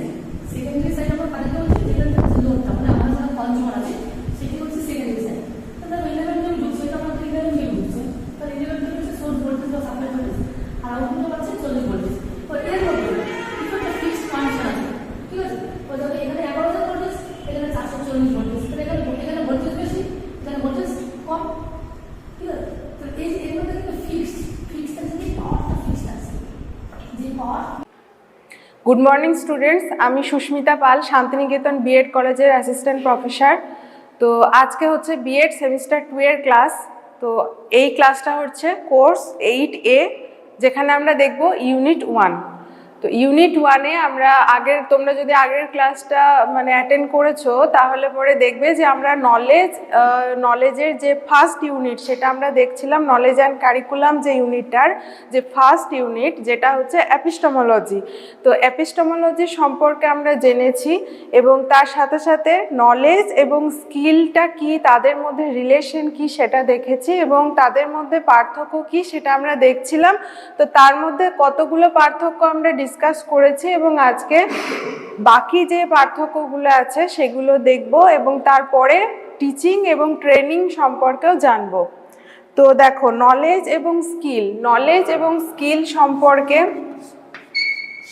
তো তোমরা নিশ্চয়ই জানো, আগের ক্লাসে আমরা ডিসকাস করেছি। তো নলেজটা কি? নলেজ মানে হচ্ছে যেটা জ্ঞান, যেটা কোনো কিছু ইনফরমেশন অর্জন করাকে বোঝায় এবং সেইটাকে যখন আমরা কোনো বাস্তব ক্ষেত্রে কোনো প্র্যাকটিক্যালি যখন সেটাকে ইউজ করছি সেটাকে বলা হয় স্কিল। মানে স্কিলের বেস হচ্ছে নলেজটা, কিন্তু নলেজের বেস কিন্তু স্কিল নয়। মানে স্কিলফুল হওয়ার জন্য সেইটা সম্পর্কে, সেই বিষয়টা সম্পর্কে ইনফরমেশন থাকাটাও কিন্তু জরুরি।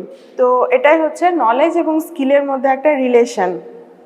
তো আমরা লাস্ট যে ডিফারেন্সটা দেখব সেটা হচ্ছে শুধুমাত্র নলেজকে আমরা গেইন করতে পারি বাই অবজারভেশন, অর্থাৎ নলেজকে বা জ্ঞানকে আমরা শুধুমাত্র কোনো কিছু অবজার্ভ করে, কোনো কিছু দেখে শুনে পড়ে আমরা অর্জন করতে পারি। তুমি একটা বইকে পড়ছো বা কোনো কিছু দেখছো, সেটা দেখে তুমি সেখান থেকে একটা ইনফরমেশন নিচ্ছ বা নলেজ গেইন করতে পারছো। কিন্তু স্কিলের যে বিষয়, স্কিলটা হচ্ছে ট্রায়াল অ্যান্ড এররের বিষয়। মানে তুমি ভুল করবে এবং ট্রায়াল অ্যান্ড এরর, ভুল করছো এবং তারপরে তুমি শিখছো, ঠিক আছে? বারবার যখন এটা একটা প্র্যাকটিসের বিষয়, তুমি বারবার কোনো বিষয়কে শিখছো, মানে বারবার তুমি যখন কোনো বিষয় সম্পর্কে প্র্যাকটিস করছো এবং সেখান থেকে তোমার ভুল হচ্ছে, থর্নডাইক যেটা বলেছেন ট্রায়াল অ্যান্ড এররের কথা, তো বারবার ট্রাই করছো, এরর হচ্ছে, তো এইভাবে যখন তুমি শিখছো তখন তুমি আরও বেশি স্কিলফুল হচ্ছো। মানে নলেজ যেটা গেইন করলে সেটাকে যখন তুমি বারবার ট্রাই করছো, এরর হচ্ছে, তারপরে যে তুমি সেই বিষয়ে যখন দক্ষ হচ্ছ, তো সেটাকে বলা হচ্ছে স্কিল। তাহলে এটা হচ্ছে কোনো বিষয়কে অ্যাপ্লাই করা রিলেটেড। তারপরে এটা হচ্ছে ইনট্যাঞ্জেবল, নলেজটা হচ্ছে ইনট্যাঞ্জেবল। ইনট্যাঞ্জেবল মানে কি? মানে হচ্ছে এটাকে টাচ করা বা সেইভাবে আমরা স্পর্শ করতে পারি না, এটা অনেকটা অ্যাবস্ট্রাক্ট বিষয়। তুমি ধরো কোনো বিষয় সম্পর্কে ইনফরমেশন নিচ্ছ, ধরো তুমি ইনফরমেশন নিচ্ছ যে কোনো কিছু কিভাবে রান্না করতে হয়, তো সেইটা তুমি একটা বই থেকে পড়লে বা কোথাও থেকে তুমি শুনলে, তো এটাকে তুমি তো টাচ করতে পারছো না, এটা একটা অ্যাবস্ট্রাক্ট জাস্ট নলেজ লেভেলের বিষয়। কিন্তু স্কিলটা হচ্ছে ট্যাঞ্জেবল। ট্যাঞ্জেবল মানে ট্যাঞ্জেবল, অর্থাৎ তুমি ধরো কোনো একটা রেসিপি ধরো রান্না করা শিখলে, ঠিক আছে? তো সেটাকে তুমি যখন প্র্যাকটিক্যালি রান্না করছো, ধরো মানে ভাত কিভাবে রান্না করতে হয় সেটা সম্পর্কে তুমি জানলে, তো এটাকে তো তুমি টাচ করতে পারছো না। বাট ট্যাঞ্জেবলের ক্ষেত্রে কি হচ্ছে, তুমি সেই মেটেরিয়ালগুলোকে জোগাড় করে তুমি যখন প্র্যাকটিক্যালি যখন ওই মানে ভাতটাকে রান্না করছো, তো সেটা তুমি সেগুলোকে টাচ করতে পারছো, ফিল করতে পারছো, সেই জন্য স্কিলের যে বিষয়গুলো সেগুলো হচ্ছে ট্যাঞ্জেবল। নেক্সট হচ্ছে নলেজকে নলেজ কিভাবে প্রবলেম এবং কনফ্লিক্টসকে সলভ করা যায় সেটা সম্পর্কে বলে। বিভিন্ন কনফ্লিক্টস বা প্রবলেম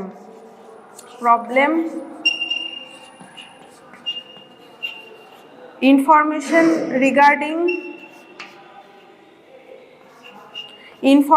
রিগার্ডিং প্রবলেম সলভিং, মানে একটা প্রবলেম বা কোনো একটা ধরো কনফ্লিক্ট হলো, তো সেটাকে তুমি কিভাবে সলভ করবে সেইটা সম্পর্কে নলেজ, যে মানে সেটা সম্পর্কে আমরা ইনফরমেশন নিই, যে একটা প্রবলেমকে আমি কিভাবে সলভ করব সেটা সম্পর্কে জাস্ট একটা ইনফরমেশন নিলাম, কোথায়?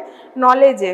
তারপরে সেই কনফ্লিক্ট বা প্রবলেমটাকে আমরা আরও বেশি মানে সলভ করতে করতে যখন আরও বেশি দক্ষ হয়ে উঠি, তো সেইটা হচ্ছে স্কিলের বিষয়। তাহলে স্কিলটা হচ্ছে কি, মানে তুমি কতটা দক্ষ, কতটা তুমি সেই বিষয়ে মানে পারদর্শী, তো সেটা সম্পর্কে বলা হচ্ছে। ফর এক্সাম্পল ধরো তুমি ক্লাসে ধরো থিওরিটিক্যালি তুমি শিখছো যে কিভাবে টিচিং দেওয়া দরকার, বা কিভাবে তুমি একজন শিক্ষক হিসাবে কিভাবে তুমি ক্লাসে গিয়ে পড়াবে, ঠিক আছে, এটা সম্পর্কে তুমি থিওরিটিক্যালি নলেজ গেইন করছো। তো এটা কি হয়ে গেল, এটা হচ্ছে একটা প্রবলেম সলভিং এর বিষয়। মানে ধরো ক্লাসে কেউ ডিস্টার্ব করছে, তো কিভাবে তুমি স্টুডেন্টদের হ্যান্ডেল করবে, তারপরে পুরো ক্লাসটাকে কিভাবে তুমি ইনভলভ রাখবে তো টিচিং লার্নিং প্রসেসের মধ্যে, এই যে জিনিসগুলো জানছো, বিভিন্ন প্রবলেমকে কিভাবে সলভ করবে সেটা জানছো। তারপরে এই নলেজটাকে যখন তুমি প্র্যাকটিক্যালি, যখন তুমি ধরো ইন্টার্নশিপে যাচ্ছ, তো সেখানে গিয়ে যখন তুমি প্র্যাকটিক্যালি এই বিষয়গুলোকে সেখানে অ্যাপ্লাই করছো রিয়েল লাইফ সিচুয়েশনে, তো সেখানে কি হচ্ছে, সেখানে তুমি আস্তে আস্তে সেই স্কিলটার প্রতি দক্ষ হচ্ছ। মানে সেগুলোকে প্র্যাকটিক্যালি অ্যাপ্লাই করার ফলে তুমি সেই টিচিং স্কিলের প্রতি তোমার যে কাবিলিয়ত বা যে দক্ষতা, সেটা আস্তে আস্তে বাড়ছে। তারপরে হচ্ছে knowledge can be acquired. Knowledge can be acquired অর্থাৎ নলেজকে আমরা সবসময় অ্যাকুয়ার করতে পারি। অ্যাকুয়ার করা মানে কি, আমরা ধরো by observation, by reading, writing, এগুলোর থ্রুতে আমরা নলেজকে অর্জন করতে পারি। কোনো কিছু ধরো কোথাও থেকে কোনো কিছু জানলাম, তো এটাকে আমরা অ্যাকুয়ার করতে পারলাম। কিন্তু স্কিলটা হচ্ছে ইনহারেন্ট ট্যালেন্ট। স্কিল হচ্ছে ইনহারেন্ট ট্যালেন্ট। ইনহারেন্ট ট্যালেন্ট মানে স্কিলটা আমাদের ভিতরেই থাকে। স্কিলের একটা পোটেনশিয়ালিটি আমাদের মধ্যে, একটা কর্মদক্ষতা কিন্তু অলরেডি আমাদের মধ্যে থাকে। তোমার মধ্যে যদি কোনো স্কিল না থাকে, তাহলে পরে যতই চেষ্টা করা হোক না কেন, তুমি কিন্তু সেই কাজটা ভালোভাবে করতে পারবে না। তো একটা গাইডেন্স পেলে, একটা প্র্যাকটিসের মধ্যে দিয়ে গেলে পরে তুমি কিন্তু সেই স্কিলটার প্রতি দক্ষ হয়ে ওঠো ঠিকই, কিন্তু কোথাও না কোথাও ধরো তুমি খুব ভালো মানে গান করতে পারো, তো সেই গান করার কোথাও না কোথাও একটা পোটেনশিয়ালিটি তোমার মধ্যে আগে থেকে ছিল বলেই তুমি কিন্তু ভালো, আজকে তুমি প্র্যাকটিসের মধ্যে দিয়ে তুমি গিয়ে একটা ভালো মানে গান প্রেজেন্ট করতে পারছো। কিন্তু এই স্কিলটা যদি তোমার মধ্যে ইনহারেন্ট না থাকতো, এই পোটেনশিয়ালিটির যদি তোমার মধ্যে না থাকতো, তাহলে কিন্তু যতই তোমাকে প্র্যাকটিস করানো হোক না কেন, যতই শেখানো হোক না কেন, তোমার পক্ষে কিন্তু সেই প্রপার সুর, তাল, যে রিদমগুলো মেনটেন করে গান করা কিন্তু সম্ভব হতো না। তাহলে স্কিলটা কোথাও না কোথাও আমাদের মধ্যে ইনহারেন্ট থাকে। কিন্তু নলেজটা আমরা কি করি, অ্যাকুয়ার করি। মানে যে কেউ যে কোনো বিষয়ে নলেজ অ্যাকুয়ার করতে পারে। তুমি ধরো সায়েন্সের স্টুডেন্ট, তুমি চাইলে আর্টস সম্পর্কে নলেজ নিতে পারো, তুমি চাইলে বিভিন্ন ধরো নাচ গান সম্পর্কে, বিভিন্ন ড্রয়িং সম্পর্কে, যেটা খুশি সেটা সম্পর্কে তুমি নলেজ নিতে পারো। কারণ এটা জাস্ট পড়ে নিলে বা কোথাও থেকে দেখে নিলে আমরা নলেজ গেইন করতে পারি, ঠিক আছে। কিন্তু স্কিলটার জন্য একটা ইনহারেন্ট পোটেনশিয়ালিটির দরকার পড়ে। এবার ধরো নলেজটাকে আমি চেক করব যে কে কতটা মানে কার কতটা নলেজ আছে, বা কে কতটা এই বিষয়ে ইনফরমেশন গ্যাদার করেছে। তো সেটাকে চেক করার জন্য কি ধরনের আমরা অ্যাসেসমেন্ট করব, যে অ্যাসেসমেন্টটা করব সেটা হচ্ছে এমসিকিউ বেসড অ্যাসেসমেন্টই মেনলি করা হয়। এমসিকিউ বেসড অ্যাসেসমেন্ট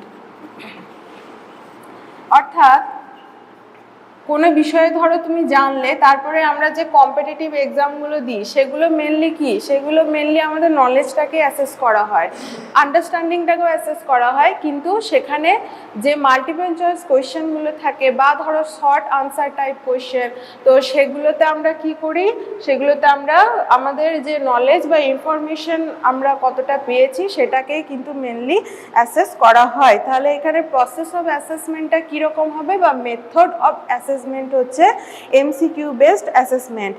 আর এইদিকে স্কিলটা হচ্ছে performance based assessment. Performance based অর্থাৎ ধরো তুমি কোনো জিনিস শিখলে, তো সেটাকে প্র্যাকটিক্যালি কতটা তুমি ভালো পারফর্ম করতে পারছো সেইটাকে দেখে তোমার অ্যাসেস করা হবে। ধরো স্পোর্টসের যে এক্সামগুলো হয় সেখানে তুমি তো খাতা পেনে লিখে স্পোর্টসের জন্য অ্যাসেসমেন্ট নেওয়া হবে না, সেখানে তুমি ধরো রানের ক্ষেত্রে তুমি কতটা ভালো রান পারছো, বা ধরো লং জাম্প, হাই জাম্প এগুলো কতটা ভালো পারছো, যে কোনো স্পোর্টসের ক্ষেত্রে কিভাবে অ্যাসেস করা হবে সেগুলো তোমার পারফরমেন্সটাকে দেখা হবে, কতটা ভালো তুমি পারফর্ম করতে পারছো সেই নির্দিষ্ট ফিল্ডে। তো সেইটা দেখে তোমার স্কিলটাকে অ্যাসেস করা হবে। তাহলে নলেজের ক্ষেত্রে অ্যাসেসমেন্টটা হচ্ছে যে এটাকে বলতে পারি অবজেক্টিভ টাইপ অ্যাসেসমেন্ট বা এমসিকিউ বা যে short answer type assessment.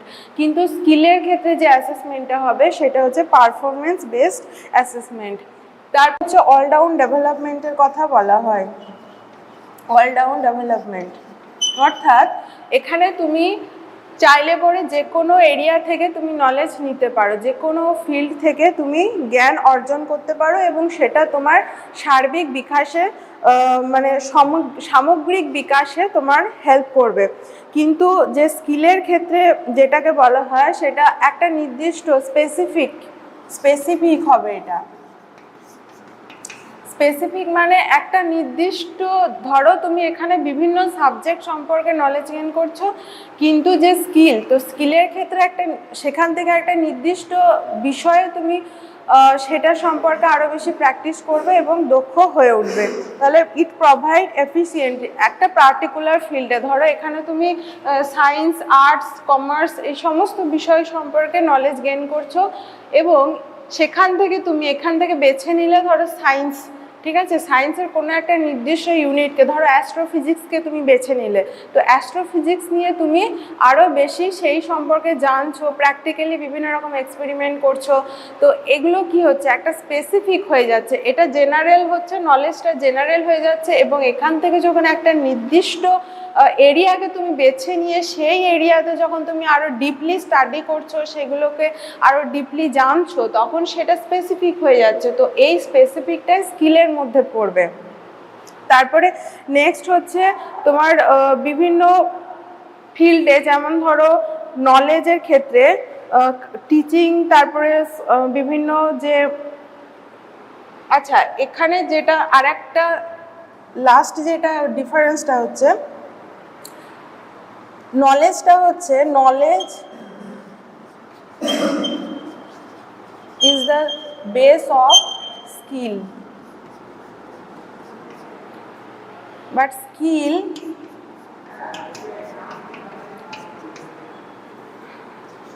is not the base of knowledge.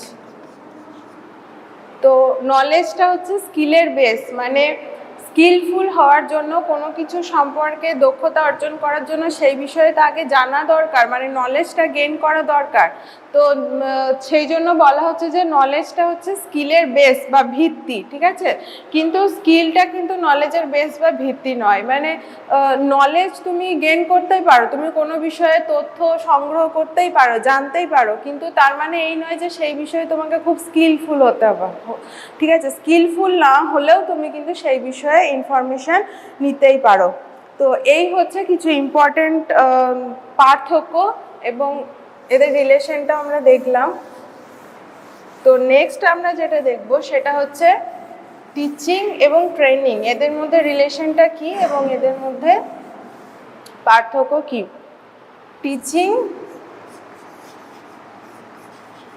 Teaching বা শিক্ষণ এবং ট্রেনিং বা প্রশিক্ষণ, এটা হচ্ছে প্রশিক্ষণ,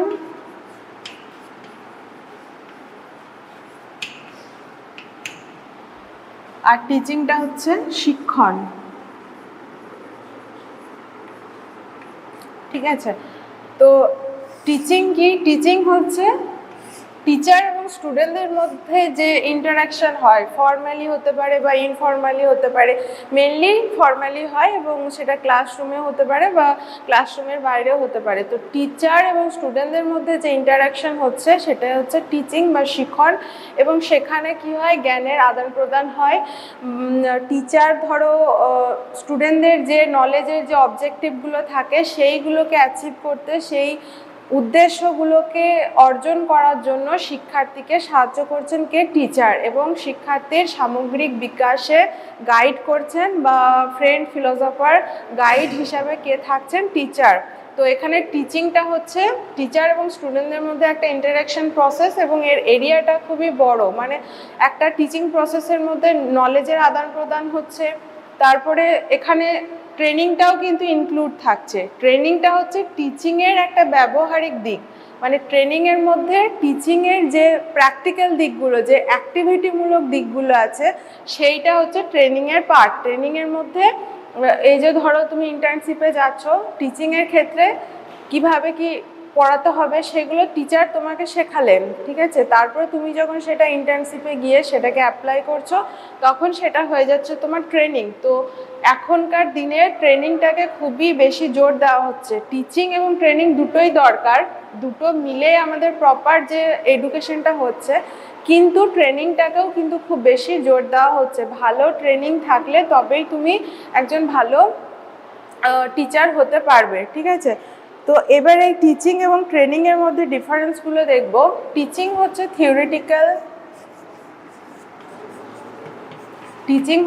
থিওরিটিক্যাল, বা তাত্ত্বিক বলতে পারো, আর ট্রেনিংটা হচ্ছে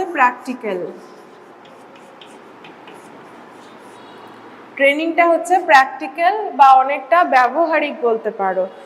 টিচিংয়ের মধ্যে কি করা হয়? বিভিন্ন রকম ইনফরমেশন, যে ধরো টিচার কি করছেন, বিভিন্ন ধরো একটা পড়াচ্ছেন একটা সাবজেক্টে, সেখানে বিভিন্ন তথ্যগুলোকে দিচ্ছে। তো এটা তোমরা অনেকটা যে নলেজ এবং স্কিল সম্পর্কে জানলে সেটার সাথে অনেকটা রিলেট করতে পারো। নলেজটাকে তোমরা টিচিংয়ের সাথে রিলেট করতে পারো, এবং যে স্কিলটা বললাম সেটা তোমরা ট্রেনিংয়ের সাথে রিলেট করতে পারো। তো টিচিংয়ে বিভিন্ন বিষয়গুলোকে টিচার যখন ইনফরমেশনকে দিচ্ছেন, লেকচার মেথডে হতে পারে বা যে কোনো মেথডে, মেনলি তুমি কিছু ইনফরমেশন নিচ্ছ, তাহলে এটা হয়ে যাচ্ছে থিওরিটিক্যাল। আর ওইটাকে যখন তুমি প্র্যাকটিক্যালি কোনো জায়গায় অ্যাপ্লাই করছো, রিয়েল লাইফ সিচুয়েশনে অ্যাপ্লাই করছো, কোনো প্রবলেম সলভ করছো, তো সেটা হয়ে যাচ্ছে কি? ট্রেনিং, ঠিক আছে? তারপরে টিচিং আমাদের কি করে? ইট প্রোভাইড নিউ নলেজ বা নতুন যে বিহেভিয়ার, নতুন আচরণ গঠনে সাহায্য করে।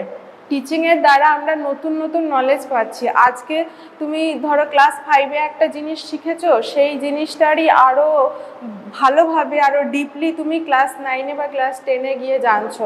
তাহলে কি করছে? নতুন নতুন আরও নলেজ আমাদের দিচ্ছে। কিন্তু ট্রেনিং কি করে? ওই যে আমরা যে অলরেডি নোন, মানে আগে থেকে যে জিনিসটা আমরা জেনেছি, সেটাকেই আমরা কি করছি? প্র্যাকটিস করছি। সেই জিনিসটাকে আমরা আমাদের বিভিন্ন সিচুয়েশনে সেগুলোকে ইউজ করছি। তাহলে অলরেডি নোন বিভিন্ন টুল এবং টেকনোলজিকে কিভাবে ইউজ করা হবে, তাহলে use of already known knowledge or information বলতে পারো। যেগুলো আমরা অলরেডি জেনেছি সেগুলোকে আমরা কিভাবে ইউজ করব, সেটাই হচ্ছে ট্রেনিংয়ের মধ্যে পড়ে। তারপরে হচ্ছে টিচিংয়ের এরিয়াটা হচ্ছে ওয়াইড এরিয়া। টিচিংয়ের এরিয়াটা হচ্ছে খুবই বিস্তার, মানে এর এরিয়াটা খুবই বড়, কারণ এখানে সমস্ত রকম, এখানে টিচিংও ইনক্লুড আছে, ট্রেনিংও ইনক্লুড আছে, প্রপার যে পুরো টিচিং লার্নিং সিস্টেমটা, সেটা সমস্তটাই কিন্তু টিচিংয়ের মধ্যে পড়ে। কিন্তু এই যে ট্রেনিংয়ের এরিয়াটা হচ্ছে ন্যারো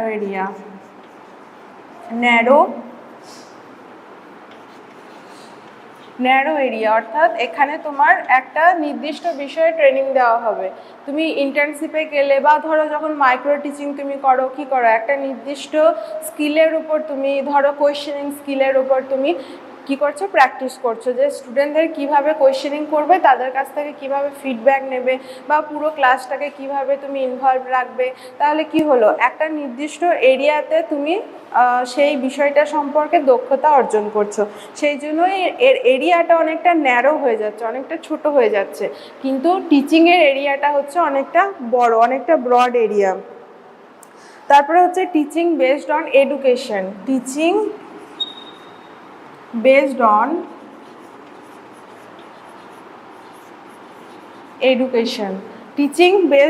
এডুকেশন, অর্থাৎ নলেজ বা যে উইজডম বা জ্ঞান, সেটা হচ্ছে একটা লংগেস্ট টাইম ধরে চলে এবং এটা লংগেস্ট টাইম। তো এখানে টিচিং প্রসেসটা অনেকটা লং টার্ম ধরে চলে। তুমি একটা পুরো ধরো বিএড করছো, সেখানে তুমি 2 বছর ধরে বিএড করছো, এটা একটা লং টার্ম ধরে চলছে এবং সেটা মেনলি এডুকেশন বা উইজডম, তোমার যে জ্ঞানের উপর বেসড করে টিচিংটা হচ্ছে। কিন্তু যে ট্রেনিং সেটা হচ্ছে ইন্টেন্সিভ হয়। টিচিং ট্রেনিংটা হচ্ছে স্কিল এবং তোমার এবিলিটির উপর ডিপেন্ড করে, আর shorter time span. Skill, ability. It depends on your skill and ability and shorter time span. অর্থাৎ এটা কি হচ্ছে, একটা শর্ট টাইম ধরে চলছে এবং সেটা তোমার স্কিল, টিচিংটা ডিপেন্ড করছে এডুকেশন এবং নলেজের উপর, বা ট্রেনিংটা ডিপেন্ড করছে তোমার স্কিল এবং এবিলিটির উপর। তুমি কতটা স্কিলফুল, তোমার কতটা এবিলিটি আছে সেইটার উপর ডিপেন্ড করছে যে তোমার ট্রেনিংটা ডিপেন্ড করছে। মানে ট্রেনিং তখনই তোমার মানে ভালো হলে পরে তোমার স্কিলটাও ভালো হবে, আর এবিলিটি থাকলে পরে তবে তুমি সেই বিষয়ে আরও ভালো ট্রেনিং মানে পারবে, ঠিক আছে। এবং এইটা হচ্ছে শর্টার টাইম স্প্যান, এর টাইম স্প্যানটা শর্ট। তুমি ধরো 2 মাসের জন্য বা 1 মাসের জন্য যে ইন্টার্নশিপে যাচ্ছ, ট্রেনিংয়ের জন্য যাচ্ছ, ট্রেনিং মেনলি 2 মাস 3 মাস বা 5 মাসের হতে পারে, তাহলে টাইম স্প্যানটা খুব শর্ট। কিন্তু টিচিংটার টাইম স্প্যানটা হচ্ছে অনেকটা বড়, অনেক দিন পর্যন্ত এই টিচিং প্রসেসটা চলে। তারপরে হচ্ছে এটা এক্সটেন্সিভ ইনফরমেশন দেয় টিচিংয়ে। এক্সটেন্সিভ ইনফরমেশন মানে হচ্ছে কি, সমস্ত নলেজের ক্ষেত্রে যেরকম দেখলাম যে সমস্ত এরিয়াতে এটা আমাদের ইনফরমেশন দেয়, কিন্তু ট্রেনিংটা হচ্ছে ইন্টেন্সিভ ইনফরমেশন দেয়। মানে হচ্ছে যে জিনিসটা তোমাকে শেখাতে চাইছে শুধুমাত্র সেই বিষয়ে তোমাকে ইনফরমেশন দেওয়া হবে। তো এটা অনেকটা ইন্টেনশনালি তুমি স্কুলে যাচ্ছ, টিচিং প্র্যাকটিস করছো, তো কি হচ্ছে, এটা হচ্ছে ইন্টেন্সিভ। কিন্তু এখানে তুমি অনেক বিষয়ে একসাথে জানতে পারো। তো বিভিন্ন সাবজেক্ট যেমন আমরা পড়ি একসাথে, বিভিন্ন টপিক সম্পর্কে জানছি, তো এটা কি হচ্ছে, টিচিংটা হয়ে যাচ্ছে এক্সটেন্সিভ। নেক্সট যেটা হচ্ছে ইট রিলেট টু সাবজেক্ট এরিয়া, অর্থাৎ এটা তোমার সাবজেক্ট এরিয়ার সাথে রিলেটেড। সাবজেক্ট এরিয়া মানে হচ্ছে সাবজেক্ট বা যে বক্তা বা ব্যক্তি, সে চাইলে কিন্তু সমস্ত এরিয়াতে মানে নলেজ গেইন করতে পারে। তো it's relate two subject area and it is functional area. Functional area মানে কি, এটা তোমার যে ট্রেনিংটা কি অনেকটা অ্যাক্টিভিটিমূলক, প্র্যাকটিক্যাল, মানে এটা তোমার ফাংশনের যে বিষয়গুলো, কাজ করার যে দিকগুলো, সেটার দিকে এটা বেশি ফোকাস করা হয়। তো ট্রেনিংটা হচ্ছে ফাংশনাল, বাট টিচিংটা হচ্ছে সাবজেক্টিভ বা এটা বলতে পারো থিওরিটিক্যাল, ঠিক আছে, সাবজেক্টিভ বা থিওরিটিক্যাল, আর এটা ফাংশনাল বা প্র্যাকটিক্যাল।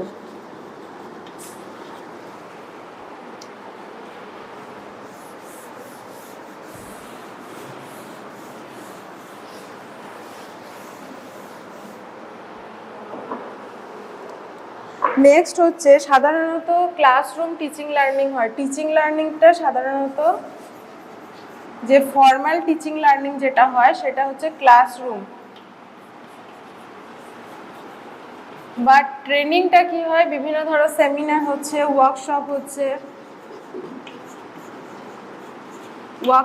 সেমিনার, ঠিক আছে। এই যে বিভিন্ন ওয়ার্কশপের ক্ষেত্রে, সেমিনারের ক্ষেত্রে যে আমরা বিভিন্ন স্কিলকে যখন শিখছি, ওয়ার্কশপে গিয়ে তুমি ধরো বিভিন্ন স্কিল শিখছো, তারপরে ধরো তুমি মানে ক্লাসরুমে তো ট্রেনিংটা হয়, কিন্তু ক্লাসরুমের বাইরেও আমরা বিভিন্ন জায়গায় এই ট্রেনিংটা করে থাকি, ঠিক আছে। সেই জন্য ট্রেনিংটা হচ্ছে মেনলি অনেকটা মানে ফর্মালও বলতে পারো, আবার ওয়ার্কশপ, সেমিনার, কনফারেন্সে গিয়েও শিখি, এবং ইনফর্মালিও কিন্তু আমরা ট্রেনিংগুলো প্র্যাকটিস করে থাকি। তো ট্রেনিংটা হচ্ছে ফর্মাল প্লাস ইনফর্মাল দুটোই। এবং এখানে টিচার তোমাদের বলছে যে নিড, মানে কেন একটা বিষয়ে নলেজ দরকার, তুমি বিএড কেন করবে সেই সম্পর্কে টিচার তোমাকে বলছে যে এই বিষয়ে তোমার নলেজ মানে নেওয়া বা ইনফরমেশন নেওয়া দরকার, তাহলে এখানে নিডটা বা এর প্রয়োজনীয়তাটা টিচার তোমাকে বলছেন, ঠিক আছে। কিন্তু ট্রেনিংয়ের ক্ষেত্রে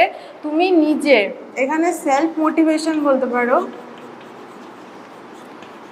এখানে ট্রেনিংটা তোমার নেওয়া দরকার, সেটা তুমি নিজে থেকে ফিল করছো, তুমি নিজে থেকে তোমার এই কোনো একটা বিষয়ে ট্রেনিং নেওয়া দরকার। ধরো তুমি টিচার হতে চাইছো, তো আমার টিচিংয়ের ট্রেনিং নেওয়া দরকার, তো এই যে একটা নিড, এটা তুমি নিজে থেকে তুমি সেলফ ইন্টারেস্টের দ্বারা এটা তুমি কি করছো, তোমার মধ্যে এই ইন্টারেস্টটা জাগছে, তো এটা এর নিডটা হচ্ছে তোমার নিজের উপর ডিপেন্ড করবে, এর প্রয়োজনীয়তাটা।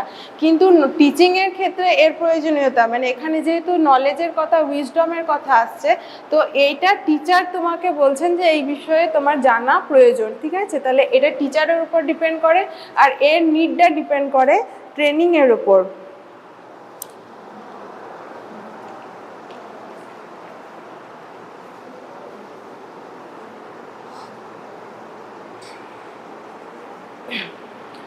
নেক্সট দেখো, টিচিং হ্যাবিট ফরমেশনে হেল্প করে।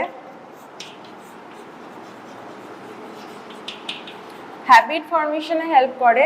টিচিংয়ের দ্বারা আমরা যে জানি যে চেঞ্জেস অফ বিহেভিয়ার, মানে আমাদের আচরণ বা বিহেভিয়ারের চেঞ্জে হেল্প করে কি করছে কে, টিচিং। টিচিং আমাদের বিভিন্ন আচরণের পরিবর্তনে সাহায্য করে বা হ্যাবিট ফরমেশন বা নতুন নতুন হ্যাবিট ফরমেশনে হেল্প করছে। এবং ট্রেনিংয়ের দ্বারা আমরা সেই হ্যাবিটকে আরও ভালোভাবে কিভাবে মানে আরও ভালো নারিশ করা বা সেই হ্যাবিটটাকে, সেই অভ্যাসটাকে আরও সুন্দর করে তুলতে হেল্প করে ট্রেনিং। অর্থাৎ তুমি এখানে কোনো বিষয় জানছো, সেইটাকে যখন তুমি আরও প্র্যাকটিস করছো, আরও প্র্যাকটিক্যালি সেটাকে অ্যাপ্লাই করছো, তো কি হচ্ছে, তোমার সেই যে আচরণ বা সেই যে হ্যাবিটটা সেটা আরও ভালো হচ্ছে, আরও সেটা মানে আরও সুগঠিত হচ্ছে বলতে পারি, ঠিক আছে। তাহলে এটা তোমাদের হ্যাবিটকে আরও সুগঠিত করে। টিচিং আমাদের যে ইনফরমেশন প্রোভাইড করে এবং বিভিন্ন বিষয়ে ইনফরমেশন এবং নলেজ প্রোভাইড করে। কিন্তু ট্রেনিং কি করে, সেই ইনফরমেশন এবং নলেজের সেটাকে আমরা কিভাবে প্র্যাকটিক্যালি অ্যাপ্লাই করব সেই বিষয়টা সম্পর্কে বলা হয়। মানে এটা এই যে নলেজ বা ইনফরমেশন এটাকে আরও ফেসিলিটেট করে, এটাকে কি করে আরও ফেসিলিটেট করে। তো এই হচ্ছে মোটামুটি টিচিং এবং ট্রেনিংয়ের মধ্যে পার্থক্য।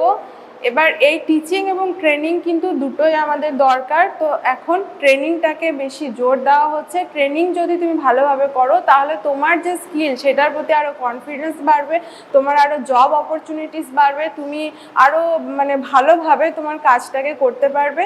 সেই জন্য টিচিং এবং ট্রেনিং আমাদের দুটোই কিন্তু সমানভাবে দরকার।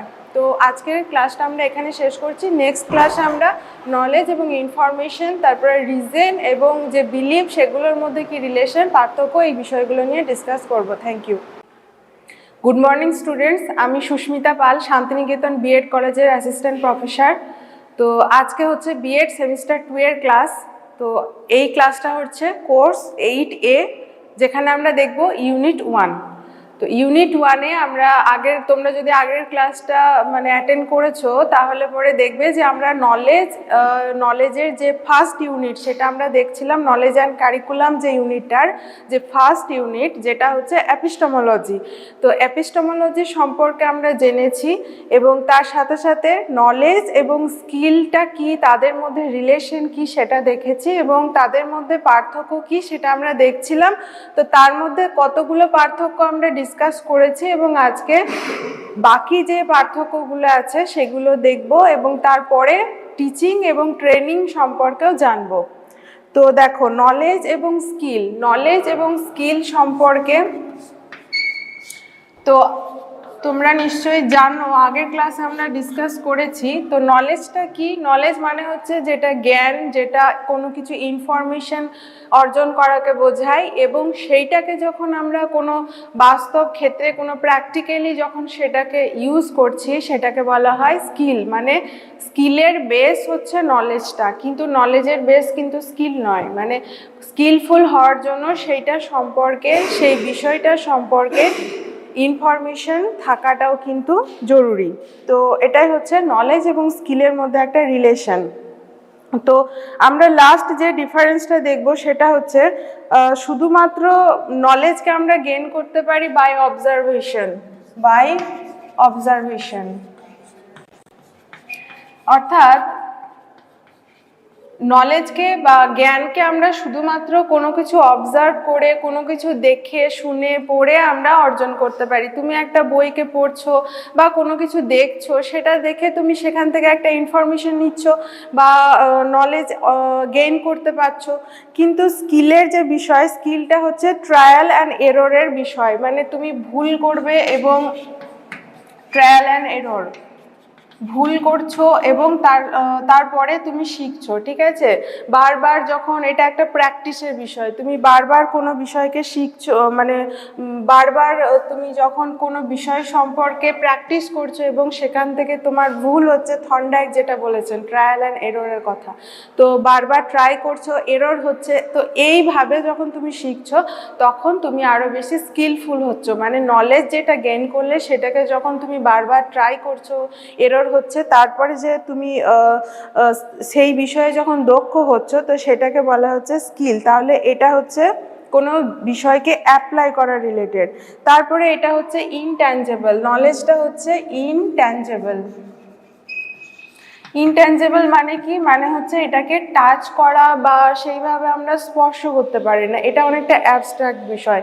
তুমি ধরো কোনো বিষয় সম্পর্কে ইনফরমেশন নিচ্ছ, ধরো তুমি ইনফরমেশন নিচ্ছ যে কোনো কিছু কিভাবে রান্না করতে হয়, তো সেইটা তুমি একটা বই থেকে পড়লে বা কোথাও থেকে তুমি শুনলে, তো এটাকে তুমি তো টাচ করতে পারছো না, এটা একটা অ্যাবস্ট্রাক্ট জাস্ট নলেজ লেভেলের বিষয়।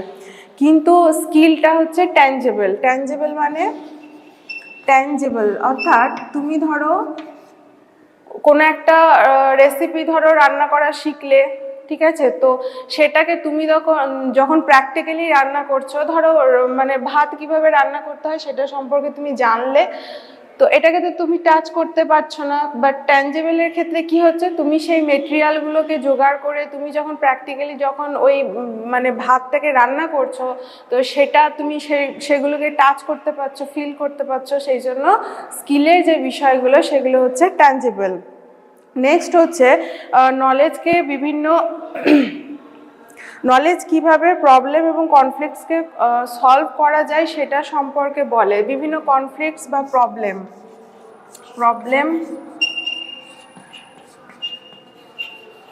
ইনফরমেশন রিগার্ডিং প্রবলেম সলভিং, মানে একটা প্রবলেম বা কোনো একটা ধরো কনফ্লিক্ট হলো, তো সেটাকে তুমি কিভাবে সলভ করবে সেইটা সম্পর্কে নলেজ, যে মানে সেটা সম্পর্কে আমরা ইনফরমেশন নিই, যে একটা প্রবলেমকে আমি কিভাবে সলভ করব সেটা সম্পর্কে জাস্ট একটা ইনফরমেশন নিলাম, কোথায়? নলেজে। তারপরে সেই কনফ্লিক্ট বা প্রবলেমটাকে আমরা আরও বেশি মানে সলভ করতে করতে যখন আরও বেশি দক্ষ হয়ে উঠি, তো সেইটা হচ্ছে স্কিলের বিষয়। তাহলে স্কিলটা হচ্ছে কি, মানে তুমি কতটা দক্ষ, কতটা তুমি সেই বিষয়ে মানে পারদর্শী, তো সেটা সম্পর্কে বলা হচ্ছে। ফর এক্সাম্পল ধরো তুমি ক্লাসে ধরো থিওরিটিক্যালি তুমি শিখছো যে কিভাবে টিচিং দেওয়া দরকার বা কিভাবে তুমি একজন শিক্ষক হিসাবে কিভাবে তুমি ক্লাসে গিয়ে পড়াবে, ঠিক আছে, এটা সম্পর্কে তুমি থিওরিটিক্যালি নলেজ গেইন করছো। তো এটা কি হয়ে গেল, এটা হচ্ছে একটা প্রবলেম সলভিং এর বিষয়। মানে ধরো ক্লাসে কেউ ডিস্টার্ব করছে, তো কিভাবে তুমি স্টুডেন্টদের হ্যান্ডেল করবে, তারপরে পুরো ক্লাসটাকে কিভাবে তুমি ইনভলভ রাখবে তো টিচিং লার্নিং প্রসেসের মধ্যে, এই যে জিনিসগুলো জানছো, বিভিন্ন প্রবলেমকে কিভাবে সলভ করবে সেটা জানছো। তারপরে এই নলেজটাকে যখন তুমি প্র্যাকটিক্যালি, যখন তুমি ধরো ইন্টার্নশিপে যাচ্ছ, তো সেখানে গিয়ে যখন তুমি প্র্যাকটিক্যালি এই বিষয়গুলোকে সেখানে অ্যাপ্লাই করছো রিয়েল লাইফ সিচুয়েশনে, তো সেখানে কি হচ্ছে, সেখানে তুমি আস্তে আস্তে সেই স্কিলটার প্রতি দক্ষ হচ্ছ। মানে সেগুলোকে প্র্যাকটিক্যালি অ্যাপ্লাই করার ফলে তুমি সেই টিচিং স্কিলের প্রতি তোমার যে কাবিলিয়ত বা যে দক্ষতা সেটা আস্তে আস্তে বাড়ছে। তারপরে হচ্ছে নলেজ ক্যান বি অ্যাকুয়ার্ড। অর্থাৎ নলেজকে আমরা সবসময় অ্যাকুয়ার করতে পারি। অ্যাকুয়ার করা মানে কি, আমরা ধরো by observation, by reading, writing, এগুলোর থ্রুতে আমরা নলেজকে অর্জন করতে পারি। কোনো কিছু ধরো কোথাও থেকে কোনো কিছু জানলাম, তো এটাকে আমরা অ্যাকুয়ার করতে পারলাম। কিন্তু স্কিলটা হচ্ছে ইনহারেন্ট ট্যালেন্ট। স্কিল হচ্ছে ইনহারেন্ট ট্যালেন্ট। ইনহারেন্ট ট্যালেন্ট মানে স্কিলটা আমাদের ভিতরেই থাকে। স্কিলের একটা পোটেনশিয়ালিটি আমাদের মধ্যে, একটা কর্মদক্ষতা কিন্তু অলরেডি আমাদের মধ্যে থাকে। তোমার মধ্যে যদি কোনো স্কিল না থাকে তাহলে পরে যতই চেষ্টা করা হোক না কেন তুমি কিন্তু সেই কাজটা ভালোভাবে করতে পারবে না। তো একটা গাইডেন্স পেলে, একটা প্র্যাকটিসের মধ্যে দিয়ে গেলে পরে তুমি কিন্তু সেই স্কিলটার প্রতি দক্ষ হয়ে ওঠো ঠিকই, কিন্তু কোথাও না কোথাও ধরো তুমি খুব ভালো মানে গান করতে পারো, তো সেই গান করার কোথাও না কোথাও একটা পোটেনশিয়ালিটি তোমার মধ্যে আগে থেকে ছিল বলেই তুমি কিন্তু ভালো, আজকে তুমি প্র্যাকটিসের মধ্যে দিয়ে তুমি গিয়ে একটা ভালো মানে গান প্রেজেন্ট করতে পারছো। কিন্তু এই স্কিলটা যদি তোমার মধ্যে ইনহারেন্ট না থাকতো, এই পোটেনশিয়ালিটির যদি তোমার মধ্যে না থাকতো, তাহলে কিন্তু যতই তোমাকে প্র্যাকটিস করানো হোক না কেন, যতই শেখানো হোক না কেন, তোমার পক্ষে কিন্তু সেই প্রপার সুর, তাল, যে রিদমগুলো মেনটেন করে গান করা কিন্তু সম্ভব হতো না। তাহলে স্কিলটা কোথাও না কোথাও আমাদের মধ্যে ইনহারেন্ট থাকে। কিন্তু নলেজটা আমরা কি করি? অ্যাকুয়ার করি। মানে যে কেউ যে কোনো বিষয়ে নলেজ অ্যাকুয়ার করতে পারে। তুমি ধরো সায়েন্সের স্টুডেন্ট, তুমি চাইলে আর্টস সম্পর্কে নলেজ নিতে পারো, তুমি চাইলে বিভিন্ন ধরো নাচ গান সম্পর্কে, বিভিন্ন ড্রয়িং সম্পর্কে, যেটা খুশি সেটা সম্পর্কে তুমি নলেজ নিতে পারো। কারণ এটা জাস্ট পড়ে নিলে বা কোথাও থেকে দেখে নিলে আমরা নলেজ গেইন করতে পারি, ঠিক আছে। কিন্তু স্কিলটার জন্য একটা ইনহারেন্ট পোটেনশিয়ালিটির দরকার পড়ে। এবার ধরো নলেজটাকে আমি চেক করব যে কে কতটা মানে কার কতটা নলেজ আছে বা কে কতটা এই বিষয়ে ইনফরমেশন গ্যাদার করেছে। তো সেটাকে চেক করার জন্য কি ধরনের আমরা অ্যাসেসমেন্ট করব? যে অ্যাসেসমেন্টটা করব সেটা হচ্ছে এমসিকিউ বেসড অ্যাসেসমেন্টই মেনলি করা হয়। এমসিকিউ বেসড অ্যাসেসমেন্ট অর্থাৎ কোনো বিষয়ে ধরো তুমি জানলে, তারপরে আমরা যে কম্পিটিটিভ এক্সামগুলো দিই সেগুলো মেনলি কি? সেগুলো মেনলি আমাদের নলেজটাকে অ্যাসেস করা হয়, আন্ডারস্ট্যান্ডিংটাকেও অ্যাসেস করা হয়। কিন্তু সেখানে যে মাল্টিপল চয়েস কোয়েশ্চেনগুলো থাকে বা ধরো শর্ট আনসার টাইপ কোয়েশ্চেন, তো সেগুলোতে আমরা কি করি? সেগুলোতে আমরা আমাদের যে নলেজ বা ইনফরমেশন আমরা কতটা পেয়েছি সেটাকেই কিন্তু মেনলি অ্যাসেস করা হয়। তাহলে এখানে প্রসেস অফ অ্যাসেসমেন্টটা কীরকম হবে বা মেথড অফ অ্যাসেসমেন্ট হচ্ছে এমসিকিউ বেসড অ্যাসেসমেন্ট। আর এইদিকে স্কিলটা হচ্ছে performance based assessment. Performance based অর্থাৎ ধরো তুমি কোনো জিনিস শিখলে, তো সেটাকে প্র্যাকটিক্যালি কতটা তুমি ভালো পারফর্ম করতে পারছো সেইটাকে দেখে তোমার অ্যাসেস করা হবে। ধরো স্পোর্টসের যে এক্সামগুলো হয় সেখানে তুমি তো খাতা পেনে লিখে স্পোর্টসের জন্য অ্যাসেসমেন্ট নেওয়া হবে না। সেখানে তুমি ধরো রানের ক্ষেত্রে তুমি কতটা ভালো রান পারছো বা ধরো লং জাম্প, হাই জাম্প এগুলো কতটা ভালো পারছো, যে কোনো স্পোর্টসের ক্ষেত্রে কিভাবে অ্যাসেস করা হবে সেগুলো তোমার পারফরমেন্সটাকে দেখা হবে, কতটা ভালো তুমি পারফর্ম করতে পারছো সেই নির্দিষ্ট ফিল্ডে। তো সেইটা দেখে তোমার স্কিলটাকে অ্যাসেস করা হবে। তাহলে নলেজের ক্ষেত্রে অ্যাসেসমেন্টটা হচ্ছে যে এটাকে বলতে পারি অবজেক্টিভ টাইপ অ্যাসেসমেন্ট বা এমসিকিউ বা যে শর্ট আনসার টাইপ অ্যাসেসমেন্ট। কিন্তু স্কিলের ক্ষেত্রে যে অ্যাসেসমেন্টটা হবে সেটা হচ্ছে পারফরমেন্স বেসড অ্যাসেসমেন্ট। তারপর হচ্ছে অলরাউন্ড ডেভেলপমেন্টের কথা বলা হয়। অলরাউন্ড ডেভেলপমেন্ট অর্থাৎ এখানে তুমি চাইলে পরে যে কোনো এরিয়া থেকে তুমি নলেজ নিতে পারো, যে কোনো ফিল্ড থেকে তুমি জ্ঞান অর্জন করতে পারো এবং সেটা তোমার সার্বিক বিকাশে মানে সামগ্রিক বিকাশে তোমার হেল্প করবে। কিন্তু যে স্কিলের ক্ষেত্রে যেটাকে বলা হয় সেটা একটা নির্দিষ্ট স্পেসিফিক হবে। এটা স্পেসিফিক মানে একটা নির্দিষ্ট ধরো তুমি এখানে বিভিন্ন সাবজেক্ট সম্পর্কে নলেজ গেইন করছো, কিন্তু যে স্কিল, তো স্কিলের ক্ষেত্রে একটা সেখান থেকে একটা নির্দিষ্ট বিষয়ে তুমি সেটা সম্পর্কে আরও বেশি প্র্যাকটিস করবে এবং দক্ষ হয়ে উঠবে।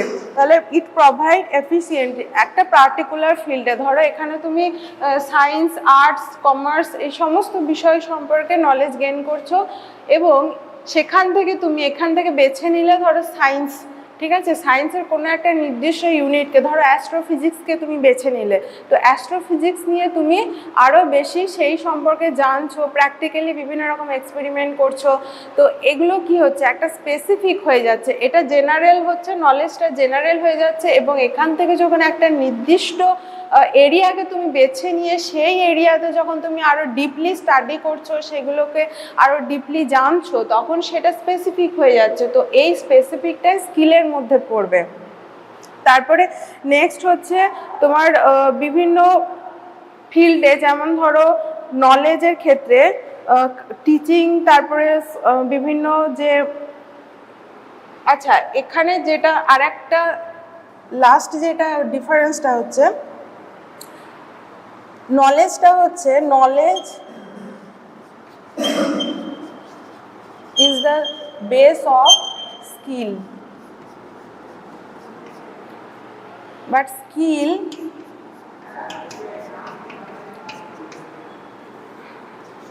is not the base of knowledge. তো নলেজটা হচ্ছে স্কিলের বেস, মানে স্কিলফুল হওয়ার জন্য, কোনো কিছু সম্পর্কে দক্ষতা অর্জন করার জন্য সেই বিষয়ে তাকে জানা দরকার, মানে নলেজটা গেইন করা দরকার। তো সেই জন্য বলা হচ্ছে যে নলেজটা হচ্ছে স্কিলের বেস বা ভিত্তি, ঠিক আছে, কিন্তু স্কিলটা কিন্তু নলেজের বেস বা ভিত্তি নয়। মানে নলেজ তুমি গেইন করতেই পারো, তুমি কোনো বিষয়ে তথ্য সংগ্রহ করতেই পারো, জানতেই পারো, কিন্তু তার মানে এই নয় যে সেই বিষয়ে তোমাকে খুব স্কিলফুল হতে হবে, ঠিক আছে, স্কিলফুল না হলেও তুমি কিন্তু সেই বিষয়ে ইনফরমেশন নিতেই পারো। তো এই হচ্ছে কিছু ইম্পর্টেন্ট পার্থক্য এবং এদের রিলেশনটা আমরা দেখলাম। তো নেক্সট আমরা যেটা দেখব সেটা হচ্ছে টিচিং এবং ট্রেনিং, এদের মধ্যে রিলেশনটা কি এবং এদের মধ্যে পার্থক্য কি।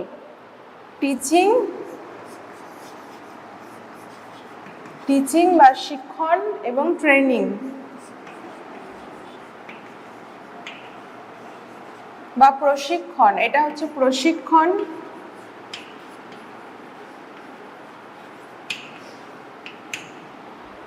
আর টিচিংটা হচ্ছে শিক্ষণ, ঠিক আছে। তো টিচিং কি, টিচিং হচ্ছে টিচার এবং স্টুডেন্টদের মধ্যে যে ইন্টারাকশন হয়, ফর্মালি হতে পারে বা ইনফর্মালি হতে পারে, মেনলি ফর্মালি হয় এবং সেটা ক্লাসরুমে হতে পারে বা ক্লাসরুমের বাইরেও হতে পারে। তো টিচার এবং স্টুডেন্টদের মধ্যে যে ইন্টারাকশন হচ্ছে সেটা হচ্ছে টিচিং বা শিক্ষণ, এবং সেখানে কি হয়, জ্ঞানের আদান প্রদান হয়।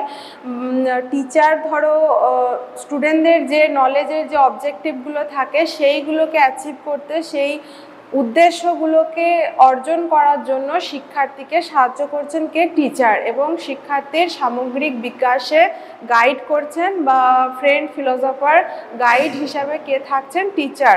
তো এখানে টিচিংটা হচ্ছে টিচার এবং স্টুডেন্টদের মধ্যে একটা ইন্টারাকশন প্রসেস এবং এর এরিয়াটা খুবই বড়, মানে একটা টিচিং প্রসেসের মধ্যে নলেজের আদান প্রদান হচ্ছে, তারপরে এখানে ট্রেনিংটাও কিন্তু ইনক্লুড থাকছে। ট্রেনিংটা হচ্ছে টিচিংয়ের একটা ব্যবহারিক দিক, মানে ট্রেনিংয়ের মধ্যে টিচিংয়ের যে প্র্যাকটিক্যাল দিকগুলো, যে অ্যাক্টিভিটিমূলক দিকগুলো আছে, সেইটা হচ্ছে ট্রেনিংয়ের পার্ট। ট্রেনিংয়ের মধ্যে এই যে ধরো তুমি ইন্টার্নশিপে যাচ্ছ, টিচিংয়ের ক্ষেত্রে কিভাবে কি পড়াতে হবে সেগুলো টিচার তোমাকে শেখালেন, ঠিক আছে, তারপরে তুমি যখন সেটা ইন্টার্নশিপে গিয়ে সেটাকে অ্যাপ্লাই করছো তখন সেটা হয়ে যাচ্ছে তোমার ট্রেনিং। তো এখনকার দিনে ট্রেনিংটাকে খুবই বেশি জোর দেওয়া হচ্ছে। টিচিং এবং ট্রেনিং দুটোই দরকার, দুটো মিলে আমাদের প্রপার যে এডুকেশনটা হচ্ছে, কিন্তু ট্রেনিংটাকেও কিন্তু খুব বেশি জোর দেওয়া হচ্ছে। ভালো ট্রেনিং থাকলে তবেই তুমি একজন ভালো টিচার হতে পারবে, ঠিক আছে। তো এবার এই টিচিং এবং ট্রেনিংয়ের মধ্যে ডিফারেন্সগুলো দেখব। টিচিং হচ্ছে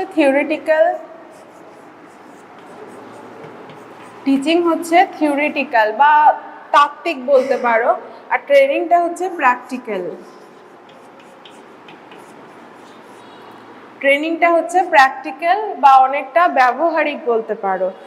টিচিংয়ের মধ্যে কি করা হয়, বিভিন্ন রকম ইনফরমেশন, যে ধরো টিচার কি করছেন, বিভিন্ন ধরো একটা পড়াচ্ছেন একটা সাবজেক্টে, সেখানে বিভিন্ন তথ্যগুলোকে দিচ্ছে, তো এটা তোমরা অনেকটা যে নলেজ এবং স্কিল সম্পর্কে জানলে সেটার সাথে অনেকটা রিলেট করতে পারো। নলেজটাকে তোমরা টিচিংয়ের সাথে রিলেট করতে পারো এবং যে স্কিলটা বললাম সেটা তোমরা ট্রেনিংয়ের সাথে রিলেট করতে পারো। তো টিচিংয়ে বিভিন্ন বিষয়গুলোকে টিচার যখন ইনফরমেশনকে দিচ্ছেন, লেকচার মেথডে হতে পারে বা যে কোনো মেথডে, মেনলি তুমি কিছু ইনফরমেশন নিচ্ছ, তাহলে এটা হয়ে যাচ্ছে থিওরিটিক্যাল। আর ওইটাকে যখন তুমি প্র্যাকটিক্যালি কোনো জায়গায় অ্যাপ্লাই করছো, রিয়েল লাইফ সিচুয়েশনে অ্যাপ্লাই করছো, কোনো প্রবলেম সলভ করছো, তো সেটা হয়ে যাচ্ছে কি ট্রেনিং। ঠিক আছে, তারপরে টিচিং আমাদের কি করে, ইট প্রোভাইড নিউ নলেজ বা নতুন যে বিহেভিয়ার, নতুন আচরণ গঠনে সাহায্য করে। টিচিংয়ের দ্বারা আমরা নতুন নতুন নলেজ পাচ্ছি। আজকে তুমি ধরো ক্লাস 5-এ একটা জিনিস শিখেছো, সেই জিনিসটারই আরও ভালোভাবে আরও ডিপলি তুমি ক্লাস 9-এ বা ক্লাস 10-এ গিয়ে জানছো, তাহলে কি করছে, নতুন নতুন আরও নলেজ আমাদের দিচ্ছে। কিন্তু ট্রেনিং কি করে, ওই যে আমরা যে অলরেডি নোন, মানে আগে থেকে যে জিনিসটা আমরা জেনেছি সেটাকেই আমরা কি করছি, প্র্যাকটিস করছি, সেই জিনিসটাকে আমরা আমাদের বিভিন্ন সিচুয়েশনে সেগুলোকে ইউজ করছি। তাহলে অলরেডি নোন বিভিন্ন টুল এবং টেকনোলজিকে কিভাবে ইউজ করা হবে, তাহলে use of already known knowledge or information বলতে পারো, যেগুলো আমরা অলরেডি জেনেছি সেগুলোকে আমরা কিভাবে ইউজ করব, সেটা হচ্ছে ট্রেনিংয়ের মধ্যে পড়ে। তারপরে হচ্ছে টিচিংয়ের এরিয়াটা হচ্ছে ওয়াইড এরিয়া।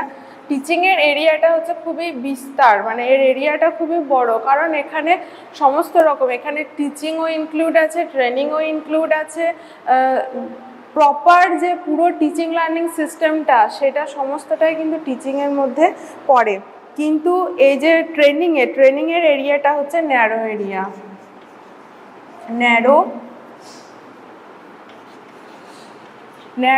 অর্থাৎ এখানে তোমার একটা নির্দিষ্ট বিষয়ে ট্রেনিং দেওয়া হবে। তুমি ইন্টার্নশিপে গেলে বা ধরো যখন মাইক্রো টিচিং তুমি করো, কি করো, একটা নির্দিষ্ট স্কিলের উপর তুমি ধরো কোয়েশ্চেনিং স্কিলের উপর তুমি কি করছো, প্র্যাকটিস করছো, যে স্টুডেন্টদের কিভাবে কোয়েশ্চেনিং করবে, তাদের কাছ থেকে কিভাবে ফিডব্যাক নেবে বা পুরো ক্লাসটাকে কিভাবে তুমি ইনভলভ রাখবে। তাহলে কি হলো, একটা নির্দিষ্ট এরিয়াতে তুমি সেই বিষয়টা সম্পর্কে দক্ষতা অর্জন করছো, সেই জন্যই এর এরিয়াটা অনেকটা ন্যারো হয়ে যাচ্ছে, অনেকটা ছোট হয়ে যাচ্ছে। কিন্তু টিচিংয়ের এরিয়াটা হচ্ছে অনেকটা বড়, অনেকটা ব্রড এরিয়া। তারপরে হচ্ছে teaching based on education, based on education, teaching based on education, অর্থাৎ নলেজ বা যে উইজডম বা জ্ঞান সেটা হচ্ছে একটা লংগেস্ট টাইম ধরে চলে এবং এটা লংগেস্ট টাইম। তো এখানে টিচিং প্রসেসটা অনেকটা লং টার্ম ধরে চলে। তুমি একটা পুরো ধরো বিএড করছো, সেখানে তুমি 2 বছর ধরে বিএড করছো, এটা একটা লং টার্ম ধরে চলছে এবং সেটা মেনলি এডুকেশন বা উইজডম, তোমার যে জ্ঞানের উপর বেসড করে টিচিংটা হচ্ছে। কিন্তু যে ট্রেনিং সেটা হচ্ছে ইন্টেন্সিভ হয়। ট্রেনিংটা হচ্ছে স্কিল এবং তোমার এবিলিটির উপর ডিপেন্ড করে, আর shorter time span. Skill, ability. It depends on your skill and ability and shorter time span. অর্থাৎ এটা কি হচ্ছে, একটা শর্ট টাইম ধরে চলছে এবং সেটা তোমার স্কিল, টিচিংটা ডিপেন্ড করছে এডুকেশন এবং নলেজের উপর, বা ট্রেনিংটা ডিপেন্ড করছে তোমার স্কিল এবং এবিলিটির উপর। তুমি কতটা স্কিলফুল, তোমার কতটা এবিলিটি আছে সেইটার উপর ডিপেন্ড করছে যে তোমার ট্রেনিংটা ডিপেন্ড করছে। মানে ট্রেনিং তখনই তোমার মানে ভালো হলে পরে তোমার স্কিলটাও ভালো হবে, আর এবিলিটি থাকলে পরে তবে তুমি সেই বিষয়ে আরও ভালো ট্রেনিং মানে পারবে, ঠিক আছে। এবং এটা হচ্ছে শর্টার টাইম স্প্যান, এর টাইম স্প্যানটা শর্ট। তুমি ধরো 2 মাসের জন্য বা 1 মাসের জন্য যে ইন্টার্নশিপে যাচ্ছ, ট্রেনিংয়ের জন্য যাচ্ছ, ট্রেনিং মেনলি 2 মাস 3 মাস বা 5 মাসের হতে পারে, তাহলে টাইম স্প্যানটা খুব শর্ট। কিন্তু টিচিংটার টাইম স্প্যানটা হচ্ছে অনেকটা বড়, অনেক দিন পর্যন্ত এই টিচিং প্রসেসটা চলে। তারপরে হচ্ছে এটা এক্সটেন্সিভ ইনফরমেশন দেয় টিচিংয়ে। এক্সটেন্সিভ ইনফরমেশন মানে হচ্ছে কি, সমস্ত নলেজের ক্ষেত্রে যেরকম দেখলাম যে সমস্ত এরিয়াতে এটা আমাদের ইনফরমেশন দেয়, কিন্তু ট্রেনিংটা হচ্ছে ইন্টেন্সিভ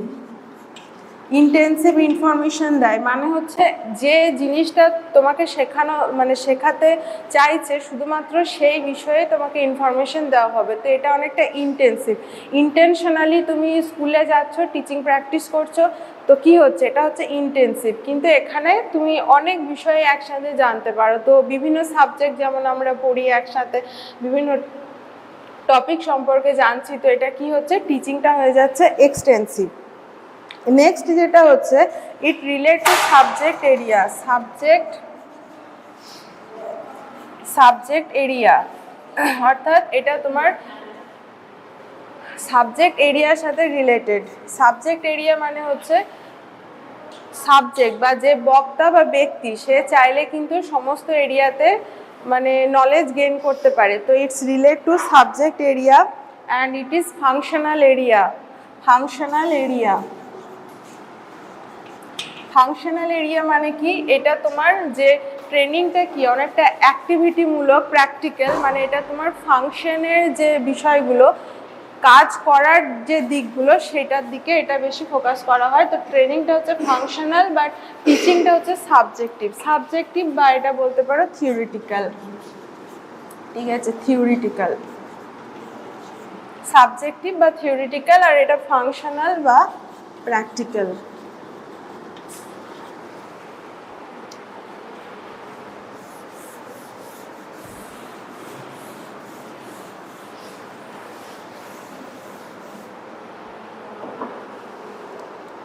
নেক্সট হচ্ছে সাধারণত ক্লাসরুম টিচিং লার্নিং হয়। টিচিং লার্নিংটা সাধারণত যে ফর্মাল টিচিং লার্নিং যেটা হয় সেটা হচ্ছে ক্লাসরুম, বাট ট্রেনিংটা কি হয়, বিভিন্ন ধরো সেমিনার হচ্ছে, ওয়ার্কশপ, সেমিনার,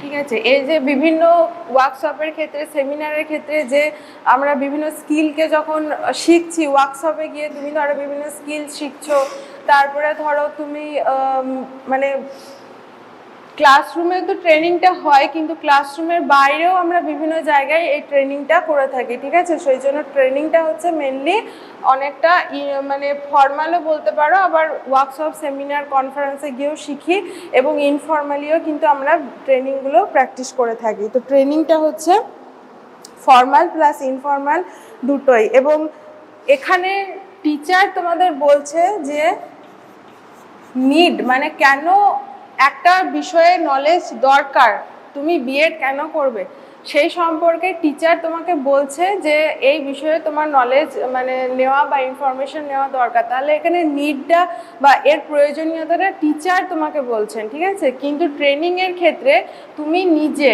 এখানে সেলফ মোটিভেশন বলতে পারো, এখানে ট্রেনিংটা তোমার নেওয়া দরকার, সেটা তুমি নিজে থেকে ফিল করছো, তুমি নিজে থেকে তোমার এই কোনো একটা বিষয়ে ট্রেনিং নেওয়া দরকার। ধরো তুমি টিচার হতে চাইছো, তো আমার টিচিংয়ের ট্রেনিং নেওয়া দরকার, তো এই যে একটা নিড, এটা তুমি নিজে থেকে, তুমি সেলফ ইন্টারেস্টের দ্বারা এটা তুমি কি করছো, তোমার মধ্যে এই ইন্টারেস্টটা জাগছে। তো এটা এর নিডটা হচ্ছে তোমার নিজের উপর ডিপেন্ড করবে, এর প্রয়োজনীয়তাটা।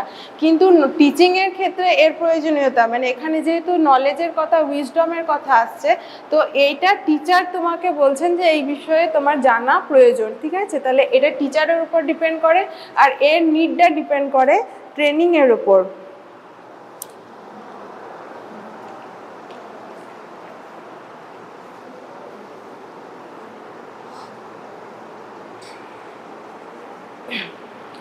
নেক্সট দেখো, টিচিং হ্যাবিট ফরমেশনে হেল্প করে। হ্যাবিট ফরমেশনে হেল্প করে। টিচিংয়ের দ্বারা আমরা যে জানি যে চেঞ্জেস অফ বিহেভিয়ার, মানে আমাদের আচরণ বা বিহেভিয়ারের চেঞ্জে হেল্প করে কি করছে কে টিচিং আমাদের বিভিন্ন আচরণের পরিবর্তনে সাহায্য করে বা হ্যাবিট ফরমেশন বা নতুন নতুন হ্যাবিট ফরমেশনে হেল্প করছে। এবং ট্রেনিংয়ের দ্বারা আমরা সেই হ্যাবিটকে আরও ভালোভাবে কিভাবে মানে আরও ভালো নারিশ করা বা সেই হ্যাবিটটাকে সেই অভ্যাসটাকে আরও সুন্দর করে তুলতে হেল্প করে ট্রেনিং।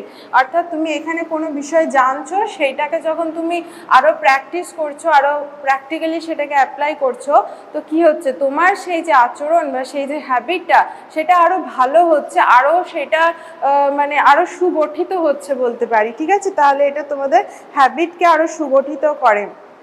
টিচিং আমাদের যে ইনফরমেশন প্রোভাইড করে এবং বিভিন্ন বিষয়ে ইনফরমেশন এবং নলেজ প্রোভাইড করে,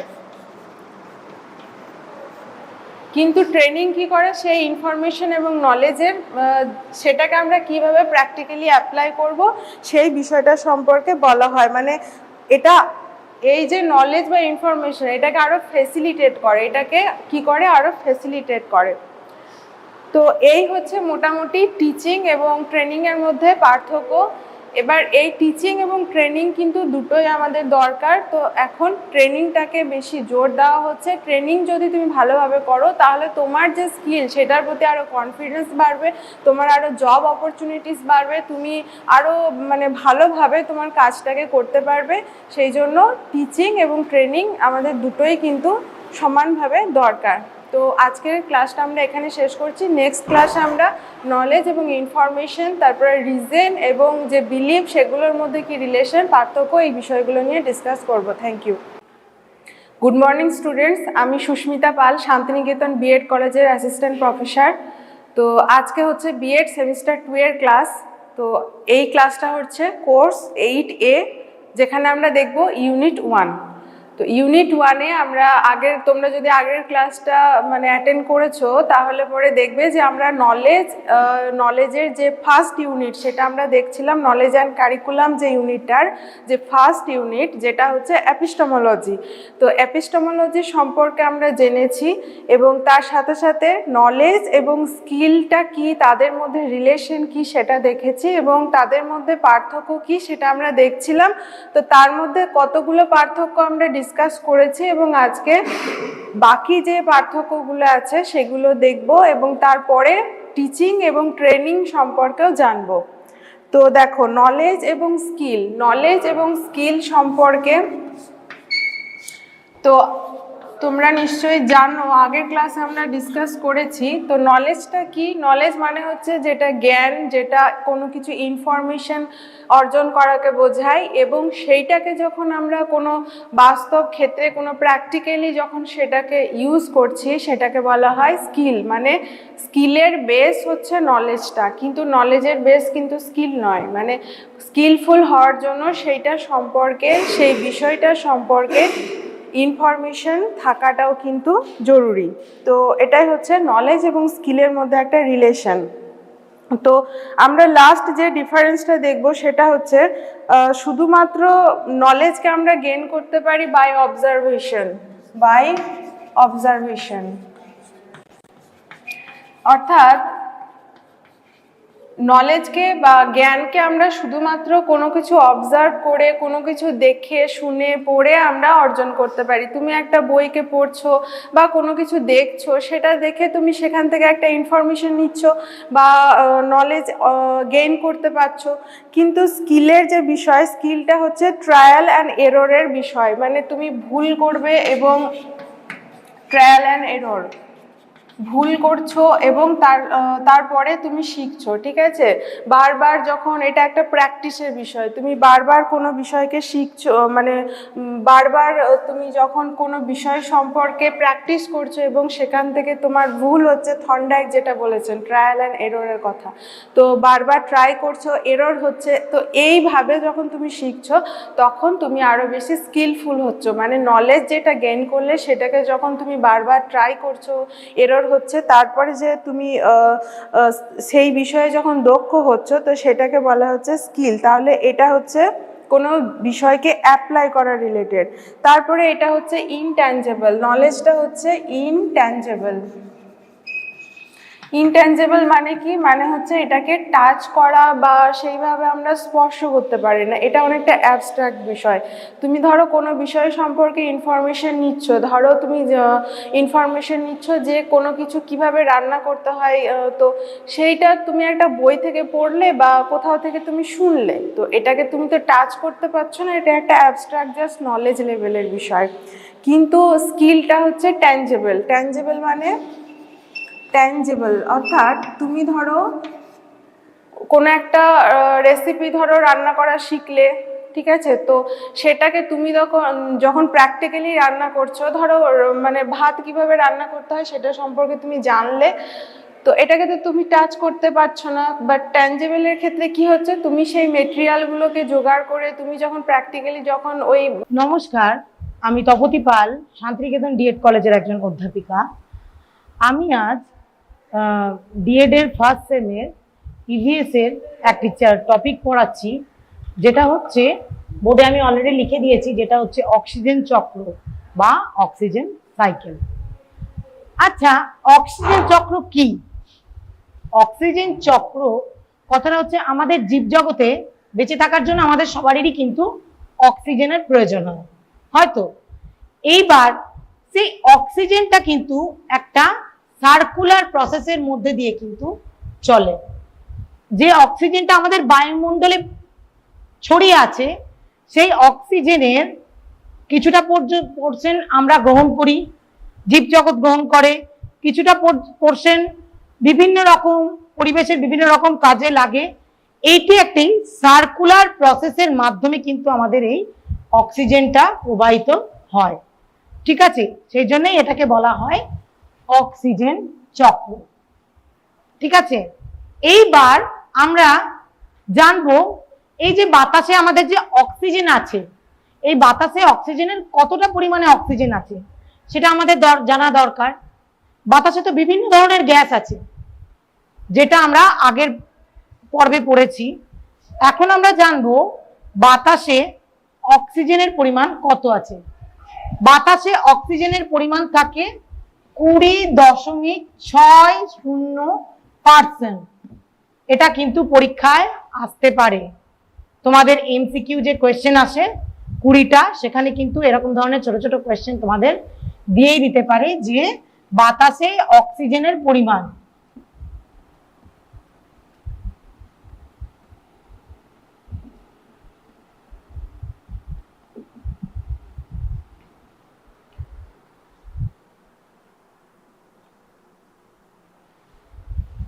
এই বাতাসে যে এই অক্সিজেনের পরিমাণ যে এই 20.60% আছে,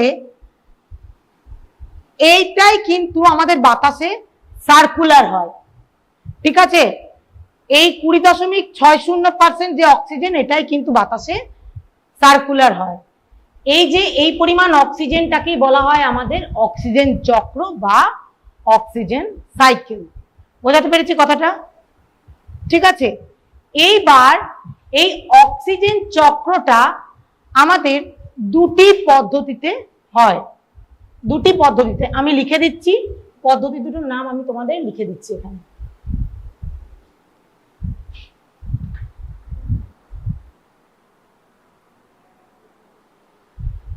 এক নম্বর হচ্ছে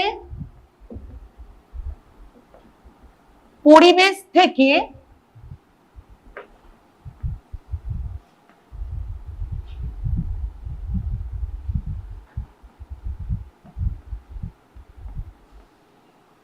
অক্সিজেন অপসারণ।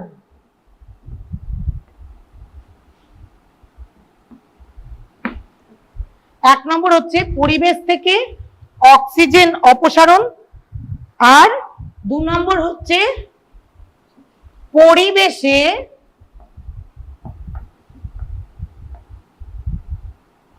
অক্সিজেন যোগ।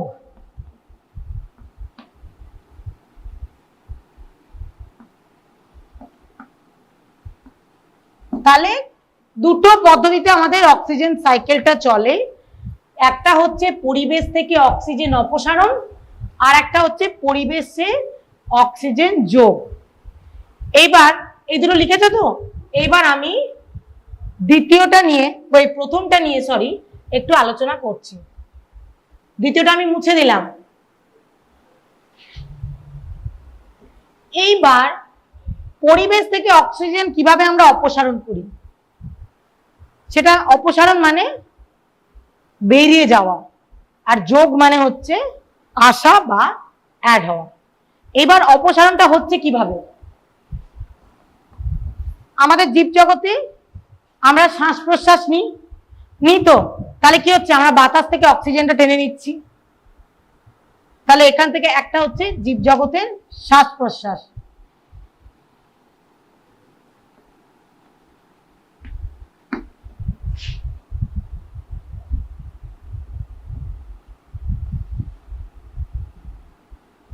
ঠিক আছে। 2 নম্বর হচ্ছে বিভিন্ন রকম জ্বালানির কাজে কিন্তু আমাদের অক্সিজেন দরকার পড়ে। যখন আমাদের আগুন জ্বলে তখন কিন্তু আমাদের অন্যান্য গ্যাসের সাথেও কিন্তু আমাদের অক্সিজেনের প্রয়োজন হয়। তাহলে কি হচ্ছে, বাতাস থেকে আমরা অক্সিজেনটা টেনে নিচ্ছি। তাহলে 2 নম্বর পয়েন্ট হচ্ছে দহনের কাজে।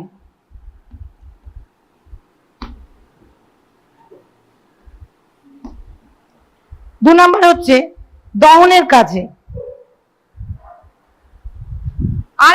আরেকটা হচ্ছে আমাদের চারপাশে যে আগ্নেয়গিরিগুলো আছে, আগ্নেয়গিরিগুলো থেকে যখন অগ্নুৎপাত হয় তখনও কিন্তু আমাদের অক্সিজেনের প্রয়োজন হয়। ঠিক আছে। তাহলে আমাদের আরেকটা পয়েন্ট হচ্ছে আগ্নেয়গিরির অগ্নুৎপাতের সময়।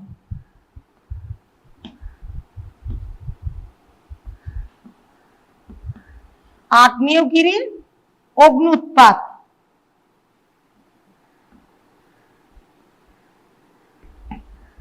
ঠিক আছে, আগ্নেয়গিরির অগ্নুৎপাতের সময়। আরেকটা হচ্ছে আমাদের যে খনিজ পদার্থগুলো আছে, খনিজ পদার্থ কি কি? লোহা, তামা, এগুলোর নাম তো তোমরা শুনেছো। এইগুলো যখন আমরা লোহা কি হয়, আমরা যখন লোহাকে কি এমনি সাধারণভাবে পিটিয়ে তাকে কি আমরা কোনো জিনিস বানাতে পারবো? পারবো না। কোনো জিনিস বানাতে গেলে আমাদেরকে কি করতে হয়? লোহাকে গলাতে হয়। গলিয়ে যখন সে গলে যায় তখন তাকে সেই গলার মুভমেন্টে আমাদেরকে কিন্তু রূপ দিতে হয়। তারপর ওরা যদি যখন ঠান্ডা হয়ে যাবে তখন কিন্তু লোহাকে আমাদের রূপ দেওয়া আমাদের পক্ষে সম্ভব নয়। তাহলে কোনো রকম লোহা বা তামাকে গলিয়ে আমাদের কিন্তু রূপ দিতে হয়। তাহলে সেই লোহা তামা গলানোর সময়ও কিন্তু আমাদের অক্সিজেনের প্রয়োজন হয়। ঠিক আছে, তাহলে লেখো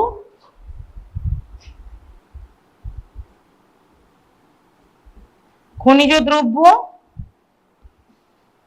গলানোর সময়।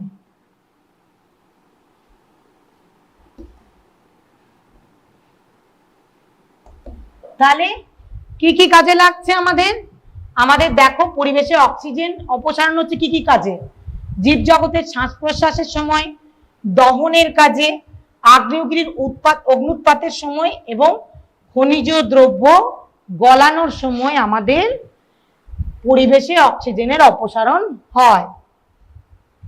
এইবার আমরা, এটা তো গেল অপসারণের, এইবার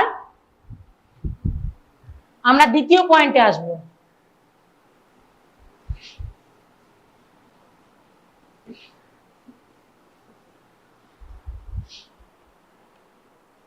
দ্বিতীয় পয়েন্টটা হচ্ছে পরিবেশে অক্সিজেন যোগ।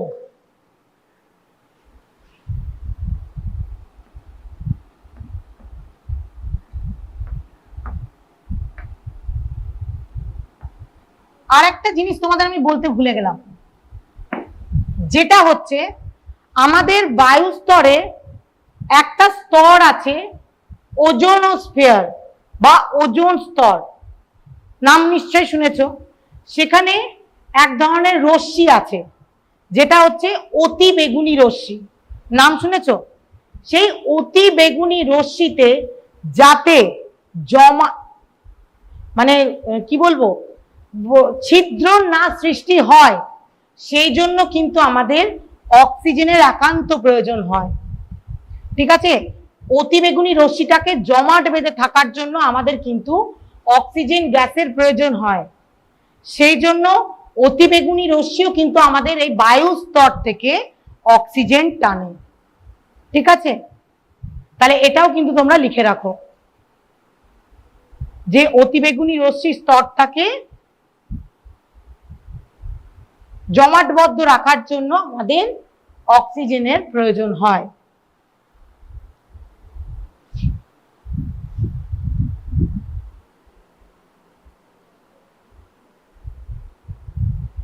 এইবার আমরা আসবো এই পরিবেশে অক্সিজেন যোগ।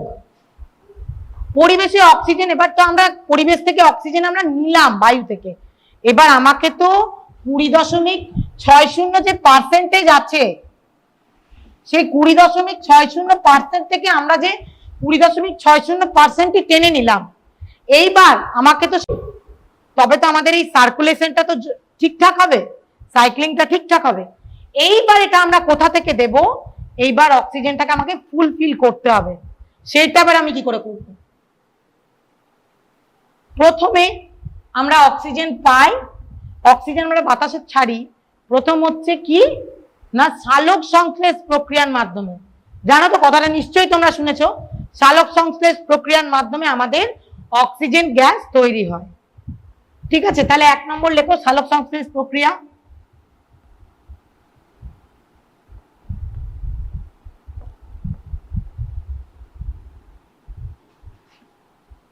এখান থেকে কিন্তু অক্সিজেন গ্যাস আমরা বাতাসে ছাড়ি। ঠিক আছে, এইবার 2 নম্বর হচ্ছে, 2 নম্বরটা বলি তোমাকে, যেমন বিদ্যুৎ স্ফুরণের ফলে এক ধরনের গ্যাসের উৎপাদন হয়। বিদ্যুৎ স্ফুরণটা কি? সবাই তো বলতে পারো বিদ্যুৎ স্ফুরণ কি?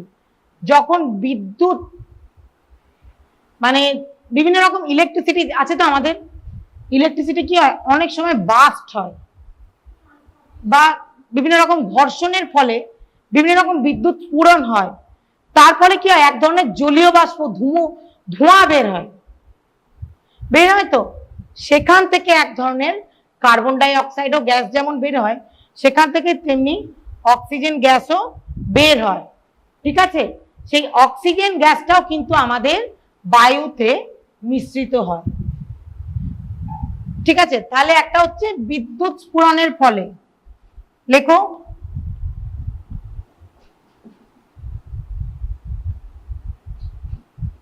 বিদ্যুৎ স্ফুরণের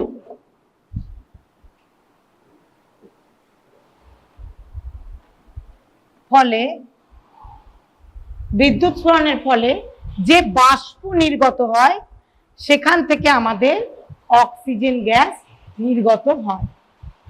ঠিক আছে, আর এইবার 3 নম্বর পয়েন্ট। তাহলে 2 নম্বর পয়েন্টটা বুঝতে কোনো কষ্ট হয়নি। এবার 3 নম্বর পয়েন্ট, আমরা 3 নম্বর পয়েন্টে যাই। আমি প্রথমে তোমাদেরকে কি বললাম, অপসারণের সময় কি বললাম, যে আমাদের বাতাসে যে অতিবেগুনি রশ্মি আছে, সেই অতিবেগুনি রশ্মি যে জমাট বাঁধার জন্য আমাদের অক্সিজেনের প্রয়োজন হয়। এবার সেটা একটা অক্সিজেন কনজিউম করে, কনজিউম করার পর আমাদের অতিবেগুনি রশ্মিটা যখনই জমাট বেঁধে যাচ্ছে, যে পোরশন অক্সিজেনটা আমাদের লাগছে না অতিবেগুনি রশ্মি জমাট বাঁধতে, মানে যে পোরশনটা আমাদের এক্সেস থাকছে, সেই পোরশনটা আমাদের ব্যাক টু বাতাস বায়ুতে চলে আসছে। বোঝাতে পেরেছি কথাটা? মানে আমাদের কি হয়, যেমন আমরা বাষ্পমোচনে পড়েছি আগে জলচক্র পড়তে গিয়ে, গাছ কি হয় পর্যাপ্ত পরিমাণে খনিজ লবণ জল সব শিকড়ের মাধ্যমে বা মূলের মাধ্যমে টেনে কাণ্ডের মাধ্যমে কি করে পাতায় দিয়ে দেয় খাদ্য প্রস্তুত করার জন্য। যে পোরশন জলটা আমাদের লাগে না সেই পোরশন জলটা কি হয়, এক্সেস যে জলটা সেটা বাষ্প হয়ে আকাশে উঠে চলে যায়। সেই রকম অতিবেগুনি রশ্মিতে যে পরিমাণ অক্সিজেনটা আমাদের লাগছে না সেই পরিমাণ অক্সিজেনটা তখন ঘুরে বায়ুতে চলে আসছে। এখন ইদানিং শুনবে বিভিন্ন রকম সংস্থার মাধ্যমে যে অতিবেগুনি রশ্মিতে ছিদ্রর সৃষ্টি হচ্ছে। কেন ছিদ্র সৃষ্টি হচ্ছে? কারণ আমাদের বাতাসে অক্সিজেনের পরিমাণ কমে যাচ্ছে, কার্বন ডাই অক্সাইডের পরিমাণ বেড়ে যাচ্ছে। তার ফলে কি হচ্ছে, আমাদের যে অক্সিজেনের যে ওজোন মানে অতিবেগুনি ওজোন স্তরের অতিবেগুনি রশ্মিতে যে অক্সিজেনের পরিমাণটা দরকার ওটা রিকভার করতে, সেই পরিমাণ অক্সিজেনটা কিন্তু অতিবেগুনি রশ্মি পাচ্ছে না। তারপরে কি হচ্ছে, বড় বড় ছিদ্রের সৃষ্টি হচ্ছে। সেই ছিদ্র থেকে আমাদের ওজোন স্তরে ছিদ্র সৃষ্টি হচ্ছে, সেখান থেকে অতিবেগুনি রশ্মি এসে আমাদের বিভিন্ন রকম স্কিনের ডিজিজের সৃষ্টি হচ্ছে। তার ফলে স্কিন ক্যান্সারের প্রবণতা কিন্তু বাড়ছে। ঠিক আছে, তাহলে 3 নম্বর হচ্ছে, 3 নম্বর বলতে হবে অতিবেগুনি রশ্মির প্রভাবে ওজোন স্তরে, অতিবেগুনি রশ্মির প্রভাবে ওজোন স্তরে অক্সিজেন বিয়োজিত হচ্ছে।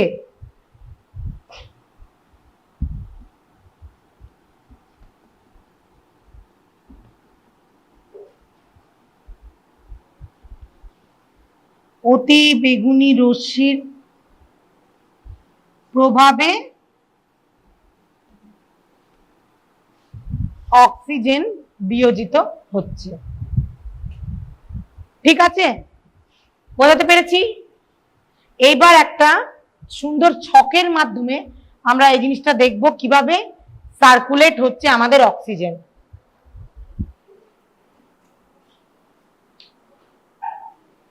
ছকটা তোমরাও খাতায় করো।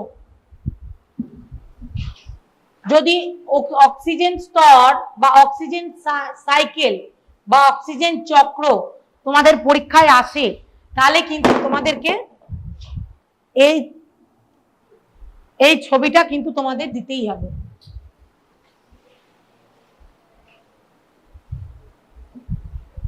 এটা আমি একটু মুছে দিলাম, একটু স্পেসের দরকার আছে বলে।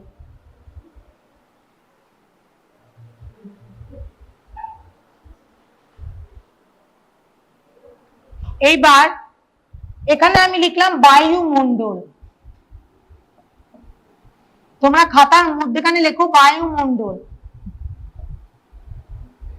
যেটা ব্র্যাকেটে দাও অক্সিজেন স্তর।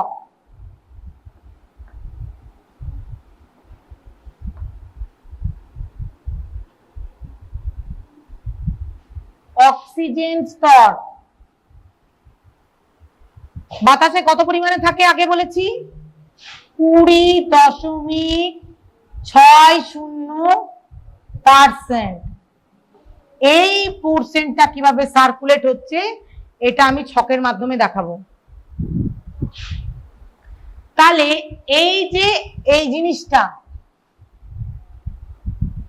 এইটা কিভাবে বিয়োজন হচ্ছে সেটা আগে দেখাই। এটা কি হচ্ছে,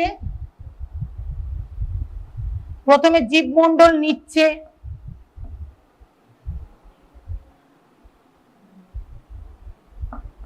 প্রথমে জীবমণ্ডলের কাছে যাচ্ছে,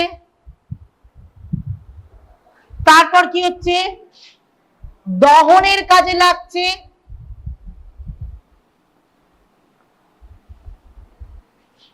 একটা হলো জীবমণ্ডল, একটা হলো দহন, আর একটা হলো অগ্নুৎপাত।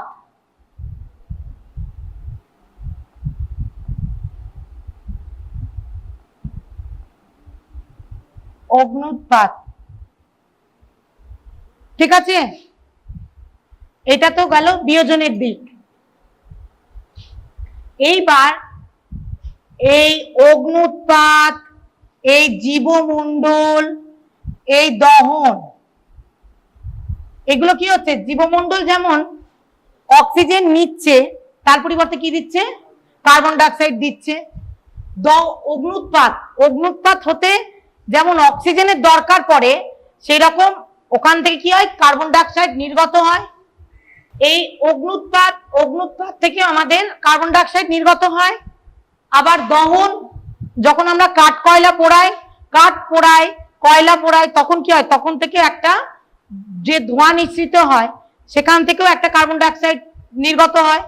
তাহলে কি হচ্ছে, এখানে কার্বন ডাই অক্সাইড নির্গত হচ্ছে,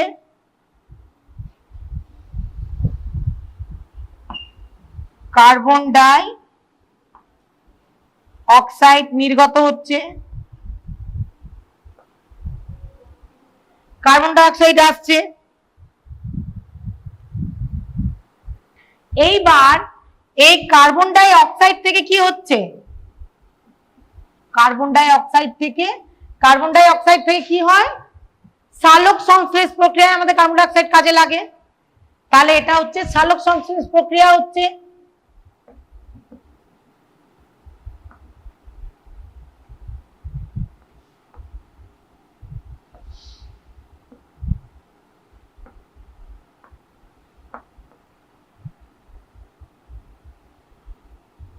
এটা হলো আমাদের সালোক সংশ্লেষ প্রক্রিয়া। এই সালোক সংশ্লেষ প্রক্রিয়া, জায়গাটা একটু ছোট হয়ে গেল বুঝলেন, এই সালোক সংশ্লেষ প্রক্রিয়াতে আবার অক্সিজেন বের হচ্ছে, বের হয়ে বায়ুমণ্ডলে চলে যাচ্ছে।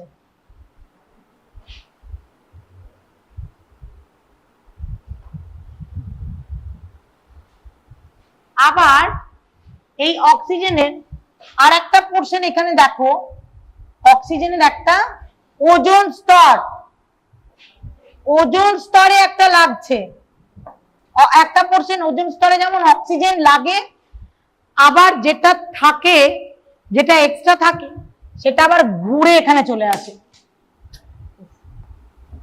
সেটা আবার ঘুরে এখানে চলে আসে। আমাদের অক্সিজেন টানছে ওজোন স্তর, অতিবেগুনি রশ্মির যে জমাট বাঁধানোর জন্য। এবার যে পোর্শনটা লাগছে না সেটা আবার ঘুরে আমাদের অক্সিজেন স্তরে চলে আসছে। আর একটা হচ্ছে যেটা আর একটা পোর্শন আসছে বিদ্যুৎ স্ফুরণ।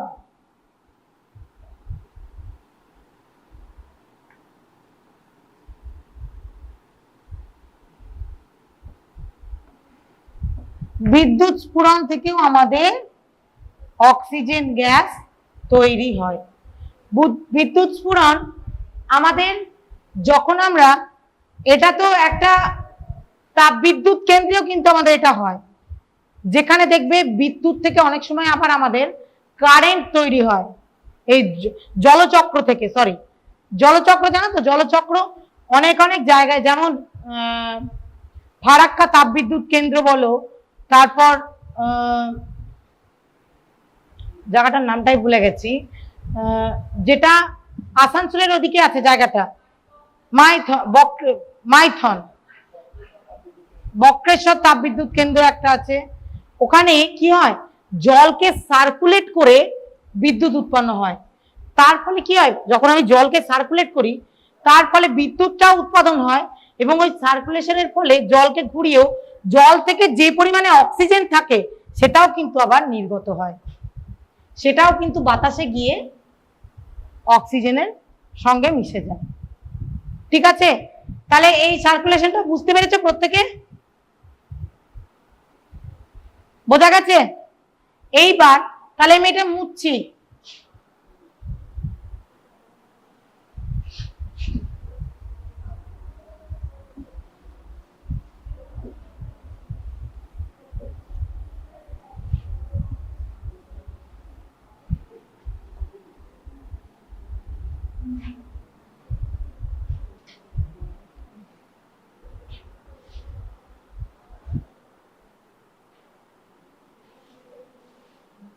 জায়গাটার নামটা মনে করতে পারছি না।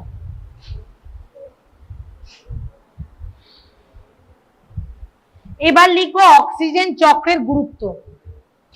অক্সিজেন চক্রের গুরুত্ব।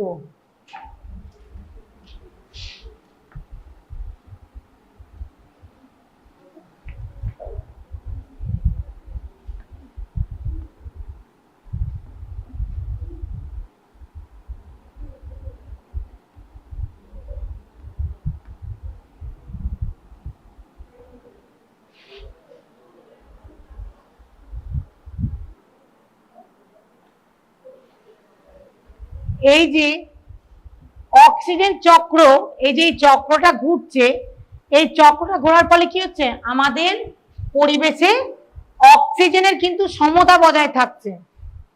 ঠিক আছে, অক্সিজেনের সমতা বজায় থাকছে। যেমন ধরো আমাদের শরীরে কোনো খাবার যখন আমরা খাই তখন কি হয়, সেটা তো ডাইজেস্টের দরকার পড়ে, তাই তো, জারণ প্রক্রিয়ার দরকার পড়ে। সেইটা কি হয় আমাদের কিন্তু, সেটা আমাদের শরীরে কিন্তু অক্সিজেন কিন্তু সেটা অনেকটা পরিমাণে সাহায্য করে সেটা ডাইজেস্ট করতে। ঠিক আছে, এইবার তার ফলে কি হয়, যে ডাইজেস্ট করে এবং আমাদের শরীর থেকে ডাইজেস্ট করে যে এক্সট্রা পরিমাণে যে বায়ুটা থাকে, যে অক্সিজেন পরিমাণটা থাকে, সেটাও কিন্তু আমাদের শরীর থেকে বেরিয়ে যেতে সাহায্য করে কিন্তু এই অক্সিজেন। আমরা যে খাবারই খাই সেই খাবারের সঙ্গে কিন্তু আমাদের শরীরের ভেতরে কিন্তু বায়ু চলে যায়। সেই বায়ুটা আমাদের শরীরে যদি থেকে যায় না, আমাদের শরীরের কিন্তু বিভিন্ন রকম খারাপ পরিস্থিতির সৃষ্টি হয়। সেই বায়ুটা নির্গত করতেও কিন্তু অক্সিজেন সহায়তা করে। এবং আমাদের যে বাতাসে যে পরিমাণে যে অক্সিজেন, কার্বন ডাইঅক্সাইড, আমাদের বাতাসে অক্সিজেন আছে, কার্বন ডাইঅক্সাইড আছে, নাইট্রোজেন গ্যাস আছে, হিলিয়াম আছে, এরকম বিভিন্ন ধরনের গ্যাস আছে। প্রত্যেকটা অক্সিজেন যেহেতু 20.60% আছে, এইটা নিজের সমতা বজায় রেখেছে বলে কিন্তু CO2 মানে কার্বন ডাইঅক্সাইডও কিন্তু নিজের সমতাটা বজায় রেখেছে। সেই জন্য কিন্তু নাইট্রোজেন গ্যাসও কিন্তু সেই পরিমাণে সমতা বজায় রেখেছে। একটা গ্যাস যদি ডিসব্যালেন্স হয়ে যায়, আমাদের বাতাসে যে 100% বায়ুর পরিমাণ আছে প্রত্যেকটা কিন্তু ডিসব্যালেন্স হয়ে যাবে। প্রত্যেকটা বায়ুর পরিমাণ কিন্তু প্রত্যেকটা বায়ুর পরিমাণের সঙ্গে কিন্তু ওতপ্রোতভাবে জড়িত। একটা ডিসব্যালেন্স হলেই কিন্তু আর একটা ডিসব্যালেন্স হয়ে যাবে। সেজন্য বাতাসে অক্সিজেনের গুরুত্ব কিন্তু, অক্সিজেন চক্রের গুরুত্ব কিন্তু একান্ত প্রয়োজন। একদিকে যেমন আমরা নিয়ে নিচ্ছি, অন্যদিকে সেটা ফিল আপ করার ব্যবস্থা কিন্তু আমাদেরকেই করতে হবে।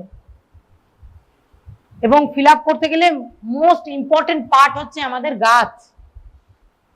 মোস্ট ইম্পর্টেন্ট পার্ট হচ্ছে আমাদের গাছ। কাজে যেখানে গাছ যত কেটে ফেলবে সেখানে কিন্তু অক্সিজেনের অভাব কিন্তু তত বেশি হবে। ঠিক আছে, তাহলে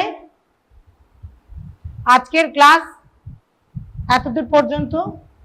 নেক্সট দিন আবার নেক্সট চ্যাপ্টার তোমাদের পড়াবো। নমস্কার, আমি তপতি পাল, শান্তিনিকেতন D.ED কলেজের একজন অধ্যাপিকা। আমি আজ D.ED এর ফার্স্ট সেমের EVS এর একটি টপিক পড়াচ্ছি, যেটা হচ্ছে বোর্ডে আমি অলরেডি লিখে দিয়েছি, যেটা হচ্ছে অক্সিজেন চক্র বা অক্সিজেন সাইকেল। আচ্ছা, অক্সিজেন চক্র কি? অক্সিজেন চক্র কথাটা হচ্ছে আমাদের জীবজগতে বেঁচে থাকার জন্য আমাদের সবারই কিন্তু অক্সিজেনের প্রয়োজন হয়, হয়তো। এইবার সেই অক্সিজেনটা কিন্তু একটা সার্কুলার প্রসেসের মধ্যে দিয়ে কিন্তু চলে। যে অক্সিজেনটা আমাদের বায়ুমণ্ডলে ছড়িয়ে আছে, সেই অক্সিজেনের কিছুটা পোরশন আমরা গ্রহণ করি, জীবজগৎ গ্রহণ করে, কিছুটা পোরশন বিভিন্ন রকম পরিবেশের বিভিন্ন রকম কাজে লাগে। এইটি একটি সার্কুলার প্রসেসের মাধ্যমে কিন্তু আমাদের এই অক্সিজেনটা প্রবাহিত হয়। ঠিক আছে, সেই জন্যই এটাকে বলা হয় অক্সিজেন চক্র। ঠিক আছে, এইবার আমরা জানবো এই যে বাতাসে আমাদের যে অক্সিজেন আছে, এই বাতাসে অক্সিজেনের কতটা পরিমাণে অক্সিজেন আছে সেটা আমাদের জানা দরকার। বাতাসে তো বিভিন্ন ধরনের গ্যাস আছে, যেটা আমরা আগের পর্বে পড়েছি। এখন আমরা জানবো বাতাসে অক্সিজেনের পরিমাণ কত আছে। বাতাসে অক্সিজেনের পরিমাণ থাকে 20.60%। এটা কিন্তু পরীক্ষায় আসতে পারে। তোমাদের MCQ যে কোয়েশ্চেন আসে 20টা, সেখানে কিন্তু এরকম ধরনের ছোট ছোট কোয়েশ্চেন তোমাদের দিয়েই দিতে পারে যে বাতাসে অক্সিজেনের পরিমাণ।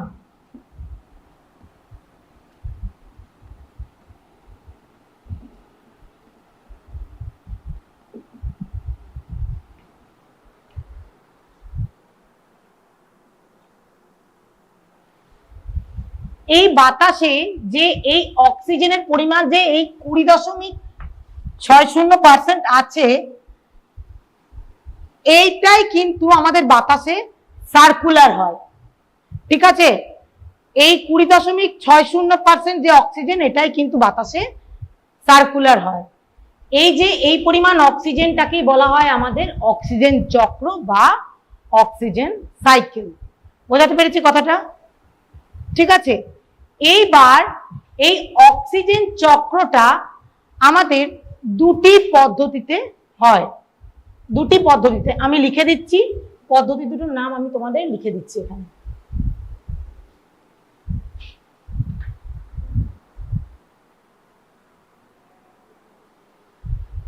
এক নম্বর হচ্ছে পরিবেশ থেকে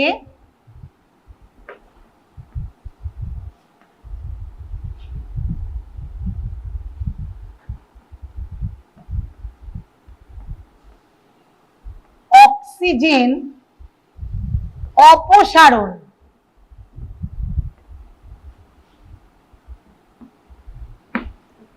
এক নম্বর হচ্ছে পরিবেশ থেকে অক্সিজেন অপসারণ, আর 2 নম্বর হচ্ছে পরিবেশে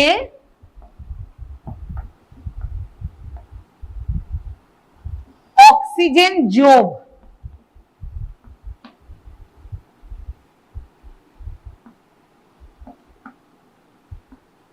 তাহলে দুটো পদ্ধতিতে আমাদের অক্সিজেন সাইকেলটা চলে। একটা হচ্ছে পরিবেশ থেকে অক্সিজেন অপসারণ, আর একটা হচ্ছে পরিবেশে অক্সিজেন যোগ।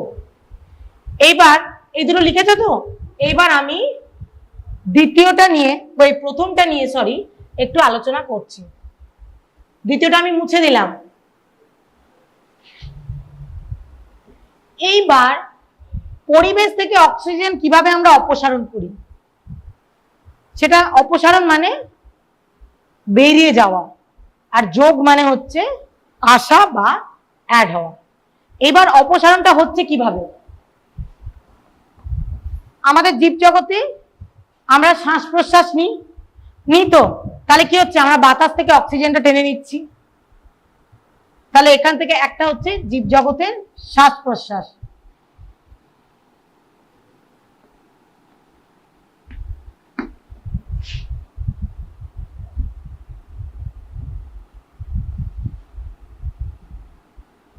ঠিক আছে, 2 নম্বর হচ্ছে বিভিন্ন রকম জ্বালানির কাজে কিন্তু আমাদের অক্সিজেন দরকার পড়ে। যখন আমাদের আগুন জ্বলে তখন কিন্তু আমাদের অন্যান্য গ্যাসের সাথেও কিন্তু আমাদের অক্সিজেনের প্রয়োজন হয়। তাহলে কি হচ্ছে? বাতাস থেকে আমরা অক্সিজেনটা টেনে নিচ্ছি। তাহলে 2 নম্বর পয়েন্ট হচ্ছে দহনের কাজে।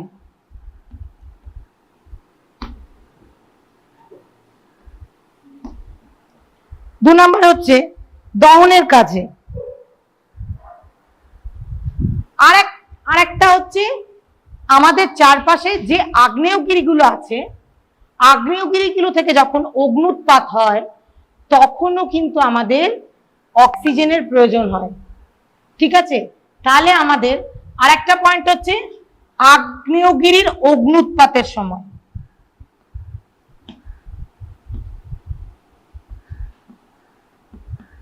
আগ্নেয়গিরির অগ্নুৎপাত।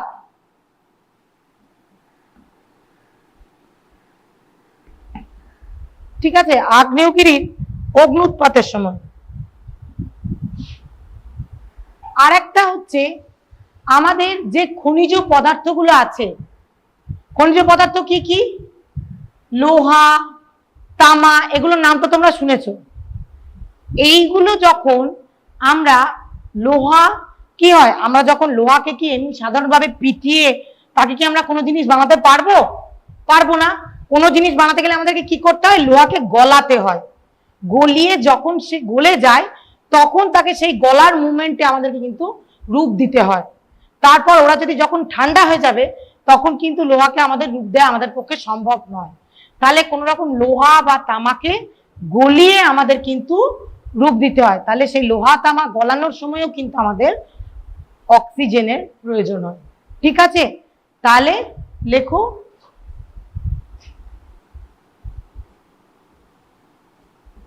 খনিজ দ্রব্য গলানোর সময়।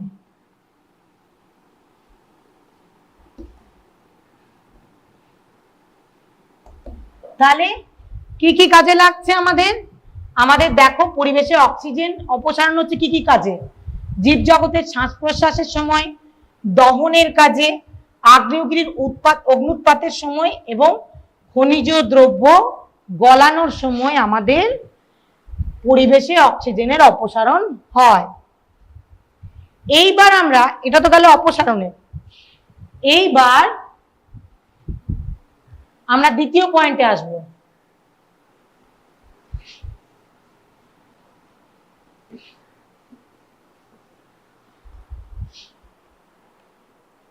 দ্বিতীয় পয়েন্টটা হচ্ছে পরিবেশে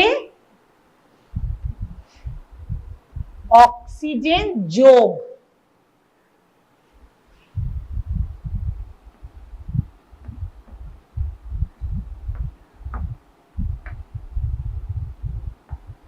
আর একটা জিনিস তোমাদের আমি বলতে ভুলে গেলাম, যেটা হচ্ছে আমাদের বায়ুস্তরে একটা স্তর আছে ওজোনোস্ফিয়ার বা ওজোন স্তর, নাম নিশ্চয়ই শুনেছো।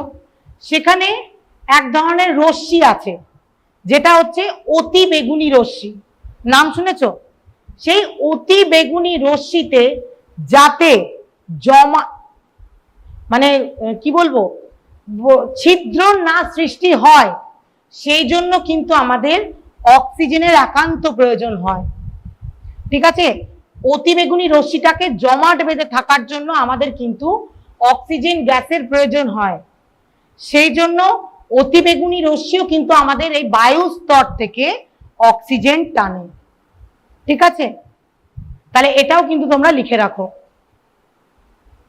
যে অতি বেগুনি রশ্মির স্তরটাকে জমাটবদ্ধ রাখার জন্য আমাদের অক্সিজেনের প্রয়োজন হয়।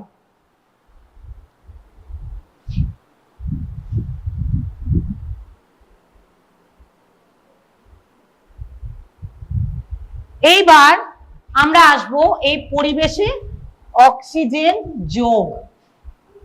পরিবেশে অক্সিজেন, এবার তো আমরা পরিবেশ থেকে অক্সিজেন আমরা নিলাম বায়ু থেকে, এবার আমাকে তো 20.60 যে পার্সেন্টেজ আছে, সেই 20.60% থেকে আমরা যে 20.60%ই টেনে নিলাম, এইবার আমাকে তো, তবে তো আমাদের এই সার্কুলেশনটা তো ঠিকঠাক হবে, সাইক্লিংটা ঠিকঠাক হবে। এইবার এটা আমরা কোথা থেকে দেব? এইবার অক্সিজেনটাকে আমাকে ফুলফিল করতে হবে। সেটা আবার আমি কি করে করব? প্রথমে আমরা অক্সিজেন পাই, অক্সিজেন আমরা বাতাসে ছাড়ি, প্রথম হচ্ছে কি না সালোক সংশ্লেষ প্রক্রিয়ার মাধ্যমে। জানো তো কথাটা নিশ্চয়ই তোমরা শুনেছো, সালোক সংশ্লেষ প্রক্রিয়ার মাধ্যমে আমাদের অক্সিজেন গ্যাস তৈরি হয়। ঠিক আছে, তাহলে 1 নম্বর লেখো সালোক সংশ্লেষ প্রক্রিয়া।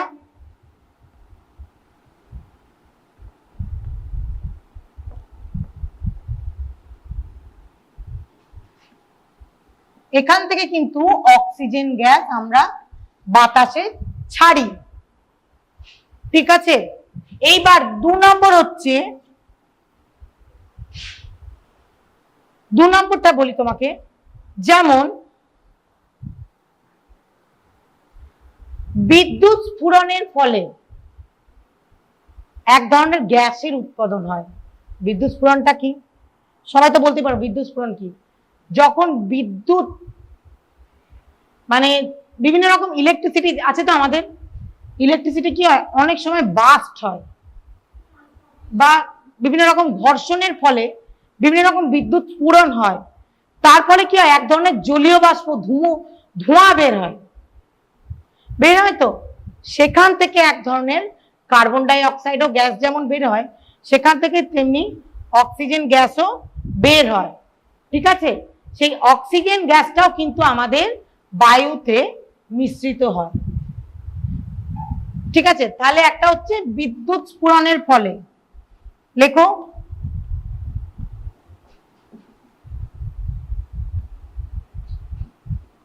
বিদ্যুৎ স্ফুরণের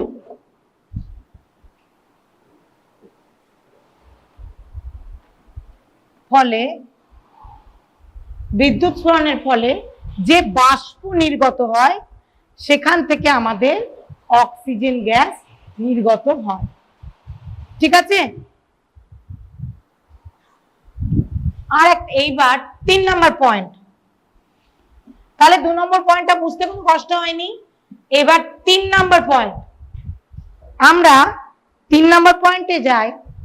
আমি প্রথমে তোমাদেরকে কি বললাম, অপসারণের সময় কি বললাম, যে আমাদের বাতাসে যে অতিবেগুনি রশ্মি আছে, সেই অতিবেগুনি রশ্মি যে জমাট বাঁধার জন্য আমাদের অক্সিজেনের প্রয়োজন হয়। এবার সেটা একটা অক্সিজেন কনজিউম করার পর আমাদের অতিবেগুনি রশ্মিটা যখনই জমাট বেঁধে যাচ্ছে, যে পোরশন অক্সিজেনটা আমাদের লাগছে না অতিবেগুনি রশ্মি জমাট বাঁধতে, মানে যে পোরশনটা আমাদের এক্সেস থাকছে, সেই পোরশনটা আমাদের ব্যাক টু বাতাস বায়ুতে চলে আসছে। বোঝাতে পেরেছি কথাটা? মানে আমাদের কি হয়, যেমন আমরা বাষ্পমোচনে পড়েছি আগের জলচক্র পড়তে গিয়ে, গাছ কি হয়, পর্যাপ্ত পরিমাণে খনিজ লবণ, জল সব শিকড়ের মাধ্যমে বা মূলের মাধ্যমে টেনে কাণ্ডের মাধ্যমে কি করে, পাতায় দিয়ে দেয় খাদ্য প্রস্তুত করার জন্য। যে পোরশন জলটা আমাদের লাগে না, সেই পোরশন জলটা কি হয়, এক্সেস যে জলটা, সেটা বাষ্প হয়ে আকাশে উঠে চলে যায়। সেই রকম অতিবেগুনি রশ্মিতে যে পরিমাণ অক্সিজেনটা আমাদের লাগছে না, সেই পরিমাণ অক্সিজেনটা তখন ঘুরে বায়ুতে চলে আসছে। এখন ইদানিং শুনবে বিভিন্ন রকম সংস্থার মাধ্যমে যে অতিবেগুনি রশ্মিতে ছিদ্রর সৃষ্টি হচ্ছে। কেন ছিদ্র সৃষ্টি হচ্ছে? কারণ আমাদের বাতাসে অক্সিজেনের পরিমাণ কমে যাচ্ছে, কার্বন ডাই অক্সাইডের পরিমাণ বেড়ে যাচ্ছে। তারপরে কি হচ্ছে, আমাদের যে অক্সিজেনের যে ওজোন মানে ওজোন স্তরের অতিবেগুনি রশ্মিতে যে অক্সিজেনের পরিমাণটা দরকার ওটা রিকভার করতে, সেই পরিমাণ অক্সিজেনটা কিন্তু অতিবেগুনি রশ্মি পাচ্ছে না। তারপরে কি হচ্ছে, বড় বড় ছিদ্রের সৃষ্টি হচ্ছে। সেই ছিদ্র থেকে আমাদের ওজোন স্তরে ছিদ্র সৃষ্টি হচ্ছে, সেখান থেকে অতিবেগুনি রশ্মি এসে আমাদের বিভিন্ন রকম স্কিনের ডিজিজের সৃষ্টি হচ্ছে। তার ফলে স্কিন ক্যান্সারের প্রবণতা কিন্তু বাড়ছে। ঠিক আছে, তাহলে 3 নম্বর হচ্ছে, 3 নম্বর বলতে হবে অতিবেগুনি রশ্মির প্রভাবে ওজোন স্তরে অক্সিজেন বিয়োজিত হচ্ছে।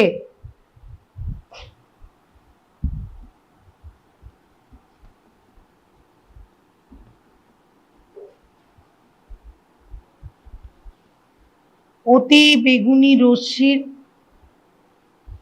প্রভাবে অক্সিজেন বিয়োজিত হচ্ছে।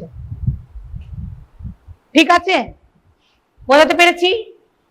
এইবার একটা সুন্দর ছকের মাধ্যমে আমরা এই জিনিসটা দেখব কিভাবে সার্কুলেট হচ্ছে আমাদের অক্সিজেন।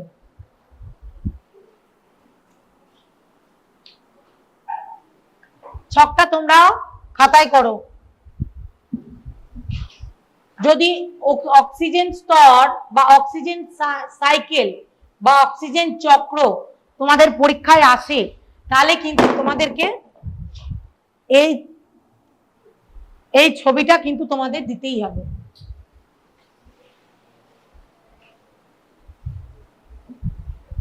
এটাও আমি একটু মুছে দিলাম, একটু স্পেসের দরকার আছে বলে।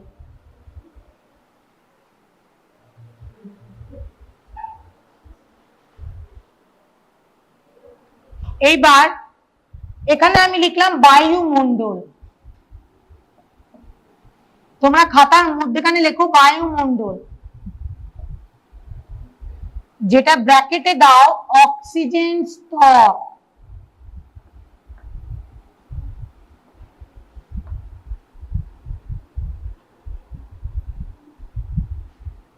অক্সিজেন স্তর বাতাসে কত পরিমাণে থাকে আগে বলেছি 20.60%।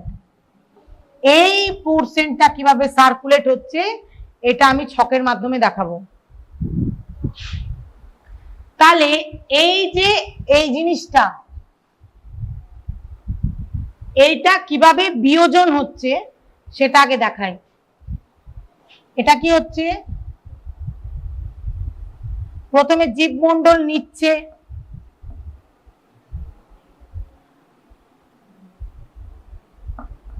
প্রথমে জীবমণ্ডলের কাছে যাচ্ছে, তারপর কি হচ্ছে দহনের কাজে লাগছে,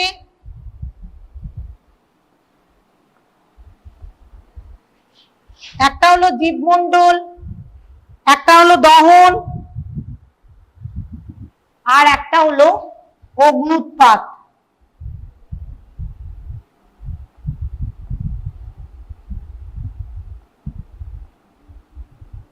অগ্নুৎপাত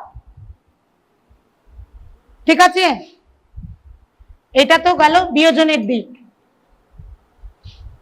এইবার এই অগ্নুৎপাত, এই জীবমণ্ডল, এই দহন, এগুলো কি হচ্ছে জীবমণ্ডল যেমন অক্সিজেন নিচ্ছে তার পরিবর্তে কি দিচ্ছে কার্বন ডাই অক্সাইড দিচ্ছে।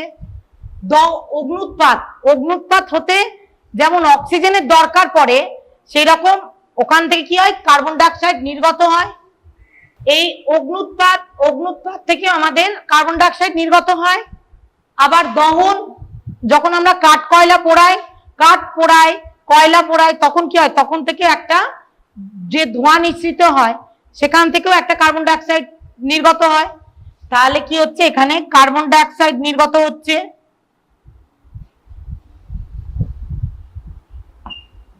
কার্বন ডাই অক্সাইড নির্গত হচ্ছে, কার্বন ডাই অক্সাইড আসছে। এইবার এই কার্বন ডাই অক্সাইড থেকে কি হচ্ছে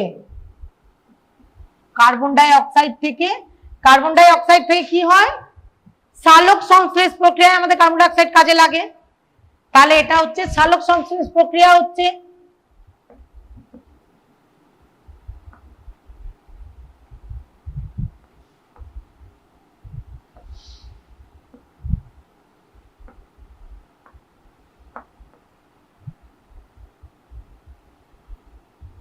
এটা হলো আমাদের সালোক সংশ্লেষ প্রক্রিয়া।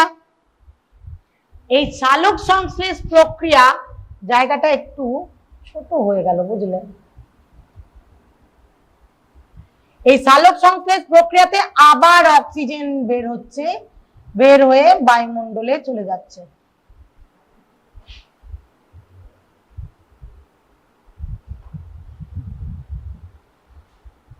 আবার এই অক্সিজেনের আর একটা পোর্শন এখানে দেখো, অক্সিজেনের একটা ওজোন স্তর, ওজোন স্তরে একটা লাগছে, একটা পোর্শন ওজোন স্তরে যেমন অক্সিজেন লাগে, আবার যেটা থাকে যেটা এক্সট্রা থাকে সেটা আবার ঘুরে এখানে চলে আসে, সেটা আবার ঘুরে এখানে চলে আসে।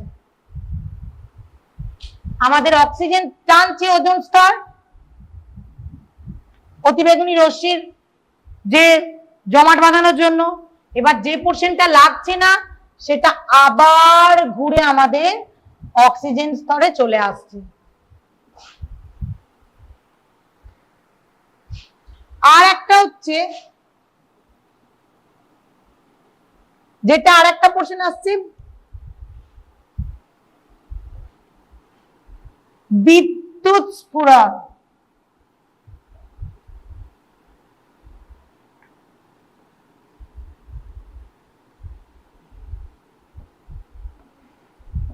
বিদ্যুৎ স্ফুরণ থেকেও আমাদের অক্সিজেন গ্যাস তৈরি হয়। বিদ্যুৎ স্ফুরণ আমাদের যখন আমরা, এটা তো একটা তাপবিদ্যুৎ কেন্দ্রেও কিন্তু আমাদের এটা হয়, যেখানে দেখবে বিদ্যুৎ থেকে অনেক সময় আবার আমাদের কারেন্ট তৈরি হয় এই জলচক্র থেকে। সরি, জলচক্র জানো তো? জলচক্র অনেক অনেক জায়গায়, যেমন ফারাক্কা তাপবিদ্যুৎ কেন্দ্র বলো, তারপর জায়গাটার নামটাই ভুলে গেছি, যেটা আসানসোলের ওদিকে আছে জায়গাটা, মাইথন বক্রেশ্বর তাপবিদ্যুৎ কেন্দ্র একটা আছে। ওখানে কি হয়, জলকে সার্কুলেট করে বিদ্যুৎ উৎপন্ন হয়। তার ফলে কি হয়, যখন আমি জলকে সার্কুলেট করি তার ফলে বিদ্যুৎটাও উৎপাদন হয়, এবং ওই সার্কুলেশনের ফলে জলকে ঘুরিয়েও জল থেকে যে পরিমাণে অক্সিজেন থাকে সেটাও কিন্তু আবার নির্গত হয়, সেটাও কিন্তু বাতাসে গিয়ে অক্সিজেনের সঙ্গে মিশে যায়। ঠিক আছে, তাহলে এই সার্কুলেশনটা বুঝতে পেরেছো প্রত্যেকে? বোঝা গেছে? এইবার তাহলে আমি এটা মুছছি।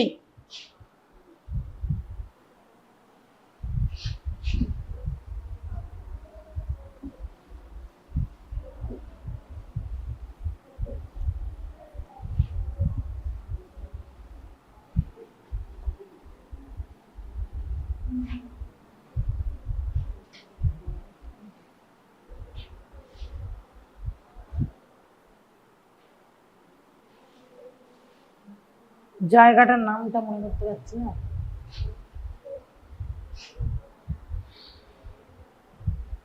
এবার লিখবো অক্সিজেন চক্রের গুরুত্ব। অক্সিজেন চক্রের গুরুত্ব।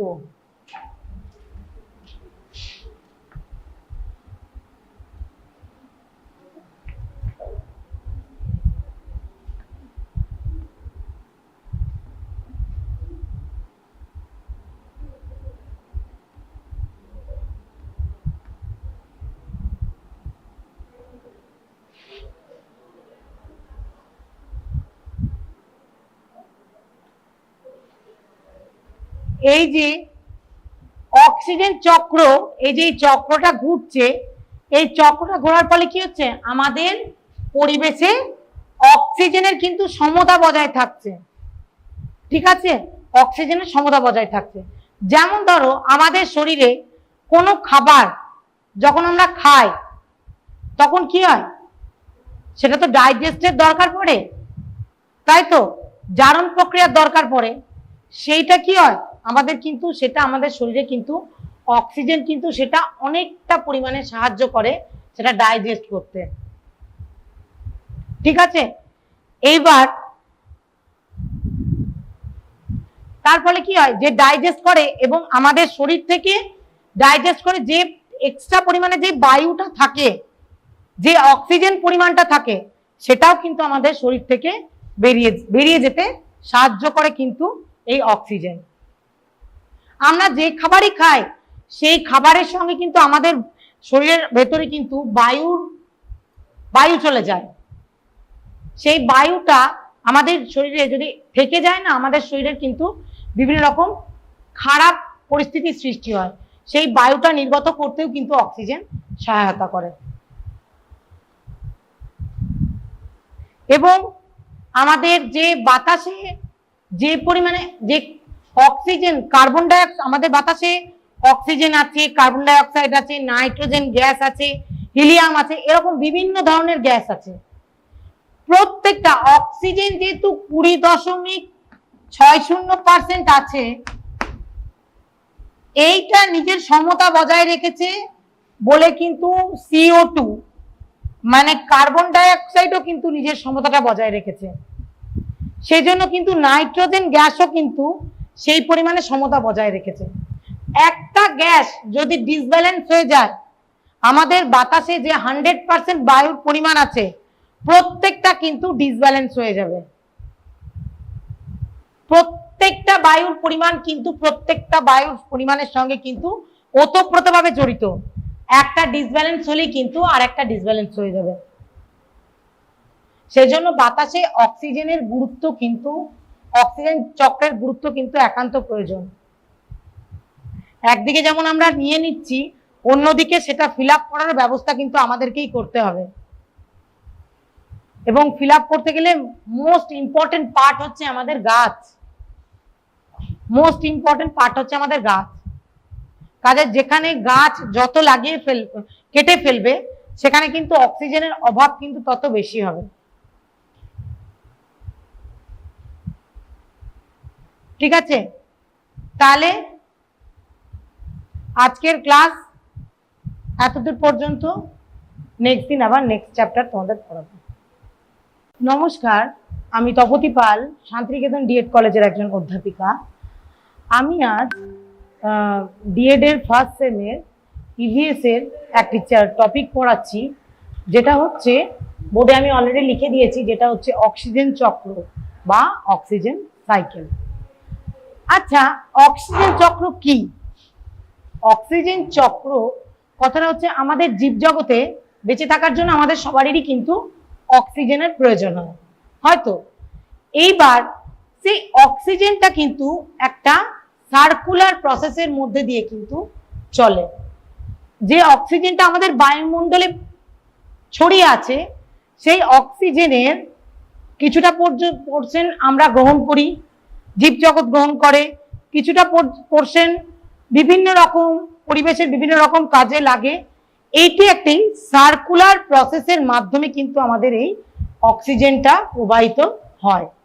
ঠিক আছে, সেই জন্যই এটাকে বলা হয় অক্সিজেন চক্র। ঠিক আছে, এইবার আমরা জানবো এই যে বাতাসে আমাদের যে অক্সিজেন আছে, এই বাতাসে অক্সিজেনের কতটা পরিমাণে অক্সিজেন আছে সেটা আমাদের জানা দরকার। বাতাসে তো বিভিন্ন ধরনের গ্যাস আছে, যেটা আমরা আগের পর্বে পড়েছি। এখন আমরা জানবো বাতাসে অক্সিজেনের পরিমাণ কত আছে। বাতাসে অক্সিজেনের পরিমাণ থাকে 20.60%। এটা কিন্তু পরীক্ষায় আসতে পারে। তোমাদের এমসিকিউ যে কোয়েশ্চেন আসে 20টা, সেখানে কিন্তু এরকম ধরনের ছোট ছোট কোয়েশ্চেন তোমাদের দিয়েই দিতে পারে যে বাতাসে অক্সিজেনের পরিমাণ।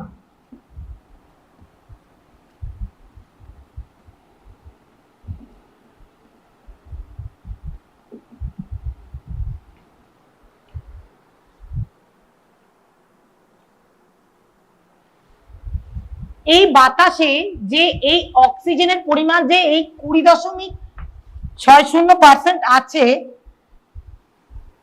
এইটাই কিন্তু আমাদের বাতাসে সার্কুলার হয়।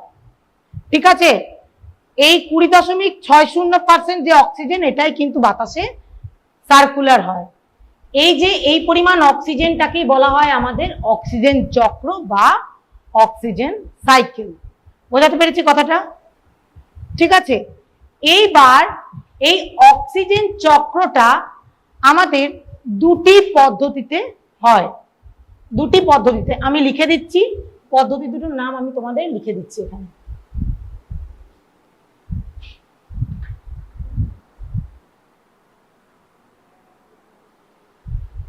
এক নম্বর হচ্ছে পরিবেশ থেকে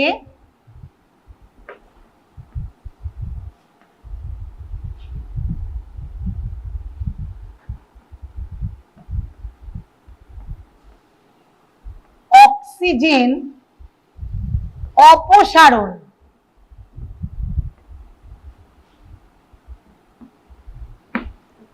এক নম্বর হচ্ছে পরিবেশ থেকে অক্সিজেন অপসারণ, আর 2 নম্বর হচ্ছে পরিবেশে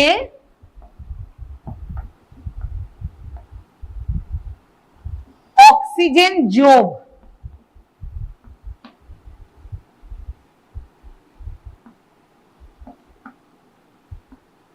তাহলে দুটো পদ্ধতিতে আমাদের অক্সিজেন সাইকেলটা চলে। একটা হচ্ছে পরিবেশ থেকে অক্সিজেন অপসারণ, আর একটা হচ্ছে পরিবেশে অক্সিজেন যোগ। এইবার এই দুটো লিখেছো তো? এইবার আমি দ্বিতীয়টা নিয়ে, প্রথমটা নিয়ে একটু আলোচনা করছি। দ্বিতীয়টা আমি মুছে দিলাম। এইবার পরিবেশ থেকে অক্সিজেন কিভাবে আমরা অপসারণ করি, সেটা অপসারণ মানে বেরিয়ে যাওয়া, আর যোগ মানে হচ্ছে আসা বা অ্যাড হওয়া।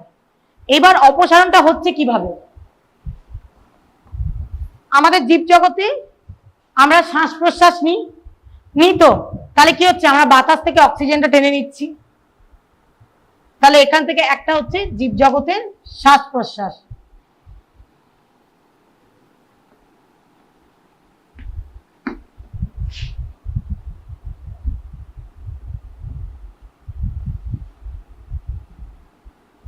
ঠিক আছে। 2 নম্বর হচ্ছে বিভিন্ন রকম জ্বালানির কাজে কিন্তু আমাদের অক্সিজেন দরকার পড়ে। যখন আমাদের আগুন জ্বলে তখন কিন্তু আমাদের অন্যান্য গ্যাসের সাথেও কিন্তু আমাদের অক্সিজেনের প্রয়োজন হয়। তাহলে কি হচ্ছে, বাতাস থেকে আমরা অক্সিজেনটা টেনে নিচ্ছি। তাহলে 2 নম্বর পয়েন্ট হচ্ছে দহনের কাজে।